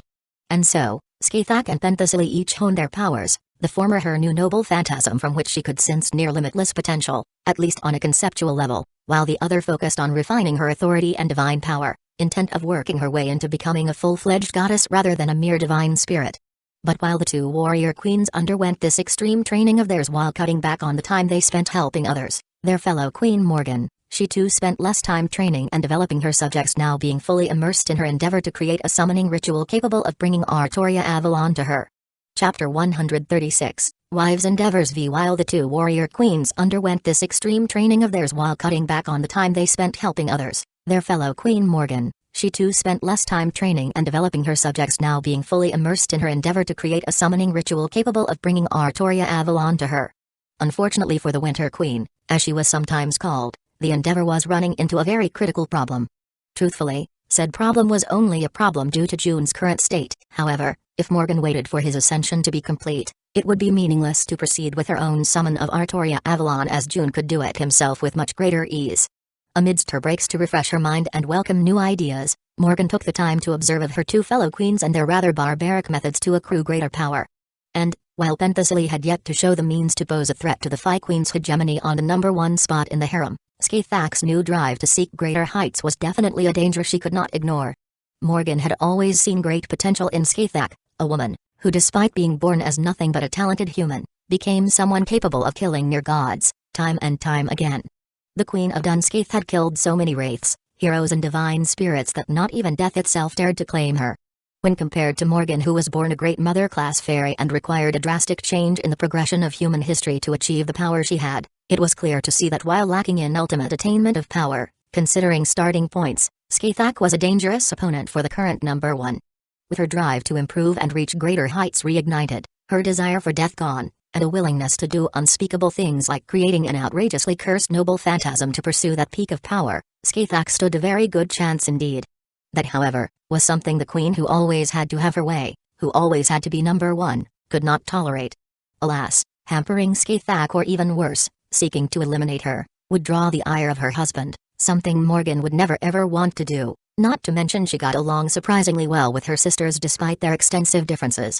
And so, Morgan was only left with only one choice, to better herself to the point she was unassailable in her #1 spot. However, with her precarious existence due to factors only she was aware of as their mere reveal could erase her, Morgan could not willfully improve herself. Hence, the answer laid in fixing that issue through the summon of Artoria Avalon, strengthening herself by a fair bit in the process and granting her free rein to improve her strength however much she could with no blowback. These circumstances made the summoning no longer a good effort that would not really harm her if failed and would greatly benefit her if successful. Now, Morgan had to succeed, no matter what. Her position was at stake, and while others like Cleria did not pay much mind to such things, preferring to put their focus onto other matters, to the Phi Queen, it was a matter of the utmost importance. Like it was previously said, however, she was currently running into one single big issue that prevented her progress. Much like Morgan predicted, she managed to replicate June's summoning abilities to some extent, and, being that they were created by the root itself for him, that was a monumental feat on its own. Unfortunately, the sheer amount of magical energy it took to operate the summoning system she had created was off the charts. Morgan, despite having accumulated a huge store of magical energy, enough to make seem limitless, could not supply the system by herself. Realizing this, She removed every non-essential part of the system, making it unable to summon anyone that she did not have a powerful connection with. The ability to summon any heroic spirit was gone. Even with catalysts, no longer could beings without a direct association with Morgan herself could be summoned. This action immediately dropped the cost of operation by a massive amount. However, it still remained out of reach for the Phi Queen. June's summoning worked because it was partially supported by the root. He only needed the magical energy to prime it. Even then it was costly though. Morgan, on the other hand, had to provide the energy for everything, which created the issue. She set out to further optimize her build, steadily improving it, shaving down every last unnecessary bit while polishing all the essential ones to the limit, lowering the cost of usage by a marginal amount each time. Eventually, however, the Phi Queen ran out of both things to improve upon and things she could cut off. She had hit a wall she could not surpass. Lowering the cost further would be utterly impossible. The only thing the Queen of Winter could do now was find way to top up her supply of magical energy in order to feed her summoning ritual. After pondering on this issue, Morgan came to an obvious conclusion. If I lack enough magical energy, I simply need to take the remainder from others until that is no longer the case. She thought to herself. Truly a Morgan-like conclusion. She could not, however, target June's group for obvious reasons. She could ask them to contribute, but her pride would not allow it, and if others caught wind of her little project's nature, someone who was capable of realizing the danger involved might warn her husband, who would not doubt shut it down out of concern for her safety. It warmed the Queen's ice block of an heart that her husband cared for her so, alas, she would let nothing stop her from seeing this endeavor through before his ascension. And so did Morgan turn to one location she could access that would give her all she required and more. Chapter 137, Wives' Endeavors Vi. And so did Morgan turn to one location she could access that would fulfill her magical energy supply needs that were required and more. That location was none other than the inner sea of the planet, also known as the reverse side of the world, still governed by mystery rather than physics, and with a concentration of magical energy that would kill even a first-rate magus due to being too high. Particularly, Morgan was connected to Avalon, that paradise of the fairies, beyond any human or beast that would taint its hallowed ground, a location which corresponded to Britain, one being on the regular side of the world and the other in the reverse. The only issue is the troublesome, annoying, despicable scammer, the scummiest of all scum, that unbearable trickster and waste of space. The Phi Queen thought to herself. Needless to say, the one she was thinking of was beyond doubt the most famous and notorious Merlin himself. The half-incubus that cemented himself as one of the greatest mages in human history, fulfilling the steep requirements in legend and power as an heroic spirit, along with off-the-charts clairvoyance that one needed to be qualified for the Grand Caster position, being the preferred candidate in the event that the King of Mages himself, Solomon, loses the position. Other than his legendary skills as one of the greatest magi to have ever existed, Merlin was also Artoria's instructor in sword fighting, being perfectly capable of cutting down demon god-level opponents by pulling an Excalibur out of his ass. Perhaps his most famed attribute, however, was his consummate skill as the greatest kingmaker in human history, having single-handedly brought about the rise of Artoria Pendragon through various magical and non-magical means. Morgan's pan-human history counterpart was both Merlin's enemy as Morgan and his lover and student as Vivian, the Lady of the Lake. Merlin's own dealing with her led to the Great Mother class fairy to use the highest class boundary field she had access to, the garden, to trap her former lover for all of eternity in Avalon, where he had ran to in order to, in his own words, vicious claws of the witch. Lost Belt Morgan had her own Merlin to deal with, and, despite no clear relationship of the master-student of lover variety having been referenced, the half-incubus still earned Morgan's ire in some way or another, resulting in a rather identical imprisonment. This was due to one simple reason, and that was Merlin's own immortality. In a way, he is like a dream made manifest, and so, he can't really be killed, and so, left with no other option, Morgan elected to imprison him until the end of time itself. To enact her current plans, however, interacting with Merlin would most likely be an absolute requirement. At the very least, she would have to get close to his prison and make all her work around it so as to not interfere in its making and let him escape. As for the reason Morgan was so resistant to doing this, it was due to the fact that, though she would never admit it, she was somewhat scared of him in a particular way. It was important to never get close to Merlin after trapping him, and that was simply because while his magecraft and other special powers did not frighten Morgan in the slightest, she was afraid he would find some way to fool her once again with his cunning talk. No. This is unbecoming of me. So long as certain preparations are made, I'm confident things will go my way. If I leave nothing to chance, there's no way the insufferable fool will be able to trick me into helping him. Right? Morgan questioned herself.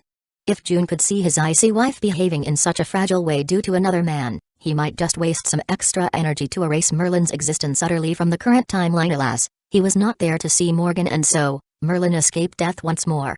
though for some reason, in his tower in Avalon, Merlin felt a chill travel up his spine.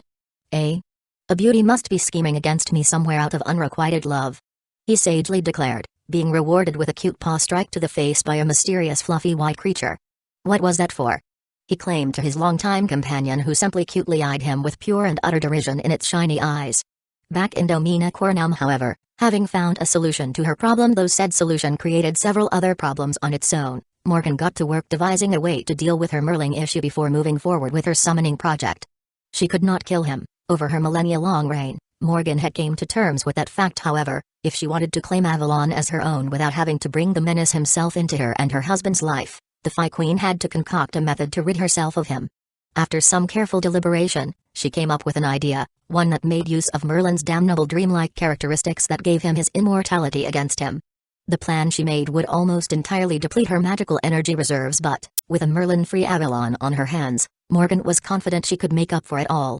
If her calculations were correct, with Avalon being both her and Arctoria Avalon's birthplace, she could use to make the summoning system even more efficient too.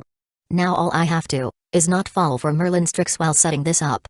Chapter 138, Wives' Endeavors 7. Now all I have to is not fall for Merlin's tricks while setting this up, Morgan thought to herself. For that purpose, she decided to limit the time she would need to spend around the despicable fiend to the bare minimum by doing every last possible bit of work in the safety of Domina Coronam, leaving only the final setup to be done in at most a few hours in Avalon. A few hours. I should be able to simply ignore him for that long, the Fae Queen asserted out loud to herself before getting to work. Her plan was simple. She would adapt the summoning system she had created, basically manufacturing a copy of the formula but rearranging it for the exact opposite. Namely, Morgan would use the system to send someone, Merlin, away, rather than bringing someone, Arctoria Avalon, to her. Normally, this would expend equivalent or even greater amounts of magical energy when compared to the summoning she wished to accomplish, thus putting it out of her reach as a prerequisite for obtaining the needed magical energy. However, knowing Merlin's dreamlike nature, Morgan made a few tweaks that would make the progress far less costly. Since Merlin was an illusory existence, it was rather easy for him to split into multiple hymns. After all, his real self was basically a living illusion, a manifested dream. As such, splitting apart and joining back together was simple enough, just like he could ignore wounds to his form. Morgan's intention was to create a path connecting the Merlin she was about to meet with a Merlin from another timeline and force a merging to occur. The beauty of the plan was that after setting up the channel and triggering the merging, which she was fairly confident she could do regardless of Merlin's resistance, she was quite familiar with his nature and abilities. After all, it would be Merlin himself who would be drained of his magical energy to make the merging happen across space-time. Thus, not only could Morgan further reduce her expenditure, she could even bully the hated Merlin further by not only deporting him from their timeline, but also making him pay for the costs as well. A truly cunning plan worthy of such an accomplished witch, the Fae Queen was in fact rather proud of what she came up with. Spending some time making sure her new, anti-Merlin system was truly Merlin-proof, because, if there was one thing that piece of crap was good at, was evading Morgan's efforts to rid herself of him. In fact, even he himself bragged at how good he was at escaping women trouble. After she made sure everything was as foolproof as it could be, Morgan took some time off to relax and prepare herself. The Fae just sat on her throne in the Lourdes Camelot and closed her eyes, dreaming of her wonderful husband and readying herself to face the fearsome Dick Wizard.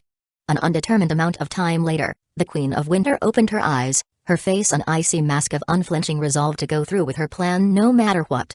Without telling another soul, Morgan left the confines of Domina Coronam and headed for Britain in the timeline she, her husband and their group was active in. Shrouding herself to avoid all detection from the lesser mages of the association, she neared London, formerly Londinium, where Camelot was once built, and crossed into the reverse side of the world, finding herself in Avalon. In the distance, at the center of a sea of pink flowers, built a floating tower, and, on the top of said tower, a dumbfounded white-haired man looked at the intruder to his very own little paradise or prison. Though perhaps intruder was not exactly the right word. After all, Morgan was, at her very core, a fairy born right there in Avalon. She belonged there far more than he did. See Cathpalug? I told you there was a beauty scheming against me out of unrequited love, the man exclaimed to his fluffy companion in regards to the chill he had felt some time prior. Hearing his words, Morgan's resolve to just utterly ignore Merlin while she set her little system up was immediately chipped as her brow twitched due to her nearly unstoppable desire to tell the insufferable Buffon how wrong his statement was. Alas, the Fae Queen knew this would only start her down a path that would allow the flowery trickster to manipulate her. She could not give in and establish communication. In fact, She went even further and muted her sound so she could not hear him again. She swiftly started her work while Merlin kept calling out to her, not yet realizing what Morgan intended to do but knowing it was not going to be good for him at all. Realizing she was not ignoring him and had in fact taken measures to prevent his words from reaching her, Merlin smirked before his voice sounded directly inside Morgan's head. "Nice try, but I'm not so easily ignored." Morgan could literally taste the smugness in his tone, and it made her want to experiment of her Merlin killing or torturing methods to see if she could find some luck in the regard, but she managed to hold herself back and pretend she did not hear him. He kept trying to get her attention, but the fairy seemed absolute intent on acting as if he didn't exist, and whatever she was doing severely diminished Merlin's power to run interference outside his prison, something which he had figured out how to do by bending the rules a little. Seeing the situation get worse and worse and feeling the threat emanating from whatever Morgan was prepared to no doubt deal with him, Merlin was forced to pull out the big guns. Chapter 139, Wives' Endeavors 8. Seeing the situation get worse and worse and feeling the threat emanating from whatever Morgan was prepared to no doubt deal with him, Merlin was forced to pull out the big guns. "Don't you have any mercy for your former lover? I can make it up to you, you know," the half-incubus said in a teasing tone. Unadulterated rage and humiliation spread through Morgan's mind. Even though she had banned human history Morgan's memories, including those of her relations with Merlin, this Morgan was certainly not her. The dick wizard's words were already insulting enough based on that alone, but having surrendered her heart, mind, body and soul to a husband she found truly worthy of them, such a statement could not simply be ignored. It was an insult to her husband's honor, something far graver than an insult to her own honor. If June could hear Morgan's thoughts on the matter and see the value she put on him, even above herself, he might just lose control and go on a spoiling spree, fulfilling every last whim of his icy fairy wife. Alas, Morgan's pride made her never say it to his face, and June was far too much of a gentleman towards his wives to probe into their minds. "I'm not her," Morgan said with cold rage. She naturally meant that she was not the Morgan or Vivian that this Merlin knew, however. Finally got a response. Merlin exclaimed with a trickster's smile. Naturally, he had noticed this the moment he had seen Morgan, that she was not the Morgan he knew, neither was she Vivian. However, betting on her having certain key similarities, he quickly hatched a plot to draw a reaction out of her since she seemed intent to ignore him. This Morgan, wherever she may have come from, already had both knowledge and a really low opinion of him based on her attitude, but only by drawing her into a conversation, regardless of his methods, would Merlin be able to discover more. The Fey Queen could only twitch uncontrollably after realizing how easily Merlin had manipulated her into starting a conversation. Even when saying just meaningless things, the half-incubus always had a way to make his words so much more effective. Morgan doubted it had to do with his powers, since it was to be night impossible for such subtle manipulations to work on her. She was not immune to all his abilities, but those that directly influenced her mind and body would not work. He could speak to her mind and even show her illusions depending on the method he used, but directly twisting her to suit his purpose, not matter how slightly, would be utterly impossible, even for the great Merlin. Still, Morgan was not the Morgan from before. Rather than try to disguise her failure and engage in a verbal war with Merlin, she clammed up again and hurried her work, shocking the dick wizard, who was not at all expecting such a reaction. A different Morgan indeed. Merlin thought to himself, wondering what to do. Unfortunately, Morgan went of the extent of casting a powerful metal hypnosis spell on herself to make her single-mindedly pursue the goal she had arrived to Avalon with. In other words, she would only function for the establishment of her Merlin banish reverse summoning ritual and be unable to even process anything else. Merlin was out of tricks. There was nothing he could do to Morgan now, but it was not like he could not do anything at all. Realizing that he was not long for this world, the crafty wizard began setting up a little spell. It would hide itself away, undetectable to all, and only reveal its purpose when the time was right. As a proficient reader of the start, he knew that this would not be his and Morgan's last meeting. In other words, he would survive but probably be sent to or locked someplace else. Since they would meet again, however, the spell he hid was meant to give him an advantage in that next encounter. In her self-induced single-mindedness, however, it was utterly impossible for Morgan to notice this, even if she had the power and skill to do so. It seemed like, in the end, Merlin still managed to win over her, even if in a relatively small way. What this small win meant for the far future, however, it was not something not even Merlin himself could tell at the moment. Time passed and Morgan was successful in establishing her ritual, and, looking at it in its complete state, Merlin immediately realized its nature, at least partially. It seems to be tailored for me, and it is a reverse summoning ritual meant to send me away somewhere. I'm just not sure exactly where, he correctly deduced.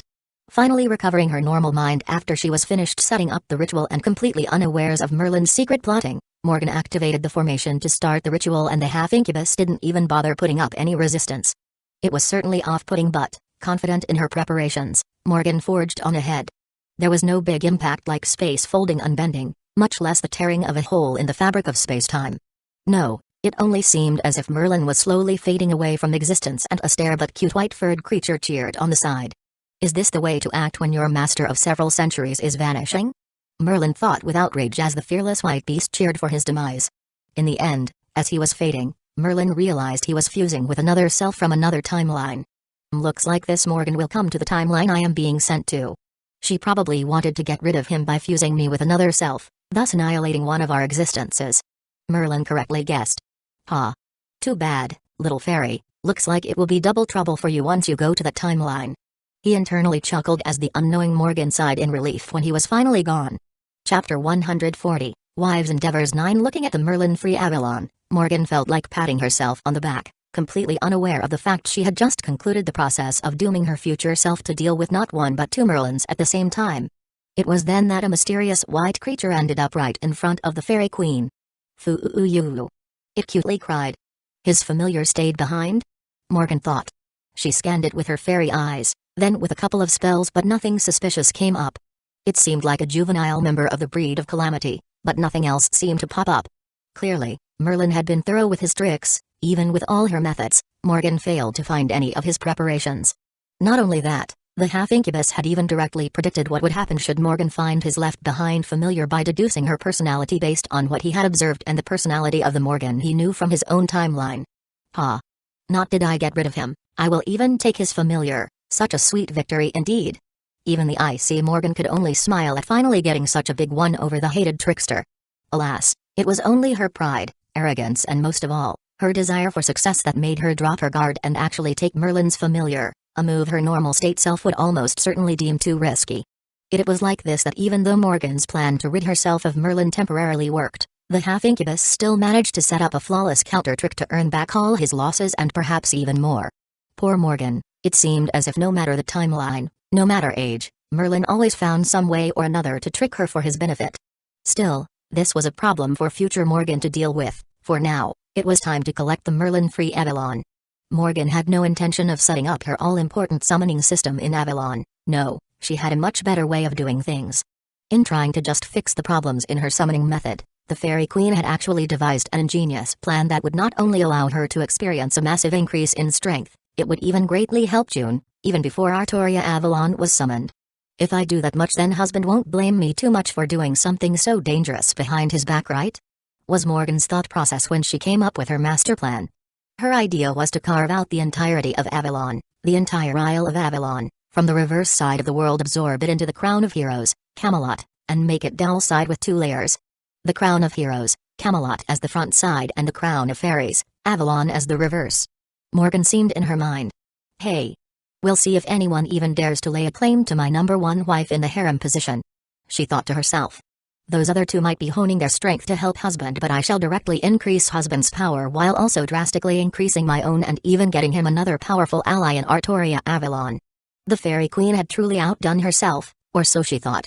In this case, however, it could be said that she was right. Even if Merlin had managed to pull a fast one on her, it would still not detract much from the truly monumental feat that Morgan planned to accomplish. Not, at this stage it was more than a simple plan. Success was already in her grasp, with her limited authority over the Crown of Heroes. So long as her setup in Avalon was perfect, the Fairy Queen was confident she could devour it whole.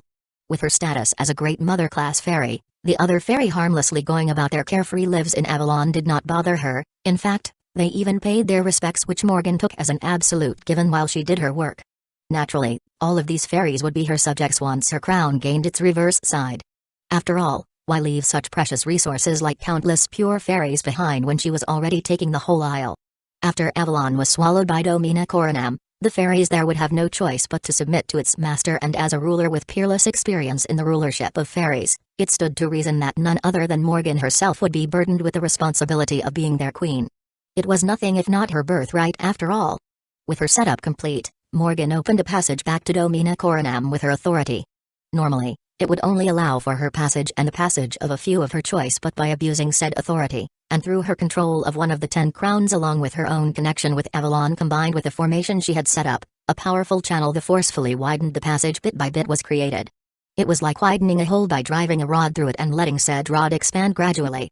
An extremely violent method that caused countless space-time fractures to emerge, but it was effective. The channel doing the widening was stable, and it was through it that the Isle of Avalon would pass.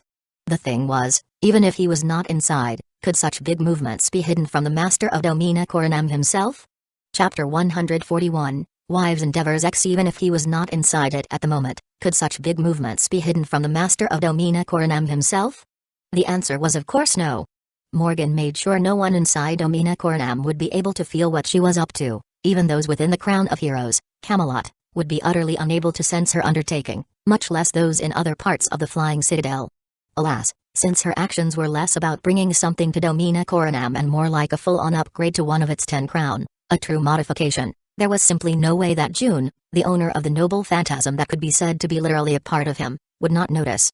The moment he felt a critical change, he dropped his relaxed holiday, kissing Cleria goodbye while not worrying her by telling her what he felt exactly. He left in a smooth, unhurried manner as he realized he was only getting stronger and no danger was present. After arriving, he immediately extended his senses to the Crown of Heroes, where he felt the disturbance, and instantly, Morgan's endeavor was made clear, leaving him completely stunned for a bit. He still had no idea about Morgan's ambition to summon Artoria Avalon by copying and modifying his summoning powers, but the fact that the Fairy Queen was successfully fusing the entirety of the Isle of Avalon with the Crown of Heroes was most certainly shocking enough and extremely impressive to say the least. After making sure there was no issue, June considered helping his wife with the spatial channel by expanding it with his authority over the entirety of Domina Coronam, making the transfer much easier. He could even help out by making the fusion much smoother as well. In the end though, he decided not to do anything and just observe his wife's efforts. After all, this was something she had achieved all on her own, a monumental feat that would both benefit her greatly while also helping him a lot.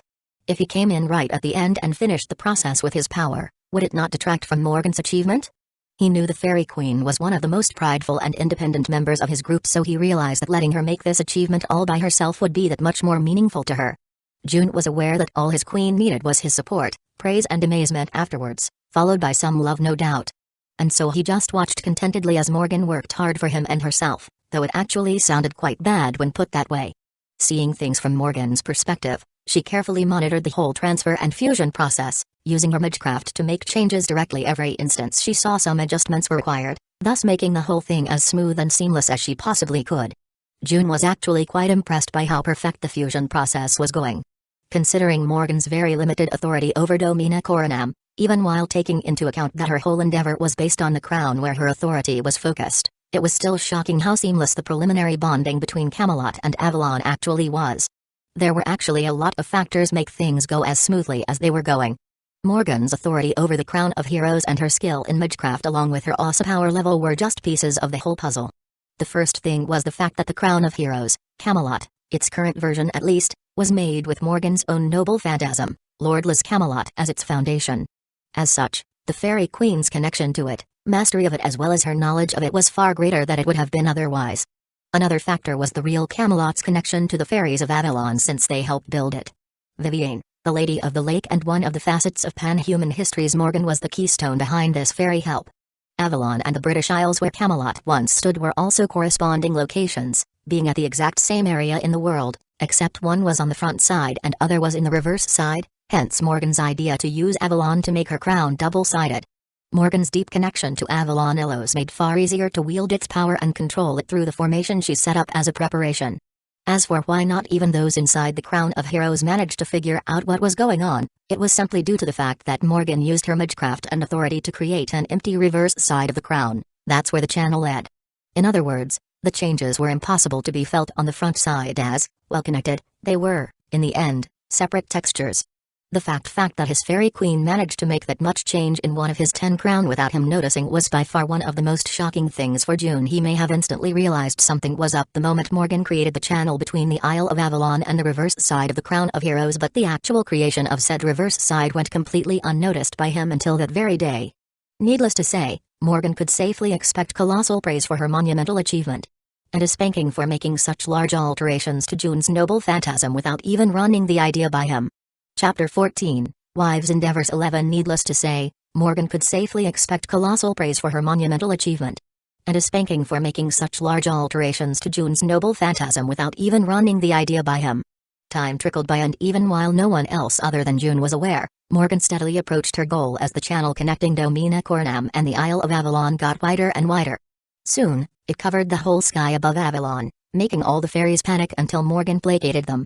Some still escaped from the Isle out of fear for the coming changes, but most of them stayed behind in their homeland, accepting Morgan's rule and actions. After the channel finally grew wide enough to bring in the entire Isle, Avalon began to slowly rise from the sea as the land shattered and split, leaving a massive plateau behind that was soon covered by seawater.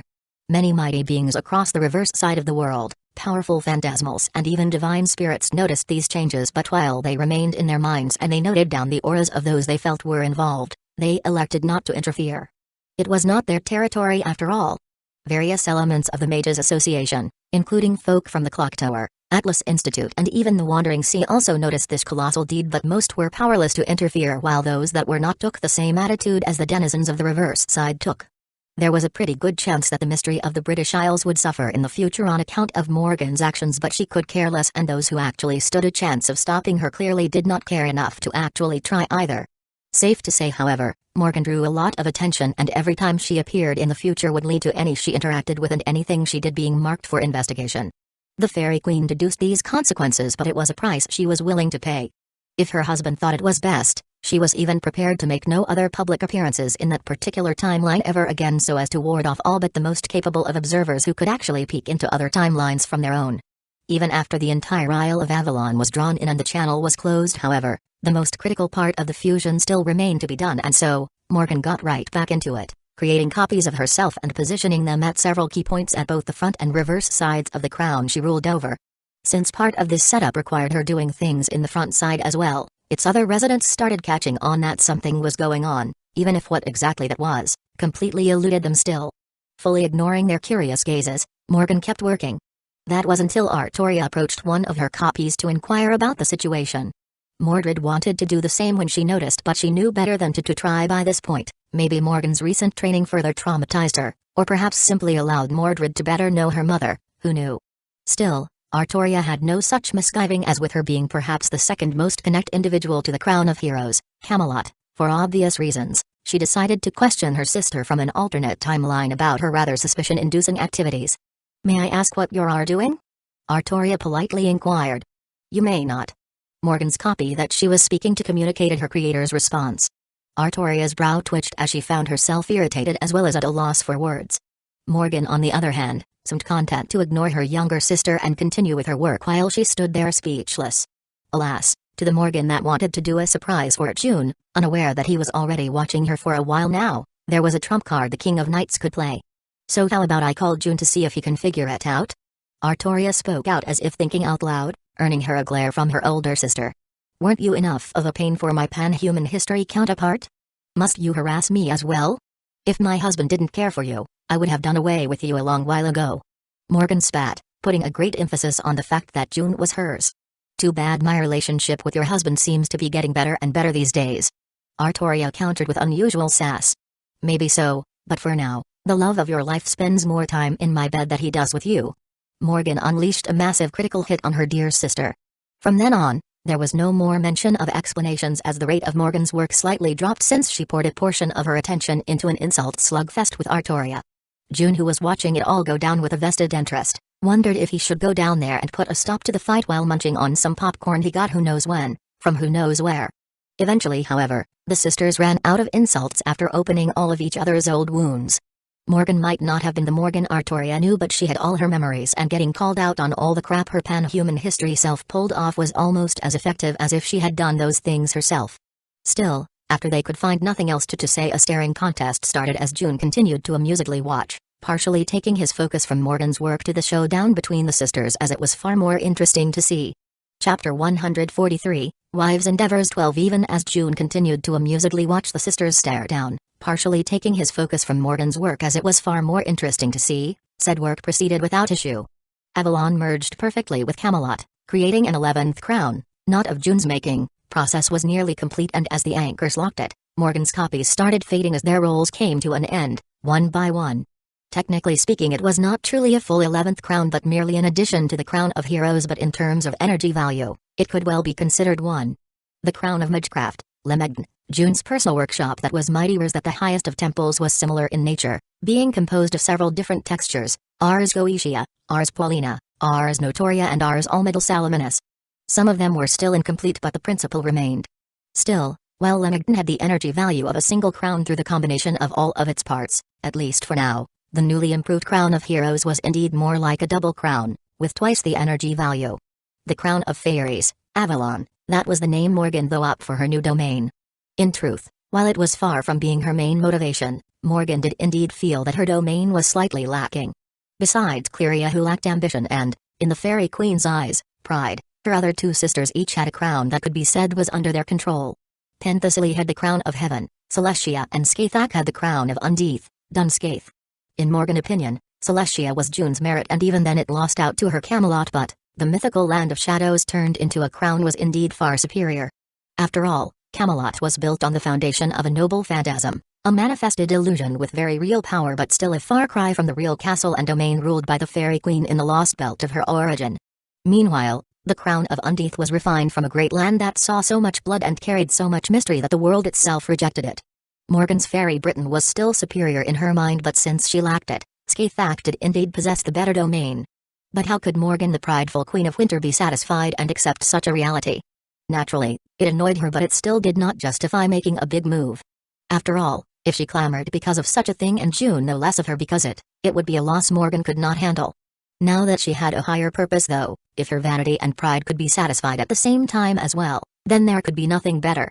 By the refining the actual Isle of Avalon, a place with an extremely deep connection to her and to her assigned crown, stealing it away from the world, at the very least, Morgan would be closing the gap between Scathach's domain and her own. Once Artoria Avalon was summoned, however, she could then take an even bigger leap to achieve total supremacy. At that point, her crown would be so strong that even sharing it with the coming Avalon Lefy would not be a big issue. Morgan may have issues with Artoria Pendragon but did not hold true for Artoria Avalon, and since the latter would be a new addition, Morgan, who had held on to the position of the first queen, felt she was secure. Back to the present, however, the stare down between sisters seemed to be heating up even without any further words spoken by either of them, and June was beginning to think about intervention. After all, Morgan was basically done and successful. Even if he showed now, it would not detract from her achievement in the slightest. Mere moments after, however, he detected the end of the merger between Avalon and Camelot and realized his intervention would no longer be necessary, and the ensuing spectacle instantly ended all hostility.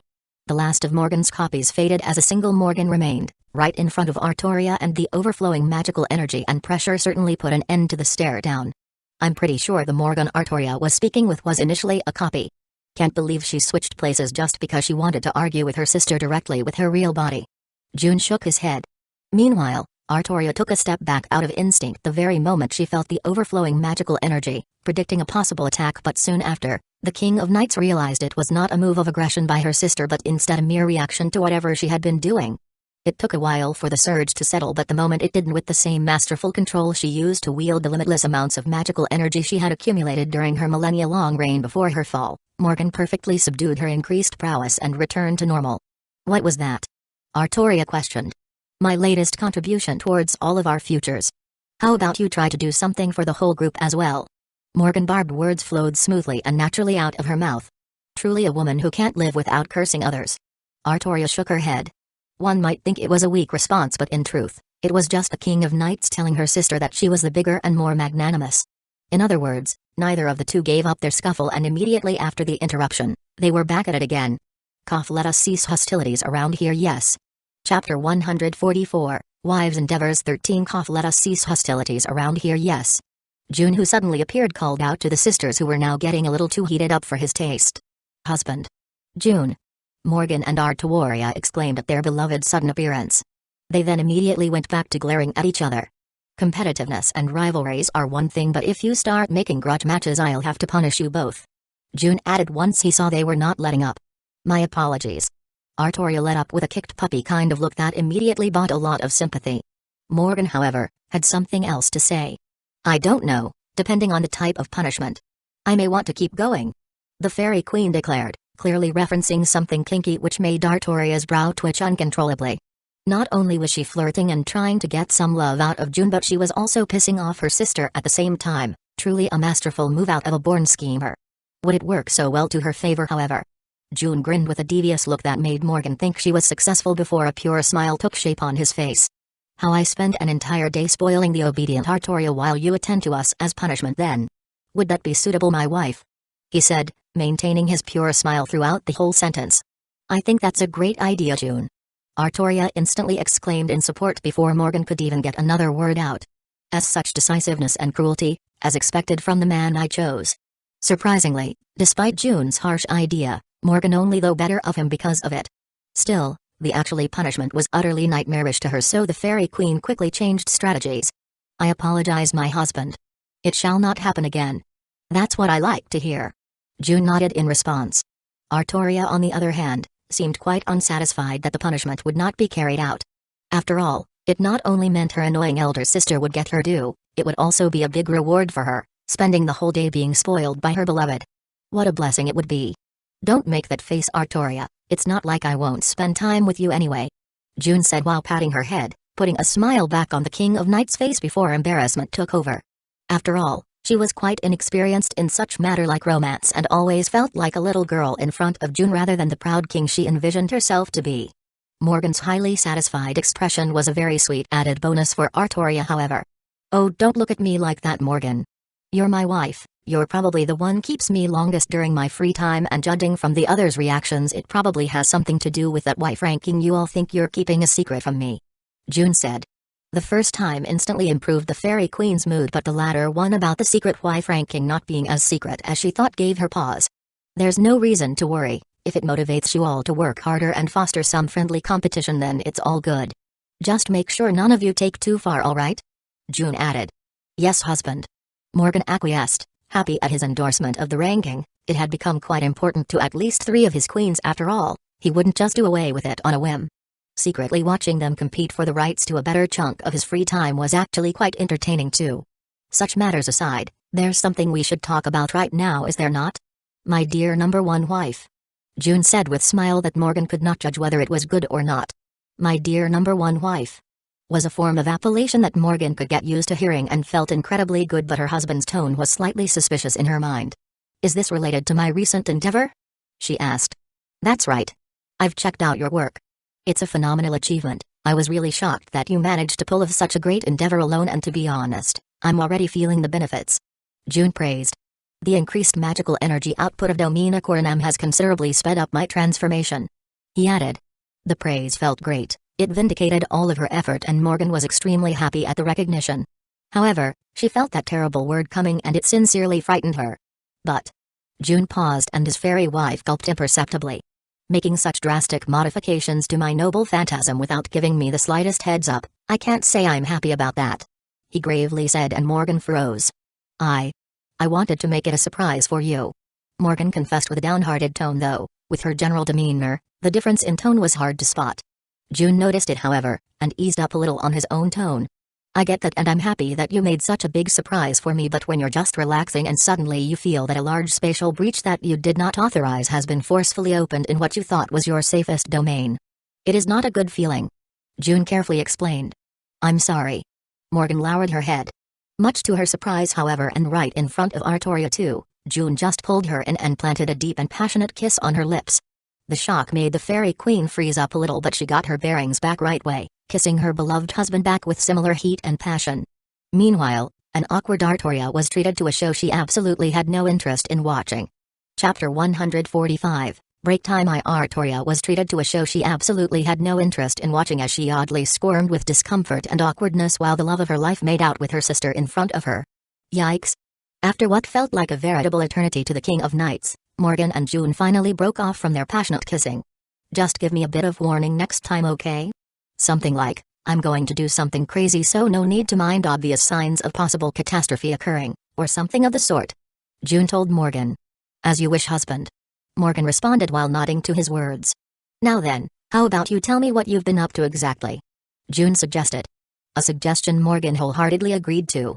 After all, hearing a majestic recounting of her great achievement would further raise her value in her husband's eyes and improve her chances of obtaining greater praise and sweet loving rewards.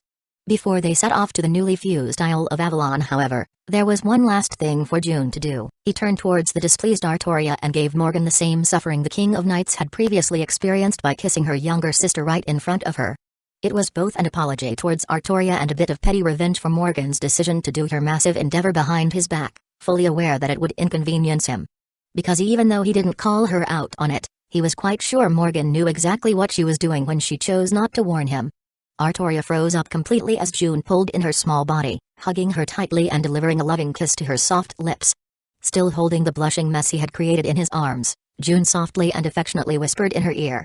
"I'll find you later, okay?" The King of Knights could only nod without a word as June teleported to Avalon with a displeased Morgan in tow while Artoria basked in the afterglow of the kiss, still quite absent-minded. She soon got her bearings though, became further embarrassed by her previous state, looked around suspiciously to see if anyone else had seen her previous unbecoming behavior and sighed in relief due to finding no witnesses and scurried off, looking forward to June's promised visit. Meanwhile elsewhere, namely the Isle of Avalon, Merlin's now vacant tower to be precise, June and Morgan cuddled while the Fairy Queen gave him a detailed report of her deeds.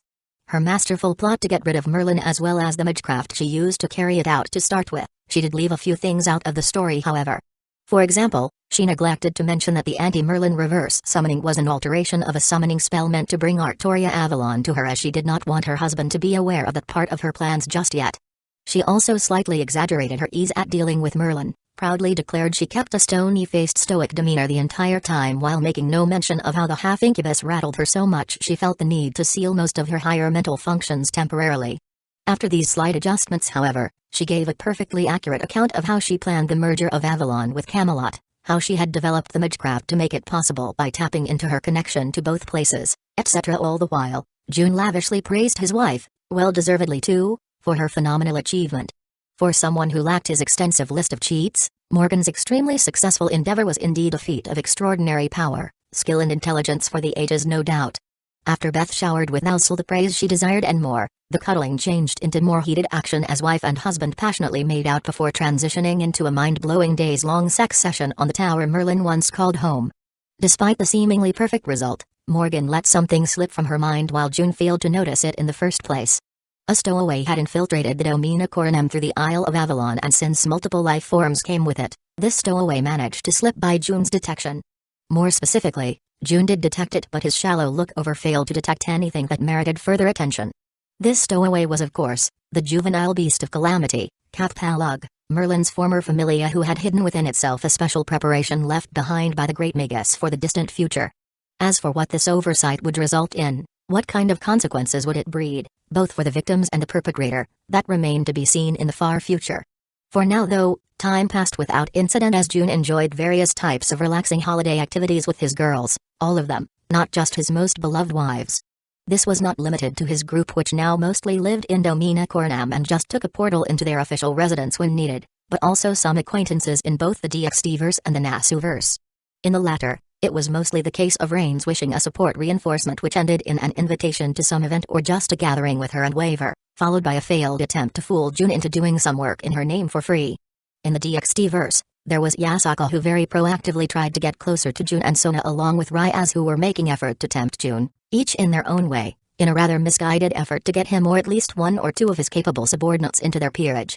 Chapter 146, Break Time 2. With both the Nasu-verse and the DxD-verse being relatively calm and peaceful, June could finally enjoy a well-deserved break from the drama and just enjoy his life with his beloved wives while teasing prospective harem candidates without a care in the world. Well, the Nasu-verse was only calm in the timelines he was directly interfering in. There were various other ones that were far from calm but none of that was June's problem. Perhaps when he grew bored of doing nothing and just relaxing with his girls, he would pay a visit to one of these timelines for fun. As of right now though, break time it was.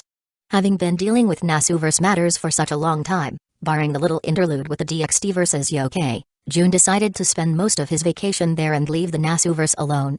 This decision led to a deeply unsatisfied Ryougi Shiki, filling a complaint that not only did he isolate his home from her senses, now she could not even sense his presence. After all, her senses only extended as far as the Nasu-verse. When June went to DxD, she could not even tell. However, as the personification of the root as she could be called in some sense, June found Ryougi Shiki hard to deal with and so, seeing that by escaping into the DxD-verse, he could get one over her, he unhesitantly decided to spend the majority of his time there. As for the people in the Nasuverse that would miss his presence, like the little girls, Sakura and Ilya, who still had school along with the latter's mother Ira and the two operatives Maya and Natalia, June made a point to bring them to him for a little break time at least once every weekend. And when it came to people like Rains and Waver, who had wisely tied themselves to him, along with the Sophia family that wished to do the same, they had to deal with his absence themselves, as June cared far too little to make an effort to accommodate their needs and plans. Just like so, time trickled by. The Shire ladies of Domina Coronam gathered their courage to make moves of June as they saw their more proactive rivals make progress, while the object of their affection watched the race amusedly as he enjoyed the loving gestures the girls sent his way. The DxD group of Natsume, Shiden and C also made progress in the sense that the others no longer looked at them sideways for their previous hesitation in swearing their lives and souls to June at the time of the current Domina Coronam's construction. Speaking of the girls from DxD, the ones who had yet to enter his fold were also putting the moves on June, who deeply enjoyed the copious amounts of female attention he was receiving recently. In fact, it were these outsiders that put the pressure on the more passive girls in June's group. After all, it was one thing for a fellow of the same group to earn June's affection ahead of themselves, but for these outsiders to be gaining ground so fast and possibly surpass them. No, such a thing could not be tolerated. And so, June got to enjoy being lavishly spoiled by country-toppling beauties left and right without even having to lift a finger. That was truly the life. Two of these upstarts were Suna Sidri and Ryaz Greemery, though to be fair, Suna was not interested in June romantically, even if she found him attractive, and only wished to work out a deal for him to join her peerage. Ryaz, on the other hand, seemed quite taken with him and unabashedly tried to use the notorious honey trap in order to get him to join her peerage.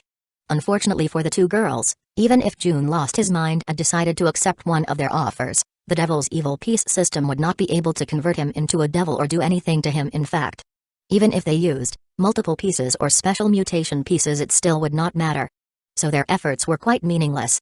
Still, teasing the two girls was quite a fun and relaxing activity, so June might have forgotten to mention this to them. Interestingly, however, Kei and Tobio, who had distanced themselves a bit from June's group because being around a godlike guy and a bunch of girls who loved him was putting a bit too much pressure on them, ended up being recruited by the aforementioned two girls.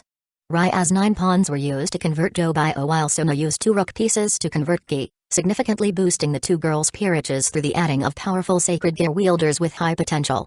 Although it was certainly a good time for the two young devils, from that point forth, the two newly converted devils became extra awkward around June. After all, they were technically still a part of his group and did not bother to inform him of their decision to join the devils out of fear of losing their nerve after talking with him.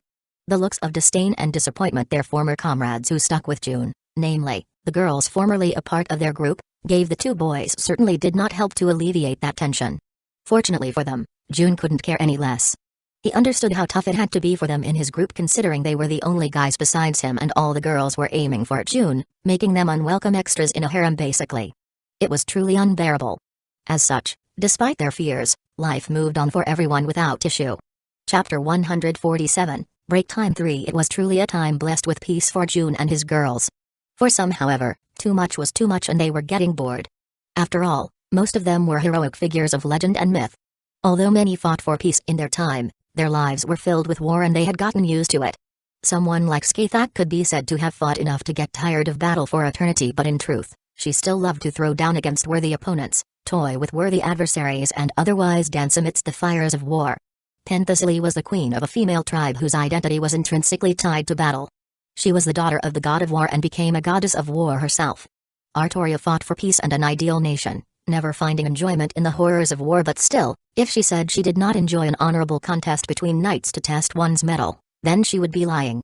Cases like these 3 were abound amongst June's girls, and so, despite their enjoyment of peace, many were raring to get back into the thick of things. In truth, most of June's problems were taken care of by him, so the girls did not get the chance to throw down themselves, so they had been away from battle far longer than the duration of the current break, and though June was enjoying the peace, how could the literal embodiment of the end not miss annihilating his foes with extreme prejudice? The solution was quite obvious too, since there was a timeline filled with battles against all manner of powerful opponents in the Nasuverse.